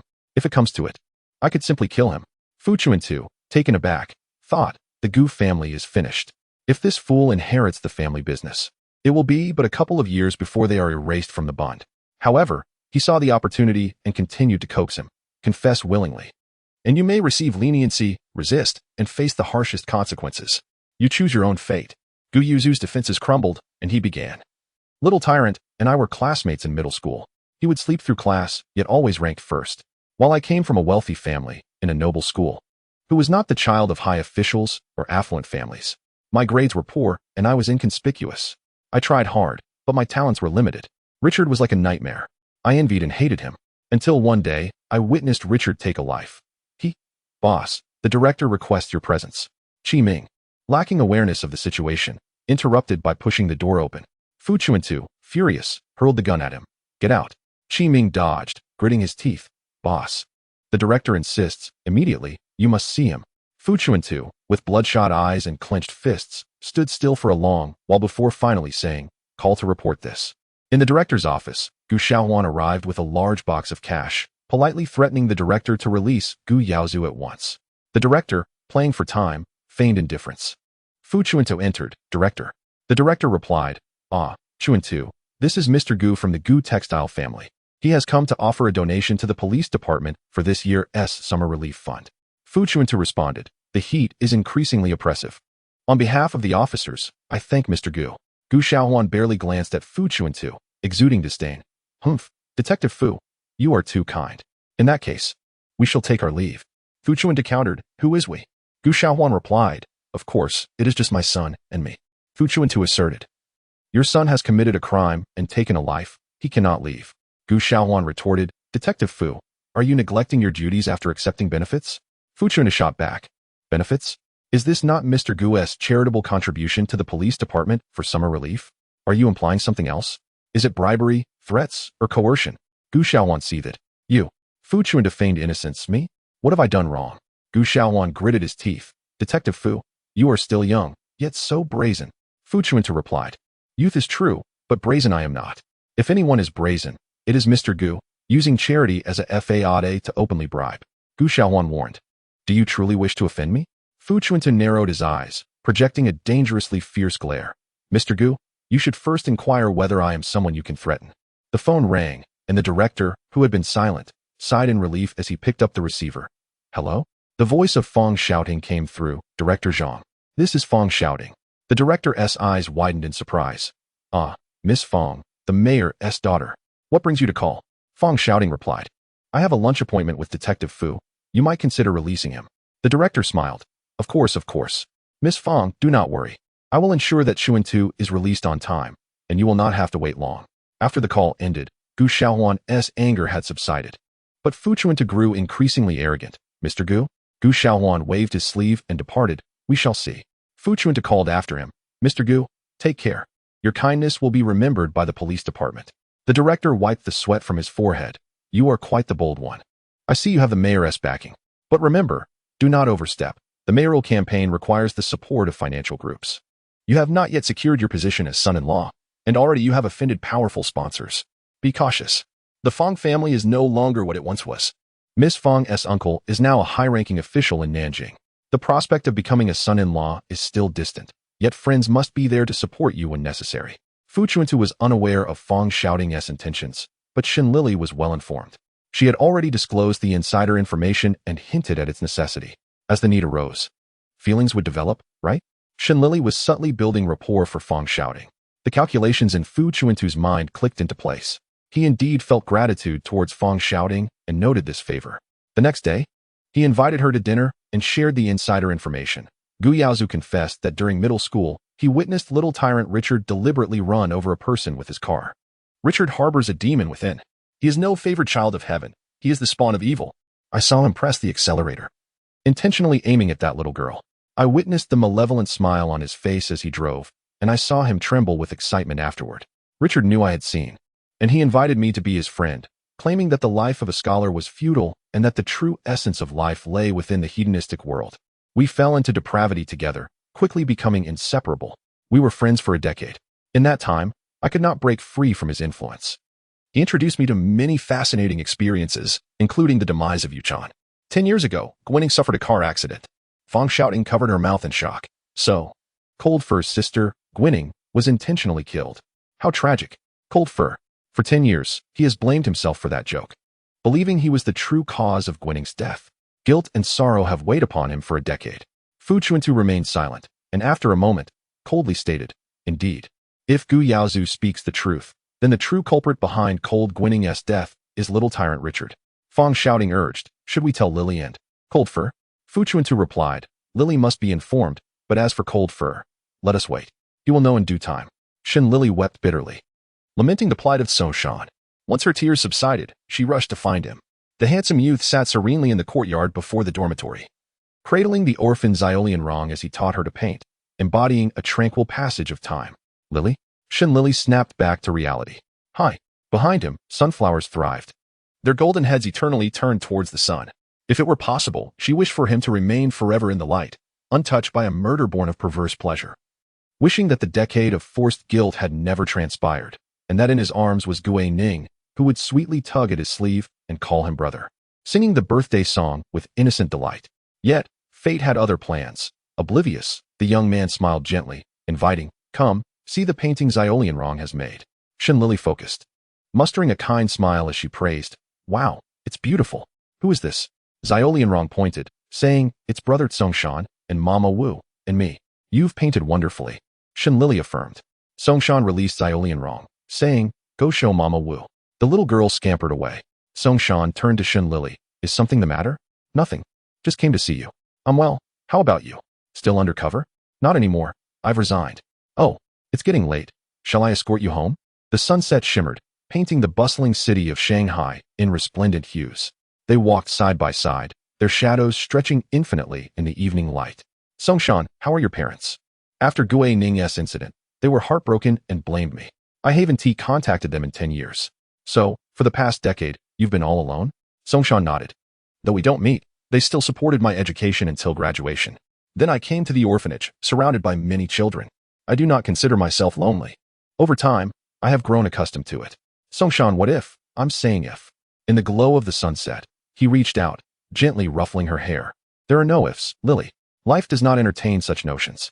Chapter 9. The lonely crane in the mirror. Time cannot be reversed. Every step you take on your path counts. Songshan's figure faded into the twilight. Shen Lili reluctantly returned home. Cousin, will the little tyrant face justice? Fu Chuntu sat at the dining table, contemplating a cup of tea before declaring, difficult. He has French ancestry. In other words, he is a Frenchman. We cannot touch him unless the consul of the French concession revokes his nationality. That is one. Secondly, Gui Ning's accident occurred 10 years ago. Mere eyewitness testimony from Gu Yaozu is insufficient, and the physical evidence has long vanished. Moreover, the former director, who declared it an accident, was French. It would be exceedingly difficult to overturn the case.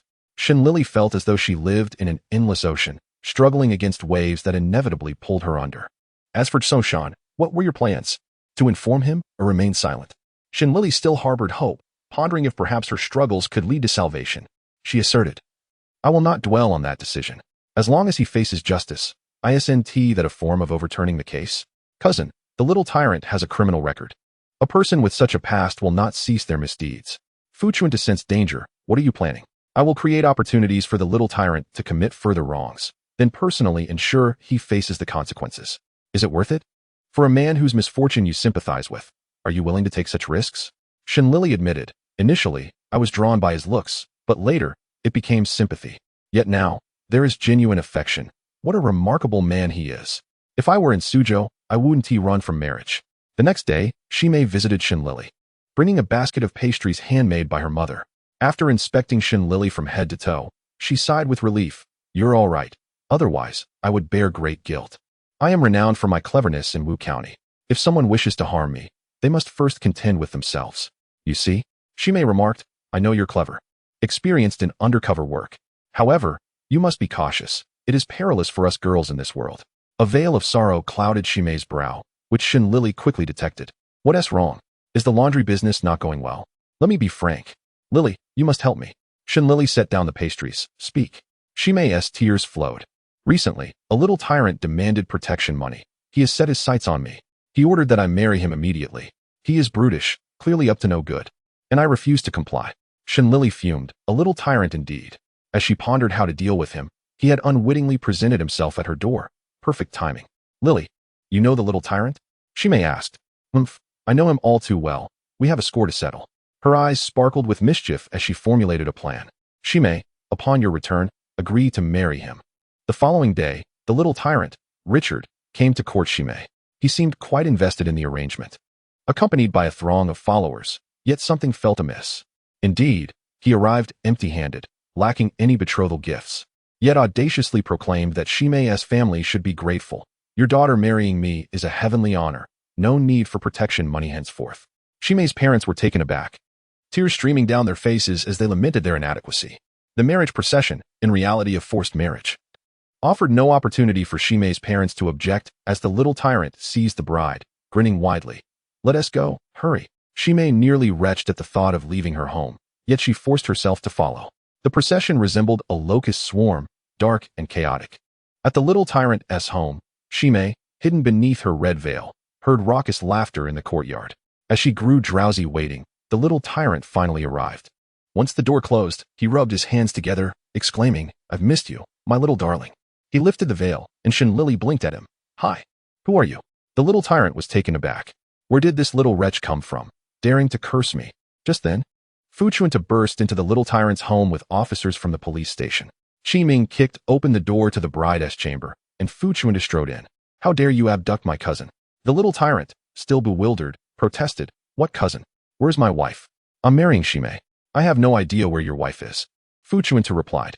You are suspected of abducting the police station's kin, openly defying the national government. Little tyrant, you have a lot of nerve. Take him away. The little tyrant struggled fiercely. I am a Frenchman. You have no right to arrest me. Fu Chuntu disregarded his protests, insisting he be taken to the police station first. Meanwhile, Shimei had already gathered testimonies from the neighbors, all in agreement. The little tyrant came to abduct Shimei, and not a single customary marriage rite had been observed. let alone any betrothal gifts to validate the marriage. The little tyrant laughed in disbelief, unfazed. After all, it was in human nature to push someone down when they were already falling. Yet he felt invincible, armed with his French heritage. This lineage indeed provided him a temporary shield, as the consul personally contacted the police station seeking an explanation. The director retorted, "Sir, Richard has half our bloodline. The police station naturally has jurisdiction. Ordinary citizens may be forgiven, but to brazenly abduct kin of the police station. Are you suggesting this is sanctioned by the French concession? A blatant provocation. This contravenes the peace treaty jointly signed by the Republic and the West. Consul, are you certain? The protection of this half-blood lineage is certainly not to be relinquished. After all, Richard possesses considerable wealth. Director, your hat is overly large. Please choose your words with caution. Since the certified evidence is present, Richard has indeed committed a crime. We shall graciously allow your country's ambassador to take him back for punishment, providing you with an explanation. Immediately, at once." Infuriated, the director abruptly hung up the phone. Shen Lili and Fu Chuntu, waiting outside, overheard the conversation. She remarked, I haven't heard of the little tyrant's father being particularly formidable. It appears he has some vested interests with that protector of his." Fu Chuntu replied, "The French are still concerned about their own reputation.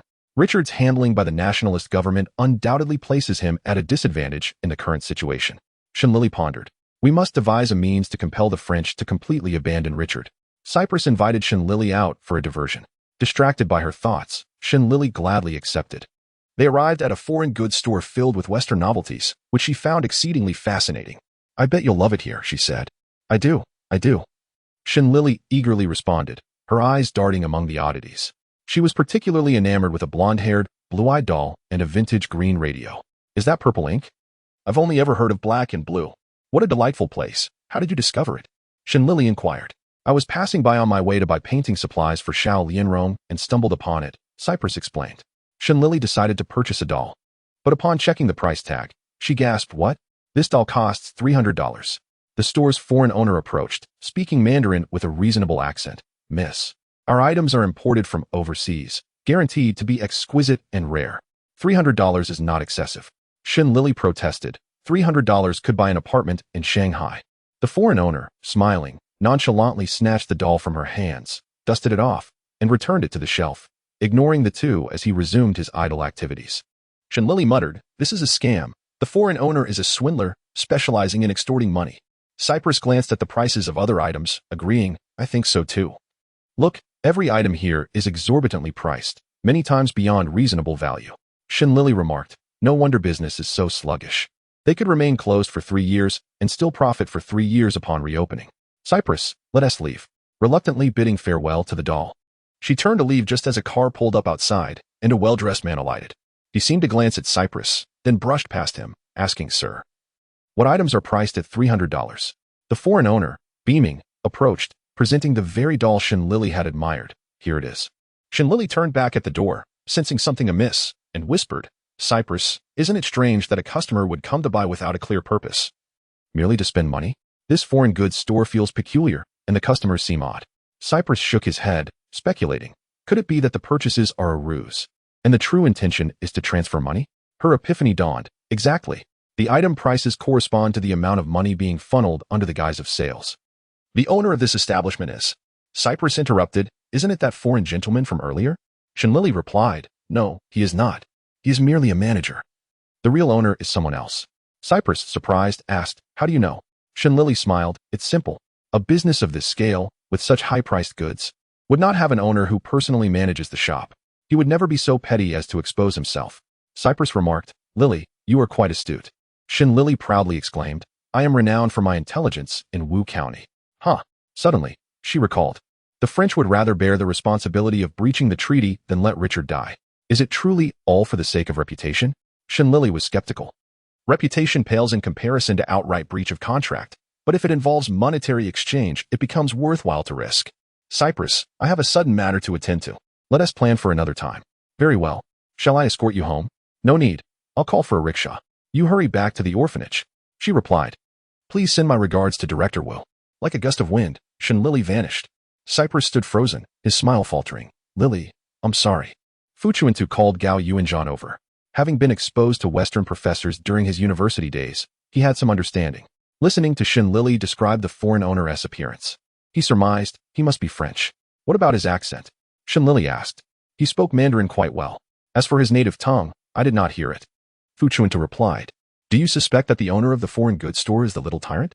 Indeed, Shen Lili confirmed. Fu Chuntu added. A store located in the French concession already violates regulations, yet we turn a blind eye as long as nothing goes awry. However, this establishment is different. The owner is the little tyrant. He has committed murder, extorted protection fees, and abducted respectable women. What legitimate business could his store conduct? Cousin, consider the many people in the concession. Where there are people, there will be unrest. Those needing to transfer money for safety or future prospects, regardless of their motives, this is money laundering, Gao Yuanzhan remarked.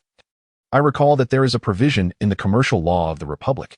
Fu Chuntu sneered. They launder our money and send it to French banks, huh? Chapter 10. The isolated phoenix. In that moment, it seemed all of Shanghai awaited the outcome pertaining to the little tyrant.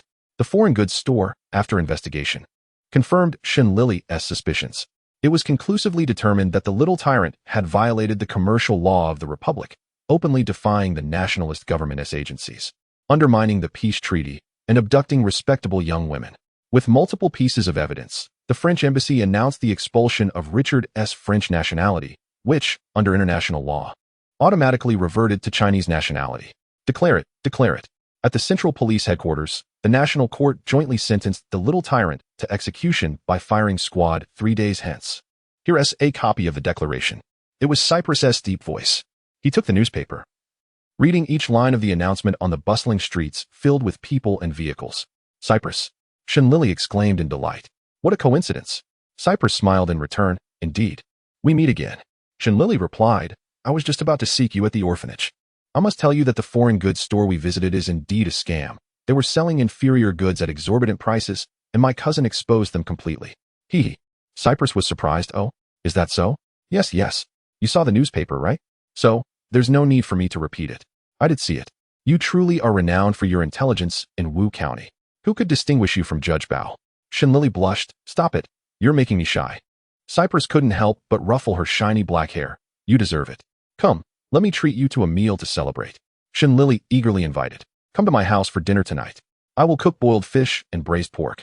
Don't skimp on the expenses. I just received a bonus from the police station. Cypress happily replied, Great. Thank you for your generous invitation, Detective Shen.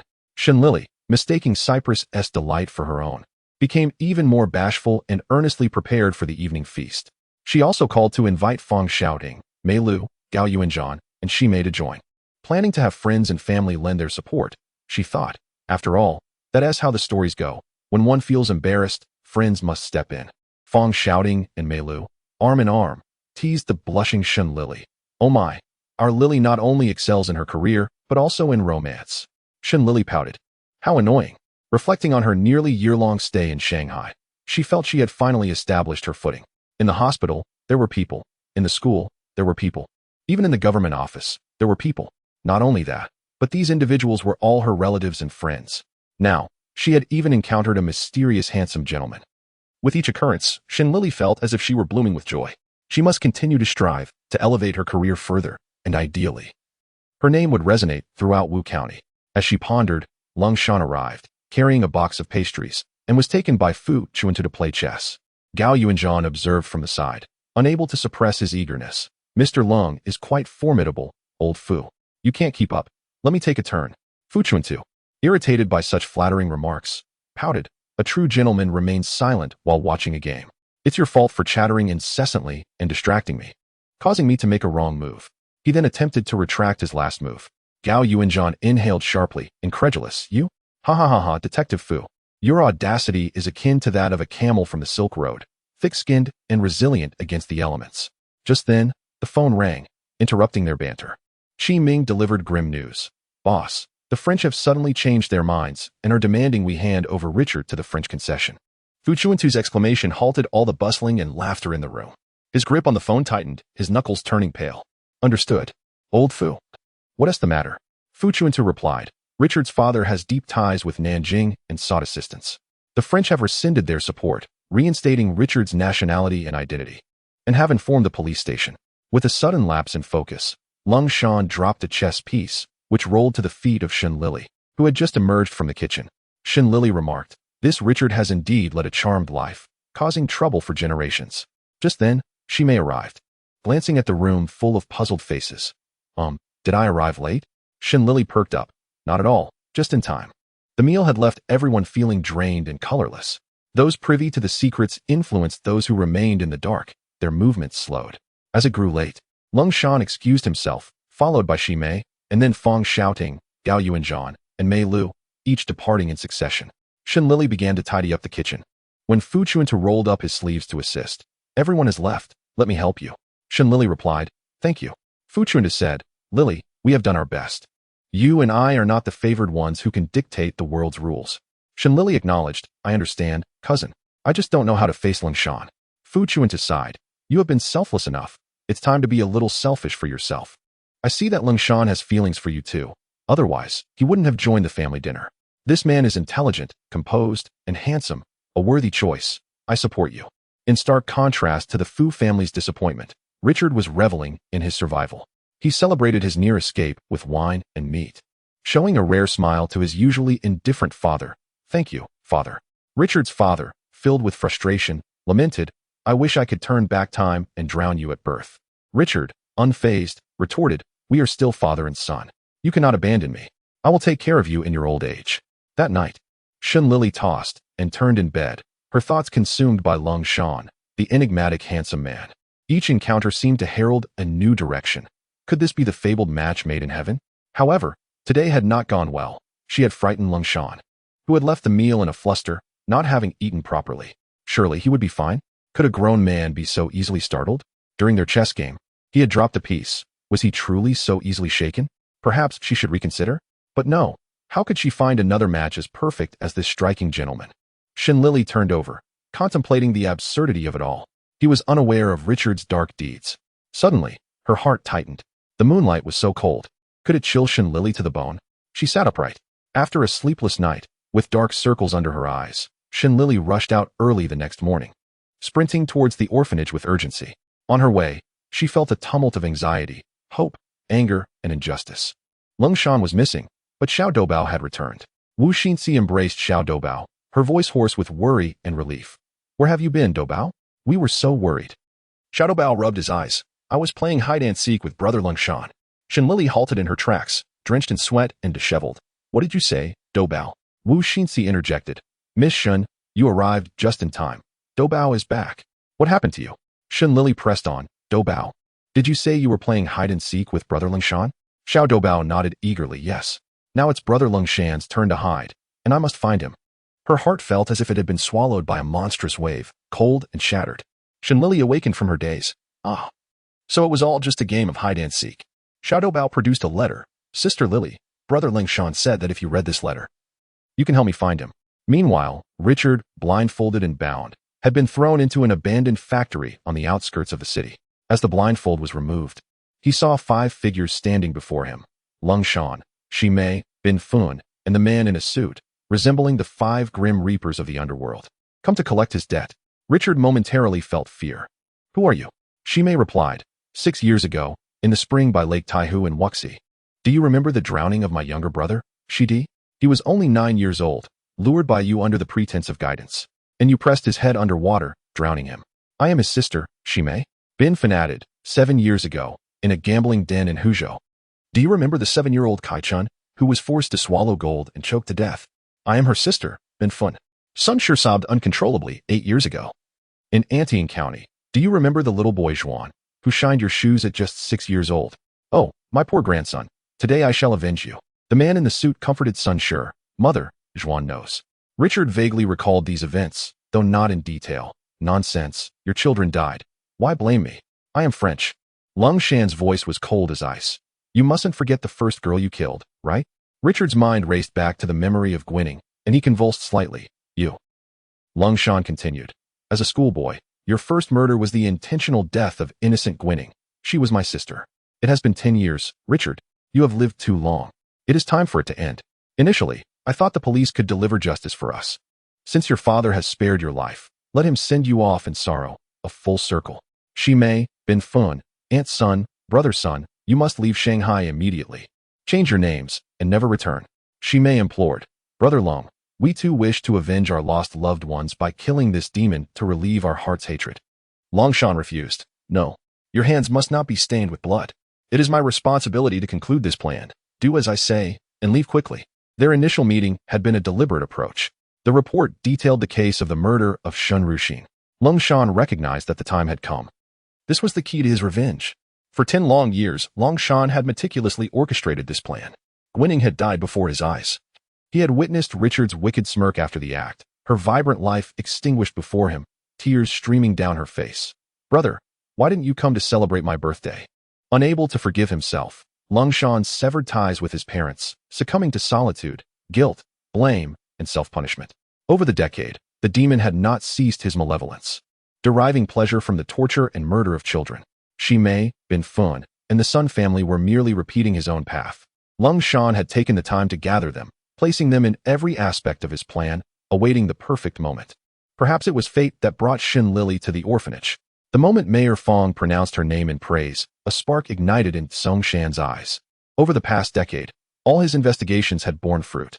The plan commenced. The little dumpling went missing, leading Shen Lili to suspect the station. And thus she ventured into the black market, where she encountered Shimei. The circus arranged a colorful narrative, and through Shimei, she infiltrated the Gu family to unearth Gu Yaozu, which eventually led to Richard. Each step was meticulously reported to Songshan, who adjusted their strategies accordingly.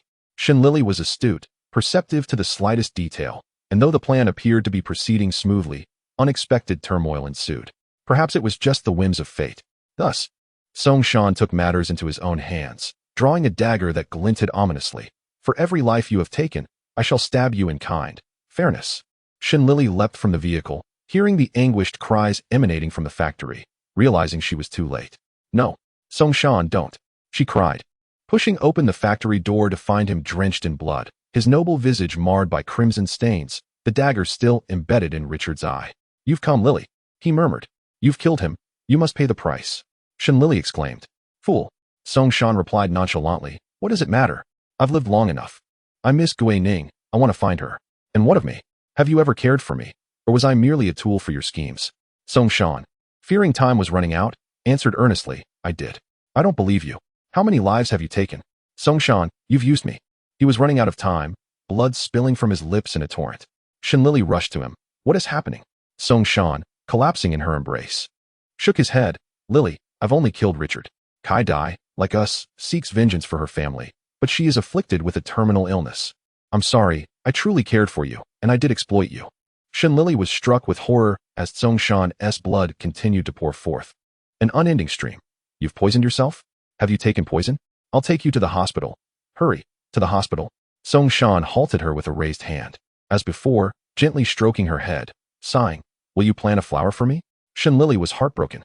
In a daze, Songshan glimpsed Gui Ning, still the small figure running towards him. Brother, brother. Gui Ning, happy birthday. Songshan's spirit shattered. When Fu Chuntu arrived with Qi Ming, Shen Lili had already dried her tears and stepped outside.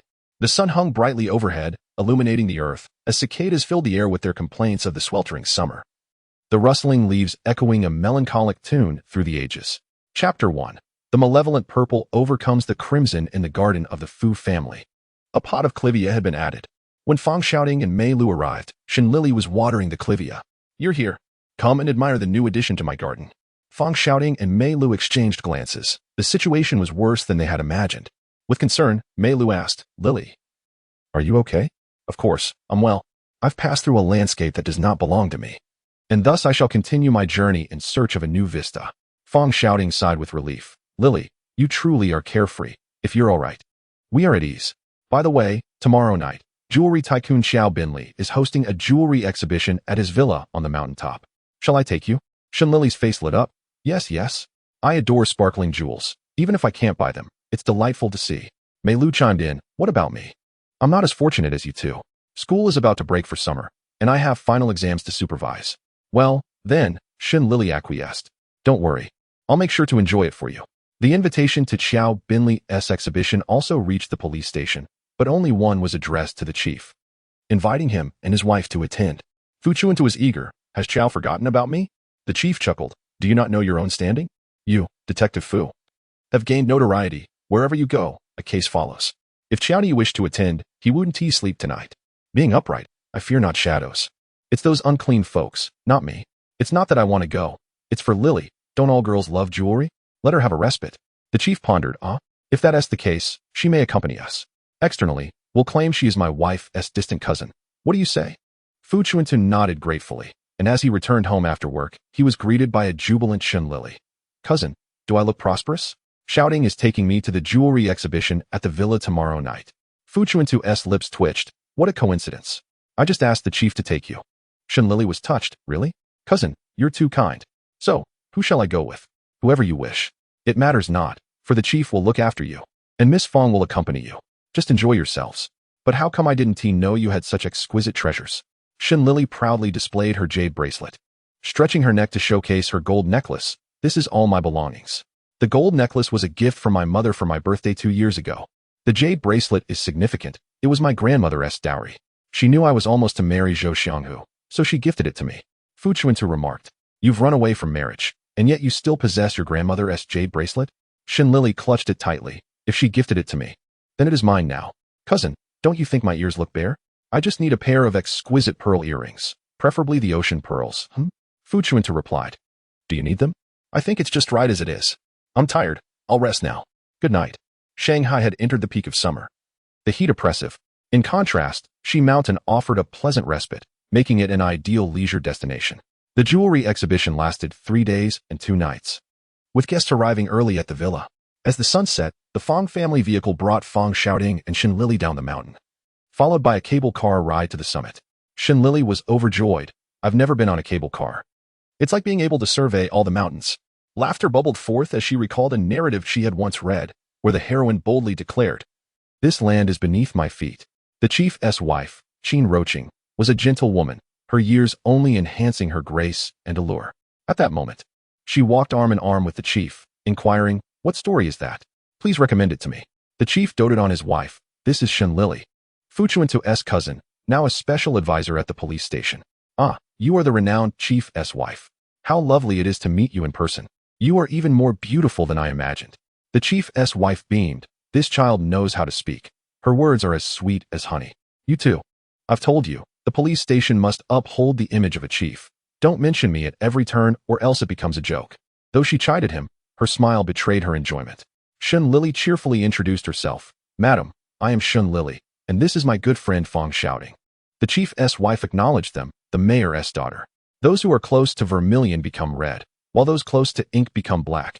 You are both charming girls. No wonder you are friends.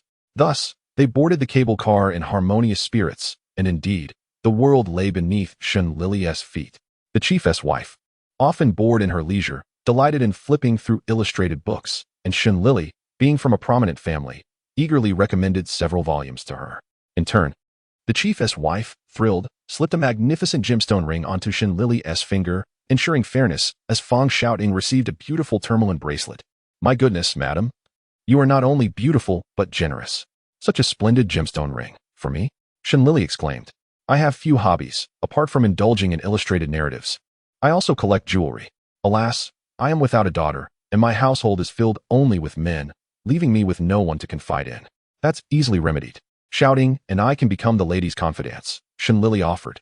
The director glared at Shen Lili, retorting, So, you've come to my home to browse? The director's wife expressed her displeasure. What's wrong with that? The director fell silent, eliciting laughter from those in the cable car. An hour later, they finally arrived at the mountaintop villa. Many guests had already arrived. It seemed the entire elite of Shanghai was present, and they were ushered in by the orderly arrangements of the butler, Qiao. Shen Lili and Fong Xiaoting shared a room, the windows of which offered a view of the mountains. The servants had already scattered realgar and mugwort around the villa to ward off mosquitoes, snakes, and rodents. Shen Lili, leaning against the window, exclaimed, What indulgence! Utter indulgence! Shouting, There's a massive bathtub in the washroom. I've never seen one so large. Fong Xiaoting, occupied with her camera, replied, I've even brought rose essential oil. We'll have a soak tonight. Shen Lili inquired, Are you heading out for the interview now? Fong Xiaoting nodded. Indeed. Xiao Binli is a man of discretion, rarely making public appearances. His wife, Lin Meifeng, usually handles social engagements. The editor has instructed me to interview this Shanghai jewelry magnate as thoroughly as possible during this jewelry exhibition. I must strive for success. I aspire to be the star reporter of the Shenbao. Shen Lili, resting her head in her hands, affirmed, "I have no doubt you will be." With Fong Xiaoting's departure, a sense of desolation washed over Shen Lili. She lay on the bed, gazing at the ceiling, reflecting on her life. From her earliest memories to the present day, she had encountered a myriad of individuals. Just when she had found someone who left a lasting impression, they were gone forever. It seemed there was no remedy for it. Shen Lili sighed and rose to unpack. She discovered an extra money pouch, inside which was a note. "Acquire any pearls that capture your heart, Fu Chuntu." She clutched the pouch tightly and wept bitterly on the floor. This lamentation was belated.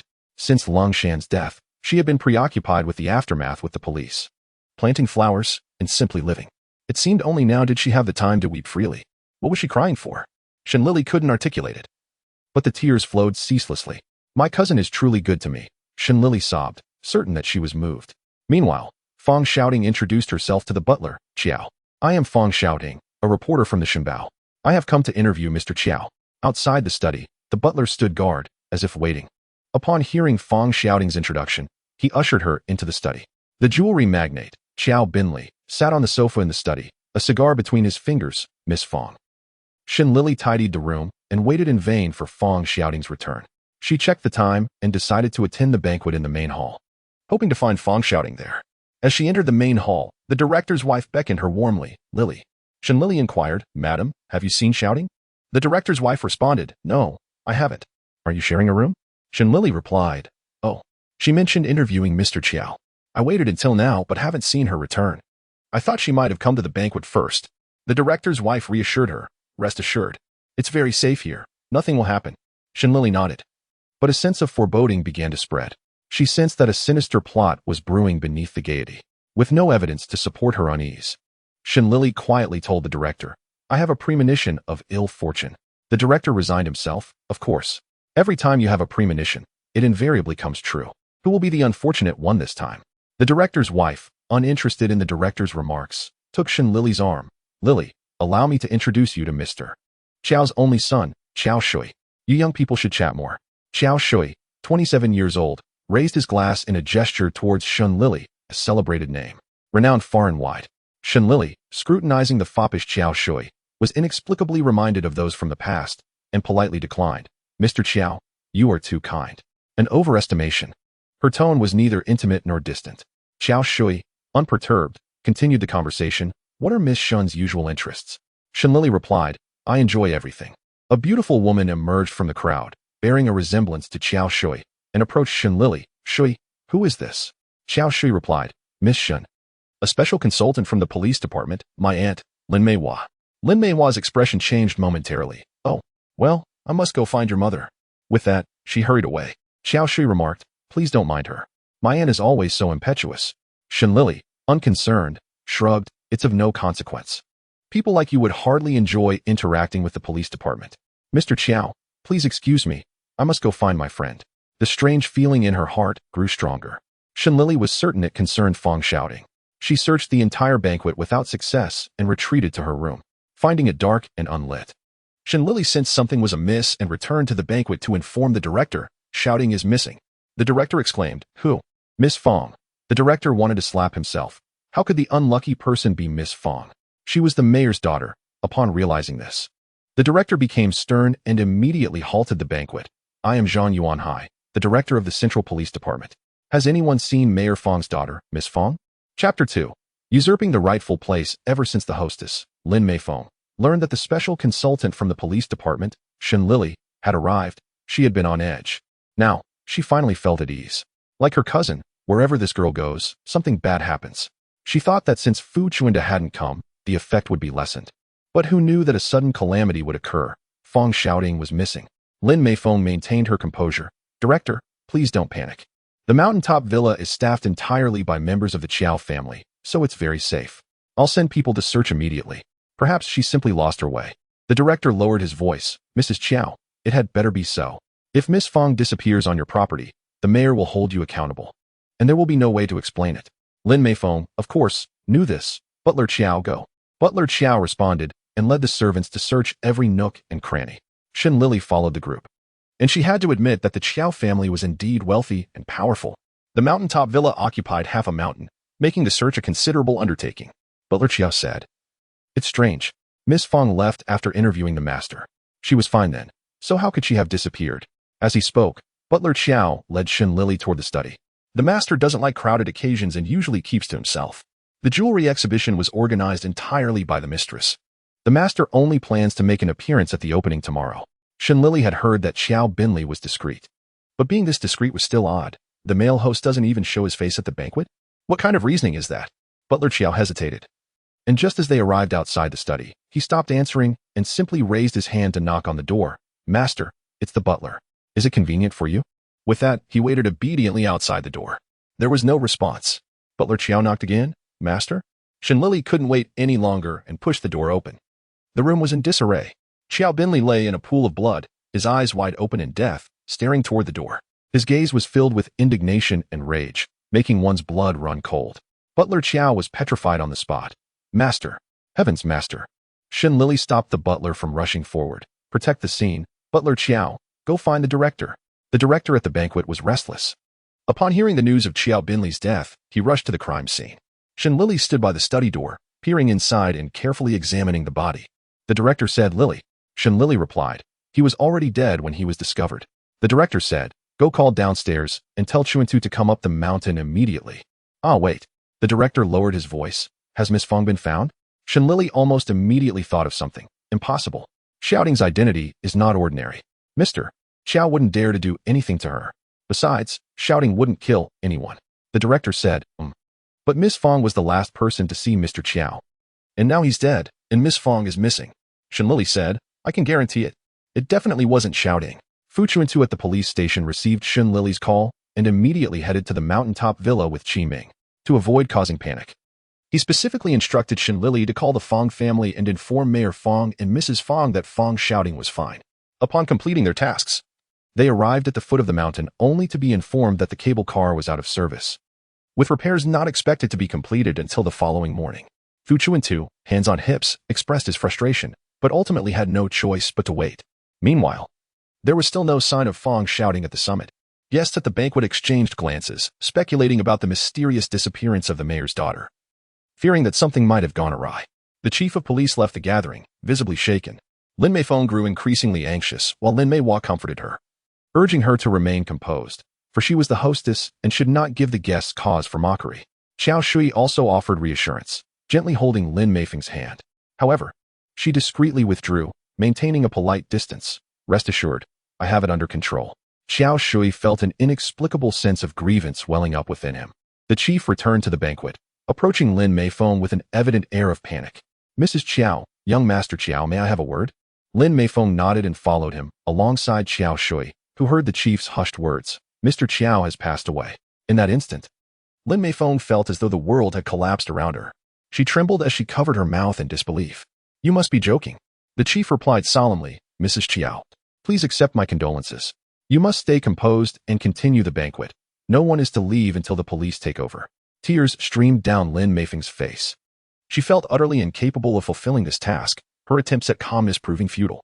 The chief, both frustrated and sorrowful, sighed deeply. Young Master Qiao? Qiao Shui, still reeling from the shock, stammered. Chief, are you saying that my father is dead? But the doctor said his condition required only rest, that there was no danger to his life. The chief responded, Mr. Qiao is gravely ill. Qiao Shui insisted. My father had been unwell since the new year due to a lingering cold, but he was stable with rest. How could this happen? Was it murder? The chief replied. That is currently unclear. We must await the coroner's examination.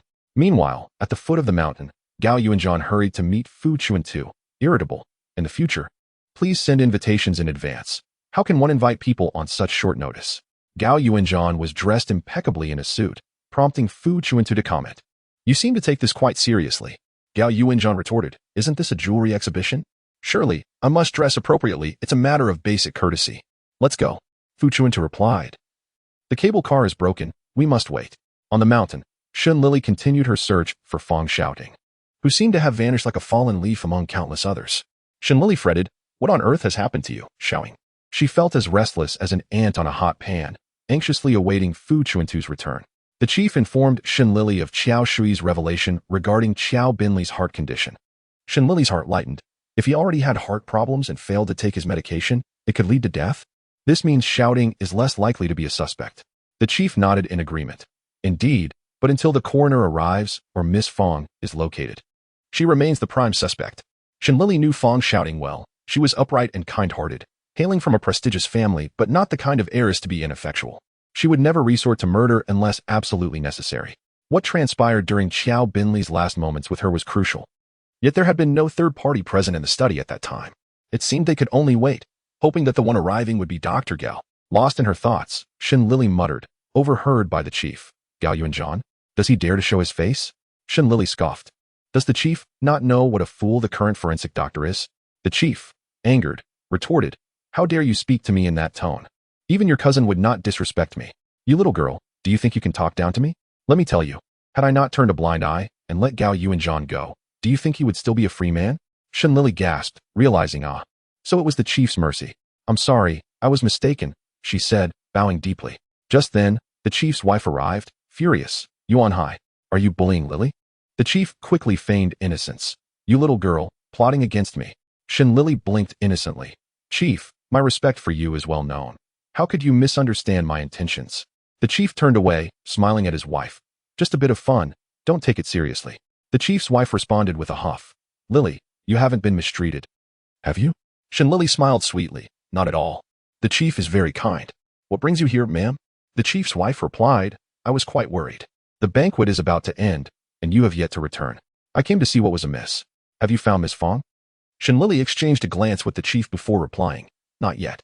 She has vanished without a trace, as if she never existed. Moreover, Mr. Qiao has died. The chief's wife gasped, her face paling. What? My goodness. How could this happen? Shen Lili responded. We will only know the truth once the coroner arrives. Why do you seem so distressed? The chief's wife nodded. Mr. Qiao was a truly good man. Not only was he a benevolent businessman, but he was also charitable and humble, deeply devoted to Mrs. Qiao. Though he was not one for grand speeches or public appearances, he always radiated warmth when present, especially in his gaze towards Mrs. Qiao. Having lived in the police household, the chief's wife had developed a keen eye for character. I can read people very well. How could such a good person die? Despite the merriment of the banquet, guests exchanged knowing looks, each harboring unspoken suspicions. Lin Meifeng, though striving to conceal her sorrow, could not hide the grief in her eyes. Xiao Shui, in his fluster, forgot to speak while toasting, spilling wine on his evening attire. Lin Mei promptly produced a handkerchief to assist him. You're not a child anymore. How careless can you be? Quickly, change your clothes. Xiao Shui thanked her. Thank you. And Lin Meihua, concerned, asked Lin Meifeng, what has happened to leave you both so disoriented? Lin Meifeng longed to confide, but managed to restrain herself. She shook her head at her sister. Perhaps I'm just tired.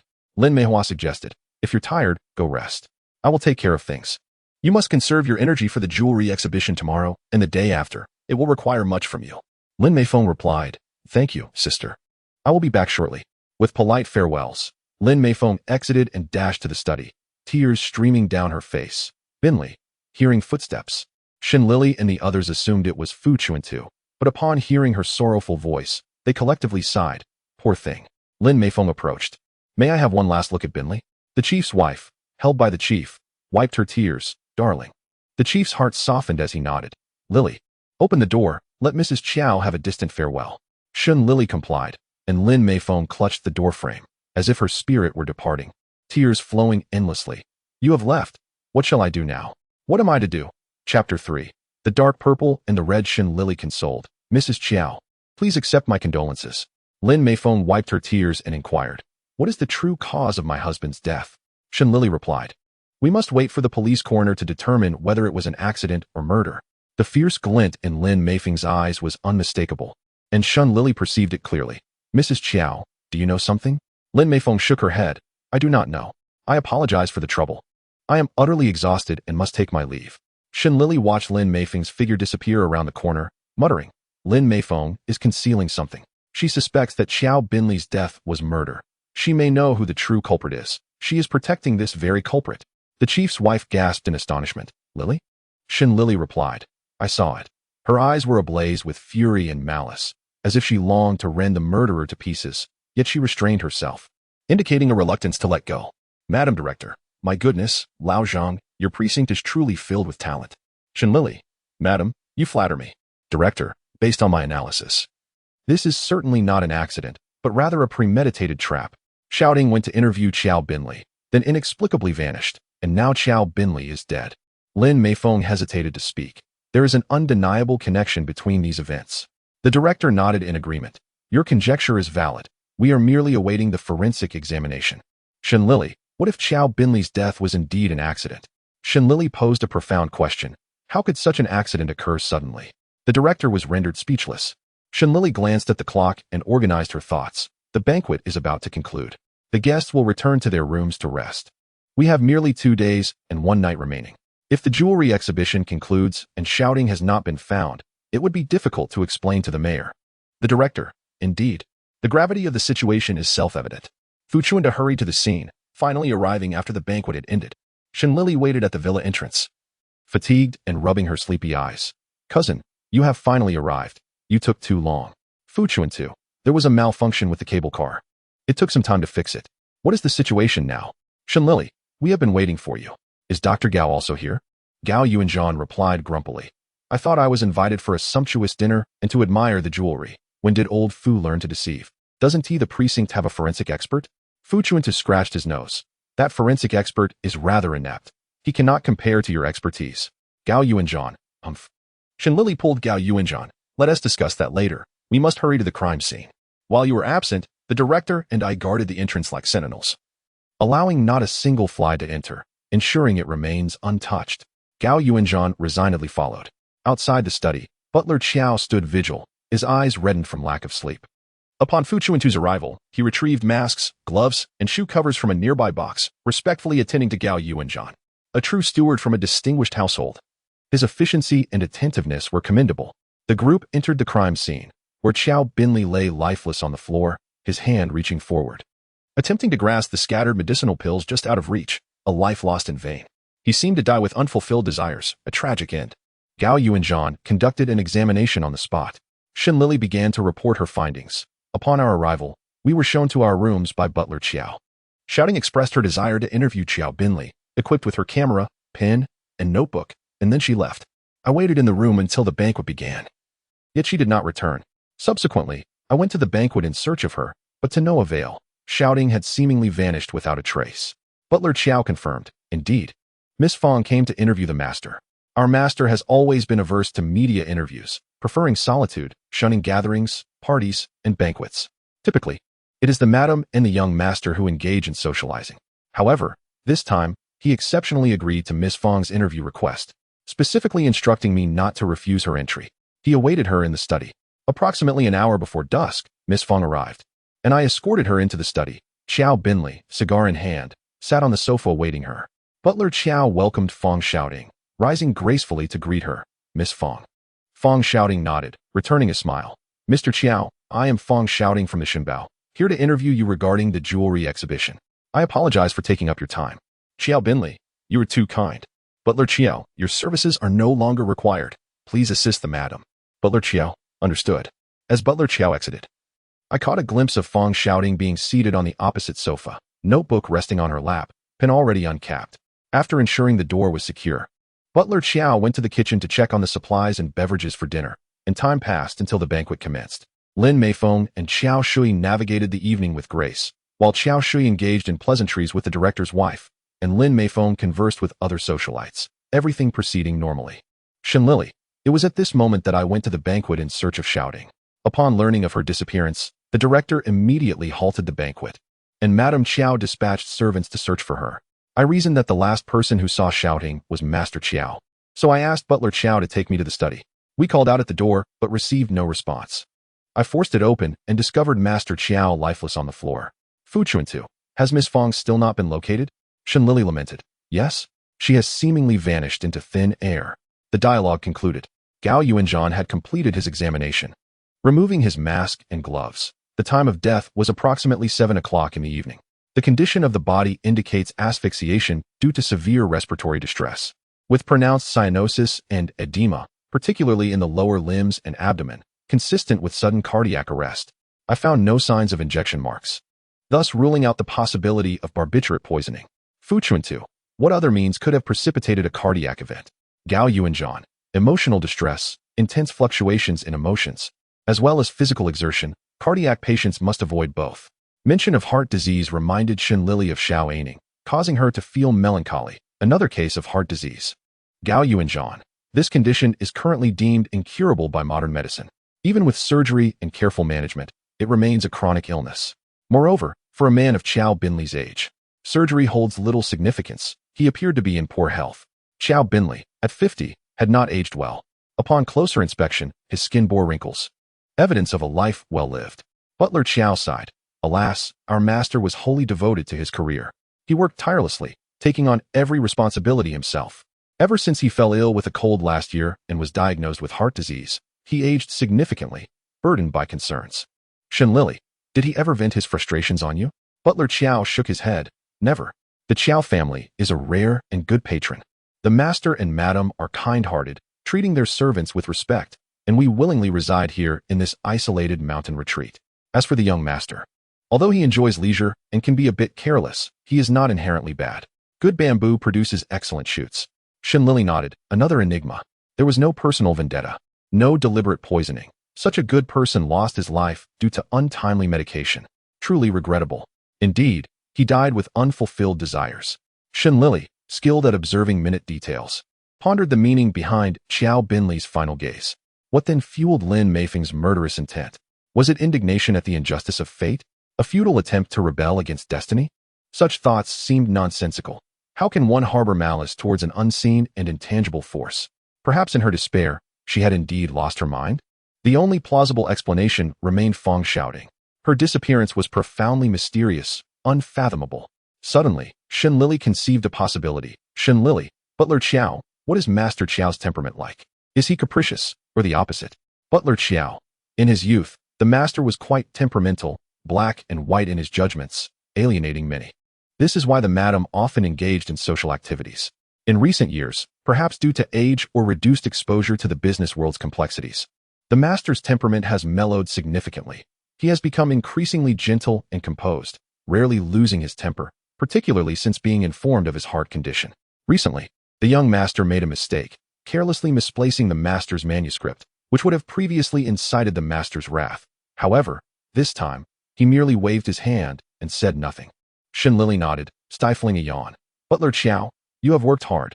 Please return to rest. Butler Qiao sighed and departed the study, forlorn. Shen Lili turned seriously to Fu Chuntu. Cousin, I have a theory. If Xiaoding has been abducted, could her captor be the same individual responsible for Qiao Binli's death? What could have sparked the emotional turmoil leading to his sudden cardiac event? Might someone have intentionally incited Qiao Binli's emotional distress? Fu Chuntu countered. But what would be the motive for such an action? Why provoke emotional turmoil in Qiao Binli? Is it to scold the servants, who then harbor resentment, thus intentionally inciting them? Or to offend enemies who might swiftly take action? None of these seem plausible. As you just heard, Qiao Binli is a modest and gentle person, while Lin Meifeng is adept at socializing, charming everyone around her. Shen Lili questioned, did Xiaoding's interview infuriate Qiao Binli, leading to his sudden death, which then caused her to panic and hide? Fu Chuntu remarked, we cannot dismiss this possibility. Lili, though I am skeptical, it remains the most viable explanation at this moment. Shen Lili scoffed, turning away in anger towards Fu Chuntu, muttering, Humph, let us not forget, had it not been for Xiaoding during the last case, you would have been in deep trouble with Gu Xiaohuan long ago. Xiaoding is my closest friend. I know her too well. She is certainly not the true culprit behind Qiao Binli's demise. I suspect a third party is involved. Yes, perhaps Qiao Binli revealed a secret to Xiaoding, one that the third party desperately sought to conceal, resulting in Xiaoding's abduction, which provoked Qiao Binli. Lin Meifeng might know who this third party is. There must be hidden truths. If we can identify this third party, we will locate Xiaoding, and the entire truth will be revealed. Indeed, that is how it must be. Fu Chuntu sighed. Lili, evidence. We need evidence. Shen Lili sprang back, maintaining her distance from Fu Chuntu, clearly displeased. Do not underestimate a woman's intuition, especially that of a female detective. Wait a moment. Shen Lili tilted her head, observing the scattered calming pills on the ground. How peculiar. They are so close, she could easily reach down and pop one into her mouth. Dr. Gao, can a sudden heart attack truly be fatal in an instant? Gao Yuanzhan shook his head. In medical terms, there are golden 7 seconds to save a life. During an attack, the body grants itself 7 seconds for self-rescue. It is a physiological response. Shen Lili countered. This hardly takes 7 seconds. A sudden collapse followed by the scattering of pills, if they were close enough to grasp, They could have been swallowed in time. Fu Chuntu observed. Noticing an anomaly, the direction in which the pills scattered seems rather strange. Chapter 4. The malevolent purple seizing the crimson. Fu Chuntu concluded. And the three of them simultaneously gazed at the scattered pills on the floor. Something was amiss. The distribution was too even, too deliberate. It appeared as if the pills were strewn by the murderer after Qiao Binli's death, creating a false impression of a delay in medication. He mimicked Qiao Binli, suffering from a heart attack. Fu Chuntu clutched his chest, gasping for breath, the sensation of suffocation overwhelming him, forcing him to collapse to the ground. Meanwhile, the murderer, Shen Lili, stood opposite with a sinister smile, silently observing, shaking the pill bottle in her hand. Fu Chuntu reached out, but grasped only air. Unable to clutch the life that had slipped away, the 7 seconds vanished. Fu Chuntu departed this world with unclosed eyes. Shen Lili twisted open the pill bottle, allowing the scattered pills to roll away, squandering the very medication that could have saved Fu Chuntu's life before departing. Gao Yuanzhan observed closely. He exclaimed, "Indeed, according to this hypothesis, the pills are far too conspicuous. The signs of tampering are unmistakably human." Shen Lili rolled her eyes. If pills were spilled during an attack, due to difficulty breathing and dizziness, the manner in which they fell would appear decidedly unnatural from Qiao Binli's perspective. Therefore, a third party must be involved. Shen Lili asserted. I am now curious as to why the usually media-averse Qiao Binli suddenly agreed to Xiaoting's interview. Was it due to concerns about losing face in front of the mayor, Feng? Fu Chuntu replied. A mere report would hardly sway Qiao Binli. However, it would be unwise to disregard the mayor's standing. Yet, did not Xiao's housekeeper mention that Lin Meifeng handles all social engagements? A couple in unison. Could it be that Miss Feng exerted pressure on him? Shen Lili quipped. Perhaps Xiaoting pressured Qiao Binli. If you refuse my interview, I will have my father inquire about your audacity to reject me. Fu Chuntu's lips twitched. Why do I feel you are being rather sardonic? Daylight broke. A full night had passed since Feng Xiaoting's disappearance. The next day, the jewelry exhibition commenced as planned, with dignitaries entering the hall after breakfasting in the adjoining room. Lin Meifeng forced a smile, positioned between Lin Meihua and Xiao Shui. Xiao Shui expressed concern. Mother, are you all right? Lin Meifeng managed a smile. I am fine. Lin Meihua chimed in. Brother-in-law, a grown man should not leave all the socializing to a woman. Lin Meifeng politely withdrew her arm. I am grateful to my sister for assisting. Lin Meihua awkwardly replied. What a thing to say. We sisters have relied on each other since childhood. How can we not support one another? This is how we have lived our lives. Why become formal now? Shen Lili, adorned in sparkling jewels, meandered through the crowd, feigning admiration for the jewelry, while keeping a keen eye on the mother and son as well as the sisters. The director's wife was captivated by an emerald necklace, instantly discerning its rarity, a vibrant green, not a hint of darkness, each bead plump and full. Lili, look at this emerald. Its clarity is indeed rare. Shen Lili concurred. Yes, if the lady deems it a fine piece, it certainly must be. Madam, your love for jewelry suggests you have dealt with the Qiao family often? The director's wife nodded. Indeed, I am a long-standing patron of the Qiao family. Shen Lili inquired, how is the relationship among the Qiao sisters? The director's wife refuted. Not at all. They are the closest of sisters. The Lin sisters are unfortunate orphans. Having relied on one another since childhood, Lin Meihua is 2 years older than Madame Qiao, acting as both sister and mother. Shen Lili asked, where are her husband and children? The director's wife, while examining a pink sapphire ring next to the emerald necklace, gleaming with gold. Oh, she is single. Lin Meihua has never married. Where would children come from? Shen Lili remarked. Thus, she regards her nephew as her own, hoping to rely on him for support in her old age. No wonder she was so enthusiastic in calling out to Qiao Shui last night. One might think they were mother and son. From my observation, Madame Qiao and Xiao Shui seem to share a mother-son relationship. The director's wife corrected her. You are mistaken. Madame Qiao dotes on her son excessively. For that young master is rather unambitious, squandering his time in school rather than inheriting the vast jewelry empire. Madame Qiao and Mr. Shu now even halted his education. However, on the bright side, perhaps he has matured through this ordeal. Alas, Shen Lili remarked, the advanced faction? I have read about it in the papers. It is said to be radical. The director's wife nodded. Indeed. Thus, they consider the young master unambitious. Shen Lili shook her head. Madam, I do not see it as radical. The advanced faction aims to overthrow tyranny and advocate for democracy and civil rights. Is that not commendable? The director's wife was taken aback. Lili, have you lost your senses? What nonsense are you speaking? Quickly, let us admire the jewelry and cease these wild thoughts. Shen Lili's lips twitched. She understood well that each time a regime changed, The most vocal dissenters were those who had benefited from the current order. They lived in luxury, wielding power. How could they forsake their comfortable lives for reform? As for the common folk, their lives were as fragile as blades of grass, hardly worth mentioning. Shen Lili discreetly withdrew to rejoin Fu Chuntu, cousin. The guests remain oblivious to Qiao Binli's death. The atmosphere is lively, save for Lin Meifeng's evident discomfort. However, I have learned something. Qiao Shui is a follower of the advanced faction at school, while Qiao Binli and Lin Meifeng do not share his views. Fu Chuntu expressed surprise. Who would have thought this well-off young master was involved with the advanced faction? Shen Lili inquired. What is your opinion on the advanced faction, cousin? Fu Chuntu did not hold back. I sympathize with their cause, but I dare not voice it. Doing so could lead to trouble. I am even less cautious than a wealthy young master. This Qiao Shui has certainly earned my respect.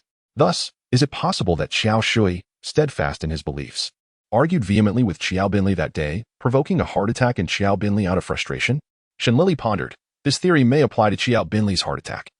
But the latter part does not hold water. The director remarked that when notifying of Qiao Binli's demise, Qiao Shui's shock and disbelief seemed genuine rather than feigned. Cousin, is shouting still nowhere to be found? Fu Chuntu responded. Qi Ming and his team have scoured the entire villa, yet not a single trace has been discovered.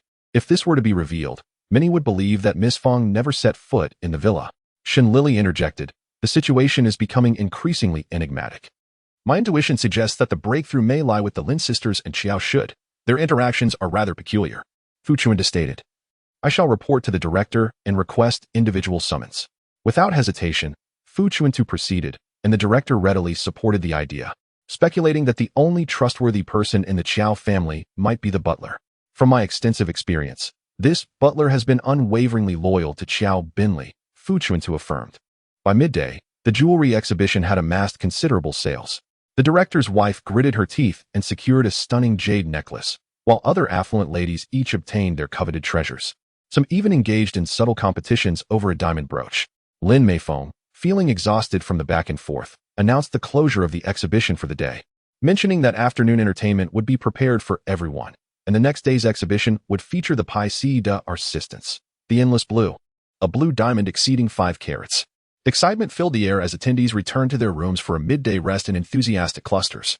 In the now quiet exhibition hall, only Qiao Shui, Lin Meifeng, and Lin Meihua remained, accompanied by a few servants assisting with the aftermath. It was during this time that Butler Qiao invited Lin Meifeng, stating, Madam, the director's wife requests your presence for a discussion. Without suspicion, Lin Meifeng replied, Shui, keep an eye on your aunt here. I shall return shortly. Lin Meihua added with a smile, Rest assured, I am here with Shui. Nodding, Lin Meifeng followed the butler out. Lin Meihua turned to Qiao Shui, quickly, tell your aunt how you have been these past few years. Are you well? How do your parents treat you? Is there a girl you fancy? Your aunt can help you with that. Qiao Shui, feeling overwhelmed, replied, Aunt, you have too many questions. I scarcely know which to answer first. Lin Meihua chuckled. Oh, it has merely been a few years since we last met. Your aunt has missed you dearly. Inside the villa, Butler Qiao found a room to serve as a temporary office for the police precinct.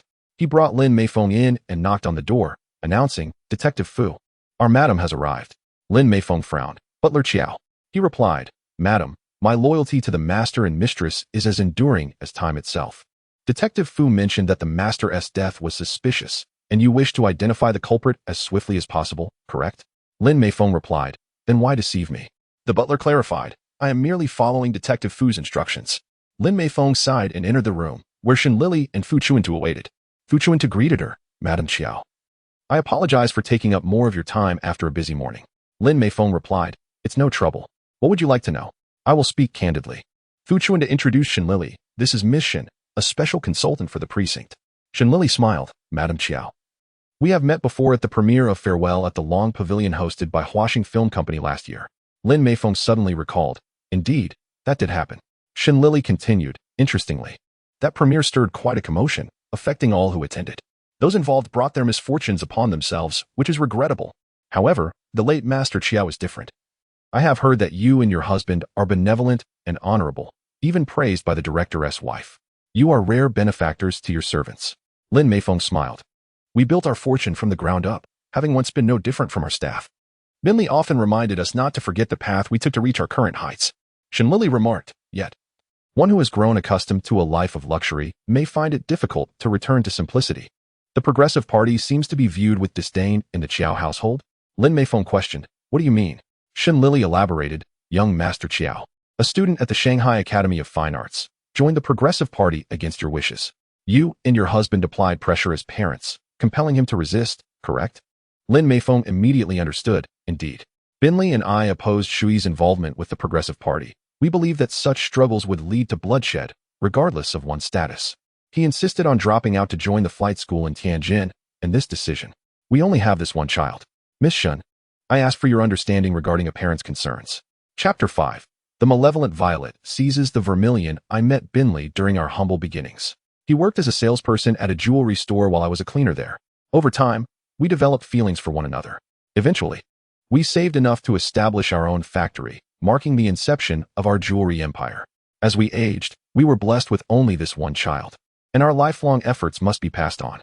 How could we stand by and watch him abandon the family legacy to pursue a career as a pilot? If he wished to drop out, so be it. If the Shanghai Academy of Fine Arts could not educate him, I would personally teach him myself. Binli often said, a tiger father does not raise a dog son, and he had high hopes for Shui. However, after the unfortunate illness that struck before the new year, we were utterly exhausted. Seeing his father's deteriorating health, Shui sought me out, hoping I would support his aspirations. I resolutely kept my gaze fixed on him, not allowing him out of my sight except for sleeping or bathing, fearing that a moment's distraction might lead to his disappearance. Binli was diagnosed with heart disease, requiring rest. The true purpose of this jewelry exhibition was to announce to everyone that Xiao jewelry would soon be entrusted to Shui. We had planned for Binli to announce this during the dinner following the exhibition, yet Shen Lili interjected, so, Madam Qiao, does that imply that prior to the exhibition, young Master Qiao was never out of your sight? Lin Meifeng nodded, correct. He was always within view. So many eyes bore witness. Miss Shen is welcome to investigate. Although the Qiao family is substantial, we disdain the manipulation of shadowy schemes. Shen Lili softened her tone. To be honest, Madam Qiao, I fled to Shanghai to escape an arranged marriage. My mother tried to pair me with a man I found unappealing, though he came from a respectable family and was honest. Still, I had no feelings for him. My mother was quite fierce in her youth, marrying my father despite my grandmother's objections, simply because she found him handsome. Why, when she was so brave in pursuing her own happiness, must I be subjected to such arrangements? It frustrates me to no end. My mother was so incensed that she refused to speak to me for a year, communicating only through my cousin. Therefore, do not blame young Master Qiao too harshly. Young people have their own dreams. Sometimes one must pursue something with abandon. Would you not agree? You two were young once. Do not let this situation fracture the bond between mother and son. Lin Meifeng was momentarily taken aback. What? Ah, yes, you are right, Miss Shen. Shen Lili smiled. It seems Madam Qiao is fatigued. I shall not intrude upon your rest any longer. Good afternoon. Before Lin Meifeng could recover, Shen Lili escorted her out. She was certain, the suspicion surrounding Qiao Shui has been dispelled. Fu Chuntu raised an eyebrow. What led you to that conclusion? Shen Lili replied, I trust Lin Meifeng's earlier words. The inconsistencies arise from her statements. She spent an inordinate amount of time reproaching Qiao Shui for not following the path laid out by her and Qiao Binli, fervently attempting to absolve him of suspicion. This also sheds light on the rift between her and Qiao Shui. Therefore, she must be aware that I noticed her attempts to evade and distance herself. Would she explain to me? Why, then, did she seem so taken aback at my final counsel? What caused her surprise? It was her realization that I suddenly believed her and sought to comfort her in return. That spontaneous what? Revealed her shock. She was caught off guard by my trust. She knows the true reason for the estrangement between her and her son is not as she claims.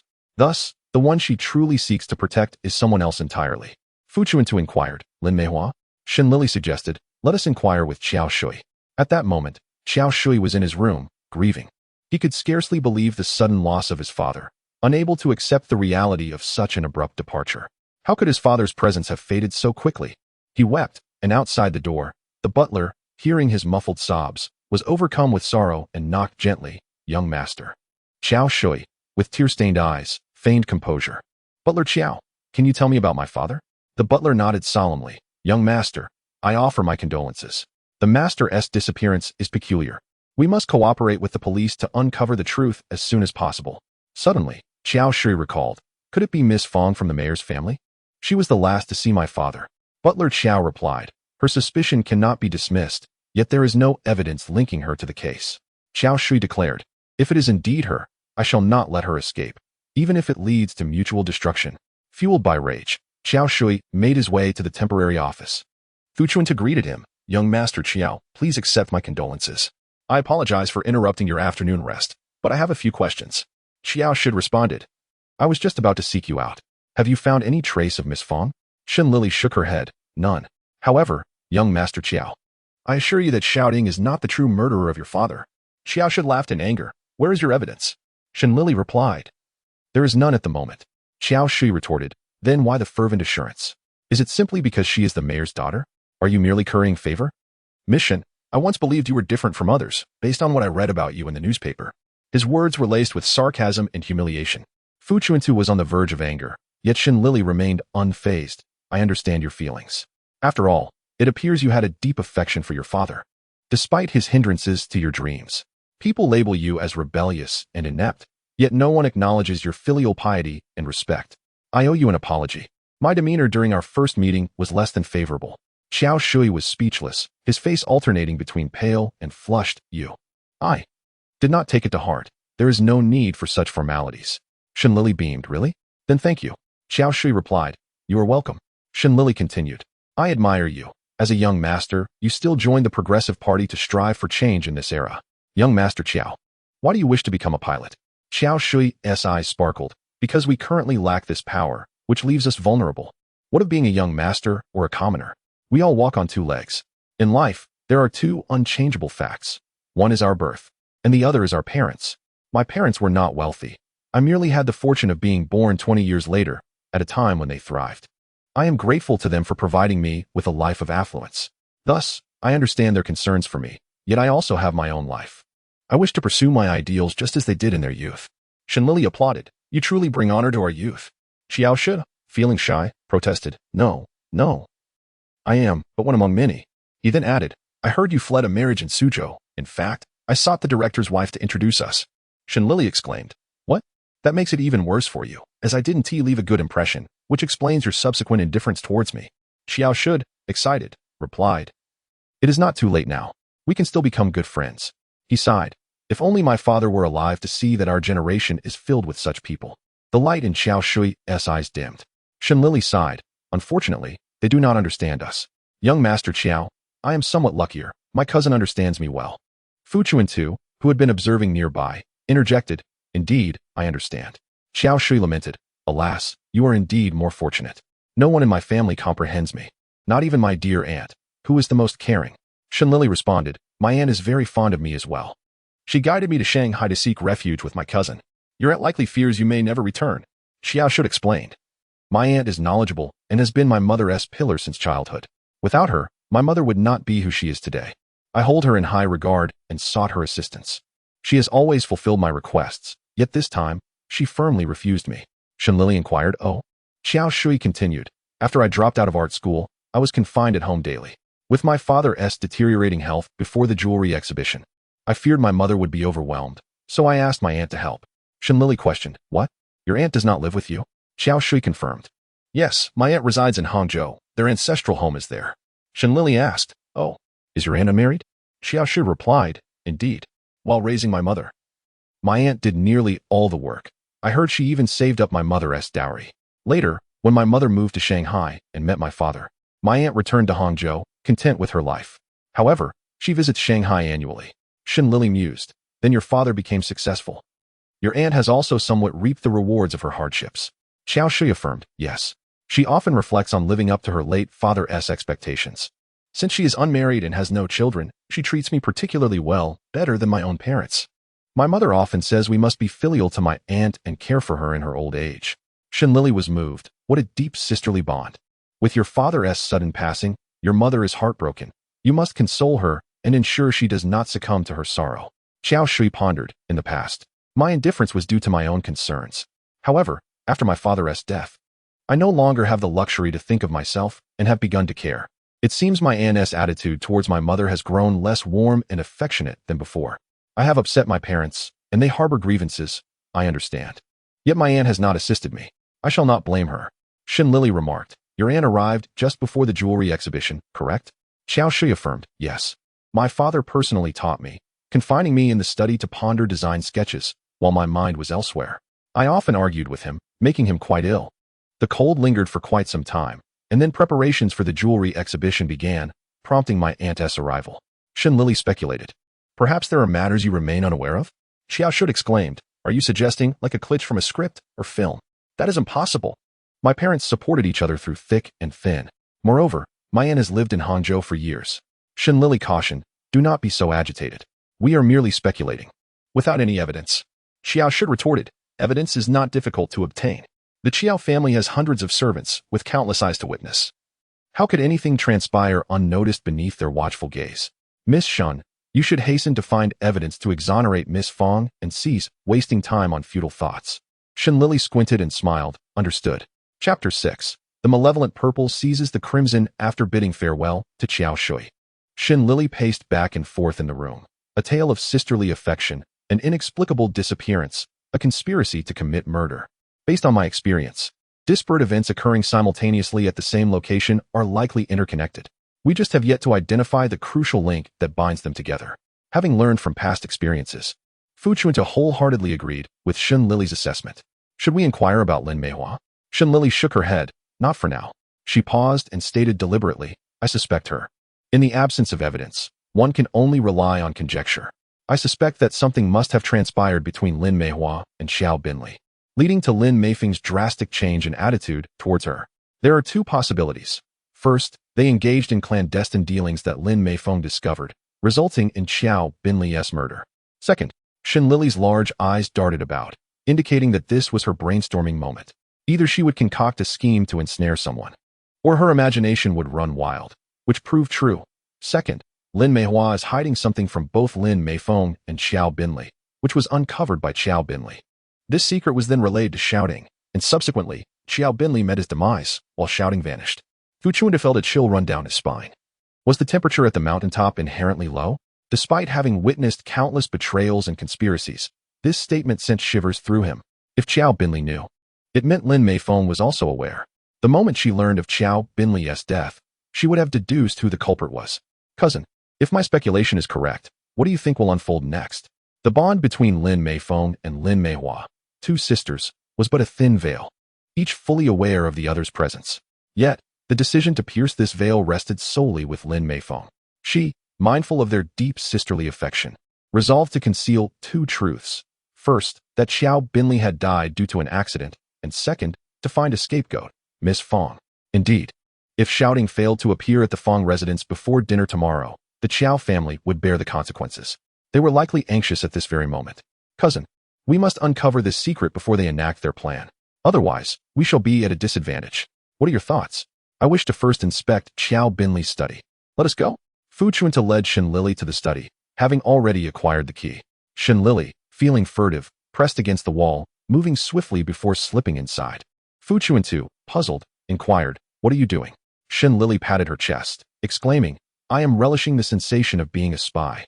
No one has noticed. It is splendidly thrilling. I hope to experience it again. After her proclamation, she settled at the desk, rummaging through the drawers. Cousin, don't just stand there. Help me search for anything useful. Fu Chuntu, at a loss, replied, in such a large study, what exactly do you mean by useful? Shen Lili paused, feeling guilty, and admitted, I do not know. A voice inside me insists we must come to the study. If we do not, I shall regret it for life. Fu Chuntu, resigned, shook his head and began to pull books from the shelves, hoping to uncover letters or documents. Shen Lili, seated at the desk, aimlessly flipped through papers while contemplating. What secret could Xiao Binli possibly want to share with Fong Shouting? They hardly have a personal connection, do they? A journalist and a prominent entrepreneur. Wait. Suddenly, she halted her actions, sitting upright in her chair, exclaiming, what if this secret is something Xiao Binli wishes to disclose through Shouting's pen for media revelation? What could he possibly want to announce so discreetly? Fu Chuntu pondered, what does he value most? Shen Lili raised her gaze, his career? Fu Chuntu nodded, certainly. That is one aspect. Additionally, his wife and child, as well as health, among others. Shen Lili was taken aback. He is aware that he may depart at any moment, which is why he prepared for this jewelry exhibition, intending to pass his business to Qiao Shui. But Lin Meihua is unwilling? That makes no sense. The Qiao couple has children, while Lin Meihua is unmarried and childless. Does she not expect Qiao Shui to support her in her old age? Suddenly, a spark of realization illuminated Shen Lili's mind, Cousin, did you know? When I first met Lin Meihua and Xiao Shui, I thought they were mother and son. Fu Chuntu, astonished, turned around, holding a book, frozen in place.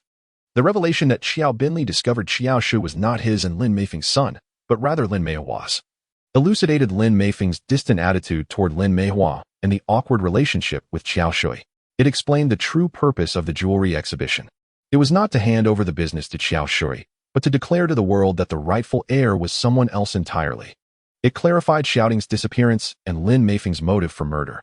Having articulated her thoughts, Shen Lili was taken aback by her own deductions. Cousin, is there a way to discern if a woman has given birth? Me? Fu Chuntu pointed to himself. Do I possess such skills? You can tell if Jean Feiyu has given birth. Surely you can discern the same for other women? Fu Chuntu frowned. Well, that I cannot. Just then, Qiao the steward, who had been sleeping restlessly, heard a knock and promptly opened the door. Miss Shen, Detective Fu, please come in. Is there something urgent at this late hour? Shen Lili queried. Qiao steward, how long have you been at the Qiao residence? The steward replied promptly. I cannot say how many years. It has been a lifetime. In fact, I have a distant kinship with the master. We hail from the same village. By lineage, he should address me as elder brother. When the master established the Qiao jewelry store, he invited me to assist. As the business flourished, I grew older and was appointed as steward. Shen Lili remarked, so, you know the Qiao family best. You were among the first to meet Madame's sister? The steward nodded. Indeed. Was there a problem regarding the Madame's sister? Shen Lili shook her head. Please, tell us about her. The steward began. The Madame's sister is quite a character, having traveled far and wide, well versed in the ways of the world. Once the madame became the lady of the house, her sister returned to Hangzhou, visiting only once a year for a brief stay of half a month. Shen Lili inquired, what about after madame became pregnant? The steward replied, that was over 20 years ago, yet I recall it vividly. The madame suffered terribly from morning sickness and vomiting, prompting her to write to her sister in Hangzhou, asking her to come and keep her company. However, her sister delayed in responding. It was only the night before the madam was due to give birth that she arrived in a flurry, explaining that she had been in Beiping for business and was not in Hangzhou that year, feeling deeply distressed and suspecting something was amiss with the madam, thus hurriedly returning to Shanghai. Oh dear, I should not have gone to Beiping this past year and missed the letter you sent me, sister. The time has come for Lin Meifeng to deliver. She is in excruciating pain, clenching Lin Meihua's hand tightly, exclaiming, sister, it hurts so much. Silly girl, is there any woman who does not suffer during childbirth? Bear with it. Once the child is born, it will be beautiful and lovely. And all this pain will be worth it. Lin Meifeng always regarded her sister's words as gospel. Really? I want to die, will I? Lin Meihua comforted her. Hush now. Do not speak such nonsense. Lin Meifeng cried out. Ah, it hurts me to death. It hurts so much. Lin Meihua wiped her brow and stepped outside. Qiao the steward was pacing outside, and Lin Meihua seized him, asking, why are you alone? Where is my brother-in-law? Qiao the steward replied. The master went to discuss business. Lin Meihua exclaimed in shock. What? My wife is on the brink of death, and he is discussing business? Call him back. Qiao the steward responded. Madam does not permit it. She insists that this business is of utmost importance, that whether Qiao Jewelry Store ascends to Qiao Jewelry Company depends on tonight. Even if the sky falls, the master cannot be disturbed.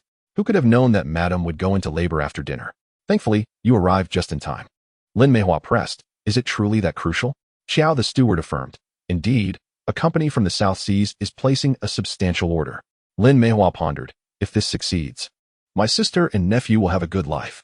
Qiao steward, please wait at the place where my brother-in-law is discussing business. Once it concludes, call home quickly to reassure my sister. Qiao the steward hesitated, but, I am here. My own sister. How could I not do my utmost?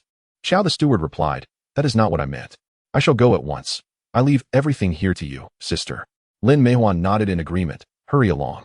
The steward recounted. I rushed to the place where the master was negotiating, waiting at the door until 2 hours had passed before it concluded.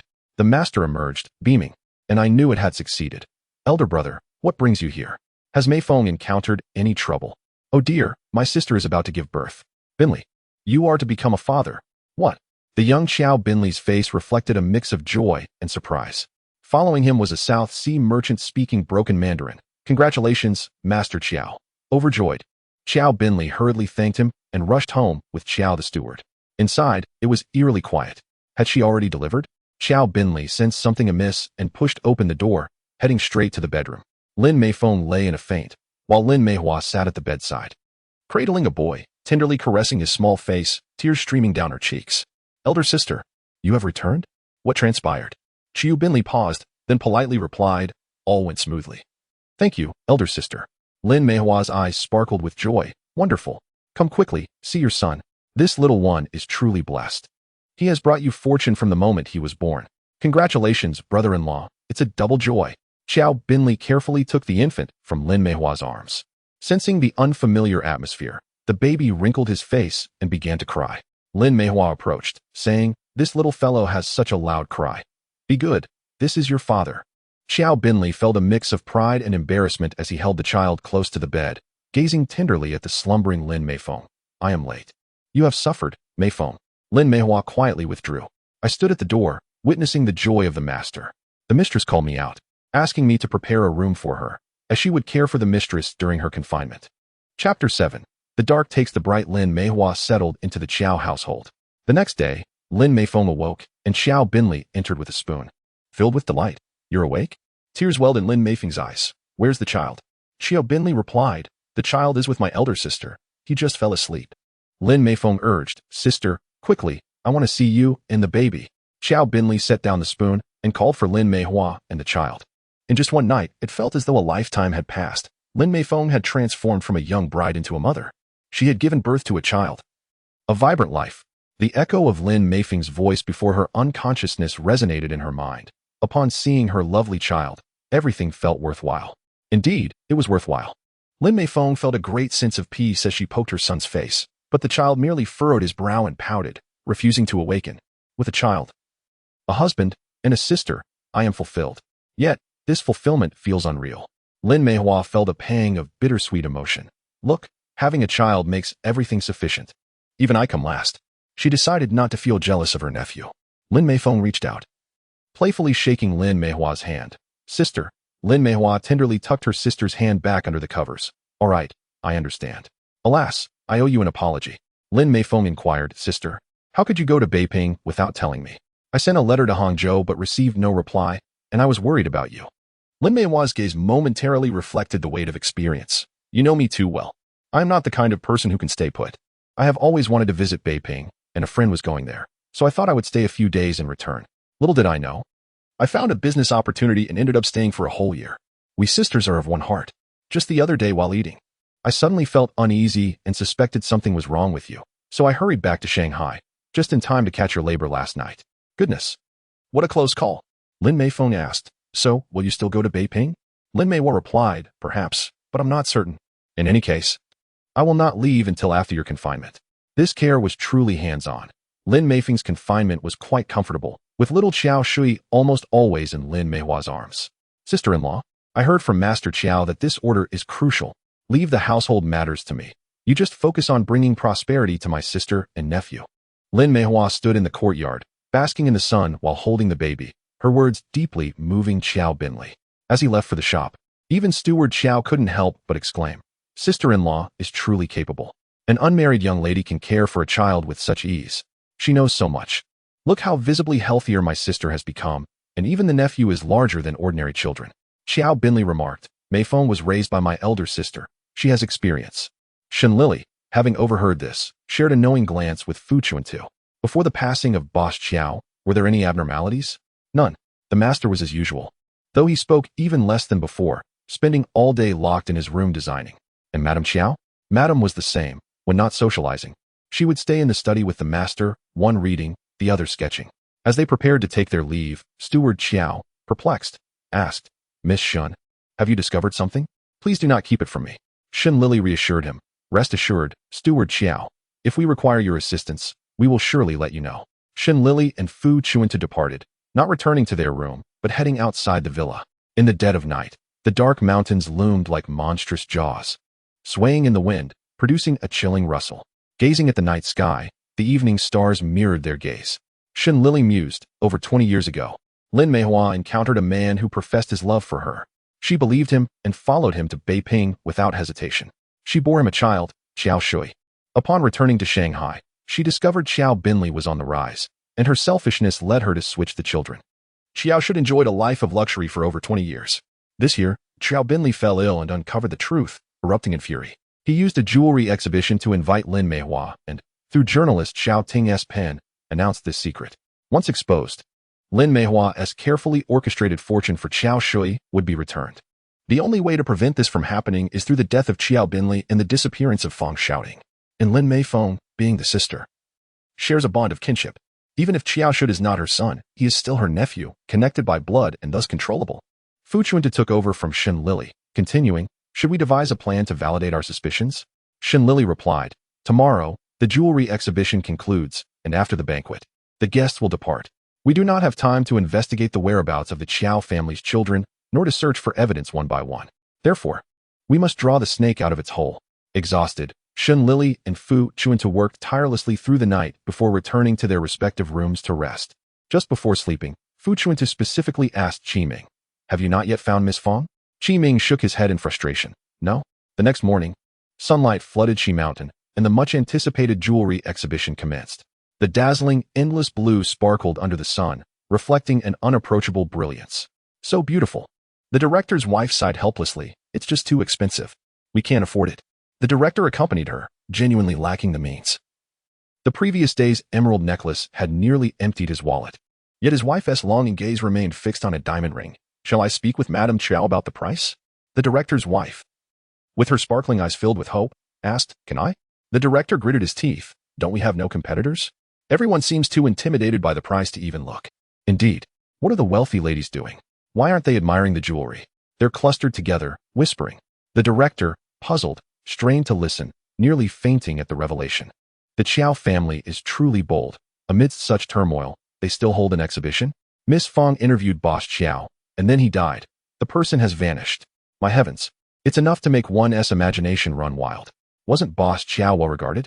Miss Fang is young and beautiful. What man wouldn't be tempted? But she's the mayor's daughter. And what of it?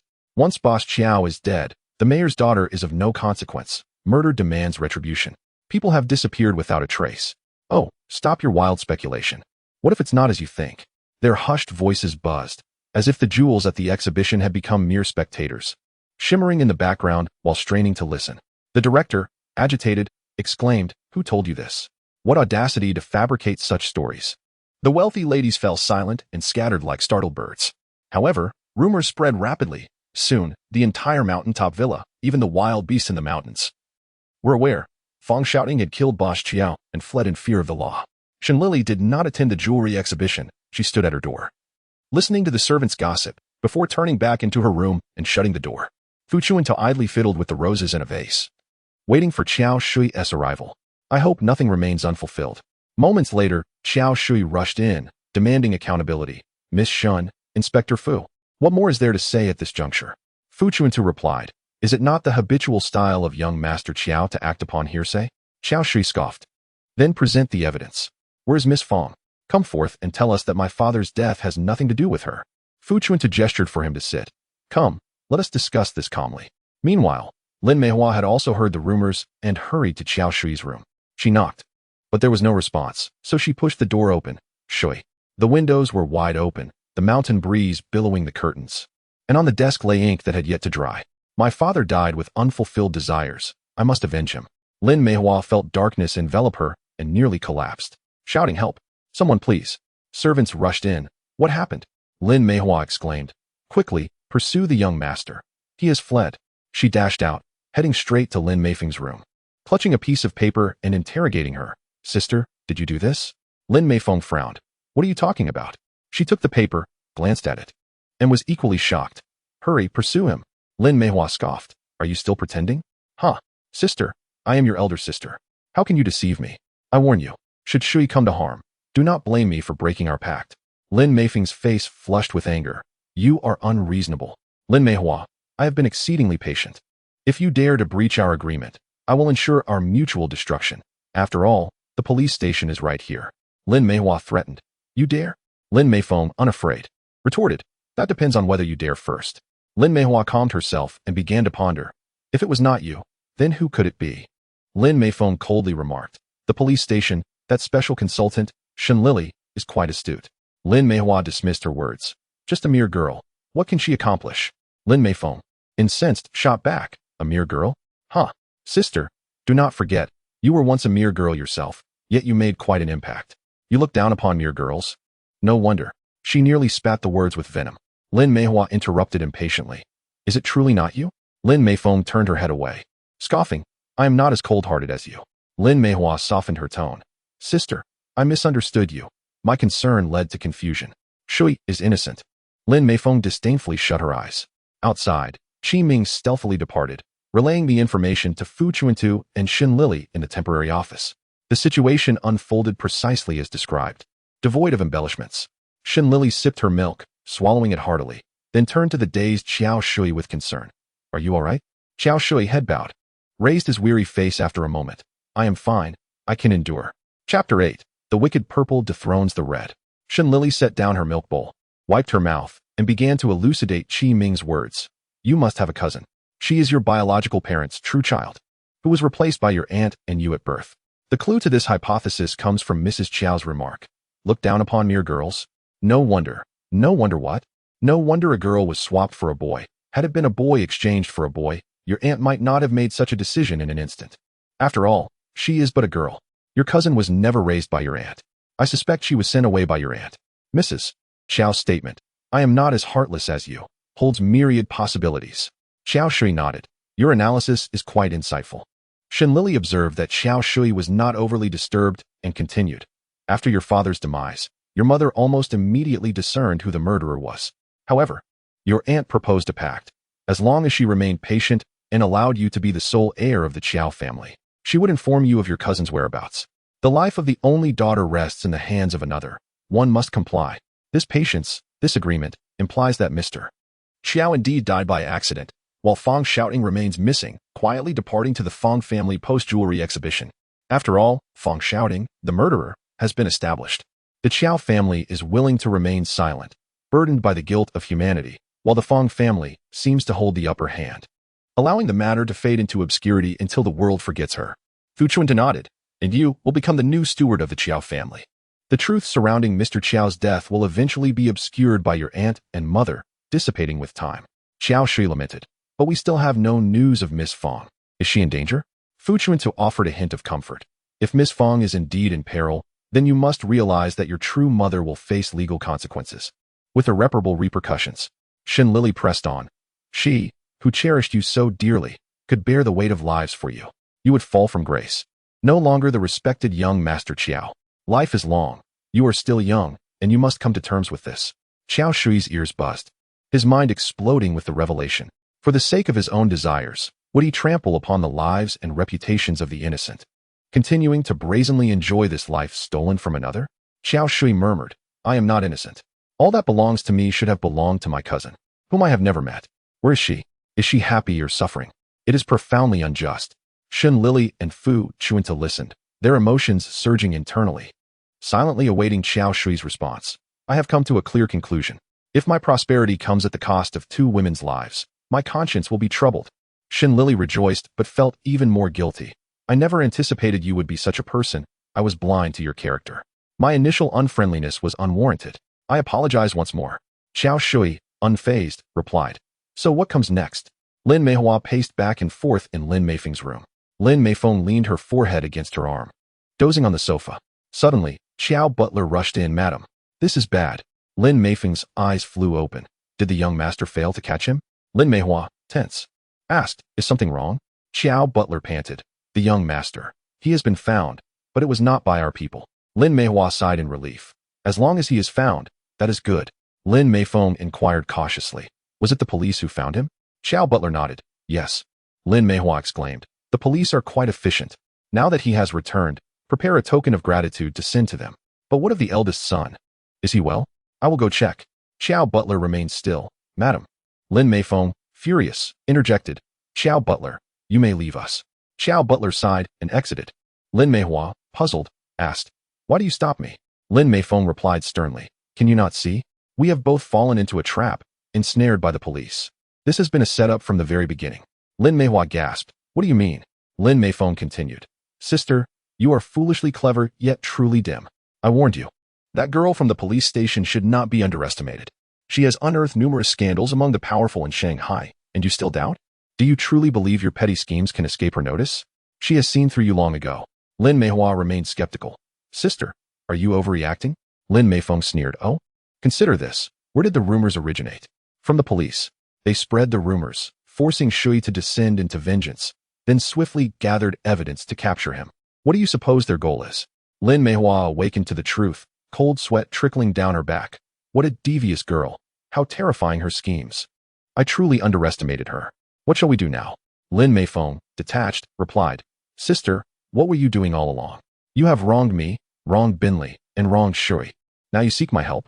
Why should I save you? Lin Meihua stepped back, her heart as cold as the Arctic. We are sisters, having grown up together.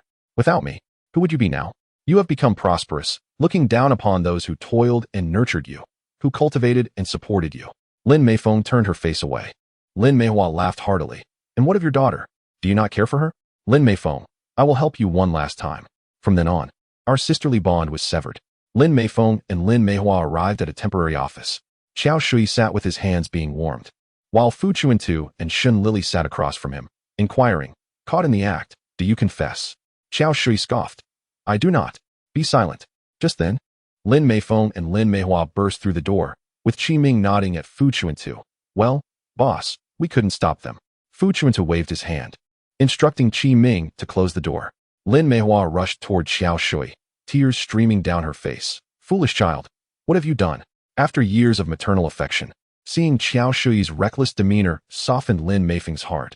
She felt a sense of relief. Her love had not been in vain. In truth, he was innocent. This child was a good one. Lin Meifeng sighed. Shui, thank you. Qiao Shui forced a smile in response. Mother, it is I who should thank you. Lin Meifeng shook her head, addressing Fu Chuntu and Shen Lili.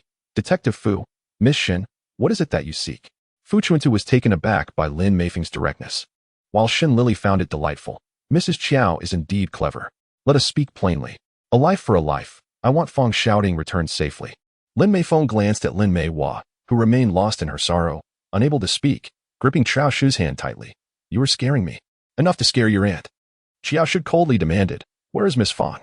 Lin Meihua still clung to hope. What Miss Feng? How would I know? Qiao Shui seethed. Only stabbed Mayor Feng once, and still, my anger remains. Unable to end Feng shouting myself, my wrath cannot be quelled. Lin Meihua immediately covered Qiao Shui's mouth, panic-stricken. What madness is this? Why are you speaking such nonsense? It was not your doing, so why implicate yourself? Calm down. You must have just had a bad dream. Fu Chuntu interjected. Oh? Young Master Qiao confesses, then it will be easier. Lin Meihua protested. Confess what? You slander. You take my words out of context. Do not think that just because you are from the police station, you can accuse him unjustly. Lin Meifeng, Lin Meihua. Fu Chuntu remained unfazed, casually leaning back in his chair, casting a sidelong glance at Lin Meihua. His gaze held a hint of danger, causing Lin Meihua to retract her defiance. You are persecuting me, conspiring against me. Shen Lili, with a playful smile, clapped her hands, her words chilling. Persecution, conspiracy, what of it? Who fell into the trap? Can you not see whose life is in whose hands? Lin Meihua rejoiced. Did you hear that? Everyone heard. This girl admitted it. It is persecution, it is conspiracy. Shen Lili glanced around, aside from Lin Meifeng, who was holding her breath with closed eyes. Everyone else was from the police station. Conspiracy or persecution, does it matter? We hold the power here. What does your admission change? Can you walk out of this door? Lin Meihua, you vile girl, you are brazenly coercing me. Lin Meifeng opened her eyes, her imposing presence directed at Lin Meihua. Enough. Lin Meihua was taken aback, her tears spilling as she sat down, stubbornly wiping her eyes. Lin Meifeng, Miss Shen, you are more astute than I imagined. I am curious, what do you know? Shen Lili feigned modesty, shyly nodding her head in thanks. Thank you for the compliment, Mrs. Qiao. I am indeed known for my intelligence in Wu County. I know everything I should and should not know. Lin Meifeng intrigued. Oh? The events of over 20 years ago, known only to heaven, earth, myself, Binli, and my sister. If anyone else knows, it would be that midwife from back then. You have not descended the mountain. How do you know? Shen Lili, it is you people who told me. Lin Meifeng, we? Shen Lili confirmed. When a person speaks or acts with intent, there will always be traces left behind. Mrs. Qiao, when I first questioned you, your intent was clear. You sought to protect someone. That person, second only to your husband, is Lin Meihua, is Qiao Shui. Lin Meifeng. Realizing, you used your own matters to distract me, allowing me to relax, making me forget everything for a moment. Very well, let us complete the transaction first. We can discuss further later. Shen Lili seemed to witness light and vitality leaving Lin Meifeng. She could not help but say, "Mrs. Qiao, you are a kind woman. Good fortune will come to you." Lin Meifeng, sorrowful and tight-lipped. "Is that so? I have lost everything. Is this my reward?" Shen Lili pointedly remarked. "Look back." Lin Meifeng, dazed, truly turned to glance back. Xiao Shui sat quietly behind her, his eyes red, smiling at her. Over 20 years ago, he was but an infant, grinning in her arms. And now he had grown up. Even as her heart and youth had been consumed, Lin Meifeng still cherished and protected him, nurturing him diligently. Countless days and nights were spent praying for his safety, health, and wisdom. Countless worries over his mischievousness, his studies, and his future. Now grown, this child was repaying her kindness, willingly becoming a pawn for Qiao Binli, and she felt she had not lost everything after all. Chapter 9. The wicked purple seizes the vermilion Lin Meihua, despondent and hopeless. All her lifelong hopes turned to dust, laughed maniacally. "You all are forcing me. You are all driving me to the edge. How pitiful I am." Shen Lili, furious. "Who is forcing you?" Lin Meihua, "You are merely lamenting your own plight." "What of Qiao Binli? What of the biological daughter of the Qiao family whom you exchanged? And your own sister, whose misery does that bring about? Whose life hangs in the balance? That girl, who should have been born into luxury, where is she suffering now? Even your own son could claim to be pitiful. Yet only you have no right to claim such." At this, the room fell silent. Lin Meihua looked around, and upon reaching Xiao Shi, she noticed he hung his head. Speechless. Suddenly, Lin Meihua realized. "Shui, you know?" Xiao Shi nodded. "I know." Lin Meihua, awakening from her stupor. "So, the killing was a ruse. You and they, you conspired against your own mother?" Xiao Shi admitted. "One must have a conscience." In that moment, her heart sank as if filled with cold lead, and she gasped sharply. "Heavens! Retribution, karmic retribution. Huh, you are just like your dead father. You are truly father and son. Back then, he forced me to the edge, and now you do the same. My life has been rendered lifeless by you both. One misstep leads to another. I should have drowned you at birth." Xiao Shui's heart felt extinguished. "Indeed, if you had drowned me, it would have been better. I would rather not have come to this world. Living is worse than death." Lin Meifeng immediately interjected. "Shui, what nonsense are you speaking? After all, I have raised you with care for over 20 years. How can you say such things to me? What of your father? Xiao Shui, do you not resent me? I have taken over 20 years of your biological daughter's life." Lin Meifeng was devastated, speechless, covering her mouth as she sobbed softly. Xiao Shui called out, "Lin Meihua, mother." Lin Meihua, still reeling, fell back into despair. "What did you call me?" Xiao Shui, "Mother, if you have gone astray, you can still turn back, seek atonement. Hand over Miss Fong, and reveal my cousin's whereabouts. She is lost out there, and your brother-in-law's spirit cannot rest in peace." How many years had Lin Meihua waited for this? How many years for a single utterance of mother, believing she would never hear it again? This outcome was of her own making, in the stillness of the night. She had once felt regret, but she had never voiced it, forced to taste the bitter fruit alone. Perhaps now she truly felt a sense of relief? Lin Meihua spoke. "Debts of children must be repaid by their parents. Very well, let us go." The afternoon sun was softened by the lush greenery, scattered like stars upon the earth. The group from the police station followed Lin Meihua through the forest, arriving at a secluded cave. Lin Meihua pointed, and with a command from Fu Chuntu, they began to move stones to rescue the trapped individual. The cave was thoroughly blocked by rocks and branches, concealing the hidden world within. As sunlight streamed into the cave, Fong shouting lay weakly on the ground, squinting, when she suddenly saw Shen Lili rushing towards her. And then she was lifted by a broad and strong figure. "Lili, am I dead?" Fong shouting weakly inquired. Shen Lili, overwhelmed with joy at finding her again, exclaimed tearfully, "Silly girl, you are alive and well." Fong shouting fainted in Fu Chuntu's embrace. Gao Yuanzhan reassured, "It's nothing serious. She's merely exhausted." Lin Meihua stood amidst the mountains, gazing at the vast expanse of the sky, while behind her, Fu Chuntu and the others brought Fong shouting out. Throughout the ordeal, she had not turned back. "Let us go home," commanded Fu Chuntu. Lin Meihua sighed. "I am tired. I wish to rest." Ignoring the others, she leaned against a tree and said to Shen Lili, "Miss Shen, shall we have a chat?" Shen Lili, still fuming, was reluctant to engage with Lin Meihua and retorted, "You still have the leisure to chat?" Lin Meihua replied, "Do you not wish to hear my story?" Shen Lili hesitated, wanting to know more but remaining silent. Lin Meihua continued, "Having come this far, I find it hard to believe you possess evidence. It is all mere conjecture. I assent it." Shen Lili responded, "Cousin, you take shouting and Dr. Gao back to the villa. I will stay with Brother Qiming to listen to this woman's astonishing tale." Fu Chuntu instructed, "Qiming, Take Miss Fong and Dr. Gao back. Fong, shouting, fainting, clung tightly to Fu Chuntu's clothing and refused to let go. Qiming helplessly remarked, "Boss, what should we do?" Fu Chuntu sighed, "Very well, keep an eye on Lily and Lin Meihua. Old Gao, we shall return first." Shen Lili felt a sense of relief as she touched Fong Shouting's face, then sat on a stone a few steps away from Lin Meihua, who remained focused on the vast landscape. "I had a long and vivid dream," Lin Meihua mused. "After more than 20 years, I have finally awakened. After my parents' passing, Mei Feng and I intended to seek refuge with our aunt, but her life was fraught with difficulties. Her husband was a drunkard who was prone to violence. I could endure it, but I could not bear to subject Mei Feng, a delicate girl, to such a life. We decided against going. I could support my sister and care for us both. I truly relied on myself and found an apprenticeship with a makeup artist. The pay was meager, barely enough to survive, and the makeup artist was not kind, often bullying me. Every time she mistreated me, Mei Feng would cry, claiming she was a burden and urging me to sell her. "Silly sister, we share the same blood. Selling you would be akin to selling myself. Such foolishness shall not be uttered again. Hardship is nothing. You must study diligently and become a respected teacher. Then, one day, we shall enjoy the fruits of our labor." We relied on each other for many years. Once I completed my training, my aspirations blossomed.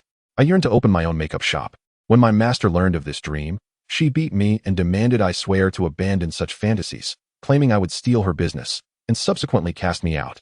With no prospects in Hangzhou, I set my sights on Shanghai. I sold our home, took the savings I had accumulated over the years, and brought Mei Feng to Shanghai. We were Navi's sisters. One believed she possessed skills, while the other thought her education sufficient. Upon arrival, we realized we were ill-prepared. Mei Feng chose not to continue her studies. She said, "Sister, if your dream is to open a shop, then let us strive together." My qualifications were insufficient for employment in a women's private school, so I decided to assist you as a makeup artist. Young and beautiful, Mei Feng quickly found work as a saleswoman in a jewelry store where she met Xiao Binli.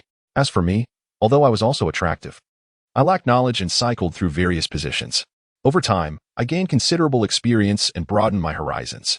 Xiao Binli pursued Mei Feng, and though he was young, he possessed ambition and was a local resident of Shanghai with a stable job and a home, an excellent match. I agreed to their union, knowing he intended to open his own jewelry store. I provided all my savings as Mei Feng's dowry, with only one stipulation: he must treat her well, never wavering in his commitment, and must not take multiple wives. You may say I have wronged them, but that was never my intention. I have done right by everyone. They live well, and I have honored my sister and parents. Shanghai does not belong to me. It belongs to the locals and influential figures. So I resigned myself to leave. I returned to Hangzhou, apologized to my master, and resumed my apprenticeship. During that time, I met Shen's father, marking the beginning of my life's nightmare, yet also the sweetest days of my existence. His name was Huang Jingjia, hailing from Beiping. His family ran a cosmetics business, and he came to Hangzhou to expand. He professed his love for me, and I believed him. We pledged ourselves to one another and lived as a heavenly couple in Hangzhou for 2 years. However, he refused to marry me, and whenever I broached the topic, he evaded the discussion and eventually vanished without a trace. When I sought him out in Beiping, I discovered he already had a family. He had deceived me for 2 years. Yet, I was helpless, for I was pregnant. Huang Jingjia's wife was cunning, and I engaged in a battle of wits with her, hiding and evading until the child was born, but ultimately I was defeated and returned to Hangzhou in disgrace. I received a letter from Mei Feng, revealing she was pregnant months ago, and calculating the timeline, it was time for her to give birth. I was filled with regret and hurried to Shanghai with my child, only to find that in the years since, Xiao Binli's fortunes had risen significantly. The gentle sunlight bathed Shen Lili as she tilted her head in enjoyment, also listening. You must know the Xiao couple best. Their success is tied to your assistance back then. How could you bear to see your mother and child in such despair? Even if you had not changed the child, your life would not have deteriorated so. How foolish. Lin Meihua conceded. Indeed, reflecting upon it now, it was foolish. I have met this fate without injustice. My sister's family resents me, and my own son harbors the same resentment. Shen Lili pressed, "Tell me about Xiao Binli." Lin Meihua nodded. "I do not know how Xiao Binli learned the truth. Last month, Mei Feng wrote to me, stating that a recent illness had affected Xiao Binli's health. While Shi was rebellious, wanting to join the Progressive Party, they withdrew him from school, confining him at home to compel him to inherit the family business. And now they are preparing for a jewelry exhibition, announcing this event publicly. Shui is very obedient to me, hoping I can assist. Thus, I hurried here. This time, the couple was not as warm and close to me as before. I sensed something amiss but remained silent, observing closely. One day, I overheard sounds from the study. When will you ask your sister about her child? Where has she sent him? I will find a chance for her to inform us. And what of Shui? How shall we handle him? I do not know, my lord. After all, we have nurtured him for over 20 years. A long, drawn-out sigh followed, and Xiao Binli continued. How could I bear it? After all, he has been like a biological son to me for over 20 years. Yet, the thought of our own child lost to the world is unbearable. Upon hearing this, Lin Meihua understood everything. Her fears confirmed. The secret had been exposed. I pretended to know nothing, but secretly plotted. My life has been a tumultuous journey, with ups and downs, and I did not wish for Shui to endure the same. The Qiao family is large and prosperous, and out of a mother's selfishness, I must protect him. The jewelry exhibition is about to begin. In an unprecedented turn of events, Xiao Binli, who had never before granted media interviews, accepted one from reporter Fang shouting. I felt a sense of foreboding and hurried to find Xiao Binli. Outside, Fang shouting also rushed away, seemingly aware of some tremendous secret. Everything was falling apart. Xiao Binli was about to reveal it all. An evil thought crossed my mind. I knocked Fang shouting unconscious from behind, fearing others might come, and deliberately sabotaged the cable car, hiding her in the mountains. Then I sought out Xiao Binli to confront him about what he had discussed with Fang shouting. Chapter 10. The evil purple takes the red. Brother-in-law, what prompted you to suddenly accept media interviews? Upon my inquiry, Xiao Binli ceased to engage in the conversation and coldly asked me, Sister, where has my biological child gone? Lin Meihua recounted the events that followed, which Shen Lili was already aware of. She paused, merely stating the outcome. He must die. Only with his demise could the wealth and prestige of the Qiao family be preserved. Thus, I deliberately provoked his heart condition, withholding the medicine he required. Meifeng quickly deduced that I was the cause of Xiao Binli's death and confronted me. I proposed a pact to place the blame for Xiao Binli's death squarely upon Fang shouting. After the jewelry exhibition concluded, you would quietly approach the Fang family for an explanation, and under the pressure of the mayor's influence, they would acquiesce to this arrangement. The Fang family, feeling guilty, would remain silent, and with Fang shouting gone without witnesses, the world would soon forget. As for Qiao Shui, Lin Meifeng would hand over the Qiao family business to him, and you would inform him of his biological daughter's whereabouts, correct? Lin Meihua smiled. I truly underestimated you. A mere girl, yet so clever. You are absolutely right. Shen Lili sighed languidly. Alas.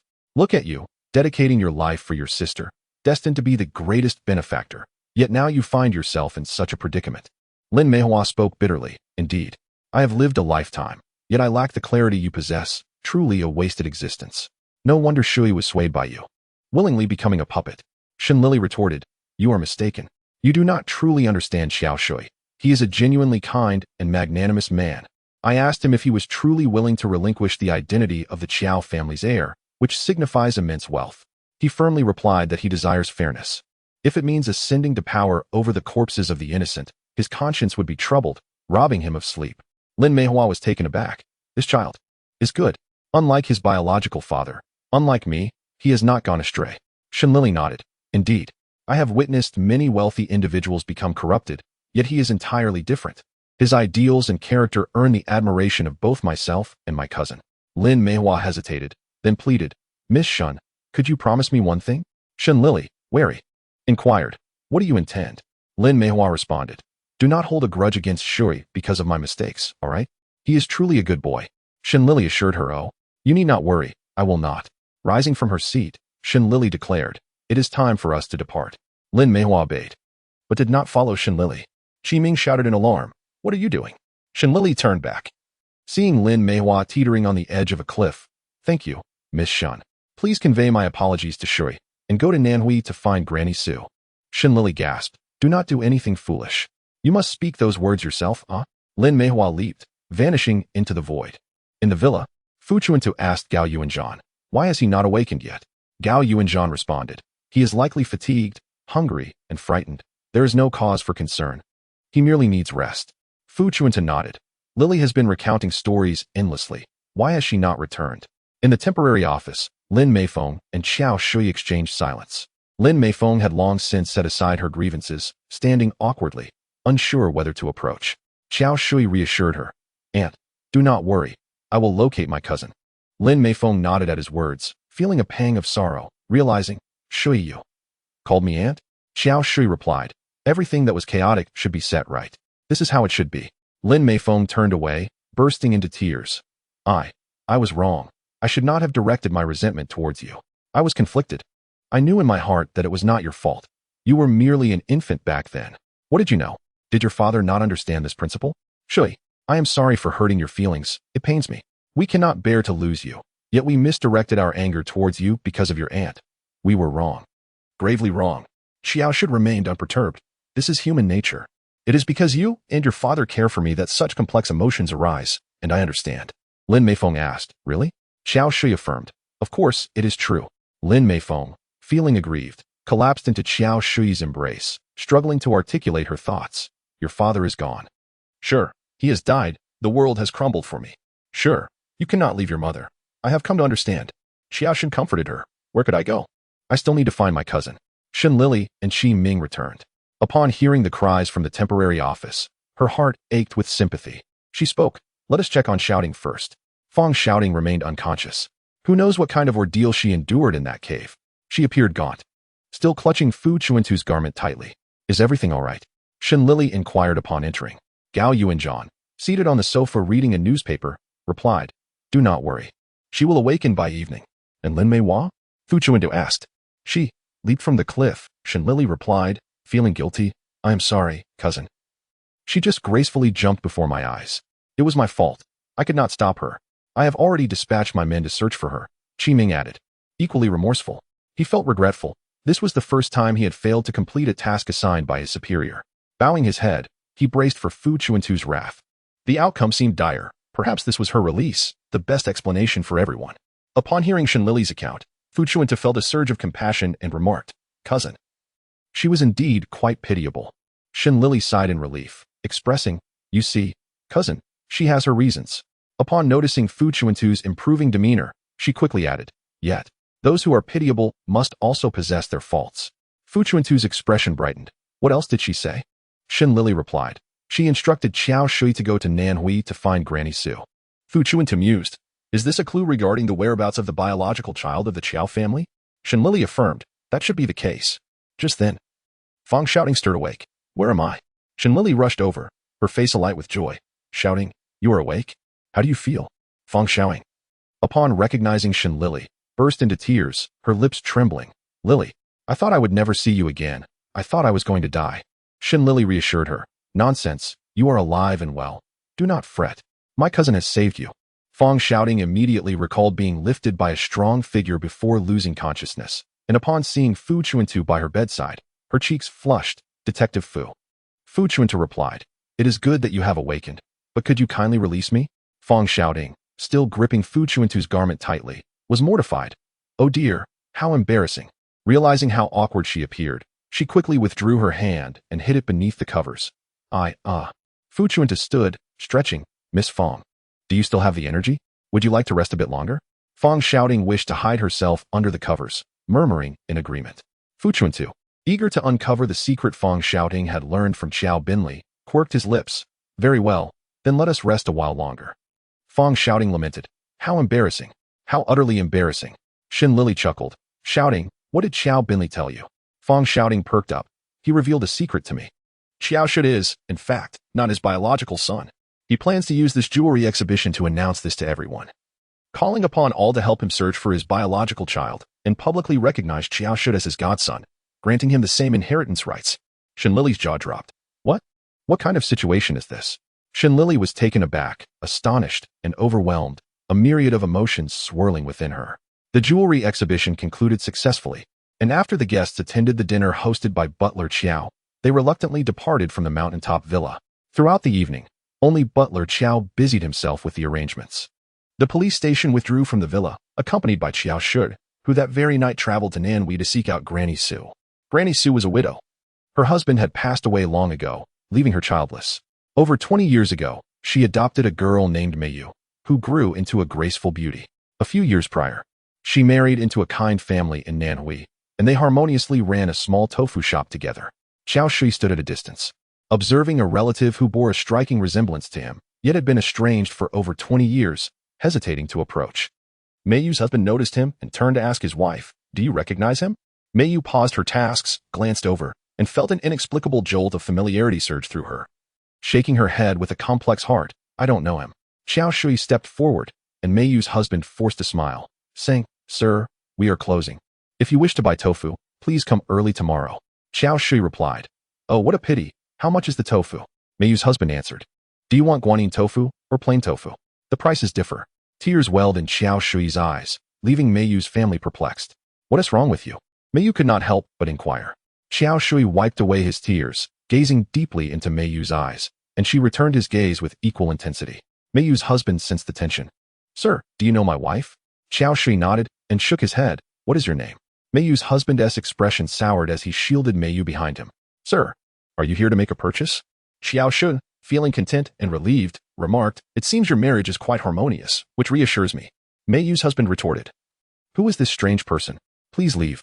Yet, Mei Yu, as if guided by an inner instinct, stepped out from behind her husband, her voice trembling, You are my kin. Seeking me, aren't you? Days later, the news shook Shanghai once more. The prominent jewelry magnate, Xiao Binli, met with an unexpected demise. It was revealed that Xiao Shui was not the biological son of the Xiao family, and Xiao Meiyu was reunited with her mother, among other revelations. The most shocking was this. Xiao Shui relinquished his claim to the Xiao family inheritance, leaving it entirely to Xiao Meiyu. Shen Lili was taken aback, pulling her head from the newspaper to ask Fang Xiaoting, What is happening? Wasn't it said that Xiao Shui had a half share of the inheritance, which Lin Meifeng revoked? Fang Xiaoting, holding her teacup, shook her head. Mrs. Qiao was unaware of this matter. Yesterday, Xiao Shui came to declare it himself, asking me to report it. He announced this information unilaterally. I suspect Mrs. Qiao has just learned of it. Shen Lili exclaimed, Xiao Shui has truly impressed me. Just as she finished her sentence, Xiao Shui arrived. He had changed out of his suit, and his hair was unkempt, standing outside with a beaming smile, looking like a spirited youth, reminiscent of a scholar. Shen Lili asked, What brings you here? I was just speaking of you. Xiao Shui did not enter, nodding at Fang Xiaoting and then beckoning Shen Lili outside. I came to bid you farewell. Shen Lili, still steadying herself, was astonished. Don't tell me you are going to pilot school? Sunlight poured down, casting a golden glow upon the young man and woman, creating an indescribable brilliance. Shen Lili would forever remember this scene as Xiao Shui solemnly nodded, his eyes tinted by the sunlight. Our nation must strive for self-improvement. We must advance boldly. Lili, I am to pursue my own path. Shen Lili suddenly felt melancholic. Will we meet again? Xiao Shui assured her, Of course. I will fly over this sky in an airplane. As he prepared to leave, he waved goodbye, and Shen Lili called after him, Write to me. I will always support you. Chapter 1. A scene of elegance. The police station had recently gained a stellar reputation. The chief received accolades from higher-ups and generously distributed bonuses to everyone. Moreover, Lin Meifeng personally visited the police station on behalf of the Qiao family, delivering a substantial gratitude payment, specifically thanking Fu Chuntu and Shen Lili for helping her find her biological daughter, Mei Yu. With the bonuses from the police station, Shen Lili felt she had struck it rich. Before Fu Chuntu even stepped into his home, he heard Shen Lili, Mei Lu, Fang shouting, and Gao Yuanzhan chattering excitedly throughout the courtyard. Enjoying the splendid twilight scenery, Shen Lili raised a glass and sang praises of life. My life is quite fulfilled. I have gained both fame and fortune. I wonder how much I've earned this time. I must be wealthy now. As Fu Chuntu entered, Shen Lili dashed over, Cousin, you are like a timely rain in my life. Fu Chuntu playfully tapped Shen Lili on the forehead and handed her a small box, which felt heavy in her hands. Shen Lili exclaimed in delight as she opened it. The police station has been exceptionally generous this time. Fu Chuntu added, There's also the gratitude money from Mrs. Qiao. Shen Lili discovered an exquisite box resting atop the cache, and the crowd gathered around, urging her to open it. It was filled with radiant pearls, each as large as a quail egg, glowing softly in the sunset. Shen Lili was utterly enchanted. Mrs. Qiao is truly gracious. Fu Chuntu continued. She asked me to inquire about where Xiao Shui has gone. Shen Lili looked up. Didn't Xiao Shui say goodbye to her? Fu Chuntu, both surprised and unsurprised, mused. Goodbye? Could it be? As Shen Lili played with the pearls, she nodded. Yes. Xiao Shui has gone north to become a pilot. I thought Mrs. Qiao had agreed. Fang shouting interjected. It seems everything Xiao Xiaoye did was concealed from Mrs. Qiao. He likely wished to spare her and Mei Yu from difficulty. What has occurred still leaves traces, and rather than endure awkwardness, it is better to depart. Perhaps one day, they may meet again and resolve their grievances with a smile. After all, they are bound by blood. Mei Lu sighed. What a wonderful man. I hope he stays safe. Shen Lili closed the box. He is off to shine in his own life. He promised me he would fly over our heads in an airplane. With anticipation and hope gleaming in her eyes, something within her stirred. That evening, she boldly proclaimed in Fu Chuntu's study, "Cousin, do you think I could also embark on a grand endeavor?" Fu Chuntu replied, "Isn't what you are doing now remarkable enough? The word on the street is that a female detective has emerged in Shanghai, renowned for her uncanny intuition. People are speculating about her origins." Shen Lili beamed with pride. "From Wu County, of course. Hee. My fame has ventured beyond my hometown. If it was self-proclaimed before, now it has been acknowledged." Feeling at ease, Shen Lili continued, "Cousin, shouting came today to deliver an invitation. Mayor Fong has invited us to visit tomorrow evening and specifically requested your attendance." Fu Chuntu blushed, admonishing it is merely a customary gesture of thanks. "Why are you imagining more?" Shen Lili teased. "Am I imagining it? Or is there not some truth to it? Everyone saw you save Fong shouting. The lovely lady clung tightly to your coat." Fu Chuntu dismissed Shen Lili. "Go to sleep. I am taking a leave tomorrow to negotiate with the landlord about buying a house. If you want to come, hurry and rest. Stop rambling." "What? Are you really going to buy a house? Is it true?" Shen Lili exclaimed dramatically, covering her mouth, tears welling up. "Cousin, we will finally establish our footing in Shanghai. A simple girl from Suzhou who fled from marriage, and you, a handsome detective who rose through the ranks. How inspiring." Fu Chuntu felt a surge of emotions. 9 years ago, he was just an ordinary patrolman, dreaming of establishing a foothold in Shanghai. Now, with a house purchased and a promising future ahead, how could he not feel that his wishes were being fulfilled? He nodded, indeed. Now, all that is left is a marriage. Telegrams from Suzhou consistently urged him to find a good man in Shanghai or return to marry Zhou Xianghu. Shen Lili suddenly felt upset. "Just as we were discussing your matters, why are you bringing mine into it? My fate is unfortunate. I have finally encountered someone. Cyprus. I seem to have not thought of him for quite some time. This feeling is unsettling. It is indeed unfortunate." When Shen Lili mentioned that name, sorrow enveloped her. That once illustrious man had long since vanished from her life. She had hoped time would dull the pain. Yet, as the days passed, she found herself burdened with memories. Out of sight, she might have fared better, but upon seeing him, the past surged vividly to the forefront of her mind. In a sense, Shen Lili and Fu Chuntu shared a mutual lament. She still recalled the name by Meng Xiao, so brief, so fleeting. Their lifelines almost intersected. "Enough, enough." Shen Lili waved her hand dismissively. "I believe Xiao Shud is quite admirable as well. If he can return safely from Tianjin, I genuinely hope for a promising future." Feeling weary, she announced her intention to retire for the night. The following day, Shen Lili lingered in bed, while Fu Chuntu met with their landlord, Uncle Su, to discuss the housing agreement. The small courtyard he rented was quite comfortable, and coincidentally, Uncle Su was looking to sell as he was planning to marry off his son and needed to find a suitable wedding house in the foreign concessions. "Detective Fu, I must congratulate you. Securing property means you've finally established a solid foothold in Shanghai." Uncle Su exclaimed. "You are still young. Your future is undoubtedly bright." Fu Chuntu graciously accepted the congratulations, replying, "Uncle Su, you are too kind. I have merely had a stroke of good fortune." Uncle Su countered, "Oh, you are being modest. It is not merely luck. You possess both talent and diligence. A promising future awaits you. What truly concerns me is those who are fortunate yet lack the will to strive, for they risk becoming nothing." "Ah, but Uncle Su, isn't your son about to celebrate a joyous occasion? Why the glum demeanor?" Fu Chuntu inquired. Uncle Su lamented, "It is my son, Xiao Su. He lacks the charm you possess, having muddled through life for over 20 years. Now that he is finally to marry, I thought he had found his path. Overflowing with joy, I took my wife to pay respects to the city god, only to face misfortune at our doorstep." Though Fu Chuntu did not intend to pry, curiosity got the better of him. What seems to be the trouble? Uncle Su, shifting his posture, began to pour out his woes. "My daughter-in-law is a dancer. For generations, the Su family has maintained an unblemished reputation, and now, oh, my heavens." Fu Chuntu raised an eyebrow. "Aren't you going to intervene?" Uncle Su, with a pitiful expression, replied, "Can I truly intervene? That dancer has bewitched Xiao Su, leaving him utterly spellbound. He is adamant. If we do not consent, he will elope.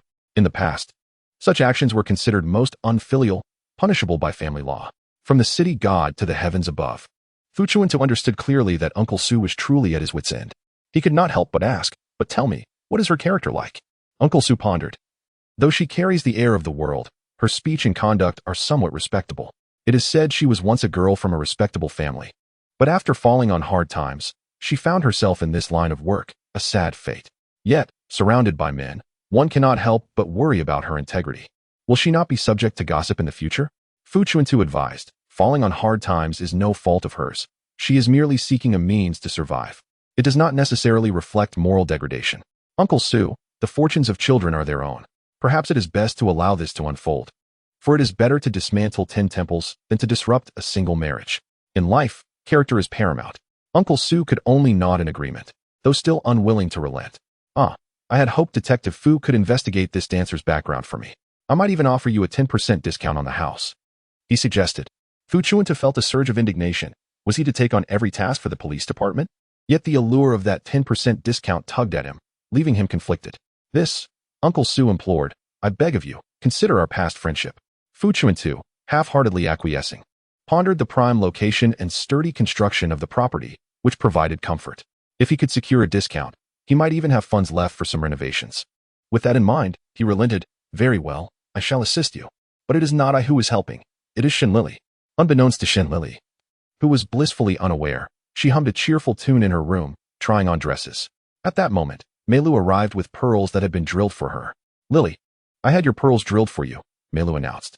Shen Lili responded eagerly, pulling Meilu into her boudoir, where a chaotic array of garments lay strewn about. Goodness, one might think you were heading to walk the red carpet, Meilu remarked. Home gatherings are the highest form of hospitality for friends, Shen Lili replied.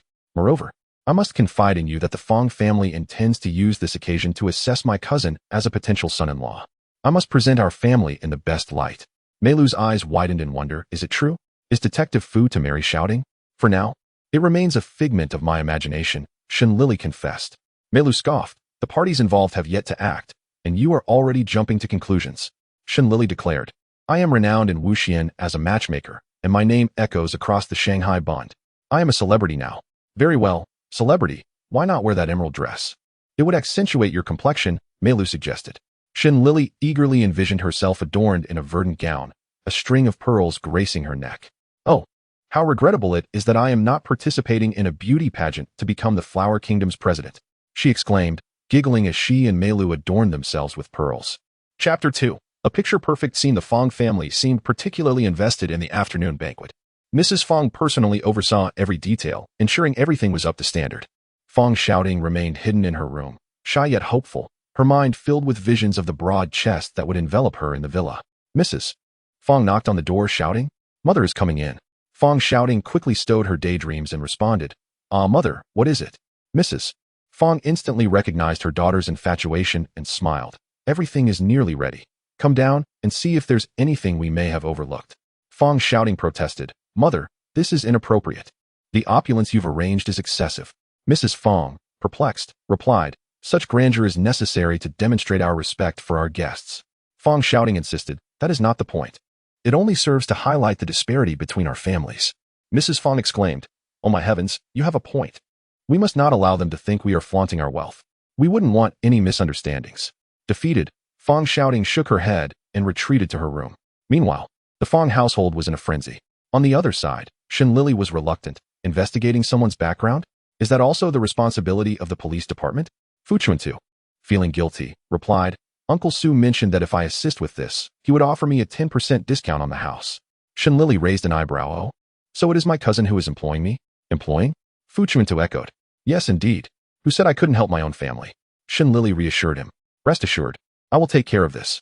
Cousin, hurry and change your clothes. We must prepare to leave. Mayor Fong also placed great importance on the occasion.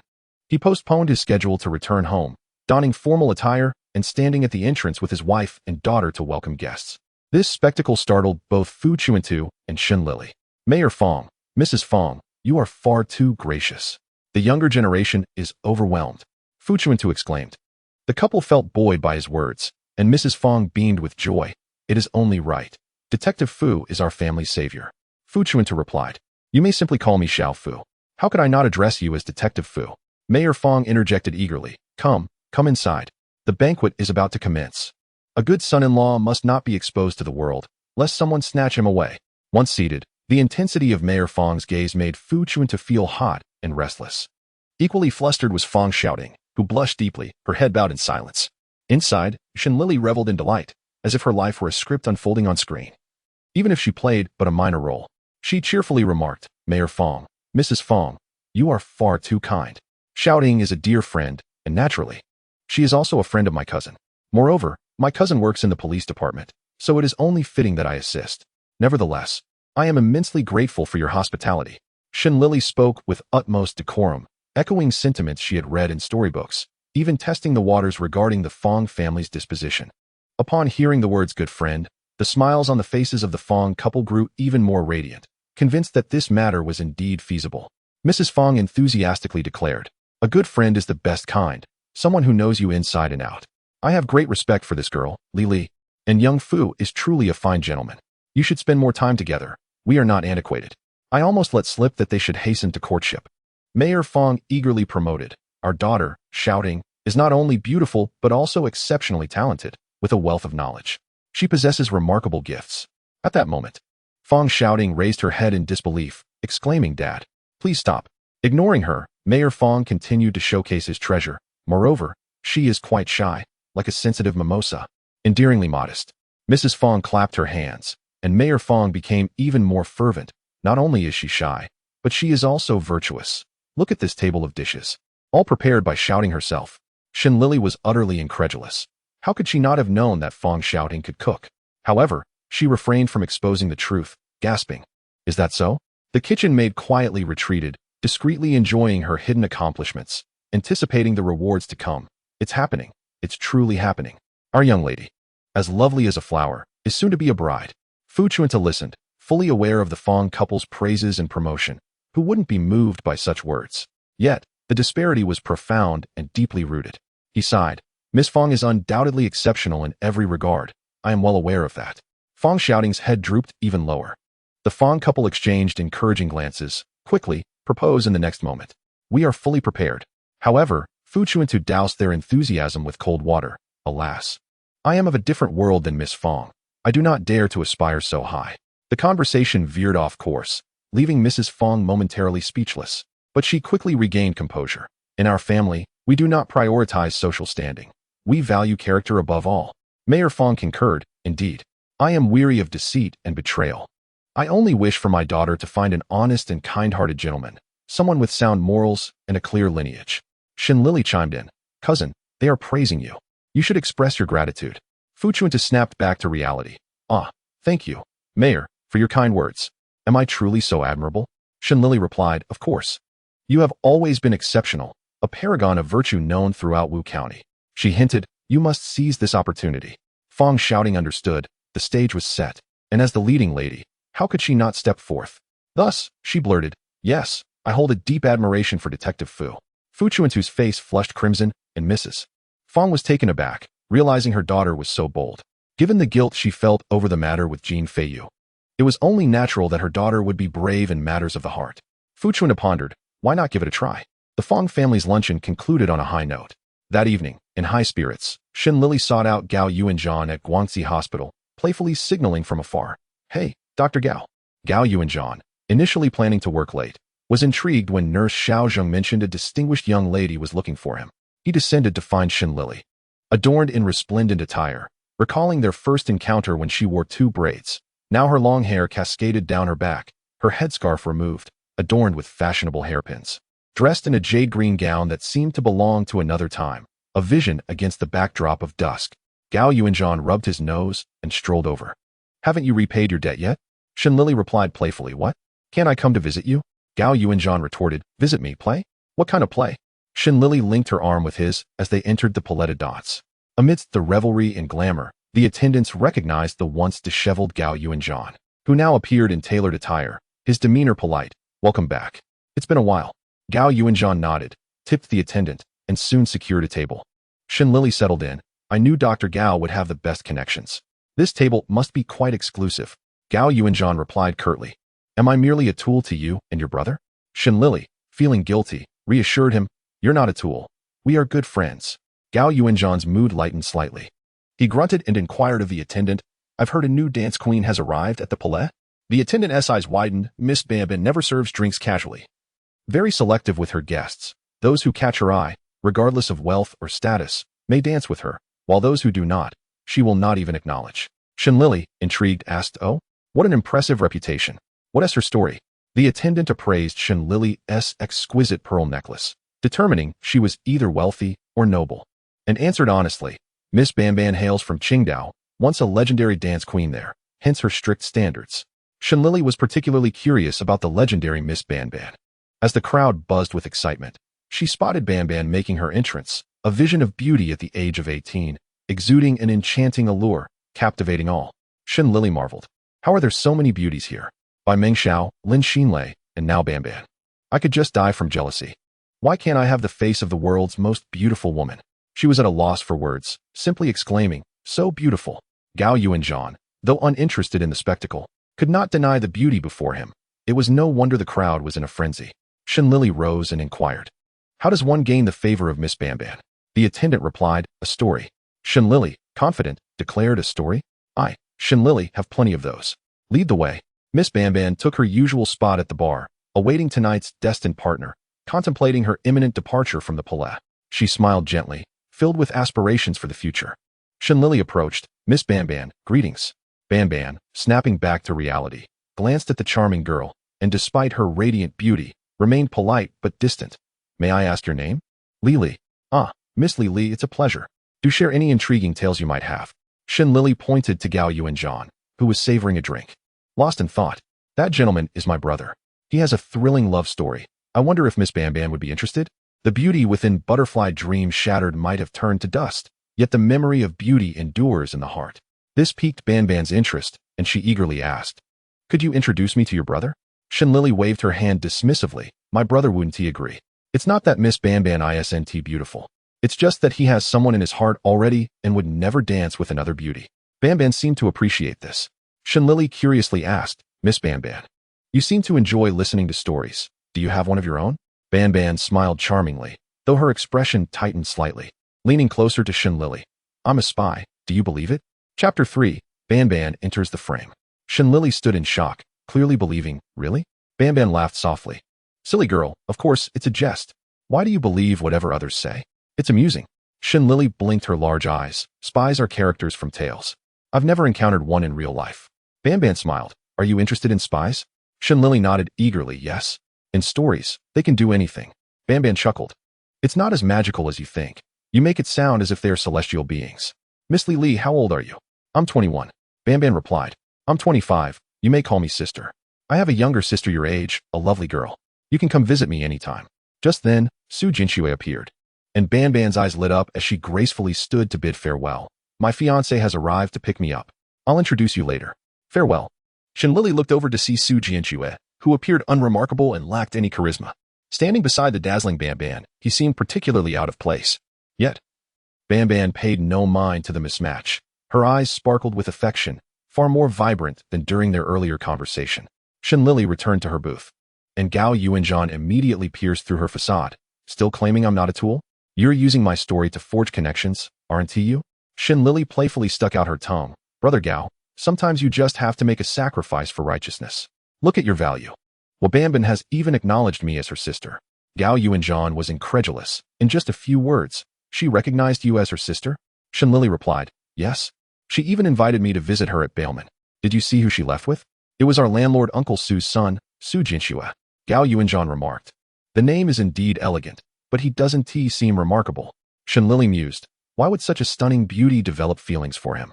I heard from my cousin that Su Jinshui's job isn't great either. Uncle Su pulled strings to secure him a position in the city government's office. Gao Yuanzhan suggested. Perhaps he has a particular charm that appeals to women? Shen Lili scoffed. Banban makes her living in the entertainment industry. She must have encountered all sorts of men. If you say she is pursuing him, that would seem more credible. Gao Yuanzhan inquired. So what is your next move? Shen Lili responded. What else can I do? I'll visit a few more times to uncover her background. When chatting with Banban earlier, I found her demeanor quite impressive, graceful, and humorous. If she could lead a good life, that wouldn't be too bad. First impressions were indeed favorable. Upon returning home, she found Fu Chuntu had already arrived. Stepping into the house under the glowing lights, she teased. Oh, cousin, your first date ended so early? Are you prepared to be submerged in love? Fu Chuntu blushed and shot her a glare. Enough of that. It's not even begun. What kind of girl flirts with her cousin? Shen Lili unabashedly replied me. Bursting into laughter, she leaned on Fu Chuntu's shoulder and added. Shouting is truly a wonderful girl. Don't let her slip away. Fu Chuntu shook her off. Let us focus on the matter at hand. How is the investigation into Banban? Shen Lili recounted the earlier events, concluding, perhaps beauty lies in the eyes of the beholder. Su Jinxue possesses traits that Wabamban admires? Rest assured, for a slightly cheaper rent, I'll uncover her secrets. Cousin, to thank you for your hospitality this past year. I'll take care of the furniture for your new home. It's time to replace that old furniture. I'm thinking of getting a rocking chair. What do you think? It would be perfect in the garden for tea and flower appreciation. The next day, Shen Lili visited the furniture market but found nothing suitable after exhausting her options. She decided to seek out a carpenter instead. Upon finding one, she unexpectedly encountered Wabamban and Su Jinxue, who were engrossed in their own world, displaying their affection unabashedly. Shuige, I want to fill the balcony with colorful orchids. You must get me a large flower rack, okay? With her body almost pressed against Su Jinxue, how could he refuse? He nodded eagerly, whatever Wabamban wants. Shen Lili greeted them. What a coincidence, Sister Ban. Turning around, Wabamban exclaimed in delight. Isn't this the girl who chatted with me last night? What a surprise. You came personally to buy furniture? It seemed Shen Lili's affluent appearance had led Wabamban to mistake her for a wealthy heiress. Shen Lili clarified. My brother is moving into a new house, and I'm here to personally select furniture for him. Wabamban said, Oh, congratulations to your brother on his new home. By the way, this is my fiancée, Su Jinxue. Su Jinxue felt a strange familiarity with Shen Lili, but couldn't quite place her. Aren't you the renowned consultant from the police station, Shen Lili? Your cousin rented my family's house, and he's looking to buy it, right? I remember now. Wabamban suddenly grew tense. Police station, special consultant, renowned detective? Shen Lili replied, That's me. Wabamban's demeanor cooled. I didn't expect you to be so famous. Shen Lili continued, Sister Ban, you left in such a hurry yesterday.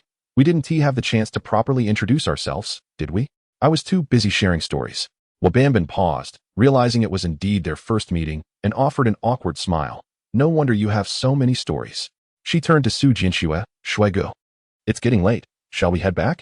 Su Jinxue replied, It's still early. Besides, we haven't bought anything yet. Are we just leaving? Wabamban replied sweetly, Yes. I'm quite tired. Su Jinxue affectionately said, All right, let us go home and rest. You have work tonight. The two of them departed, still inseparable. Shen Lili stood there, scratching her head, muttering, It seems that being famous isn't always beneficial. Everyone avoids me like the plague.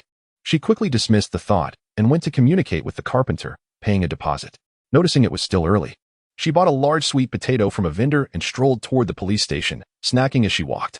Just then, Fang Shouting approached Fu Chuntu to invite him to dinner, and they encountered each other at the entrance. Shen Lili teased, Well, Shouting, they say fierce women fear clingy men. But it seems the tables have turned. Capturing my cousin is just around the corner. Fang Shouting feigned annoyance. Lili, you're insufferable. Where have you been? Shen Lili replied. I went to see the carpenter. Oh, Shouting, do you know the city government employee Su Jinxue? Fang Shouting responded, I do. 2 years ago, his father used connections to get him into the government through Secretary Jiang. His work capability is quite average. He has been doing odd jobs in the petition office. My father was furious when he found out Secretary Jiang used his connections. He almost fired him. Shen Lili remarked. Uncle Su is quite capable to have found a connection to Secretary Jiang. Fang Shouting added. That's because Su Jinxue and Secretary Jiang are distant relatives. Technically, Secretary Jiang should call Su Jinxue a brother. Shen Lili noted, Uncle Su is indeed impressive, navigating such complex family ties. Yet, I can't find anything about Wabamban. I'll have to seek help from the police station. Fang Shouting asked Wabamban, the new dance queen, the star of Bailman? Shen Lili nodded vigorously. Her reputation is indeed substantial. Fang Shouting lowered her voice. This is a secret, so keep it to yourself, okay? Intrigued, Shen Lili set aside her sweet potato. Tell me. Shouting. Fang Shouting whispered. Do you remember Jin Feiyue's father, Jin Fugong? Shen Lili recalled the dashing man. Yes. What has he got to do with this? Fang Shouting explained. After Jin Feiyue's death, Jin Fugong and He Guangsui had a falling out. Last month, during Jin CC's wedding, they went on a honeymoon in Qingdao, and Jin Fugong coincidentally encountered the popular dancer Wabamban at the Paris of the East. He was so smitten that He Guangsui stormed in, causing a scene and threatening to blacklist Wabamban. The He family has business in Qingdao and a respectable reputation. The owners of the Paris of the East couldn't afford to offend them, so they had to blacklist Wabamban. 2 months later, unexpectedly, Wabamban arrived in Shanghai. Shen Lili gasped, covering her mouth. I'm shocked. Fang Shouting continued. Could it be that Wabamban and Su Jinxue are somehow linked? Shen Lili made a startling statement. They are both getting married. Fang Shouting was taken aback. What? Su Jinxue is so bold as to compete with Jin Fugong for a woman? Wait, would Jin Fugong let Su Jinxue off the hook? Shen Lili shrugged. That remains to be seen. Anyway, I'm just helping Uncle Su investigate Wabambane's background. I'm not concerned with anything else. With that, she and Fong shouting entered the police station arm in arm. Fu Chuntu was overwhelmed with work, attending a meeting with the director. The two waited in the office until Shen Lili nearly dozed off, and finally, Fu Chuntu emerged. Qi Ming followed behind, tearfully pleading, "Boss, Liang Ge was raised by you. You can't abandon him." Shen Lili woke up to the sound of crying.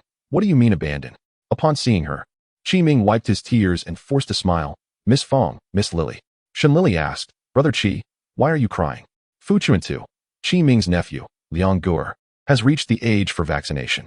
After receiving a shot at Guangxi Hospital, he began to fall ill, suffering from a persistent high fever and an overwhelming sense of heat throughout his body. Qi Ming, if this fever continues, won't the child's brain be damaged? There must be an issue with this vaccine. Fu Chuntu, Qi Ming, I understand your concerns. However, there are many children who have received vaccinations, and only Liang Ge has fallen ill. The others are perfectly fine. How do we explain that? The director does not believe us and refuses to file a case. We are at a loss. Qi Ming, stubborn. My Liang Ge is a lively child, always jumping around and full of energy. A slight cold wouldn't require medicine. He would recover after a good night's sleep. Since he received that vaccine, everything has changed. This is definitely problematic. Qi Ming clutched Fu Chuntu's leg, tears streaming down his face. Shen Lili pondered. Qi Ming, doesn't Liang Ge undergo annual health checkups?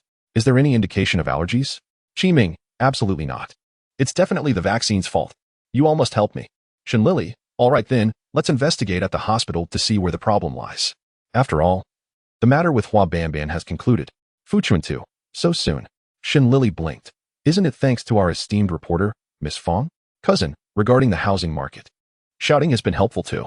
Chapter 4. Banban enters the picture. Shen Lili returned to Guangxi Hospital to seek out Gao Yuanzhan. Upon spotting Shen Lili from a distance, Xiao Zheng hurriedly dashed to the office. Dr. Gao, the esteemed young lady, is here to see you again. Gao Yuanzhan, engrossed in his writing, closed his pen and stood up, suddenly questioning himself. Could it be that Shen Lili has taken a liking to me? As these thoughts swirled in his mind, he blurted out, Lili, I feel like you've been visiting me a bit too often lately. Brother Gao knows you are feeling unwell and might be looking for someone to confide in, but I am, after all, a friend of your brother. It doesn't seem quite appropriate, does it? Shen Lili pressed her hand against Gao Yuanzhan's forehead, causing him to flinch and step back. W, are you doing? Has Brother Gao also caught a fever, like Liang Ge? Shen Lili inquired. You don't seem to have a fever. What could be wrong? Gao Yuanzhan wore a knowing expression. The young lady seemed shy, thankfully. She was quite tactful earlier. Shen Lili observed the shifting expressions on Gao Yuanzhan's face, then waved her hand. You can't possibly think I'm interested in you, right? Ha. Shen Lili laughed until her stomach hurt. Oh dear, who doesn't know that Shen Lili is quite the flirt? She sees a handsome face and gets infatuated. If she meets a person of good character like Xiao Shui, she begins to harbor unrequited feelings. After her laughter subsided, Shen Lili added, Indeed. It seems that everyone's springtime has arrived. Hee. To be honest, Brother Gao, you are indeed on my list, but you're currently at the very bottom. If Xiao Shui doesn't return, then I might consider you. I came to find you regarding a child. Recently, your hospital distributed vaccines to the public, correct? Qi Ming from the police station had his nephew Liang Ge vaccinated. After returning home, he fell ill with a high fever that won't subside, and no remedy seems effective. Gao Yuanzhan, pleased, such acknowledgement of my medical skills. It's no wonder you have taken a liking to me. Shen Lili felt an urge to leap up and crack open Gao Yuanzhan's head to see what makes him so self-absorbed. She couldn't be bothered to engage with him any further and directly refuted. You're mistaken. I'm not here for a consultation. Qi Ming suspects there is an issue with the vaccine. Gao Yuanzhan waved his hand dismissively. Impossible. This vaccine is provided by Miao Pharmaceutical Company, renowned for its excellent formulation. Shen Lili, Miao? Are they reputable? Gao Yuanzhan nodded. Miao is one of the largest pharmaceutical companies in Shanghai. Their products have been well received over the years. With rigorous formulations and strict quality control, there should be no issues. Perhaps the child has some allergic reaction. Shen Lili glanced at her watch, calculating the time. When Qi Ming, drenched in sweat, arrived with his brother Qi Xiao, Lili, sorry to keep you waiting. Shen Lili, I was just thinking of you. Do you have the health report? Qi Ming introduced his brother Qi Xiao and handed the report to Gao Yuanzhan. After thoroughly reviewing it, Gao Yuanzhan expressed doubt, quite strange. This child's health seems excellent, with almost no allergens. Where is he? Qi Xiao sighed. Alas, my son has been convulsing from the fever. He can't move and is still at home. Gao Yuanzhan, frustrated, at home? Why haven't you taken him to the hospital? Qi Ming, Dr. Gao, it's not that we don't want to take him. The hospitals refuse to admit him. Guangxi is too fearful to accept him. We've been to Renmin, Dazhong, and Cixin. But they all said it was just a common fever, prescribed antipyretics and cold medicine, and sent us home. Gao Yuanzhan, I will go take a look. Meanwhile, Uncle Su awaited eagerly at the restaurant for Fu Chuntu. Detective Fu, any news? Fu Chuntu hesitated on how to approach the topic. Finally deciding to be as tactful as possible, Hua Banban makes a living in the world of pleasure. There's no need to delve into past matters. Uncle Su slammed his thigh. I knew it. I knew it. That dancer must have had a questionable past. Who was she involved with? Fu Chuntu, well. Uncle Su, just tell me, Detective Fu. Fu Chuntu, the diplomat, Jin Fu Wang. My heavens. A diplomat, Jin Fu Wang? The Jin family is renowned in Shanghai. Young Master Jin Feiyu was once the president of a charitable foundation, and Miss Jin Cece is the top socialite, while Madame He Guangzue hails from an illustrious family. Uncle Su grit his teeth. Could it be that while fooling my son, Jian Shui, she is still entangled with old Master Jin? Fu Chuntu had not investigated further, and merely reassured, my abilities are not sufficient to delve into Jin Fu Wang's personal affairs. Uncle Su, yes. It was I who put you in a difficult position. Detective Fu, very well. Let's leave it at that. I will handle the remaining matters. As for the house situation, well, this month's rent is waived, and we will finalize the transfer next month. Uncle Su hurriedly departed. Equally anxious were the Qi brothers, who, along with Gao Yuanzhan and Shen Lili, rushed home at lightning speed. Qi Zhao's wife had already fainted in tears, and chaos reigned in the house. Qi's mother seized both sons. Liang Gui. Qi Xiao rushed into the room, where the child was on the verge of losing consciousness. Gao Yuanzhan pushed past Qi Xiao and began emergency procedures. Lily, take everyone outside. Open the windows for ventilation. As he spoke, he rummaged through his medical kit. Shen Lili complied, leading everyone to the courtyard. Qi Xiao's wife slowly regained consciousness. Liang Gui. The doctor has arrived. Liang Gui will be fine, Qi Xiao reassured. Qi Xiao's wife, which doctor? Qi Xiao remained silent. Qi Xiao's wife guessed, Guangxi Hospital. Qi Xiao nodded. His wife became furious and dashed into the house. Qi Xiao quickly grabbed her. What are you doing? Do you want Liang Guo to die? Qi Xiao's wife. Die? If I don't go, my son will die. Guangxi Hospital is recklessly endangering lives. You are a heartless father, showing no concern for Liang Guo, yet you dare to bring in a doctor from Guangxi Hospital? Have you forgotten how Liang Guo fell ill? Having observed the scene, Shen Lili interjected.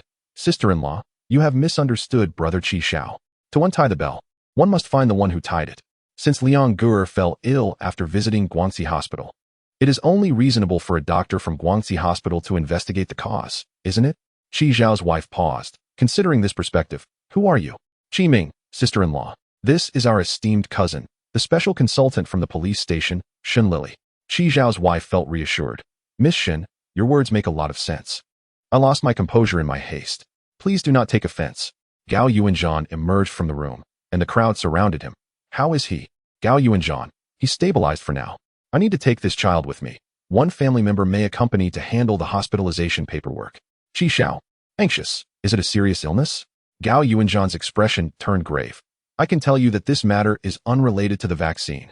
This child appears to be suffering from poisoning. Qi Ming's family stood in disbelief, frozen in place, momentarily at a loss for words. Qi Ming was the first to regain composure. Brother, sister-in-law, after Liang Guo received the vaccine, what did you feed him? Qi Zhao's wife reflected. Nothing. Nothing at all. Liang Guo is quite the rascal. He treats a shot like a mere scratch, not crying or fussing. After returning, he went out to play with his friends. And in the evening, our family had dinner, eating guabao rou. Qi Xiao, yes. The dish we enjoyed, guabao rou, was overshadowed by the unfortunate event of our child developing a fever that night. Shen Lili exclaimed, we must take him to the hospital. Once the child's condition stabilized and he regained consciousness, we would inquire about the cause. I shall ensure that anyone who dares to harm a child is brought to justice.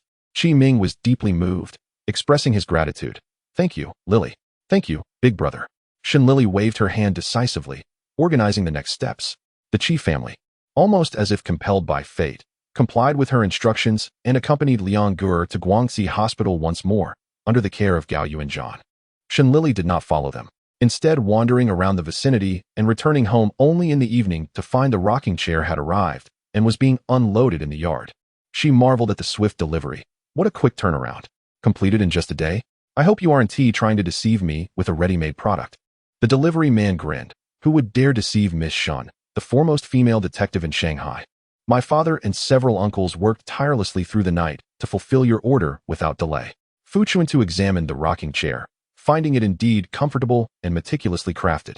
Nodding in satisfaction, Shen Lili, pleased, settled the remaining payment and bid farewell to the delivery man, saying, if I need anything else, I'll reach out to your family. The delivery man, elated, felt he had struck a connection with someone important, eagerly assuring her of his honesty before departing with a skip in his step. Returning to the yard, Shen Lili found Fu Chuntu relaxed in the chair, his long legs crossed as he sighed contentedly. You have indeed spent quite a fortune, great detective. Shen Lili huffed playfully as she swayed towards the kitchen to prepare dinner. Fu Chuntu had already procured the ingredients, and Shen Lili leaned against the kitchen door, holding a bowl of wontons. Cousin, what did Uncle Su say? Fu Chuntu replied. He rushed back in a flurry. I believe it was a fruitless effort. Uncle Su and his wife spoil their son too much. I am well aware of their indulgence over the past 9 years. It's likely that Su Jianxue raised a ruckus, and Uncle Su had no choice but to concede. Shen Lili inquired. Do you think Hua Banban's move to Shanghai was unintentional or deliberate? Fu Chuntu replied. Is there even a need to ponder? It was deliberate. The Republic is vast. Why specifically Shanghai? There are plenty of other places to make a living, such as Beiping or Nanjing. It's undoubtedly due to Jin Fuguang being a Shanghai native. I suspect Hua Banban could not thrive in Qingdao and still harbored feelings for Jin Fuguang. Thus she followed him here. Unfortunately, the disparity between their circumstances was overwhelming, causing her to lose heart and, upon encountering Su Jianxue, to marry him. Shen Lili nodded in agreement, biting into her wonton. She then heard Fu Chuntu continue. How is Liang Guer faring? Hot, hot, hot, Shen Lili exclaimed, blowing on her food before swallowing and responding. Brother Gao took him back to Guangxi Hospital. Suspected poisoning. Fu Chuntu abruptly sat up from the rocking chair. What kind of poison? Shen Lili answered, we don't know yet. Blood tests are necessary. Fu Chuntu grew alert. The Qi family are honest and straightforward. Their father was a hunter in the suburbs who perished from a snake bite, and their mother raised both brothers. It was only after Qi Ming passed the examination to join the police force that the family moved to the city. Over the past 9 years, they have lived peacefully with their neighbors, never causing trouble, with no vendettas. Qi Xiao is less astute than Qi Ming, lacking cleverness but possessing strength. I introduced him to a job at the docks, and he has not caused any issues over the years. Retaliation from enemies is almost impossible. As for Qi Ming, he has apprehended numerous criminals, but those who deserve death have met their fate, while the living have not yet emerged from prison. What about his sister-in-law? She is quite bold. Could she have offended some woman, leading to Liang Guer being poisoned in a fit of rage? Shen Lili replied. When I left the Qi residence, I specifically inquired with the neighbors. Although Qi's sister-in-law may speak harshly, she is warm-hearted and always helps those in need. She is well regarded among the community. The Qi family's alley is filled with long-time neighbors, with no new arrivals. Upon finishing her statement, Shen Lili realized her opportunity for profit had arisen once more. Cousin, I have a premonition. We should report this to the police station. Soon, I shall become a wealthy woman.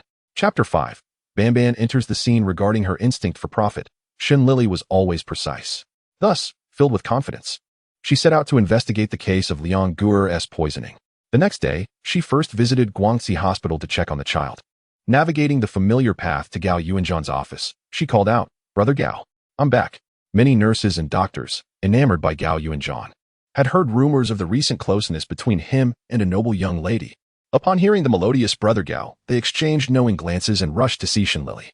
Gao Yuanzhan, not one to conceal his intentions, decided it would be best to let Shen Lili serve as a shield against unwelcome advances this time. Damn this charm, he thought, smiling gently with a mix of affection and warmth. Yes, understood. Shen Lili immediately sensed something amiss and closed the door, isolating them from the prying eyes outside, and pointedly remarked to Gao Yuanzhan, you have an ulterior motive. Gao Yuanzhan was taken aback. Is my acting that poor? Shen Lili pressed. You want to use me as a decoy? Gao Yuanzhan scratched his head. I suppose I forgot that you have a knack for foresight. Shen Lili chuckled. Flattery will get you nowhere. Very well, since I've used you so many times, I shall return the favor this once. So, have the results come in? What poison was found? Gao Yuanzhan retrieved the test results. We discovered an unidentified substance in Liang Guer's blood. Shen Lili, unable to decipher the details, asked, what does all this mean? Gao Yuanzhan explained, it resembles a virus of some sort. If a person becomes infected, their body will react adversely. If they survive, antibodies will form. If they do not, they will perish. Shen Lili grasped the implications. Human experimentation? The goal is to obtain antibodies, correct? Gao Yuanzhan murmured. Liang Guer possesses exceptional physical health. The Qi family has evidently devoted considerable effort to nurturing him, rendering him healthier than many adults with poorer health. He is an excellent host. If antibodies could be developed and extracted. Shen Lili was horrified by the heavens.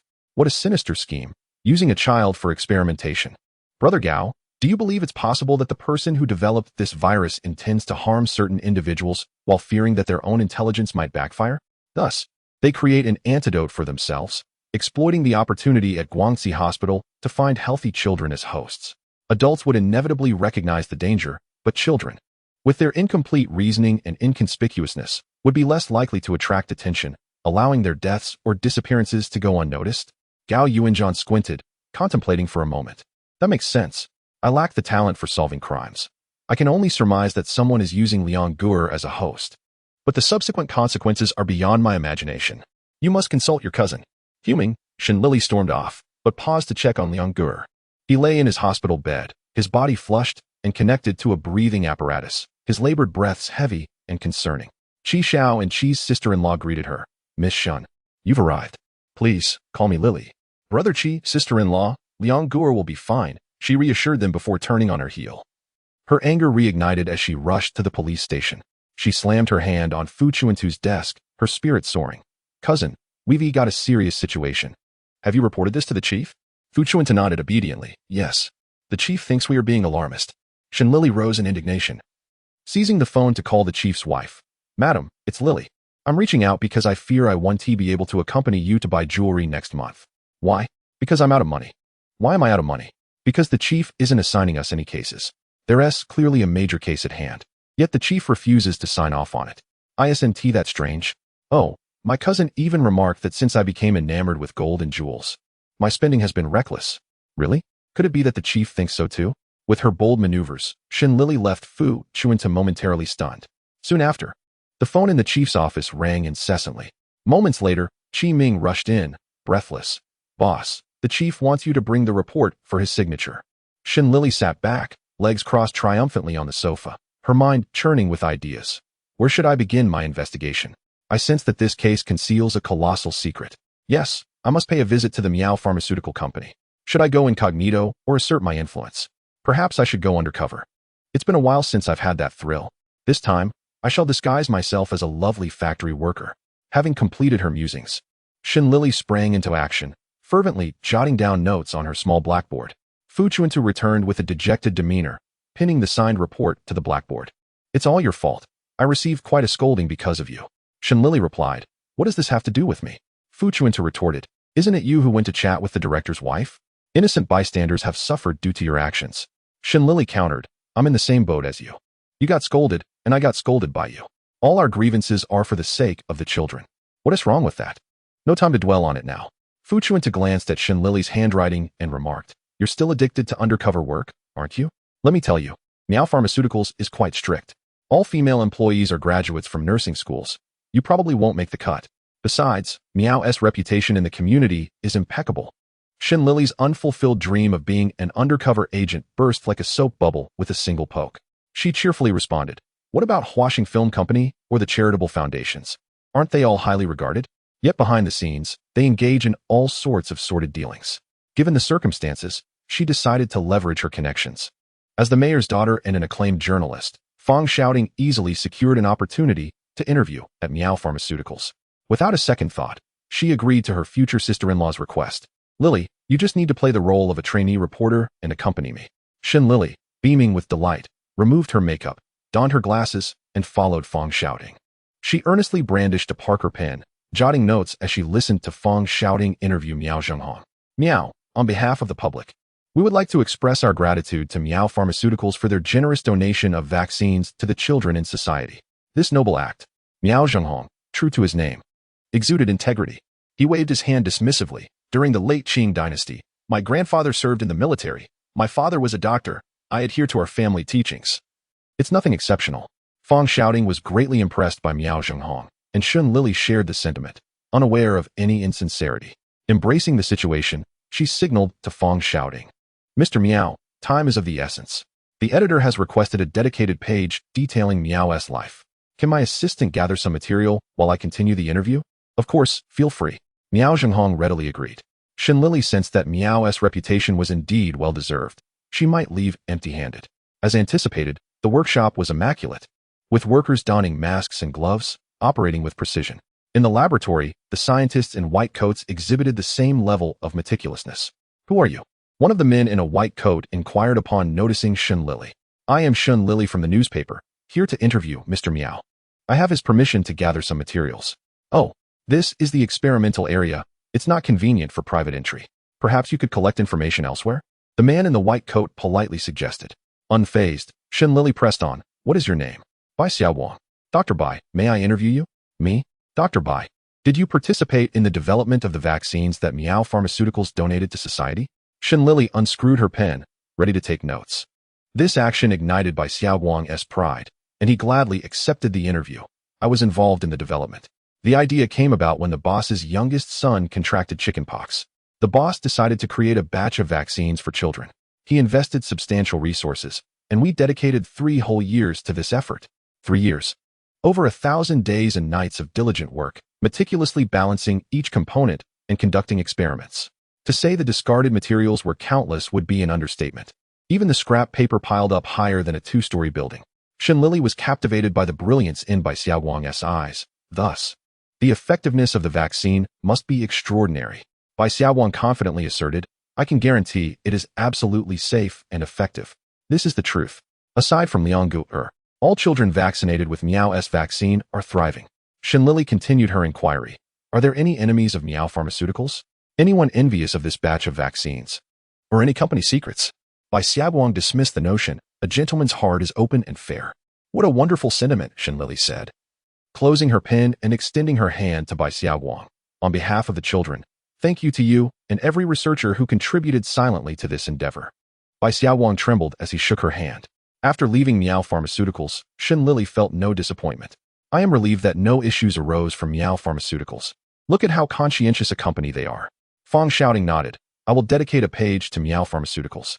"Lili, what shall we do next?"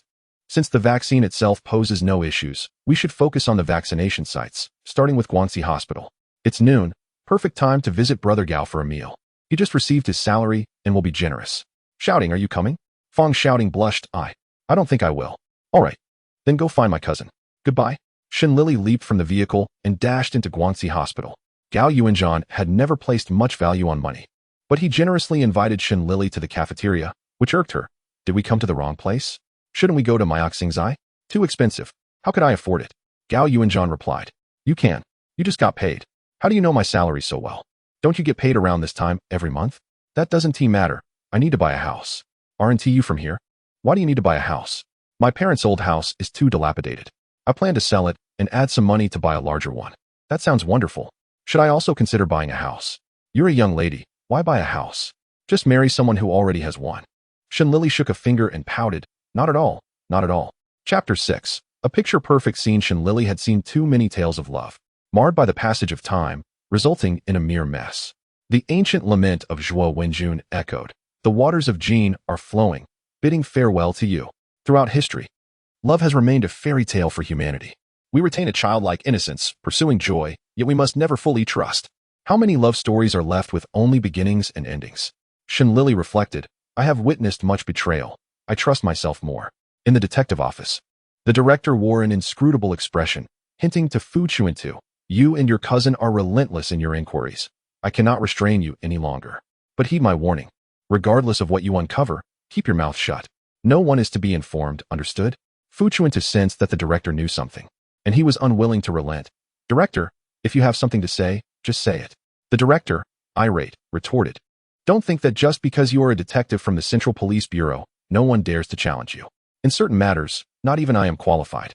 Chuntu, I am protecting you. Enough." At this juncture, Fu Chuntu suddenly envisioned a possibility, his discerning gaze igniting the room with intensity, as if everything within would be reduced to ashes. "Director, this is related to the current situation, isn't it? Is it the French, the British, or the Japanese?"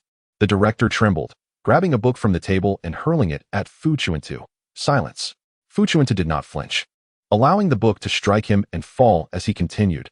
No wonder you have opposed this case from the beginning. It appears, the director interjected, this is my concern. Whom do you think I am doing this for, if not for you and your cousin? I am protecting you both, while also putting myself at risk. Fu Chuntu nodded. I understand. But director, are we just going to stand by and watch this conspiracy unfold? If we do not investigate today, tomorrow it will be our misfortune. Are we to kneel before the conspiracy and submit to survive? Such subservience, I, Fu Chuntu, would rather perish. Director Zhang Yuanhai, having ascended to his position, was far from a fool. From the very beginning, he harbored doubts. This matter was not as straightforward as it seemed. Otherwise, why would other children remain unaffected? The current situation grows increasingly tense. On the surface, the Bund in Shanghai appears calm, a facade meticulously crafted by Mayor Fong. However, beneath this veneer, turbulent undercurrents churn, as various factions keenly observe this foremost city of the Republic. Should one faction breach the surface, the others would undoubtedly pounce ravenously. The so-called savior is but a solitary figure amidst a sea of ordinary souls. The superintendent has orchestrated his life's ambitions merely to ascend to the rank of chief inspector. In reality, should the situation escalate, he would merely become cannon fodder. And Fu Chuntu is hardly even that. Superintendent, deep down, you must recognize this truth, mustn't you? Otherwise, you wouldn't have provided us with a pretext to investigate, fearful of the repercussions, perhaps. Fu Chuntu declared, however, the rise and fall of the nation is a shared responsibility. Regardless of where the conspiracy originates, any encroachment upon our homeland must be met with retribution, no matter the distance. The superintendent chuckled, retribution? Who will enact it? You took 9 years to rise to the position of detective, while I spent 19 to reach the rank of superintendent. Chuntu, you are too young and overly ambitious. Ultimately, you will be sorely disappointed. Enough of this. If you wish to investigate, proceed. But whatever you uncover, keep your lips sealed. If you do not cherish the present. He gestured for Fu Chuntu to leave. Meanwhile, Shen Lili was engaged in a lengthy phone call in Gao Yuanzhan's office, comfortably resting her head on the desk, murmuring, the superintendent has reached his limit at this point. Let's investigate for now. Cousin, we can discuss the rest later. Have you discovered anything at the hospital? Fu Chuntu's voice came through the line. Not yet, but I am certain something will arise, Shen Lili responded with conviction. Oh? Fu Chuntu was intrigued, while Gao Yuanzhan, who had been engrossed in his work, paused to listen intently. That conspiracy must have begun observing after Liang Gur fell ill. The nature of the observation, whether benevolent or malevolent, will determine if antibodies can be procured. The focus and shadows will naturally align with Liang Gur's presence, Shen Lili elucidated. That makes sense. Gao Yuanzhan interjected. Shen Lili winked at him, causing his ears to flush red. What was she doing? Teasing him in broad daylight. Frustrated, he resolved to find a way to have Shen Lili strike him off her list. Lowering his head, he resumed writing, too timid to meet her gaze. Reflecting on that afternoon, the greenery outside grew denser, the cicadas louder, the young woman more cunning, and the typos in his notebook more numerous. While his hair became increasingly disheveled, Qi Ming arrived to take over the care of his brother and sister-in-law. His bond with his brother ran deep, and his affection for his nephew was evident as he prayed incessantly for the swift recovery of the ailing child, though he could not help but weep quietly at times. At this moment, Hua Banban approached him with concern. Dear sir, what troubles you? Why are you hiding here in tears? Qi Ming looked up, captivated by her flower-like beauty, her taut skin and sculpted features before him. He wiped his tears. Thank you for your concern, Mississippi. My nephew is gravely ill, and it pains me to witness it. Su Jianxue shrugged. Fortunate souls have heavenly protection. All will be well in due course. Banban? Shen Lili's voice called from behind. Hua Banban furrowed her brow and turned. Miss Shen? What a coincidence. Indeed, Shen Lili replied. Are you feeling unwell? I came for a premarital checkup, Hua Banban responded. Oh, congratulations. It seems a joyous occasion is at hand. Wishing you a lifetime of happiness. When will the celebration take place? Hua Banban smiled. Thank you. Soon. Once the date is set, I will send you an invitation. Great. I shall prepare a generous gift. How courteous. Just your presence is sufficient. Miss Shen, what brings you to the hospital?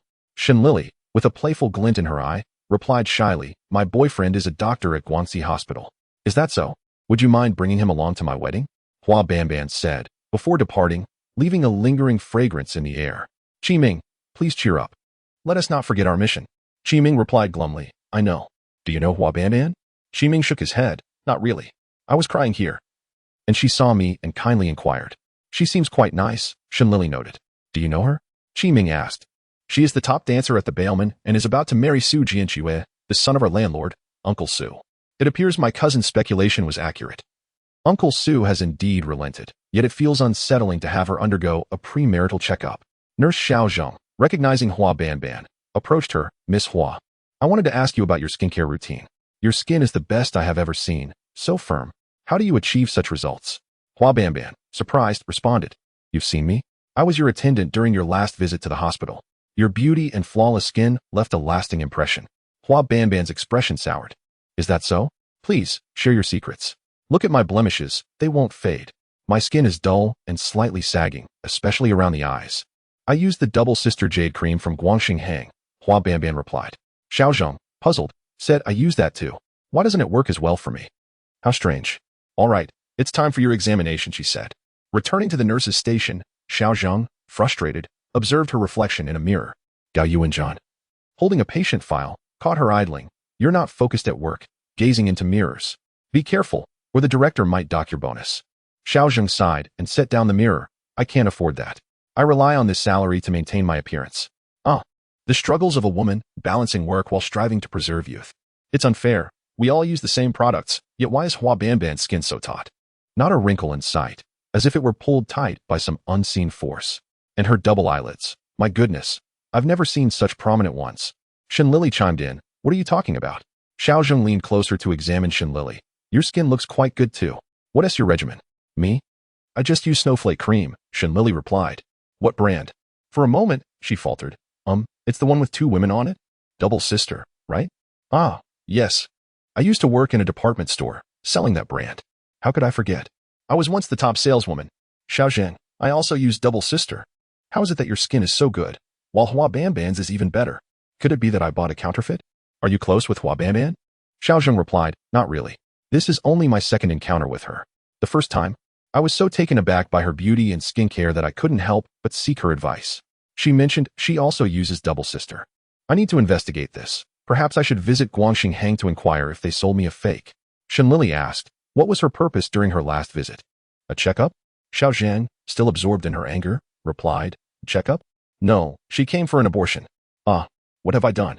I've revealed patient confidentiality, Xiao Zheng exclaimed, quickly covering her mouth and preparing to flee, pretending as if nothing had happened. Shen Lili seized her arm. Her curiosity ignited. An abortion? Hua Banban is having one. Who is the father of the child? Please tell me. Xiao Zheng shook her head vigorously. How would I know? I'm just a nurse. Come on. The nurse station is the gossip hub of the universe. Everyone knows. The news of my relationship with Dr. Gao was leaked through you.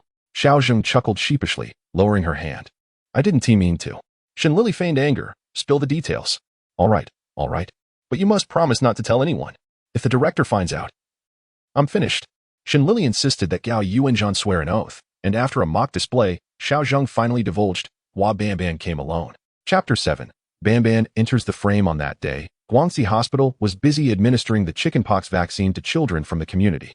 Doctors and nurses were bustling about, while Hua Banban sat on a bench, awaiting her turn for a checkup and the arrangement of her surgical procedure. Sister Qi, holding the lively and sprightly Liang Gur, came to receive the vaccination. In a moment of distraction, the mischievous Liang Gur dashed away, disappearing in an instant. Despite his tender age, he possessed a robust and spirited demeanor, laughing joyfully as he ran, reveling in his own amusement. Once Sister Qi completed the paperwork and turned around, she realized Liang Gur was nowhere to be found. She called out, Liang Gur, where are you? Her powerful voice startled Xiao Zhang, who looked up, concerned. What's the matter? Don't shout. Sister Qi, remaining calm, replied, Oh, I apologize, my child has vanished. Xiao Zheng was taken aback, exclaiming, Oh no, I'll help you look. Goodness. Yet. Sister Qi reassured her, no need to worry. My Liang Gur is as mischievous as they come. He can't stay still. I've grown accustomed to this by now. Xiao Zheng replied, Even so, we shouldn't overlook it. What does your child look like? Sister Qi said, Just look into the crowd. The most sturdy and playful one is my son. He is easy to recognize. Indeed, he was. As soon as Xiao Zheng entered the hall, she spotted the conspicuous Liang Gur conversing animatedly with Hua Banban, tilting his head up. Xiao Zheng exhaled in relief and approached him, asking, Are you Liang Gur? The boy tilted his head in affirmation. Yes. Xiao Zheng continued, Come with me. Your mother is looking for you. In that moment, Xiao Zheng was captivated by Hua Banban's radiant beauty. Her flawless, firm, and luminous skin resembled satin, truly dazzling. Liang Guke tugged at Xiao Zheng's hand, pulling her along. You're quite strong for a child. Xiao Zheng brought Liang Guo to the garden of the hospital, where she handed him over to Sister Qi, who was frantically searching for her son. She remarked, no wonder you said he was easy to find. He truly is sturdy. After Sister Qi gratefully smiled at Xiao Zheng, she scolded Liang Guo, getting into trouble again, aren't you? Liang Guo pouted and playfully flicked his chubby lips, singing, la la la, hit me if you dare. It won't hurt. Xiao Zheng couldn't help but laugh. Sister Qi, feeling helpless, said, wait until you get your shot. I'll ask the nurse to use a thicker needle and see how you fare. After taking care of everything, I was still determined to find Hua Banban, genuinely curious about her skincare secrets. After searching for a while, I couldn't find her. When I inquired with Dr. Pan, he mentioned she was pregnant and considering an abortion, but ultimately couldn't bring herself to go through with it, and left. Xiao Zheng, reminiscing, felt a pang of discomfort. She must be hiding something, refusing to share her beautiful little secret with me. After listening to this, Shen Lili and Gao Yuanzhan exchanged glances and departed. Xiao Zheng remained behind, consumed by her sorrow. Upon raising her eyes again, she saw only their retreating figures. Brother Gao, in my experience, overly coincidental occurrences are often orchestrated by human hands, Shen Lili remarked as they walked. What could Hua Banban's motive be? Gao Yuanzhan countered. Shen Lili recalled the phone call from Fu Chuntu in the office and remembered Hua Banban as seemingly joking declaration, I'm a spy. Do you believe me? How many truths are concealed within jest? Reflecting on their interactions over the past few days, the initial warmth dissipated immediately upon learning her true identity, leaving cordiality but a sense of distance. Shen Lili, with her keen intuition, sensed that Hua Banban must be afraid that her joking truth might be taken seriously by Shen Lili, revealing her true intentions. Shen Lili shivered. Brother Gao, I need you to do me a favor. Please tell Brother Qi Ming to keep a close watch on Liang Guo from now on. Gao Yuanzhan furrowed his brow. Are you all right? Shen Lili nodded and dashed outside, leaving Gao Yuanzhan puzzled. This girl, she is quite adept at ordering me around. She summoned a rickshaw and hopped in, urging the driver to go faster. The driver, drenched in sweat, sped towards the police station. Just as the chief was about to have lunch, a flash of light sped past him and vanished. Was that Shen Lili? This girl is becoming increasingly impudent. She didn't even greet me. Cousin. Shen Lili burst into the office, then mysteriously shut the door behind her. I suspect Hua Banban is a spy. Fu Chuntu, upon hearing this, immediately pressed his fingers to his temples, only lowering them after a moment. How could it be her? Shen Lili continued, I have a lead. On the day of the vaccination at Guangxi Hospital, Hua Banban was there and met Liang Guo. Today, she returned to the hospital just as Liang Guo was admitted. Such a coincidence. Remember our first meeting at the Palette Dance, when she jokingly asked if I would believe she was a spy. Cousin, even the chief suspects that Liang Guo's poisoning has deeper implications. I find Hua Banban most suspicious. Fu Chuntu suddenly stood up. Well done. I didn't expect Hua Banban to reveal herself so easily. She doesn't seem to be a seasoned operative after all. The immediate priority is not only to reinforce security at the hospital to protect Liang Guo, but also to ascertain which country Hua Banban serves. Shen Lili tentatively asked, Cousin, do you think the two of us can truly unravel this conspiracy? The chief preferred to keep matters under wraps, believing that if trouble arose, he could rely on his stature in the police station to remain secure. He wouldn't assist us. Fu Chuntu fell silent, the same sense of helplessness from a year ago resurfacing, igniting a fierce determination within him.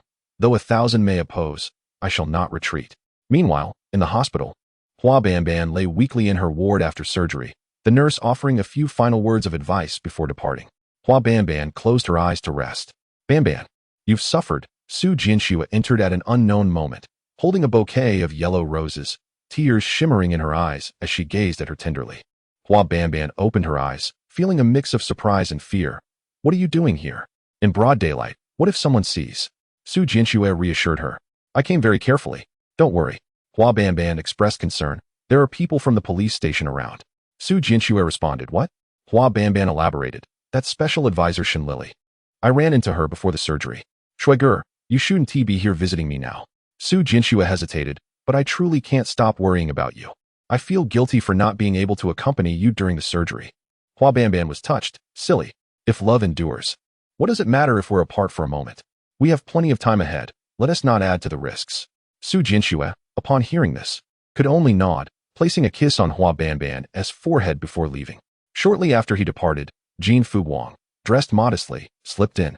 He immediately spotted the yellow roses. Frowning with displeasure, "Someone has visited you?" Hua Banban forced a smile. "Really? I just fell asleep, and didn't he notice anyone coming?" Jin Fuguang seemed skeptical. "Really?" Hua Banban replied. "Do you doubt me?" Jin Fuguang shook his head. "I'm merely reminding you not to blur the lines between pretense and reality." Hua Banban countered. "How could that be?" Jin Fuguang replied. "That is for the best. How is your health? Are you all right?" Hua Banban smiled. "Only now do you remember to care about my health?" Jin Deleoi, "I just endured quite a bit for you." Jin Fuguang replied. "I know." His eyes sparkled with charm. "I came to see you immediately." Hua Banban replied. "You have a conscience, but this isn't the right time. There are people from the police station here." Jin Fuguang remarked. "No wonder. I noticed that child is being guarded by the police." Hua Banban was taken aback. "That child is connected to the police?" Jin Fuguang reassured her. "I've already looked into it. Just focus on recovering. Once you're out of the hospital, I have a compensation for you." Hua Banban laughed sheepishly. "I'm looking forward to it. If that child is connected to the police, she must abandon all plans and ensure her secrets remain hidden."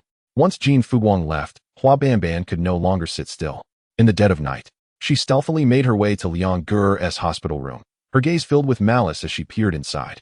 Qi Xiao sat dozing on the sofa, clearly not in deep sleep, as he stirred at the slightest noise. "You?" Qi Ming's voice came from behind.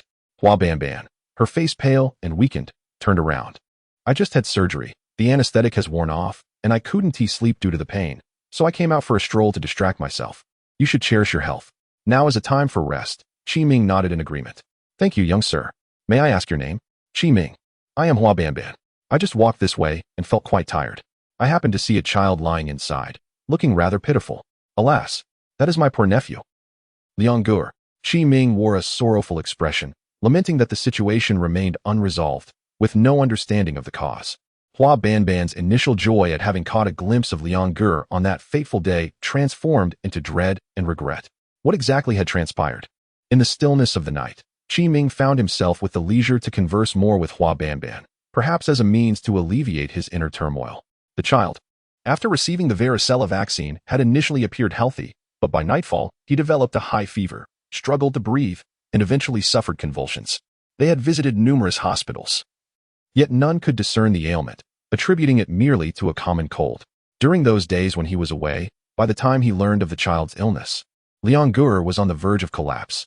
Fortunately, with connections at Guangxi Hospital, he managed to secure a bed for observation. Hua Banban pressed her hand to her chest, feigning shock, her taut expression revealing an unnatural tension that bordered on the grotesque. "That sounds terrifying. And what of you? Are you all right?" Qi Ming, puzzled, responded. "Us? But we are fine. Thank you for your concern, Miss Hua. Why do you ask? Isn't a cold contagious?" Hua Banban resumed her demeanor as the enchanting beauty she was, advising, "While caring for the child, one must also tend to one's own health. Illness can strike unexpectedly." Qi Ming nodded. "Thank you, Miss Hua. Rest assured, my family is currently well. Thus, I suspect Liang Ge is not merely suffering from a common cold." A flicker of disappointment crossed Hua Banban's gaze. Quickly concealed as she excused herself, "Fortune favors the virtuous. The child will surely be safe." Beads of sweat rolled down her brow. "You don't seem well, Miss Hua. Would you like me to call a doctor?" Qi Ming inquired with concern. Hua Banban bit her lip and shook her head. "I just need to rest. Good night." Chapter 8. Banban enters the painting Uncle Su called, inviting Fu Chuntu to dinner at their old haunt. After work, Fu Chuntu arrived and found Aunt Su there as well.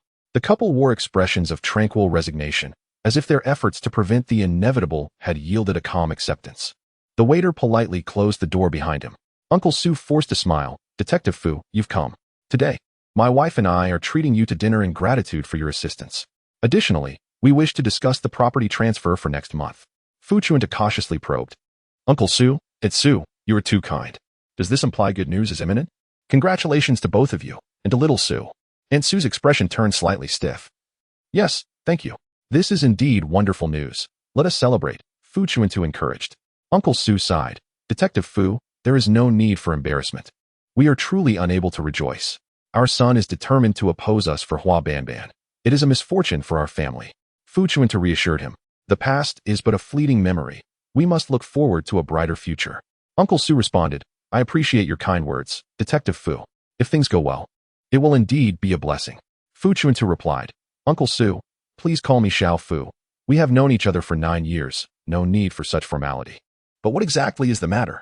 Uncle Su hurriedly poured out his grievances. Let me tell you, Xiao Fu, after we parted ways last time, I confronted little Su upon returning. You are aware of Hua Banban's past, correct? Uncle Su trembled with anger, storming into Su Jinshue's room. You know, Dad, her past has nothing to do with me. I am focused on the future. Su Jinshue shrugged, responding apathetically. Heavens, how did I end up with such an ungrateful son? Have you no shame, picking up broken shoes? Dad, Su Jinshue retorted, displeased, don't speak so harshly. If you dislike harsh words, then refrain from disgraceful actions. I ask you, is that Jin Fugue still involved with Hua Banban? Su Jinshue fell silent. Uncle Su, realizing the implication, trembled in disbelief. My heavens. You mean to say you plan to share a wife with Jin Fugue? Aunt Su had just rushed in and nearly fainted upon hearing this. Gripping the door handle in denial, what do you mean? Uncle Su exclaimed, what do you think it means? Your son intends to take Hua Banban as a concubine. In all my life, I have never heard of such a thing. A woman can marry two men simultaneously. Oddly enough. How about one day with Jin Fugue and the next with us as a daughter-in-law? Is that amusing? Aunt Su's vision blurred, and she rolled her eyes, losing consciousness entirely. After a flurry of chaotic commotion, she eventually awakened and clutched Su Jinshue, weeping. I cannot allow such a farcical situation to occur in your life. Son, you must sever ties with Hua Banban at once. If you do not, your father and I will be humiliated. Fine, I will end it, Su Jinshue replied calmly. Just as the couple felt a flicker of hope, his next words extinguished it. Then you shall no longer be my parents. You. Uncle Su choked. You ungrateful wretch. After all I've done for you. Too late. Who told you to raise me? Su Jinshue shot back, infuriating his parents. Aunt Su, in despair, lamented, son, saying such things will surely wound your parents' hearts. Su Jinshue countered, do not wound my heart. I will not hurt yours in return. As the saying goes, true feelings beget true feelings. Do you not understand? Mom and Dad, I make it clear, I will not marry Banban. You think it over. With that, Su Jinshue began to pack his belongings dramatically, ready to leave home. Uncle Su paced angrily, while Aunt Su, having come to her senses, rose and confronted Su Jinshue, delivering a stern ultimatum. Su Jinshue, are you truly comfortable with a wife sharing her life with two husbands? Su Jinshue replied tenderly, Mom, Banban is currently facing unavoidable difficulties. It will soon come to an end. She has promised me that once this matter is resolved, she will part ways with Jin Fugue. Aunt Su expressed doubt. What difficulties could be so pressing? Surely, you are not using this as an excuse for her infidelity? Su Jinshue's expression darkened. Mom, when did your words become so harsh? Akin to Dad's? I have stated that we have our reasons. One must not judge solely by appearances. Aunt Su's gaze was filled with skepticism. I cannot be bothered to argue with you. If you have made your decision, so be it. After all, you must live your own life. Sharing a wife with another man, what can I say? At most, I can simply avoid the ridicule of others. Uncle Su burst into the room. Heavens! What nonsense are you spouting? Do you dare leave the house? Let us quickly pack our things and leave this place. Su Jianshue declared, throwing down his clothes. You force me. You all force me. Am I even your biological son? Other parents would do anything for their children to succeed. You all seem to wish for my failure. Very well, we shall sever all ties. With that, Su Jinshue lifted his suitcase and strode out. Uncle Su retorted defiantly. Go on, but do not return. Aunt Su intervened quietly. You should keep your mouth shut. Then she stood in front of Su Jinshue. Son, does Hua Banban truly have her reasons? Su Jinshue replied. Did you not say you do not believe me? Aunt Su's tears flowed freely. Why not tell your parents? Su Jinshue pondered for a moment, then declined. Mom, I have already said it is a difficult situation, whose troubles can be shared with others. Do not worry. It will soon come to an end. Banban will sincerely build a life with me. We have agreed that once this matter is resolved, we will take you both out of Shanghai to find a peaceful place to live. Then we shall all enjoy a harmonious life together, shall we not? Aunt Su asked. Is that true? Su Jianshue nodded earnestly. Indeed. We will have more children for you. That night, Aunt Su and Uncle Su conferred. Old man, I fear our son has become a lost cause. Perhaps we should place our hopes in our grandchildren. Uncle Su thoughtfully analyzed. That makes sense. This boy is heartless. We cannot rely on him. But I do harbor some doubts about the child of that dancer, Hua Banban. Aunt Su gasped. Surely not? Are we so unfortunate as to raise someone else's grandchild? Uncle Su replied, it is possible. I have heard that the only heir of the Jin family, Jin Feiyu, has committed suicide. There is no one to carry on the line. Pseudo-Ani, why is Hua Banban in such a rush to marry Su Jinshue? Could it be that she is already with child, fearing that her condition might be discovered, leading to pursuit by Mrs. Jin? The more I think about it, the more terrified I become. The next day, I informed Su Jianxue that marriage was acceptable, but he must ensure that she is entirely unencumbered. At this point, Shen Lili recalled her encounter with Hua Banban at the hospital yesterday. Fu Chuntu listened with growing alarm. This little Su should not be so reckless. How can he threaten his parents? Is this truly happening? Uncle Su took a sip of water. Indeed, every word is true. Xiao Fu, do you think I am unfortunate? If only I had known back then to have more children. If this one doesn't work out, perhaps the next would.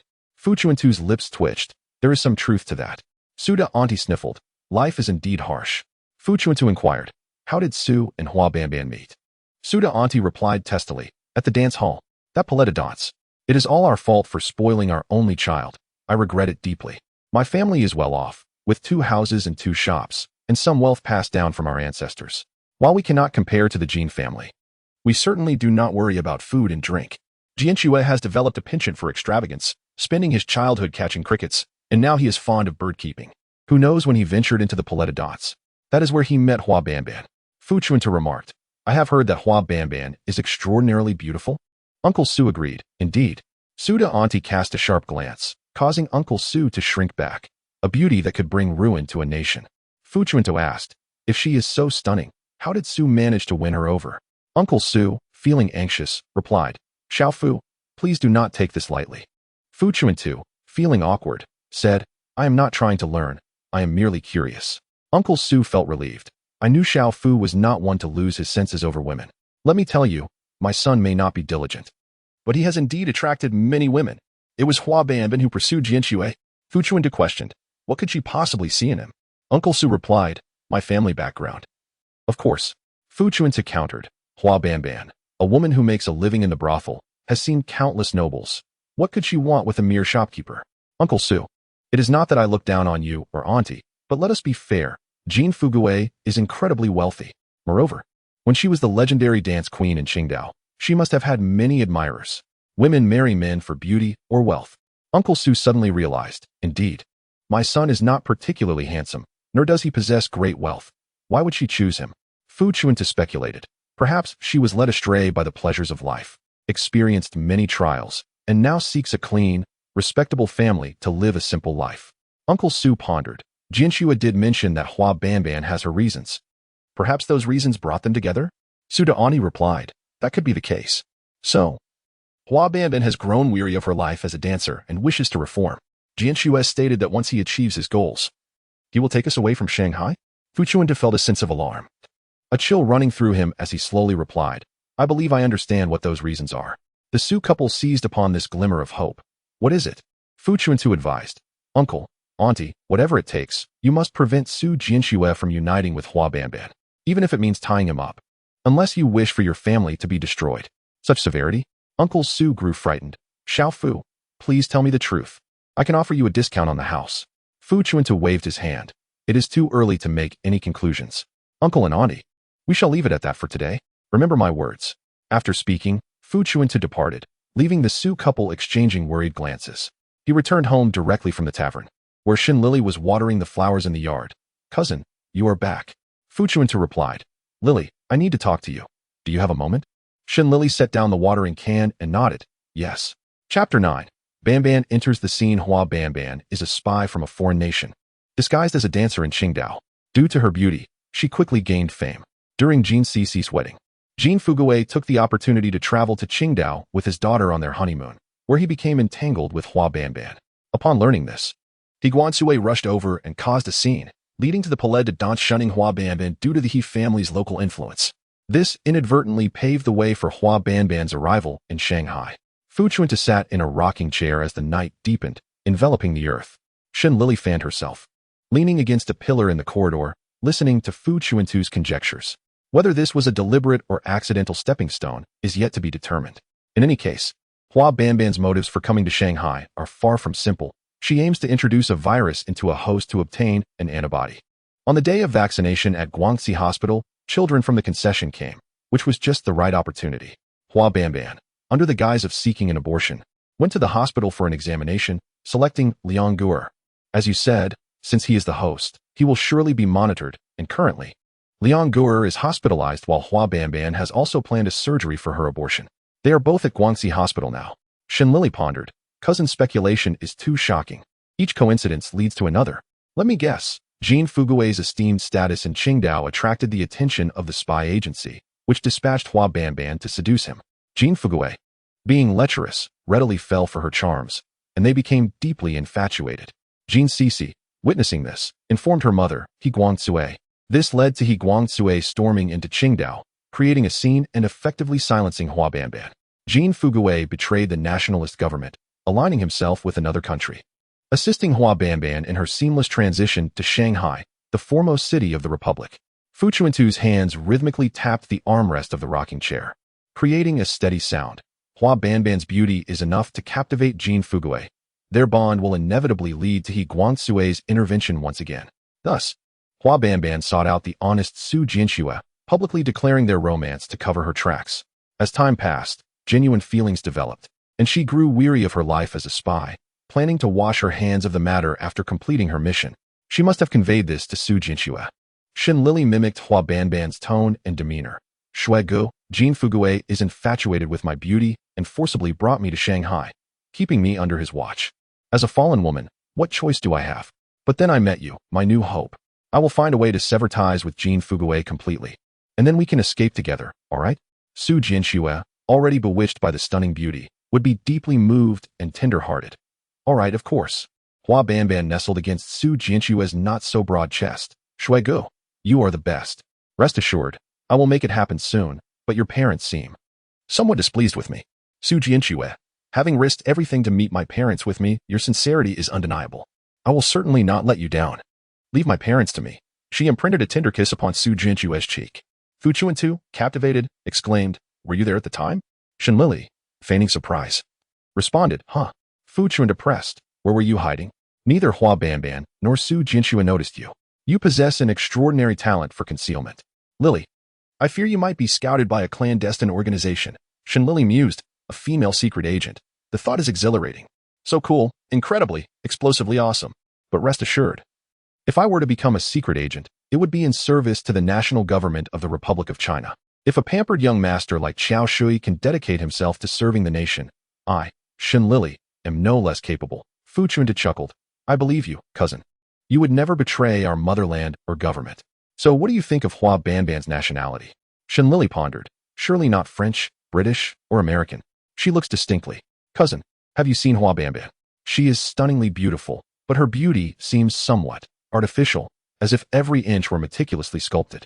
And her skin, is it even human? It's as if a thread is pulling it taut, devoid of any elasticity. Fu Chuntu remarked, I've never heard of such a thing. Why do you say that?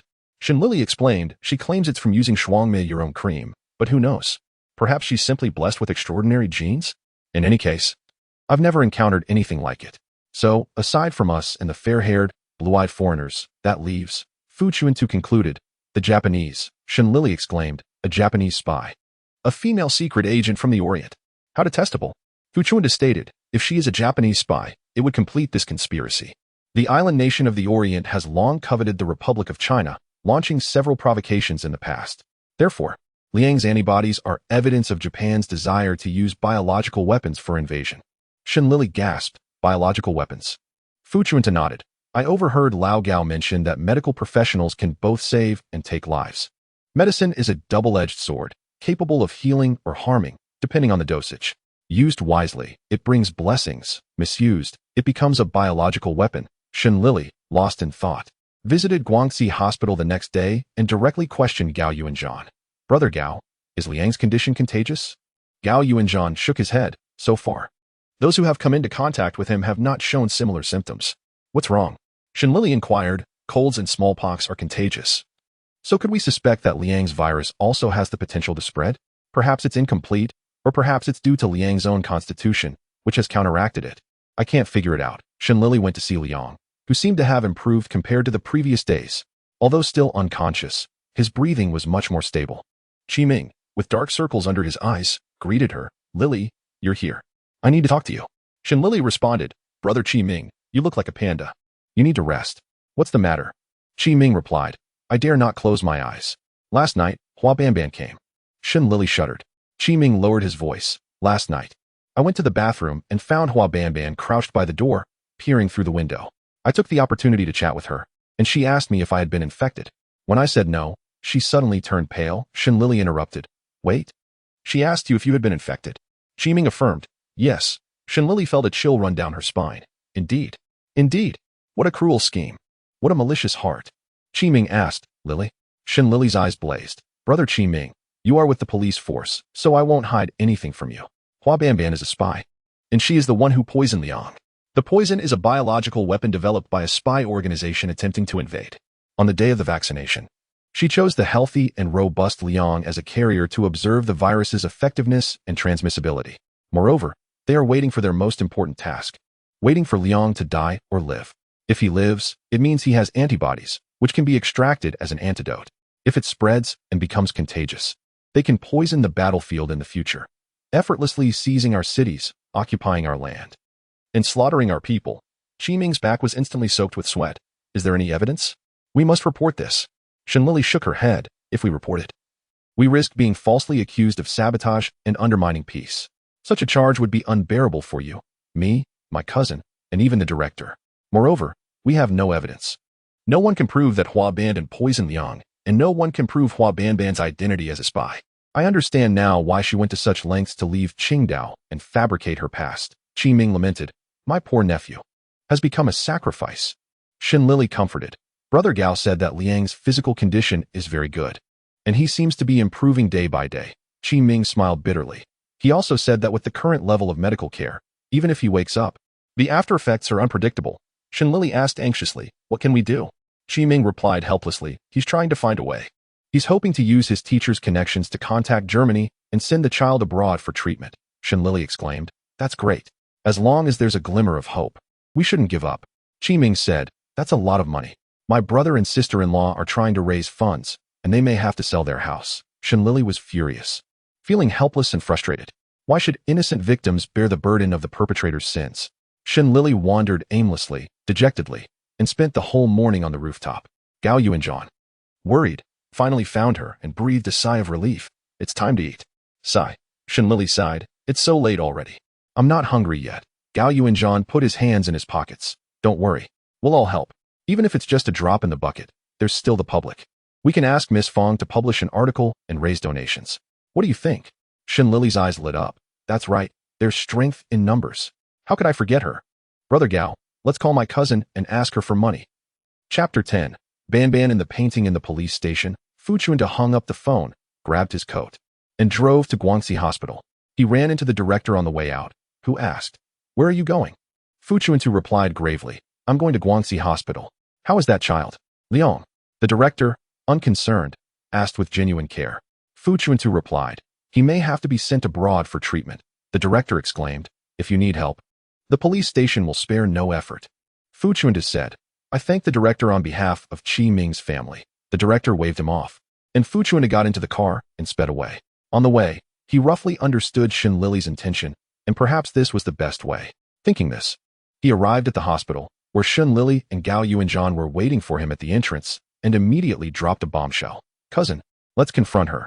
Hua Banban packed a small suitcase, holding a bouquet of yellow roses, preparing to leave the hospital. As soon as she opened the door, Shen Lili, Fu Chuntu, and Gao Yuanzhan walked towards her. A sense of foreboding arose in her heart. She tried to avoid them, turning to leave in the opposite direction. Sister Banban, where are you going? Shen Lili quickened her pace, catching up. Her big eyes blinked, staring intently at Hua Banban. Miss Shen, what a coincidence. Are you here to see your boyfriend again? Gao Yuanzhan paused, his face flushed, a sweet and ambiguous moment. Shen Lili said generously, I'm not here to see my boyfriend this time. I'm here to see you. The sense of foreboding intensified. Is there something you need? Shen Lili approached her, whispering, I know your secret. Hua Banban's tight face twitched. Up close, she looked even more unnatural. As she lowered her eyes, 2 pink wrinkles appeared on her eyelids. What do you want? She stopped pretending. Shen Lili was pleased, as she hated those who wouldn't shed tears until they saw the coffin. She took her arm. There are too many people here. Let's talk inside. Gao Yuanzhan had already instructed that this ward should not be disturbed. Fu Chuntu and Shen Lili engaged in conversation with Hua Banban in the hospital room. Though he refrained from entering, Hua Banban approached the window, pausing to absorb the intense summer afternoon sunlight, softened by the gauzy screen. While specks of dust danced in the air, the petals of a yellow rose curled, their beauty nearing its end. akin to the fate of many. I am unafraid of you uncovering my secret, for you are powerless to alter it, Hua Banban remarked casually, yet her voice bore a heavy numbness, reminiscent of her own past struggles. I was born in the prince's mansion in Beiping. My father was Eisenjoro Zhuqian, and my mother was Ulanara Zihuan. My birth name was Eisenjoro Wanyuan, once a princess of the Qing dynasty. As she reminisced about her childhood, a wave of nostalgia washed over her, fleeting and unspoken.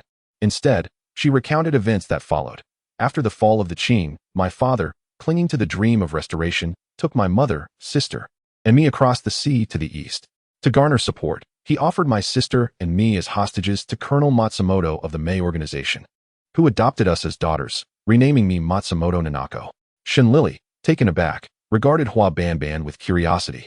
Goodness, I am in the presence of royalty, a princess. No wonder you possess such an extraordinary demeanor, unlike ordinary folk. Even Uncle Su praises your grace. How could someone from the prince's mansion be anything less? Hua Banban scoffed at herself. Royalty? Huh. Now, I am merely a puppet, struggling in vain. Fu Chuntu interjected. So you feel as though you lack autonomy? Have you ever witnessed the splendor that is decaying, shrouded in lifelessness? That is the late Qing dynasty. Under the Empress Dowager's management, it merely lingers on. My uncle, devoted to reform, angered the Empress Dowager and was imprisoned in the prince's mansion for the remainder of his life, lamenting the inevitable demise of the Qing. And the fallen will inevitably fall. Restoration is but a fool's dream. A truth even I, a woman, can see clearly, yet a host of men remain blind. Shen Lili pressed on. The Mei organization has your sister under control, compelling you to execute a viral release, with her return as the condition. Is that correct? Hua Banban nodded. I propose that condition. If I fulfill this task, I can bring my sister back. This will be my one and only act. The ambitions of the Japanese are frightfully vast. Detective Fu, Miss Shun, within the decade of the Republic, a great war is unavoidable. The virus has been prepared for the Mei organization's future invasion. This will transpire, regardless of whether you expose me or challenge the Republic's government. It is inescapable. Fu Chuntu clenched his jaw, tension evident in his muscles. With my power, I admit I cannot prevent it. However, I can assure you, Liang Gur is not something you can take away. Hua Banban shook her head. If one Liang Gur cannot be taken, countless others will remain. Controlling me means little. There are countless versions of me. I have stated it before. It is a futile struggle, a waste of effort. Their hands have already reached in. Jin Fuguang has allied with the Mei organization, and soon, countless Jin Fuguang will follow suit. Fu Chuntu insisted, tell me everything you know. Who are they? What events transpired? In this land, there will always be those who choose to stand and die rather than kneel and live. One day, they will drive the cursed Mei organization away. What does it matter if you kill countless Jin Fuguang? They are but numbers. Hua Banban regarded him as if he were a source of amusement. You truly are relentless. Once, I dreamt just as you do. Look at my current fate. Despite my noble birth, I am powerless. What can a commoner like you change? Detective Fu, accept your fate. What I can tell you is that the virus I released upon Liang Gur is not perfect. The Mei organization's hopes for contagion have not been met. What you can do is refrain from hastening the outbreak of this war, to survive one more day at a time. I have said all that I can. As for what you comprehend, it is of little consequence. Fu Chuntu stood there, his face flushed with anger. Shen Lili scoffed, royalty, Miss Gugu. How exalted your birth was. You once enjoyed the wealth of the world, with the populace bowing before you. In this time of national ruin, should you not lead by example and shoulder the responsibility of supporting the world? You know so much. Why not join the Progressive Party and lend your strength? Hua Banban seemed to waver, but ultimately rejected the idea. My sister remains in the hands of the Mei organization. In a foreign land, my sister is my only kin. I cannot abandon her. My struggles have been in vain, but I can still grasp my sister's life. The Mei organization promised me that once I complete this task, we shall be free. I am weary and wish only to live for myself and those I cherish. Shen Lili pressed further. Does that include Su Jinxue? Princess Wanyuan. I suspect you have developed genuine feelings for him without revealing your true identity. How would he feel if he knew you serve the Japanese? Hua Banban dismissed her concerns. Shuigur loves me. Shen Lili's eyes widened. So the phenomenon of mutual attraction truly exists. You cannot have two different people sharing the same bed. He is a hopeless romantic, and you are too, aren't you? Princess, can you guarantee that after you escape, all will be well? Will the Mei organization relinquish you? A noble, and your sister, who shares your rank. Your identities are powerful leverage. How naive you are to forget the Mei organization. Do you believe they are easy to negotiate with, or that they honor their promises? You have too many vulnerabilities, your sister, and even Su Jinxue. I wonder, have you foolishly revealed your intentions to escape to Jin Fuguang and the Mei organization? Hua Banban seemed to awaken from a dream. I have not. They are unaware. The Mei organization uses my allure to seduce Jin Fuguang, to keep He Guangcui pacified. Shui Guer and I pretended to be a couple. Jin Fuguang is oblivious to our secret engagement. What is more, they likely think I merely wish to reunite with my sister. Shen Lili reassured her. That is fortunate. You are not foolish. I empathize with you. As a princess, you should have lived a life of luxury in the prince's mansion. Yet your own father sent you to be raised by thieves in Japan, living with your sister in solitude. You must have endured a difficult life. You fought, yet it was futile, and you resigned yourself, becoming selfish. However, I see that your conscience remains intact. To sacrifice the fate of a nation and the lives of countless compatriots for your own peace. Princess, does that not weigh heavily on your heart? Hua Banban faltered. What? What can I do? I want my sister to live and reunite with me. Shen Lili urged, you can atone. If you have strayed from the path, you can always turn back. You have no issue with the money for Liang Guer's treatment, do you? We can find a way to help rescue your sister. This is our sincerity. In return, Princess, you must continue to shoulder your responsibilities. In the past, you were isolated and helpless. Now, you have an army at your back. Why not struggle once more? Jin Fuguang is an exception. I must tell you that his son Jin Feiyu is no saint, a family tangled in chaos.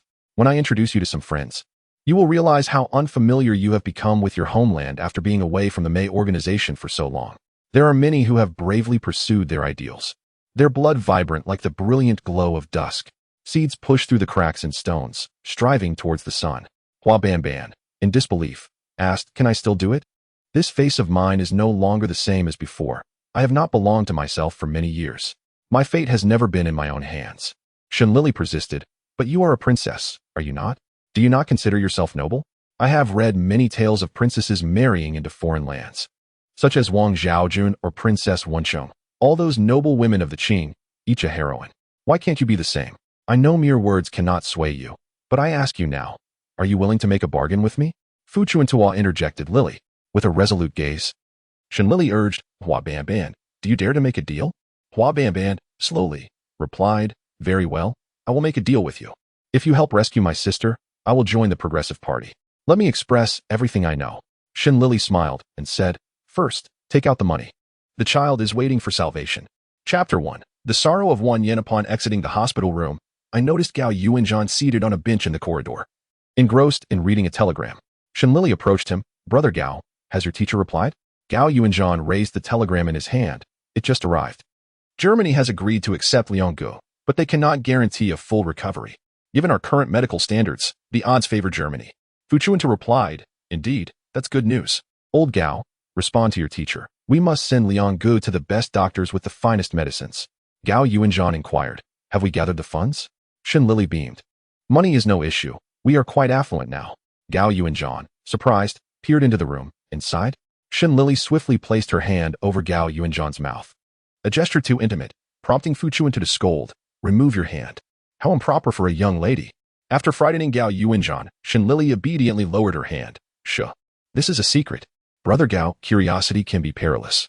Gao Yuanzhan turned away, his face flushed. Well, I am no longer a police officer. I have no interest in secrets. Upon returning home, Fu Chuntu summoned Shen Lili to his study. You've grown quite audacious. What if you fail to rescue Hua Banban? Shen Lili retorted, what happened to your earlier bravado? In this land, there are many who would rather stand and die than kneel and live. What does wealth matter if it is amassed through cowardice? Those were your words, were they not? Why are you afraid now? Fu Chuntu spoke earnestly, I fear for you. Do you understand? Lili, Hua Banban once said something very true. She is backed by the Mei organization. If war breaks out, we will not retreat. But at this moment, if the Japanese were to provoke us, we would be seen as national traitors. In this era, everything is wrong, and any wrong can be overlooked.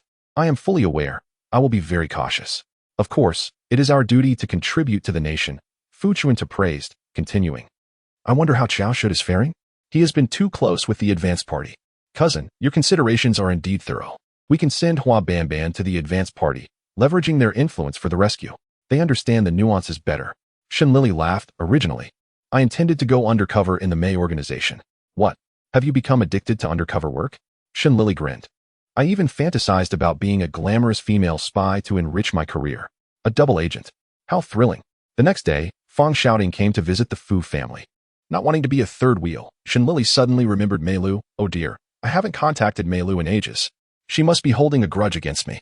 Making space for Fu Chuntu and Fang Shouting, she grabbed her small backpack and stepped out. The girls' school was in the midst of final exams. Soon to break for summer vacation.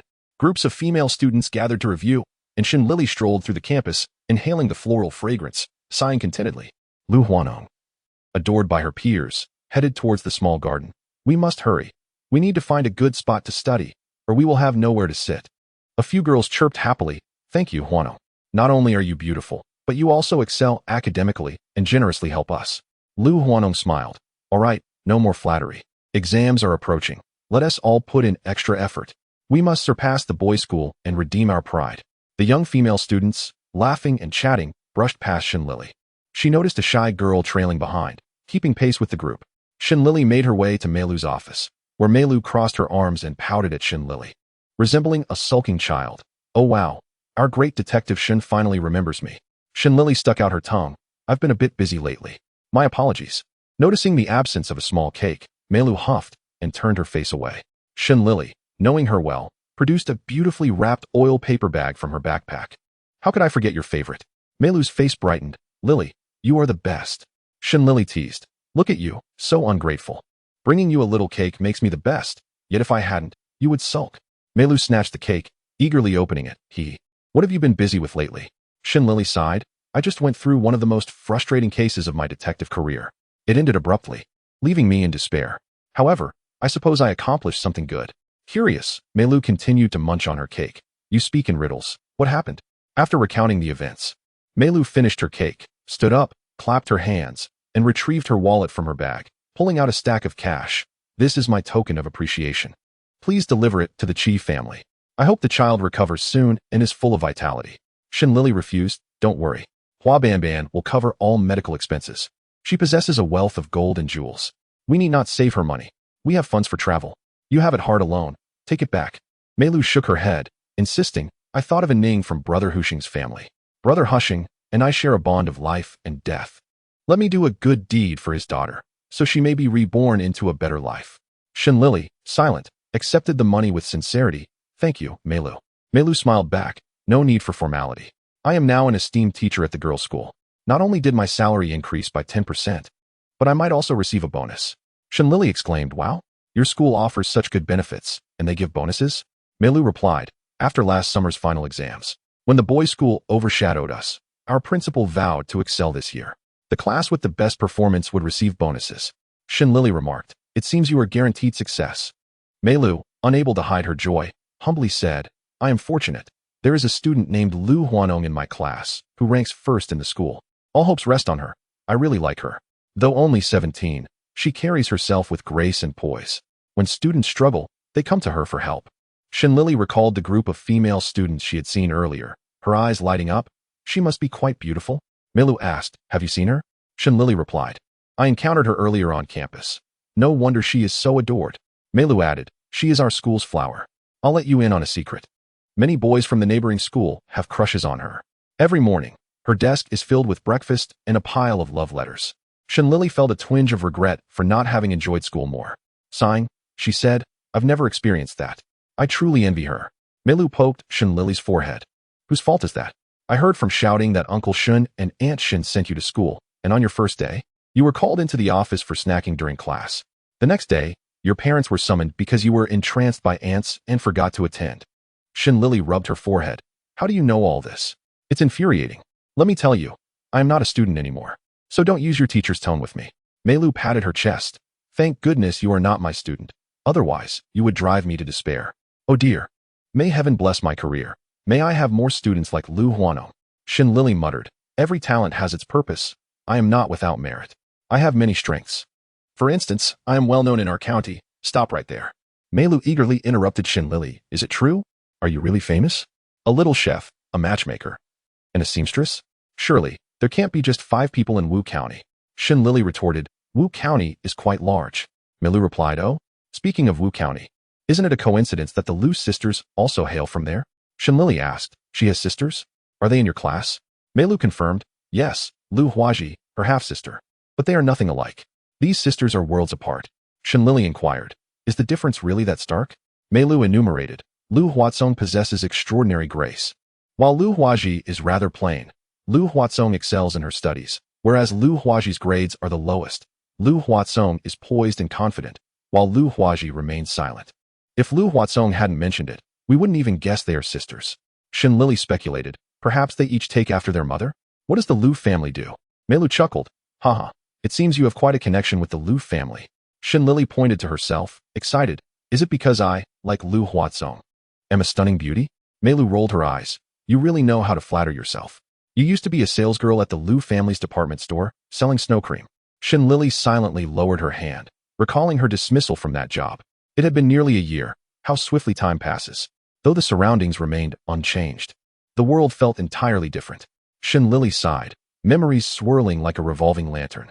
Bidding farewell to Mei Lu, Shen Lili glanced at Lu Huazong, who was surrounded by a crowd in the garden. Indeed, she was beautiful, poised, and articulately solving a complicated math problem that sounded quite daunting.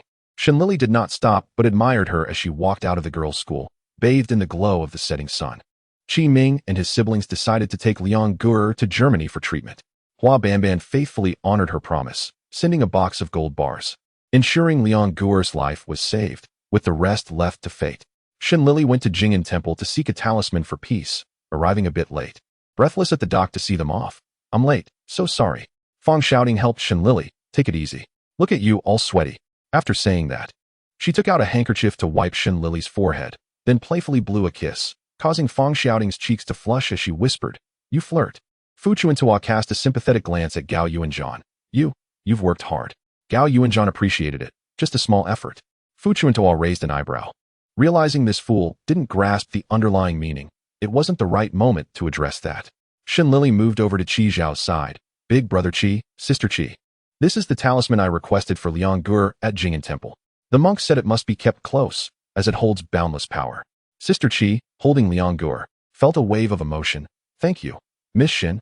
You are so thoughtful. Qi Xiao added. You've gathered money for Liang Guer's treatment and provided so much support.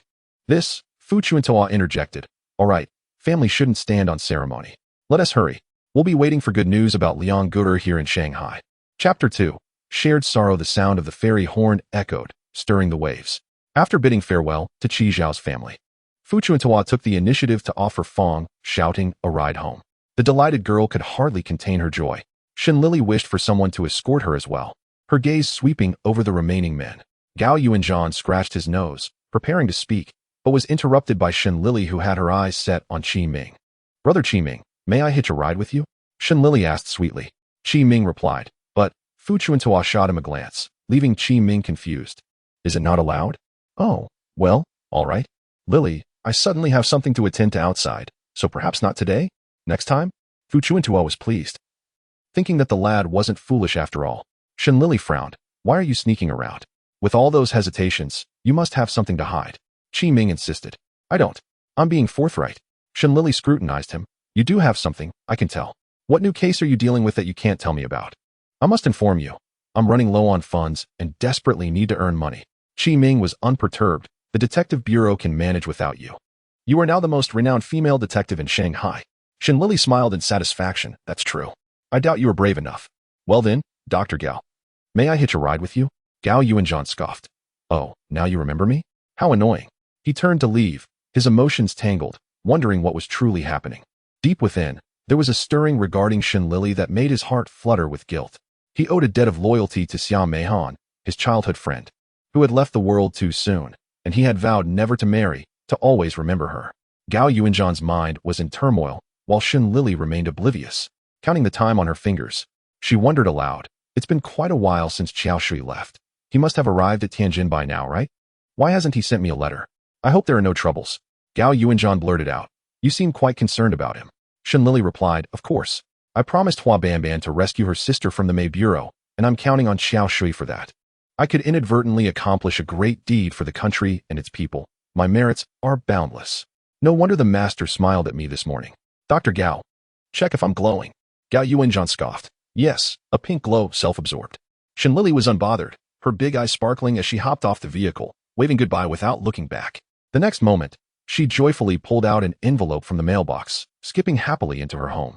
Gao Yuanzhan sat in silence. When she needs me, I'm Big Brother Gao. When she doesn't, I'm Dr. Gao Sai. As he prepared to drive off, Gao Yuanzhan suddenly remarked, Xiao Shui is quite remarkable. This is good. Meanwhile, Shen Lili entered her home, flopping into a rocking chair, eagerly tearing open the envelope. Indeed, it was a letter from Xiao Shui, detailing his safe arrival in Tianjin. Lin Meifeng had arranged for friends in Tianjin to cover all exits at the dock and station, and he had to exert considerable effort to avoid capture. Thus, he successfully enrolled in school, and after just one lesson, the teacher praised him as talented and a promising student. Lily, do you know how high 25,000 feet is? One day, I will reach that height and embrace the blue sky.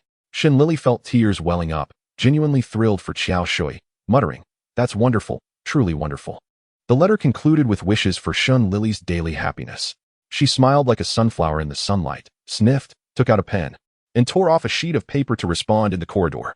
Fu Chuntu returned, surprised. Oh, look who's back. Did you visit the school and decide to resume your studies? Cousin, stop with the sarcastic comments. I'm fulfilling my merits, Shen Lili said bashfully. Raising the letter in her hand, drying the ink, I'm writing back to Qiao Shi, asking him for guidance on the advanced parties in Shanghai. Fu Chuntu began. Earlier, Miss Fong asked me whether Hua Banban is trustworthy. Shen Lili paused, contemplating. If the last lingering affection in this world exists, I believe her sister ranks above Su Jinxue. Cousin, you and I have not experienced despair and dead ends, so we cannot comprehend the bond of relying on each other in dire times. But Hua Banban is different. She loves her sister immensely. I can see that she would do anything for her. The letter was stamped and eagerly shoved into the mailbox, heading to Tianjin. Shortly after, Meilu rushed in to find Shen Lili. The Fu family was absent. Fu Chuntu had gone to the detective bureau, and Shen Lili was still at the post office. Meilu dashed straight to the bureau. Oh my goodness, Detective Fu. I finally found you. Meilu bent over, breathing heavily. Her face pale. Fu Chuntu was startled. What's wrong? Sit down and tell me. Qi Ming, get some water. Qi Ming picked up a glass of water, but Meilu snatched it away and drank it in one gulp, choking slightly as she stammered. The girl from the girls' school. Something has happened. Fu Chuntu urged, take your time. Meilu, nearly fainting, summoned all her strength to ask, what about Li Hua? As Shen Lihua leisurely stepped into the police station, she overheard Meilu's exclamation from Fu Chuntu's office and immediately responded loudly, I'm here. Who's looking for me? The bustling officers paused, startled by her voice, with Xiao Kong covering his ears, exclaiming, good heavens, does Miss Shun have a loudspeaker in her mouth? Hearing her name, Meilu sprang up from the office, exclaiming, Li Hua has gone missing. Shen Lihua approached, incredulous. What? Wasn't she fine the day before yesterday? I saw her in the garden helping her classmates review their lessons when I left. How could she be missing today? The director also emerged from his office, evidently drawn out by Shen Lihua's loud voice. He stated, Miss Lu Huang is missing? Has the Lu family come to file a report? The officers shook their heads in response. He nearly leaped in frustration. Good heavens, now it's the Lu family? This is becoming quite the situation. In the midst of this chaos, Shen Lihua stepped forward. It's strange. The eldest daughter of the Lu family is missing, yet the family hasn't reported it. Why would a teacher come to report? Meilu, regaining her composure, explained, Lu Hualong didn't come to class yesterday, and you know how important she is to us. I immediately sought out Lu Huaji, but she shook her head and claimed to know nothing. Not only did Lu Hualong miss class today, but Lu Huaji did too. The final exams are approaching, and I grew increasingly worried, so I took a leave from school to visit their home. The Lu family's door was tightly shut, and after knocking for a while, a butler finally answered, stating that both young ladies were unwell and needed to take a leave. Shen Lihua pondered. Could it be that they are genuinely unwell? Perhaps suffering from heat stroke? Meilu shook her head. When I suggested visiting the sisters, the butler refused, muttering nervously and refusing to let me in. After being friends with you for so long, I can sense something is amiss. The director, upon hearing this, felt reassured. In wealthy families, there are protocols. When ill, they avoid visitors to prevent disrespect and contagion. It's understandable, but your frantic entrance, shouting about a disappearance, is quite alarming. Meilu insisted, no, something feels off. I just can't shake this unease. Shen Lihua, understanding her friend's concern, replied, I understand, Meilu. Let us visit the Lu family once more. Shall we? Meilu eagerly grasped Shen Lihua's hand, yes. But how will we get in? Shen Lihua subtly glanced at Fu Chuntu, who understood and resignedly returned to his office to make a phone call to Fong, shouting.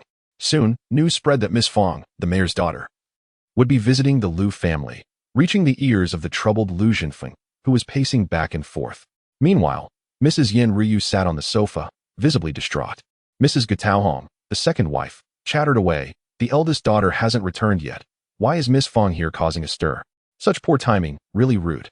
Not receiving a response from Lu Zhenfeng and Yin Ryu, she continued, the eldest daughter is quite outrageous, staying out all night before her marriage. If this gets out, our family will be drowned in spittle. Yin Ryu sharply reprimanded, be quiet. You, a concubine, dare to criticize the legitimate eldest daughter? Who gave you the audacity?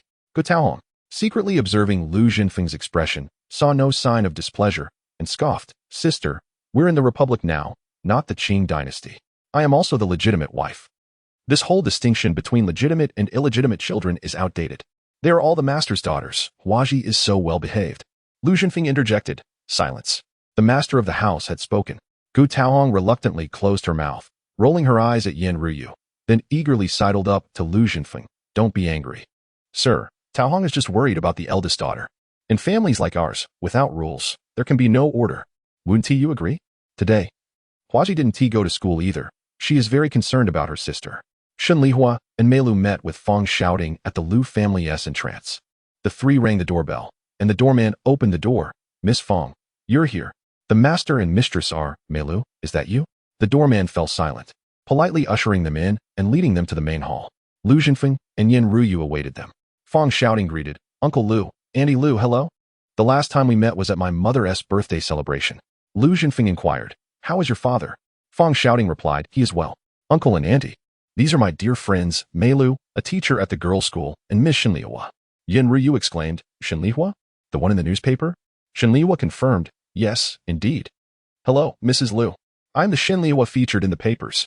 Yin Ryu seemed to grasp a lifeline, urgently stating, heavens. Please help me find my daughter. Lu Zhenfeng interrupted, what nonsense are you speaking? Chapter 3. Shared sorrows of many beauties. The youngest daughter is still unwell and cannot meet guests, so please forgive our rudeness. You three should return. Lu Zhenfeng remained polite, yet firm in his dismissal. Mei Lu looked at Shen Lihua for help. The astute young woman smiled knowingly. Mr. Lu, no one can deceive me in my presence. The older man, slightly perturbed by a 20-year-old's assertiveness, replied, the police station has rules. Do you know who I am? Fong shouting retorted, Uncle Lu, are you dissatisfied with me and my friends? Lu Zhenfeng was momentarily at a loss for words. Shen Lihua added, the police have received a report and have sent me to investigate whether Lu Hualong is truly missing or simply unwell. Yin Ryu wept, Hualong is missing. Lu Zhenfeng shot her a glare, then flung himself onto the sofa in frustration. Gu Taohong nestled up to him, soothingly, sir, please do not be angry. Shen Lihua urged, Mrs. Lu, please tell us exactly what happened. Yin Ryu clung to Shen Lihua's hand, seemingly terrified of losing her lifeline, and nodded vigorously. The night before, Hualong did not return after school. Second Miss Huazi said that Hualong was invited to tutor a classmate. I waited all night, but she never came back. Not yesterday. Not today. Mei Lu pressed, which classmate? Yin Ryu glanced at Gu Taohong, the second wife, in her 30s with fashionable waves in her hair, adorned with a beautiful jade necklace and matching bracelet, looked well-maintained yet plain-faced, her figure strikingly curvaceous. At this moment, Gu Taohong, with a flirtatious tone, remarked, the eldest daughter is the legitimate one. We, Huaji, are merely the children of a concubine. How can we pry into the affairs of her elder sister? Shen Lihua detected a hint of jealousy in her words and replied with a smile. I presume this is the second wife?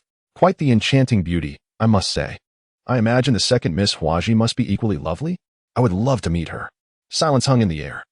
Yet, Gu Taohong clearly sensed the mockery directed at her. Reluctantly rolling her eyes, she called out, Lu Ma, please bring the second miss down. In the meantime, Shen Lihua's gaze drifted over to Yin Ryu, who was indeed, as her name suggested, her beauty akin to a prized jade, radiant yet lacking the opulence of Gu Taohong's adornments. Yin Ryu appeared to have suffered greatly, her features etched with sorrow, and her hands bore the roughness of labor. Lu Huaji was timidly escorted downstairs by a servant. Upon seeing Lu Hualong, Shen Lihua couldn't help but marvel at how different the sisters were in demeanor. As she approached, she suddenly recalled, oh, it's you. Lu Huaji looked up, her face rather ordinary, bearing a strong resemblance to Gu Taohong. Who are you? Shen Lihua replied. I came to visit your teacher Mei Lu the other day and happened to meet you and your sister in the garden. You were following her along with other classmates to review. Lu Huaji lowered her head. Oh, hello. Lu Zhenfeng was in a fit of anger, reprimanding, Huaji, what are you being so coy about? Raise your head. The police have questions to ask. Speak freely if you know anything. Gu Taohong was displeased and interjected, Sir, Hua Ji is timid. Please soften your tone. Lu Zhenfeng suppressed his temper and fell silent. Shen Lili, observing from the side, finally spoke up, Miss Lu. After you and your elder sister finished reviewing in the garden, she mentioned she was going to help a classmate study. May I ask which classmate it was? Lu Huaji had initially raised her head but lowered it again upon hearing this, timidly replying, My elder sister didn't tell me. Shen Lili was skeptical, is that so? Lu Huaji insisted, it's true. I don't know much about my elder sister's affairs. Shen Lili's disbelief deepened. Though she kept quiet, how is your relationship with your elder sister? Lu Huaji replied, she takes good care of me.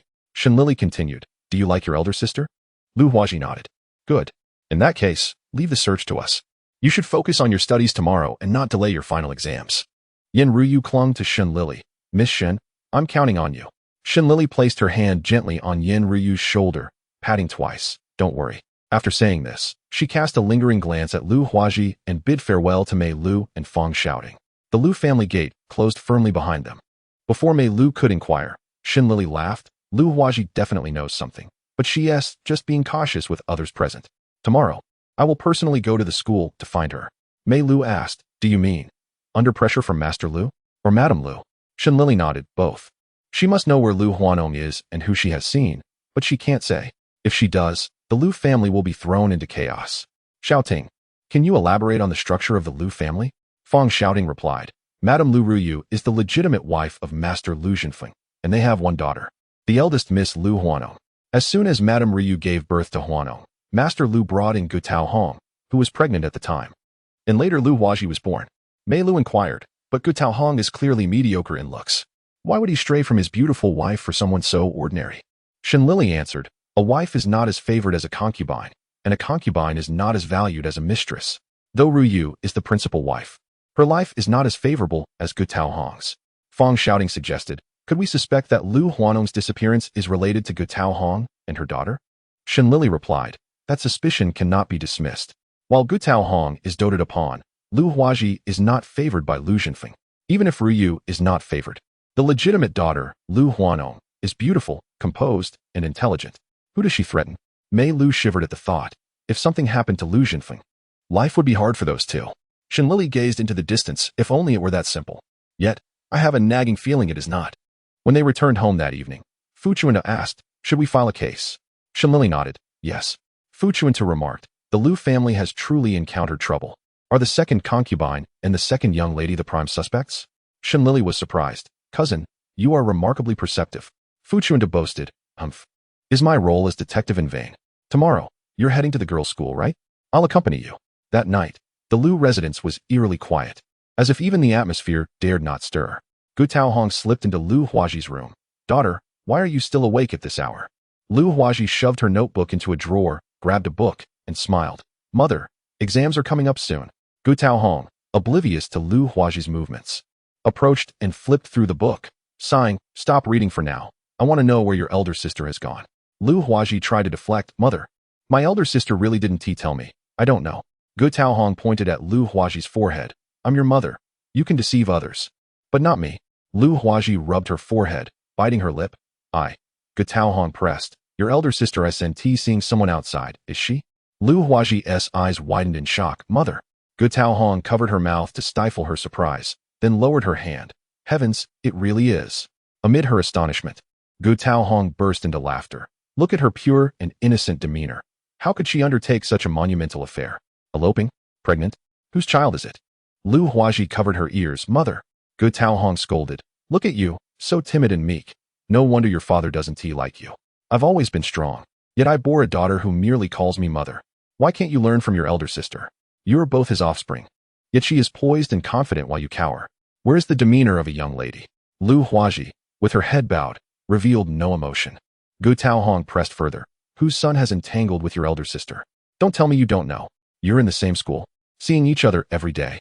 Besides, your elder sister has never treated you as an outsider. What secret could you possibly be unaware of? Speak up. Lu Huaji continued to refuse. Please stop asking. I want to sleep. Gu Taohong grew furious. You're going to drive me mad. Lu Huaji lifted the covers, inviting. Mother, would you like to sleep with me tonight?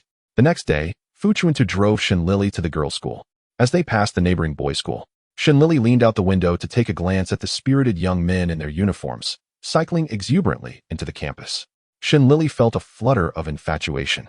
Imagining herself as the belle of the girls' school, with all the boys secretly in love with her, and she couldn't help but chuckle at the thought. Fu Chuntu chided. Wipe that drool. Shen Lili complied and asked, Cousin, if I continue my studies, could I become a prominent figure like Lu Huanong? Perhaps even a school beauty? Fu Chuntu replied bluntly, becoming a school beauty is uncertain, but becoming a laughingstock is a guarantee. Shen Lili puffed up in indignation, her eyes glistening with hurt. How could you think so little of me? The word laughingstock seemed a bit harsh. Fu Chuntu amended. You, Shen Lili, are not merely reliant on your looks. You possess a brilliant mind. This case is a heavy responsibility for you. Shen Lili beamed with pride. Don't worry, cousin. I've just had a burst of inspiration. Fueled by this newfound creativity, Shen Lili headed to Mei Lu's office. As soon as Lu Huaji stepped into the classroom, Mei Lu called her over. At that moment, she was quietly seated, holding a cup of sweet soup. Teacher Mei Lu, who are we waiting for? We'll be late for class. Mei Lu replied. Of course we're waiting for you. Shen Lili strutted in with feline grace, playfully flicking her hair and winking at Lu Huaji. Good morning, Miss Lu. Mei Lu, accustomed to such antics, nodded at Fu Chuntu behind her and announced, we only have half a class left, so hurry up. Huaji, the police want to chat with you. I'll head to class first. Lu Huaji was terrified, shrinking back like a quail. Teacher Mei Lu. Aye, it's just a chat. They want to eat you, Mei Lu reassured her. Shen Lili pulled out a chair and sat opposite Lu Huaji. Miss Lu, there are no outsiders here. You can speak freely now. Your elder sister is missing. I went looking for her. Lu Huaji burst into tears. Tang Rongsu from the boys' school has been pursuing my elder sister. Chapter 4. A shared grief. Our school implements a boarding system, with classes on Monday and a break on Friday evenings. The teachers at the boys' school explained, in special circumstances, one may request leave. 3 days ago, Tang Rongsu submitted a leave request, stating he had urgent family matters. As the teacher spoke, he took the leave note from the drawer and handed it to Fu Chuntu, which was elegantly penned, stating his family had an emergency. Where does Tang Rongsu live? Fu Chuntu inquired. Oh, at number 13, Hohot Alley, the teacher responded promptly, recalling it clearly. Little Tang is an outstanding student, renowned in school, he added. Isn't it a coincidence? The illustrious Lu Huanong has gone missing. And now the illustrious Tang Rongsu has taken leave. At the same moment, an instinct urged Fu Chuntu to seek out Tang Rongsu immediately, as it might lead him to the whereabouts of Lu Huanong. With this thought in mind, he returned to the girls' school, where Lu Huaji was pleading with Shen Lili. Miss Shen, please do everything you can to find my elder sister. Shen Lili replied, Second miss, please return to your classes. We will do our utmost. Lu Huaji rose and brushed past Fu Chuntu, making her way toward the classroom. Is Tang Rongsu not in school? Shen Lili inquired. Fu Chuntu nodded and handed her a leave note. Yes, this is his leave note. He requested time off 3 days ago. Shen Lili glanced at it. Such beautiful handwriting. Fu Chuntu continued, Tang Rongsu is quite renowned at the boys' school. He is likely a person of the same caliber as Lu Huanong. Shen Lili raised her eyes. Tang Rongsu was the top student at the boys' school last year, excelling not only in academics, but also in looks. According to Lu Huaji, Lu Huanong has harbored feelings for him. She has confessed her feelings to him on several occasions, but he tactfully declined, citing their differing social standings. Lu Huanong, however, did not give up. 3 days ago, after her tutoring session, she instructed Lu Huaji to return home first, claiming she had matters to attend to, and borrowed some money from her. Lu Huaji, always compliant, did not dare to question her and obediently left her purse behind. That evening, when Lu Huanong did not return home, Lu Huaji immediately suspected she had gone to find Tang Rongsu. The next day, she skipped class and waited outside the Tang residence for a whole day but found no sign of either of them. Shen Lili continued. Lu Huaji mentioned that Lu Huanong is highly regarded by their father, who is currently arranging her marriage. The Lu family is quite affluent and naturally seeks a suitable match. It seems Lu Huanong is not satisfied with the marriage prospects arranged by Lu Zhenfeng, which is why she ran away. Fu Chuntu raised an eyebrow. Lu Huanong is quite bold. The school bell rang, and Mei Lu hurried back. Lily, what happened? Does Lu Huaji know where Lu Huanong is? Shen Lili shrugged. Mei Lu, do you think you could cultivate another top student in time? Mei Lu gasped. Is Lu Huanong dead? Shen Lili replied. Not yet, at least. Mei Lu clutched her chest. You scared me. Shen Lili remarked. Lu Huanong is a girl of great ambition and strong will. Mei Lu agreed. Indeed, I genuinely admire her. She is quite impressive. Shen Lili mused. To give up her studies for a man, Tang Rongsu must be extraordinarily exceptional. The area around Hohot Lane is not impoverished. Most families are reasonably well off.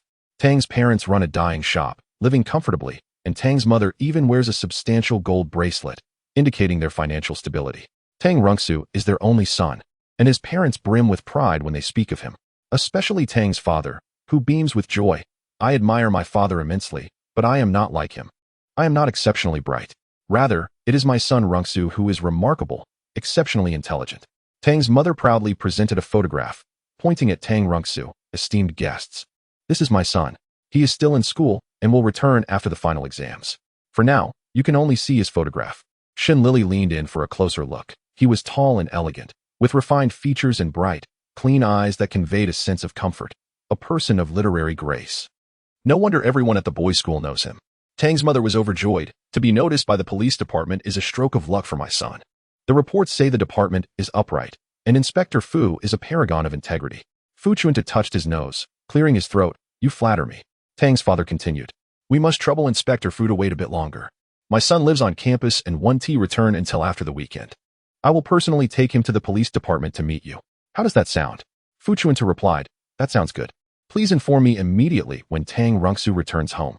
Tang's mother beamed with gratitude. Thank you, Inspector Fu, for your kindness. Fu Chuntu cast a glance at Shen Lili, pondering. I wonder how Tang Rongsu's personal circumstances are. Tang's father, following Fu's gaze, quickly withdrew, incredulous. Inspector Fu, you are. Tang's mother trembled, her gaze towards Shen Lili brimming with warmth and affection, clapping her hands, the gold bracelet shimmering on her wrist. My goodness, what a fortunate encounter. To have my son recognized by the police department and supported by Inspector Fu is truly a blessing. Shen Lili rolled her eyes internally, modestly lowering her gaze, twisting her fingers in silence. Tang's mother grew increasingly fond of her, approaching Shen Lili and placing the gold bracelet on her wrist. This is a token of greeting from your elder. My son Rongsu has a clean and pure private life, entirely free of romantic entanglements. He blushes at the sight of young ladies. Moreover, my family has a good reputation. My father was a great scholar, and my mother was the daughter of a landlord. My own family runs a dyeing shop in northern Jiangsu. While we may not be exceedingly wealthy, we are still well off. If you and my son get along, I assure you, you will not suffer any grievances. Shen Lili hesitated to accept the bracelet, wanting to return it, but was firmly met with Tang's mother's insistence. It is a gift from an elder, and you must not refuse. It is a blessing. Fu Chuntu asked. Does Tang Rongsu truly not have a girlfriend? Tang's father waved his hand. Absolutely not. My son is oblivious to outside matters, wholly devoted to his studies, bringing honor to our family. Regarding marriage, if my wife and I do not approve, he would never dare to engage in any secret courtship. I can assure you of this. Tang's mother added, feel free to investigate. We are honest people. One falsehood will cost 10. Shen Lili chuckled, returning the bracelet. Auntie. This is the Republic now. Arranged marriages are no longer in vogue. Tang's mother exchanged a resigned glance with Tang's father, who pondered. True. We must respect our son's wishes. Very well, let the young ones meet first. What do you say, Inspector Fu? Fearing to displease Fu Chuntu, Tang's father added, rest assured, I know my son well. He is exactly as I describe, without exaggeration or concealment.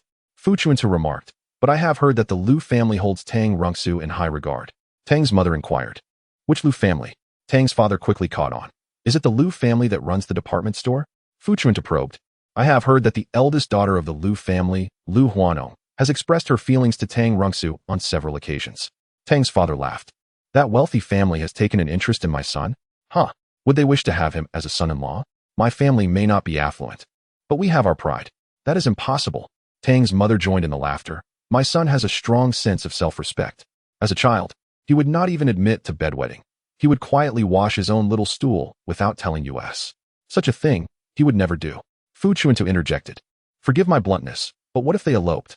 Tang's father laughed even louder. Heavens. If Inspector Fu truly values my son, that is wonderful. It is precisely because of your interest that I feel concerned. Not a problem. Once you meet my son and work together, you will understand. Shen Lili added. Since uncle and aunt are so assuring, I feel at ease. Cousin, let us depart for now. We will meet Tang Rongsu this weekend. Tang's mother smiled. Lili, do come often, will you? Shen Lili bashfully agreed, half-heartedly. They then left Ho Hot Lane. On the way back to the police department, Shen Lili began to praise. Cousin, with a tail, you could be a monkey, so clever. Fu Chuntu enjoyed the compliment. What do you think? Am I clever? To uncover Tang Rongsu's true character, one must employ some tactics. Shen Lili remarked. The Tang family is quite respectable. They do not seek to climb the social ladder and understand propriety. Good bamboo produces good shoots. They would not engage in deceitful elopements, but would rather be the ones outwitted. Fu Chuntu noted. It appears the Tang family is unaware of Tang Rongsu's disappearance. I suspect Lu Huanong may have led him away. Shen Lili expressed her curiosity. How could a young lady like Lu Huanong possibly persuade someone like Tang Rongsu? According to his parents, elopement and proposals are beyond his character. Or do they not know their son well enough? Fu Chuntu made a turn toward the Lu family residence. Mrs. Lu, Yin Ruyu, had been restless since Shen Lili's departure, unable to sleep, as it had been 3 days since Lu Huanong went missing. Upon hearing the approach of the constabulary, she leapt from her bed, tears streaming down her cheeks. Has Huanong been found? She cried. Lu Zhenfeng reproached her. Your attire is disheveled. What decorum is this? Fu Chuntu turned away in silence. Yin Ruyu, feeling embarrassed, quickly retreated, exclaiming, It is I who have acted inappropriately. I shall return shortly. Lu Zhenfeng remarked. I fear Miss Shen has witnessed quite the spectacle. Shen Lili replied. Not at all. It is only natural for Mrs. Lu to be concerned for her daughter. Cousin, you may turn around now, she added. Only then did Fu Chuntu slowly pivot. Lu Zhenfeng, satisfied, inquired, But has there been any news of my daughter?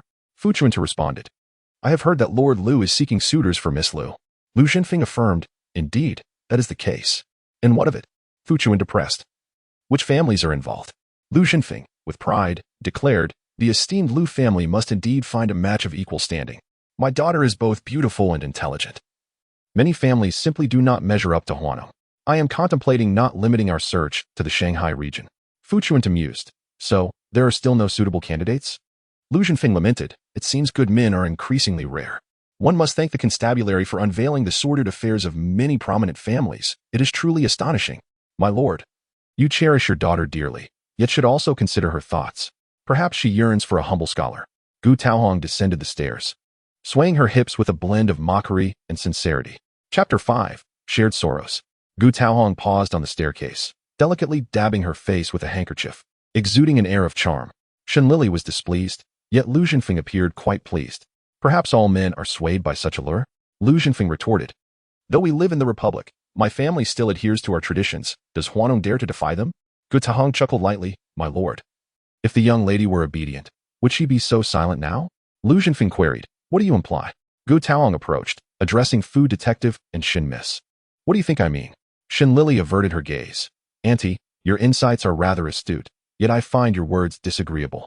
It is widely known that Miss Lu is kind-hearted, treating her concubines and half-sisters equally, never flaunting her status. The main wife has no grandeur compared to you. Why not express gratitude for such treatment instead of fanning the flames of discord? Gu Taohong retorted. Oh, Miss Shen, do you look down upon me? Shen Lili shot back. You possess a sense of self-awareness, I see. Gu Taohong feigned sadness. I merely admire my lord's talents, which is why I willingly accepted being a concubine. It is for love. Shen Lili bluntly responded. Which talent? Did you forget the Bei radical? Gu Taohong exclaimed. You slander me. My lord, look at how I am insulted. Lu Zhenfeng interjected. Enough. Is there no time or place for your antics? Speak plainly. What did you mean by your earlier words? What do you know? Gu Taohong then slightly restrained herself. Humph. The young lady has fallen in love with a humble scholar and eloped. Good heavens, forsaking a noble lineage to become a farmer? Why abandon the role of a proper wife for such unworthy pursuits? Shen Lili scoffed. How amusing. Who are you speaking of? Gu Taohong was momentarily taken aback. In the next instant, Yin Ruyu's shrill scream pierced the air as she rushed down the stairs, lunging at Gu Taohong. Wretched woman, how dare you slander Huanong? Gu Taohong yelped, retreating behind Lu Zhenfeng for protection. Yin Ruyu, in a frenzy, persisted, wretched creature. Watch your words, or I shall sew it shut. Lu Zhenfeng forcefully pushed Yin Ruyu, admonishing, If you're mad, I shall send you to an asylum. With Lu Zhenfeng's favoritism, Gu Taohong regained her composure, taunting, Sister, if you are concerned about public opinion, perhaps you should manage your daughter better. Look at our Huaji, she is so well behaved. Yin Ruyu, staggering, leaned on Shen Lili for support, who asked with concern, Are you all right? Yin Ruyu, pale as a ghost, sighed, It has only been 3 days. Yet I feel as though I have aged 10 years. With a bitter smile, she continued, I am fine, thank you. Shen Lili pressed, Auntie, how did you learn of Lu Huanong's elopement? Gu Taohong replied with a cold laugh, What did I tell you? It is indeed true. Sister, do listen carefully. Huaji is my younger sister, and she attends the same school. She witnessed the young lady engaging in ambiguous interactions with the boys next door. Lu Zhenfeng scrutinized Gu Taohong with suspicion. Yin Ryu's complexion grew even paler, her lips trembling. You are speaking nonsense. Gu Taohong challenged. Am I? You could always inquire with the constabulary. Just as Shen Lili was about to retort, Fu Chuntu interjected with a scoff. That is sheer fabrication. Did Lu Huaji truly claim that Lu Huanong was involved with the boys next door? Gu Taohong stubbornly held her ground. Perhaps I exaggerated. But it is true that the young lady is involved with a male classmate. As for his identity, I cannot say. Lu Zhenfeng, uncharacteristically harsh, rebuked. Why do you spread such baseless claims? Huanong's reputation is not yours to tarnish. Gu Taohong's eyes glistened with unshed tears. My lord, are you reprimanding me? Lu Zhenfeng softened. Rumors can ruin lives. Have you forgotten how your former mentor met her end, due to slander? She took sleeping pills out of despair. Huanong is my most cherished daughter. I will not allow anyone to tarnish her name. Gu Taohong muttered. What can be done if she chooses to fall from grace? Huaji has seen it all. Yin Ryu, on the verge of collapse, felt her vision darken and nearly fainted. Shen Lili asked, shall we leave? Yin Ryu nodded. Please take me away. Once beyond the gates of the Lu residence, the air felt lighter. Yin Ryu breathed deeply, seated in the back of Fu Chuntu's car, silently shedding tears. The siblings exchanged not a word as they arrived at a CAF on Zafei Road and settled into a corner. 3 cups of coffee, please, Fu Chuntu instructed the server. Yin Ryu gradually regained her composure, gazing out at the bustling traffic. After what felt like an eternity, the coffee had grown cold before she finally spoke. Fu detective. Miss Shen, is it true that Huanong has eloped? Shen Lili replied. Lu Huaji said that 3 days ago, after finishing her studies, Lu Huanong instructed her to return home, stating she had matters to attend to, and even borrowed money from Lu Huaji. The one who disappeared alongside her was Tang Rongsu, a boy from the neighboring school. We have already visited the Tang family, but they are unaware of his disappearance. However, based on my understanding of Tang Rongsu, he would never engage in such an act of abduction or elopement. We are merely lacking evidence to confirm that it was Lu Huanong who instigated. She hesitated. Shen Lili countered, Lady Lu, do you believe Lu Huanong would take such drastic measures? Yin Ryu's expression grew fierce. Impossible. Huanong would never abandon me in such a manner. Shen Lili probed, oh, Lady Lu, you once were beautiful, weren't you? Coming from a prestigious family as the only daughter, you were raised with propriety and decorum. Aren't the noble ladies of Shanghai all like this? Following parental commands, marrying and raising children, our lives are all the same. The Lu family is a match for my family. I was wed to Lu Zhenfeng without ever having met him. Initially, he treated me well. I was renowned for my beauty, and he cherished me as a treasure. However, as time passed, he began to find me dull, especially. Yin Ryu fell silent, blushing. Shen Lili, recalling the situation, became animated, while Fu Chuntu nearly smacked her on the head to silence her thoughts, but it was too late. Yin Ryu realized Shen Lili understood, and thus spoke candidly. In the bedroom, Lu Zhenfeng grew weary of me, treating me like a lifeless fish. He began to spend nights away from home. After I became pregnant, he returned, showering me with affection once more. But who would have thought that shortly after Huanong was born, Gu Taohong was brought into the household? I gazed at her swollen belly in disbelief. What more is there to understand? Though my mother was furious, she advised me, you err. As women, we live by fortune. If we are lucky, we find a lifelong partner.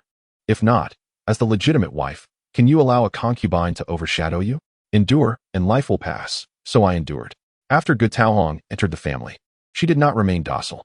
Relying on her charms, she firmly ensnared Lu Zhenfeng's heart. I was left alone in an empty house, but thankfully, I had Huanong. Lu Zhenfeng may not love me, but he truly values Huanong. My mother, cognizant of my plight, dispatched a sterilizing draft intended for the concubine's use, which I administered. This indiscretion became a lifelong leverage for Lu Zhenfeng and Gu Taohong.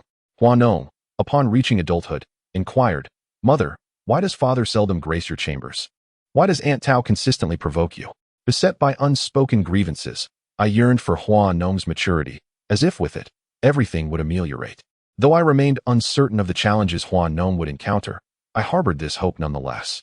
Gu Taohong remained barren, and Huanong eventually discerned my actions, fostering within her a sense of guilt towards Gu Taohong and her daughter. Huaji, a taciturn girl, failed to garner Lu Zhenfeng's favor, prompting Huanong to assume the mantle of elder sister. She would never perpetrate such a deed. Such was my mother's conviction in her daughter's inherent nature. Shen Lili's mind teemed with doubts. Yet, despite her disbelief, upon Yin Ryu's return to the Lu household, Gu Taohong exuded an air of triumph. Even Lu Zhenfeng appeared ashen. Lu Huaji sat on the sofa, head bowed in meekness. Gu Taohong exclaimed, Well, well, if it isn't our esteemed mistress, daring to show her face here again? Yen Ryu retorted, "This is my home. I am the lady of the house." The title of lady of the house had once been enough to silence Gu Taohong. But now, armed with a trump card, she rolled her eyes and flung forth a love letter, declaring, indeed, the matter of the eldest daughter's elopement necessitates the mistress's guidance. The love letter fluttered to the ground like a wounded butterfly. Yen Ryu, upon glancing at it, immediately recognized Lu Huanong's handwriting. Disregarding decorum, she hastily retrieved it, reading each word with disbelief. "Master, this, Lu Zhenfeng," his gaze icy, seethed with barely contained rage. "So this is my dutiful daughter, disregarding the honor of the Lu family, daring to elope." Yen Ryu, distraught, cried, "This cannot be true. This cannot be true." Gu Taohong sneered, "The evidence is before your very eyes, and still you deny it? Your audacity knows no bounds. No wonder you dared to administer that draft with nary a blush." Gu Taohong's torrent of resentment abruptly ceased, her position prohibiting her from further invective. Yet, the pent-up fury of 17 years, finally finding an outlet, burst forth with unrestrained force. "Sister, the eldest daughter possesses a remarkable flair for writing.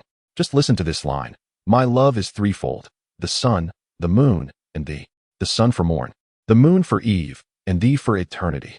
Heavens above, I am moved to tears. And this, I dare to sever ties with thee." Gu Taohong, covering her mouth, waved her hand exaggeratedly, her laughter ringing out like silver bells. "Congratulations, sister. Your eldest daughter bravely pursues love, making you a mother-in-law. I wonder, what does the groom look like? Huaji, do enlighten our mistress with a description." Lu Huaji wept, silently sobbing. Gu Taohong, exasperated, snapped, "You useless thing, failing me when I need you most." Lu Zhenfeng, his voice resonating with boundless fury, commanded, "Enough." He rose and declared, "Since this unfilial daughter has committed the folly of private courtship, the Lu family no longer has such a daughter. Consider her dead." Yen Ryu, as if struck by lightning, cried, "Master." Lu Zhenfeng retorted, "If you wish to avoid returning to your maiden home, hold your tongue. I will settle the score for birthing such a fool." Lu Zhenfeng stormed off. Gu Taohong cast a smug glance at Yen Ryu, and followed Lu Zhenfeng, her tail held high. Yen Ryu, utterly defeated, swayed on the spot. Lu Huaji swiftly steadied her, saying, "Mother, it is all my fault. If only I had concealed elder sister's letter better." Huaji apologizes. Lu Zhenfeng personally dictated the severance letter, which Fang Shouting meticulously recorded and published. Lu Zhenfeng's words left no room for reconsideration. From that moment forth, Lu Huanong was no longer the eldest daughter of the Lu family, which now had but one daughter, Lu Huaji. Yen Ryu, hunched over in the garden pavilion, resembled a desolate crone. Only an old servant attended her. Gu Taohong, having endured 17 years, finally tasted triumph. With the Lu family's sole heir under her care and Lu Zhenfeng's affections, she reigned supreme in the Lu household. The old servant, observing the throng of servants fawning over Gu Taohong, turned away in indignation. "Madam, you are the rightful wife, yet a concubine has usurped your position. We must seek redress from your family." Yen Ryu remained indifferent. "Let her be." The old servant protested, "They are harming you." Yen Ryu sighed, "This is my retribution." The old servant retorted, "Throughout history, whether a concubine is permitted to bear children is determined by the mistress. What retribution is there? You have done nothing wrong. It is those vile women who fail to recognize their place." Yen Ryu frowned. Gu Taohong is indeed vile, but Huaji is still a Lu family daughter. Such words must not be uttered again. The old servant scoffed. "In my heart, only the eldest daughter is the true Lu family heiress. Lu Huaji is not worthy. I misjudged that little vixen. I always thought she was meek and honest, but her heart is black." "Madam, how did the eldest daughter's love letter end up in her hands? How did it reach that concubine? I refuse to believe that these women did not scheme and plot." Yen Ryu paused, enlightened. "Indeed. Summon Huaji." The old servant exclaimed, "Yes, at once." "Ah, but it is Friday, she is still at school." As night fell, the servant brought her to find the lady. The girls' school was abuzz with rumors, as classmates eagerly inquired about the severance letter from the newspaper concerning Lu Huaji. Meilu was equally astonished, surrounded by other female teachers in the office. "Meilu, Lu Huazhong is in your class. You must know something." Meilu certainly knew, but was reluctant to divulge, merely shaking her head. "You all know how Lu Huaji is. I couldn't get anything out of her." It was perplexing. How could the Lu family simply abandon Lu Huazhong? Was it possible they discovered she was not their biological daughter? It made sense. For Lu Huazhong and Lu Huaji appeared quite dissimilar, one strikingly beautiful and intelligent, the other rather ordinary and timid. Such a pity. Lu Huazhong was so exceptional. They had hoped she would triumph over her neighbor this year. What will she do in the future? Mei Lu extricated herself from the chatter and hurried to the Fu residence after school. Fang Xiaoding and Gao Yuanzhan had arrived early, and as soon as Mei Lu entered, she inquired, Lily, did Lu Huazhong really elope with Tang Rongsu? Shen Lili could neither nod nor shake her head, opting instead for silence and only responding, it seems so. But I find it hard to believe. Mei Lu pressed, oh? Shen Lili continued, the Tang family is quite liberal. The issue lies with the Lu family. Although Lu Huazhong has been greatly anticipated by Lu Jinfeng, she still lacks a definite goal, which means there are no parental orders. That's one. Secondly, neither family is aware of the other's existence, indicating that the two have yet to express their intentions to their parents. How can one speak of rejection? To abandon a promising future for an elopement without being driven to desperation. Do you believe it? The more Mei Lu pondered, the more alarmed she became. Then, what should we do now? This question had already been posed by Fang Xiaoding and Gao Yuanzhan before Mei Lu. Shen Lili was at a loss until Fu Chuntu returned from work, noticing the group exchanging glances in the courtyard. He shared the latest news. The Tang family has found out about Tang Rongsu's disappearance. As expected, Fang Xiaoding sighed. Alas, a woman's reputation has always been paramount. Lu Huazhong has made a grave misstep. Mei Lu exclaimed, I can hardly imagine. If this escalates, Lu Huazhong will undoubtedly be branded with all sorts of malicious labels. Promiscuous? Unfilial? But she is not like that at all. Gao Yuanzhan remarked, the facts are laid bare before us. Suddenly, Shen Lili had a moment of clarity. Indeed, the facts are evident. Fu Chuntu interjected, what have you realized? Shen Lili replied, every suspicion seems to converge on a singular objective, which is to ruin Lu Huazhong's reputation. There is a conspiracy afoot. Shen Lili's eyes sparkled as she initiated a brainstorming session. If Lu Huazhong's reputation is tarnished, who stands to gain the most? Mei Lu tentatively suggested, Lu Huaji? Shen Lili commended her. Very clever, Mei Lu. Truly the engineer of the human soul, a diligent gardener. Mei Lu blinked innocently. Lu Huaji appears quite sincere. Aren't they supposed to share a deep sisterly bond? Upon hearing this, Shen Lili, Gao Yuanzhan, Fang Xiaoding, and Fu Chuntu turned to her in unison. Well, we can't blame you. After all, you are not involved in the Lin Meifeng and Lin Meihua case. Shen Lili directly instructed, Mei Lu, keep a close watch on Lu Huaji at school. Inform me of any of her movements. As night descended, the Lu family was enveloped by an impending storm, the last tranquility dissipating after dinner. Following the meal, Lu Ma summoned Lu Huaji to Yan Ruyu's room. Mother, Lu Huaji respectfully called, lowering her gaze. Yan Ruyu, seated before the vanity, acknowledged her with a slight nod. How did that letter from Huazhong come into your possession? Lu Huaji replied, it was my elder sister who asked me to deliver it to Tang Rongsu, but he rejected it and returned it. I feared it would upset my sister, so. Lu Ma became furious. Goodness. You should have immediately returned it to the eldest lady and advised her to extinguish her hopes. Have you not caused her to misunderstand? Second miss. You are the root cause. Trembling in fear, Lu Huazi stuttered. I. Eventually, she succumbed to tears, sobbing intermittently. I truly did not foresee this. I am sorry. I have harmed my sister. It is I who has harmed her. Gu Taohong barged in, pulling Lu Huaji behind her. Cry, let it all out. Bring the great wall down with your tears. My daughter is the modern-day Meng Jiangnu. We shall weep until the heavens rain down snow in July. A performance worthy of Do, ease and justice. It's dark now. No wicked heart can see the black water they spew. Let us mother and daughter bear our grievances together. Yan Ruyu's expression soured. Lu Ma retorted, second concubine, what nonsense are you spouting? Gu Taohong shouted, I wish to ask, how has Huazi harmed the eldest lady? Where did such words even come from? Lu Ma replied, those words did not come from Our Lady. They were spoken by the second miss herself. Hearing footsteps, Gu Taohong quickly adopted a pitiful tone. Sister, I am but a concubine. You are the primary wife. If you choose to punish me, my sister cannot object. However, Huaji is the master's own flesh and blood, the eldest lady's biological sister. She is half a mistress of this Lu family, after all. It is merely unfortunate that she was not born of your womb. I implore you to show mercy and spare Huaji. Such claims of harming the eldest lady must not be laid at Huaji's feet. A vase suddenly smashed through the door, shattering on the floor as Lu Jinfeng stormed in. Who dares? Yan Ruyu, how cruel your heart is, seeking to ruin my lineage. Fine, let us settle the score. Chapter 7. United in grief later, it was rumored that Yan Ryu had nearly been cast aside, causing quite a stir in the Yan family, who watched the spectacle unfold with glee. Lu Jinfeng took a step back, demanding that Lu Huaji be recognized as the legitimate daughter under Yan Ruyu's name. The Yin family acquiesced, and furthermore, they opened the ancestral hall of the Lu family, completely expunging Lu Huazhong's name. Despite Yin Ruyu, Shen Lili, and Fu Chuntu's disbelief in the elopement, the actions of the Lu family clearly substantiated the matter. They could only relent. This move salvaged their reputation, and the winds began to praise the Lu family's strict familial conduct. At the girls' school, Lu Huaji earnestly pleaded, "My sister must have her reasons. Please do not misunderstand her. She is merely pursuing love." The female classmates scoffed. To be wed as a wife and to elope as a concubine, there is no justification.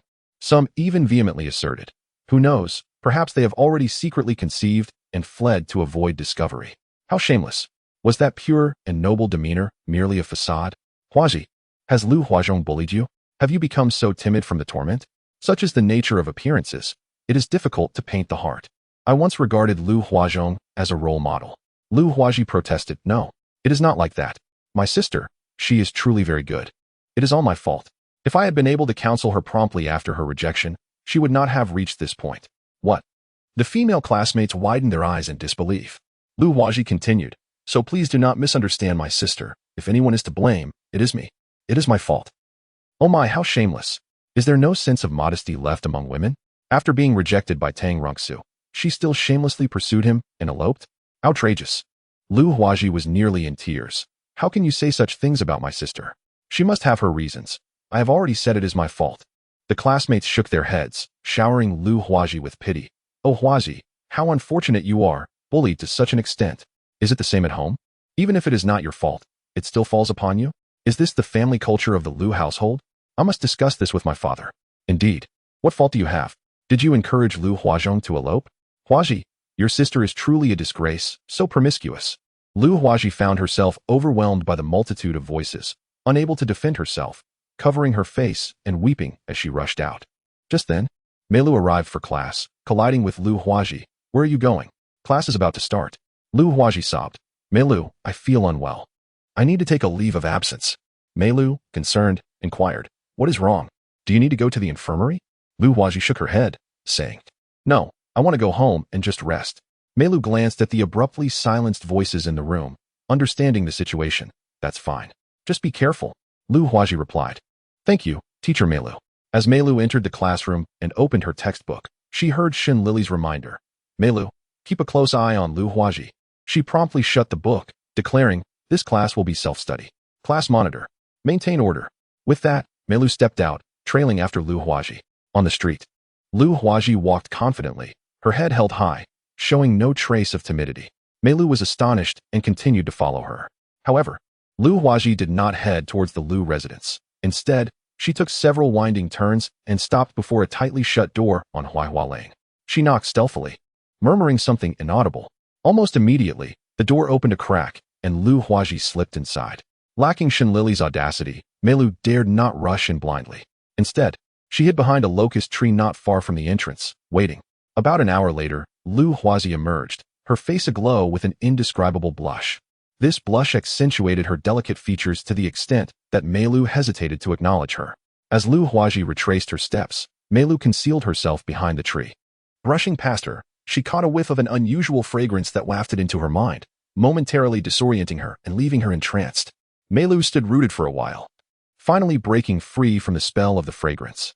Resisting the urge to enter the courtyard, she made her way to the public telephone booth at the street corner, dialing the principal's office of the girls' school. As soon as she spoke, a sultry, cooing voice came through, startling Meilu into covering her mouth.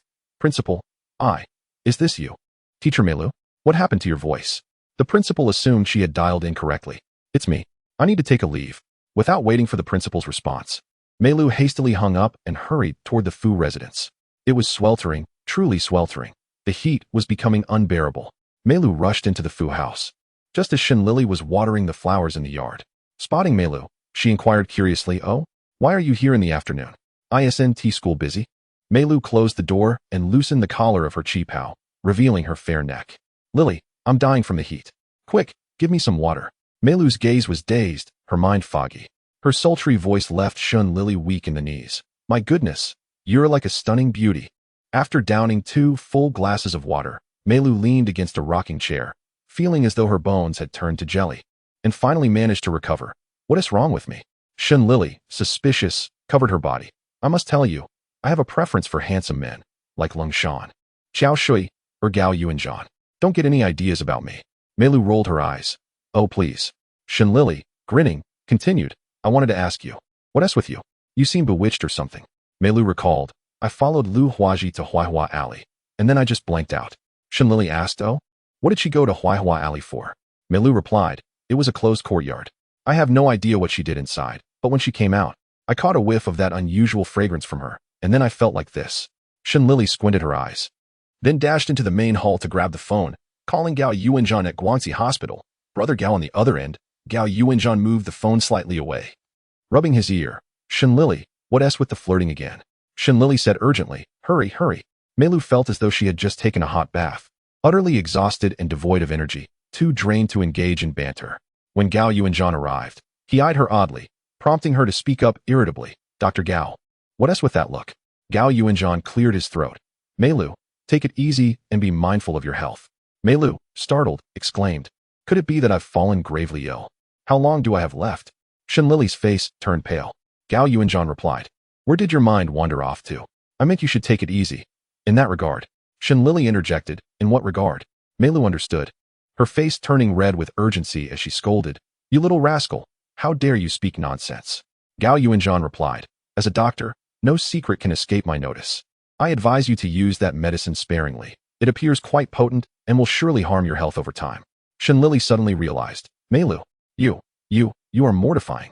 Shen Lili covered her face, flailing her arms in embarrassment. Mei Lu retorted, everyone, be quiet. I maintain my dignity, be careful, or I'll tear your mouths apart.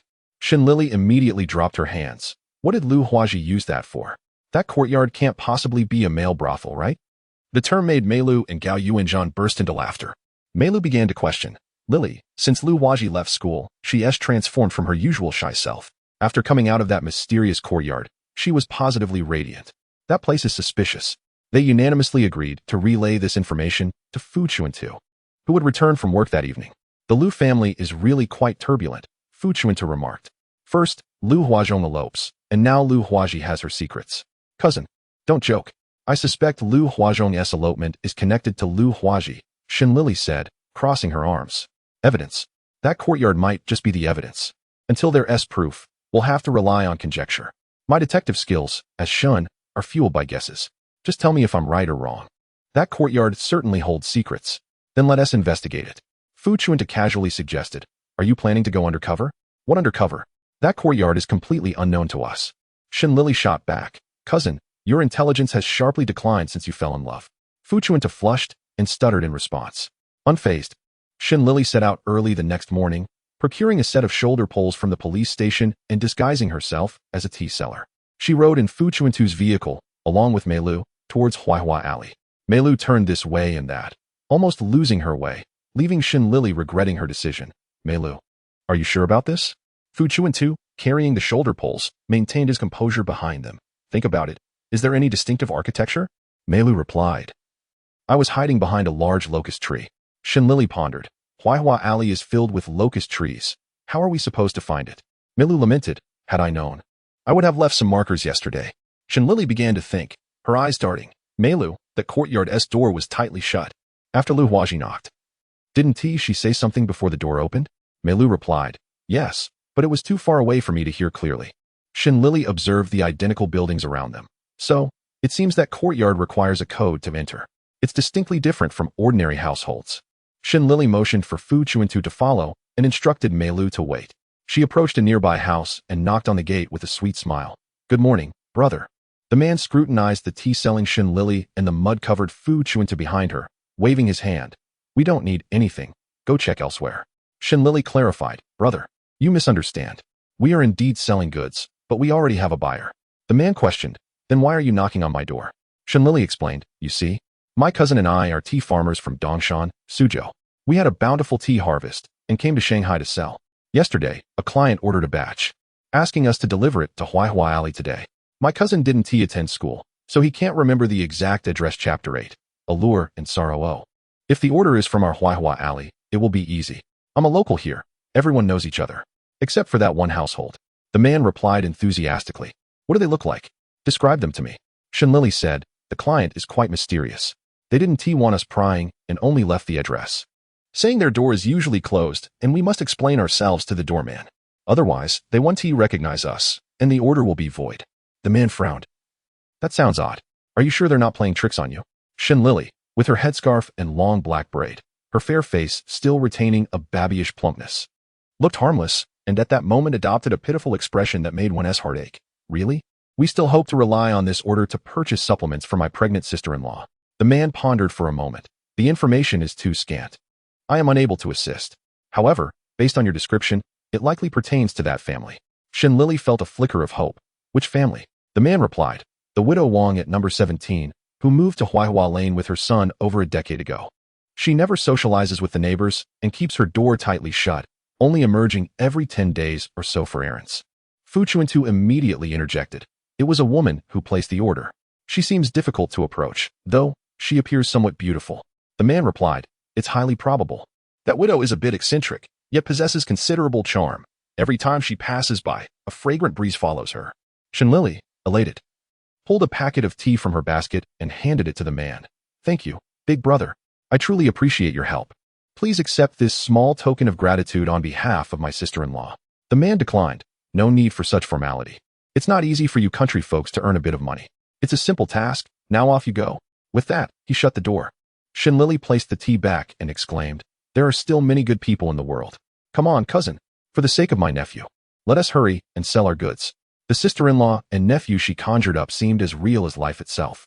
Fu Chuntu had grown accustomed to this since Shen Lili entered the detective profession. She had seemingly honed her acting skills in the unseen realms. She cheerfully knocked on the door of number 17. Is anyone home? The lazy voice of a man, yawning, uttered a phrase, awaiting a reply from the person outside. Fu Chuntu's lips twitched, while Shen Lili was bewildered and whispered, what does that mean? Fu Chuntu replied, how would I know? Shen Lili, didn't you attend school? Fu Chuntu, I went to police academy. They didn't teach poetry there. Shen Lili slapped her forehead and waved to Mei Lu, who was peeking from behind a large tree. Upon seeing her, Mei Lu rushed over. The doorman, receiving no response, remained silent. Shen Lili asked Mei Lu, what does the flower heart gently splits, revealing dew-drenched peonies mean? Mei Lu replied, it's a line from Wang Shifu's The West Chamber. Fu Chuntu inquired, what is the next line? Mei Lu, harmony in fish and water, tender buds fragrant as butterflies. Oh dear. Shen Lili exclaimed, why the oh dear? Mei Lu responded, in broad daylight, reciting such lascivious verses is simply scandalous. Shen Lili was taken aback. Is this really a male brothel? Cousin, you go? Fu Chuntu, incredulous, replied, what do you take me for? Shen Lili, as young ladies, we naturally wouldn't dare to sing such lewd verses in broad daylight. It would be scandalous. Fu Chuntu scoffed, stepped forward, and knocked on the door again. Reciting the lines. The door creaked open. The man, with hollow eyes, yawned and assessed the two women and one man, their attire modest, and coldly allowed them to enter. Who referred you here? Shen Lili was the first to speak. A friend. The man didn't pry further. You're lucky. My mother just happens to be free today. What do you want? Are you perhaps seeking a fortune teller? Shen Lili cleverly replied, my sister and I seek marital fortune, while my cousin wishes for children. The man grew even more indifferent. You trouble us with such trivial matters? Just go to the city god temple and pray. Shen Lili explained, you may not be aware, but my brother, he has had 5 daughters and still no son. Our parents are terribly anxious. We sisters are also unfortunate. We've been matched 8 times, yet every time something goes awry with the man's family. Word has spread that we bring misfortune and can't find husbands. Shen Lili wiped non-existent tears. Our parents say it's all due to that curse, which is threatening to leave our family without heirs. Hearing from a friend that Wang the fortune teller possesses boundless powers, we rushed from Suzhou to Shanghai, hoping to change our fate. Mei Lu, playing along, pretended to wipe non-existent tears, appearing as though she might perish at any moment. The man finally took interest and corrected her. My mother was a celestial fairy in her past life. In this life, she was reborn as a human. At the bridge of forgetfulness, she did not drink the Mengpa soup, retaining her celestial powers to accumulate virtue and kindness in the mortal realm, so she may return to her celestial rank. Such curses are easily dispelled, but it requires, with a mysterious expression and gestures, to resolve karma. One must bear the burdens of past misdeeds, offering gold and jewels as compensation. Do you understand? We understand, we understand. Shen Lili hastily nodded. Our family is not destitute. We are quite wealthy indeed. We have prepared a whole box of sea pearls as offerings. Sea pearls? The man's greed nearly overflowed from his eyes. Yet his response was forced. It doesn't matter what kind. Then follow me. The man led the three through the front yard and into the main hall, where he slipped behind a screen to summon Widow Wang. After a brief wait, Mei Lu whispered, her face brimming with excitement. Lily, you're truly clever. Of course, I am renowned for my wits in Wu County. Shen Lili's fame, though delayed, was inevitable. Just as she finished speaking, Widow Wang emerged from behind the screen. She was over 40 years old, but well-preserved. Her face like a silver plate, charming and graceful, her figure elegant, exuding an enchanting fragrance with every movement. Ladies and gentlemen, what troubles you? Widow Wang inquired as she took her seat. You must be the illustrious fairy Wang, Shen Lili remarked, admiring her beauty. Indeed, a celestial being descended to earth with exceptional grace. Widow Wang nodded appreciatively. That was all in a past life. In this life, I am merely a mortal. Shen Lili inwardly scoffed at the act, thinking, how presumptuous to claim oneself a fairy based on mere beauty. She feared no true celestial being would take offense. Yet, her outward demeanor was entirely different. Oh, that is wonderful. We implore the fairy to save us. Our family, the Li family, is truly at the end of its rope. My brother Li Dashan, my sister Li Xiaochao, and I, Li Xiaohua, have suffered greatly. My brother has had 5 daughters. And my sister and I can't find husbands, all due to a curse placed upon the Li family by a wandering Taoist priest, condemning us to be without heirs. The cause, alas. That priest claimed to have concocted elixirs of immortality for the empress in the palace. After the fall of the Qing dynasty, he escaped and found himself in Suzhou, seeking alms from my father but demanding exorbitant gifts. My father refused and was cursed by him. Widow Wang listened intently, raising an eyebrow in anger. No matter. He is merely a half-baked sorcerer. Just watch as I smite him with heavenly thunder. Shen Lili urged. Quickly, strike him down, so he doesn't wreak havoc on earth and tarnish the reputation of your celestial realm. If anyone could cultivate immortality, chaos would ensue in heaven. Only a gracious fairy like you could maintain order. Widow Wang was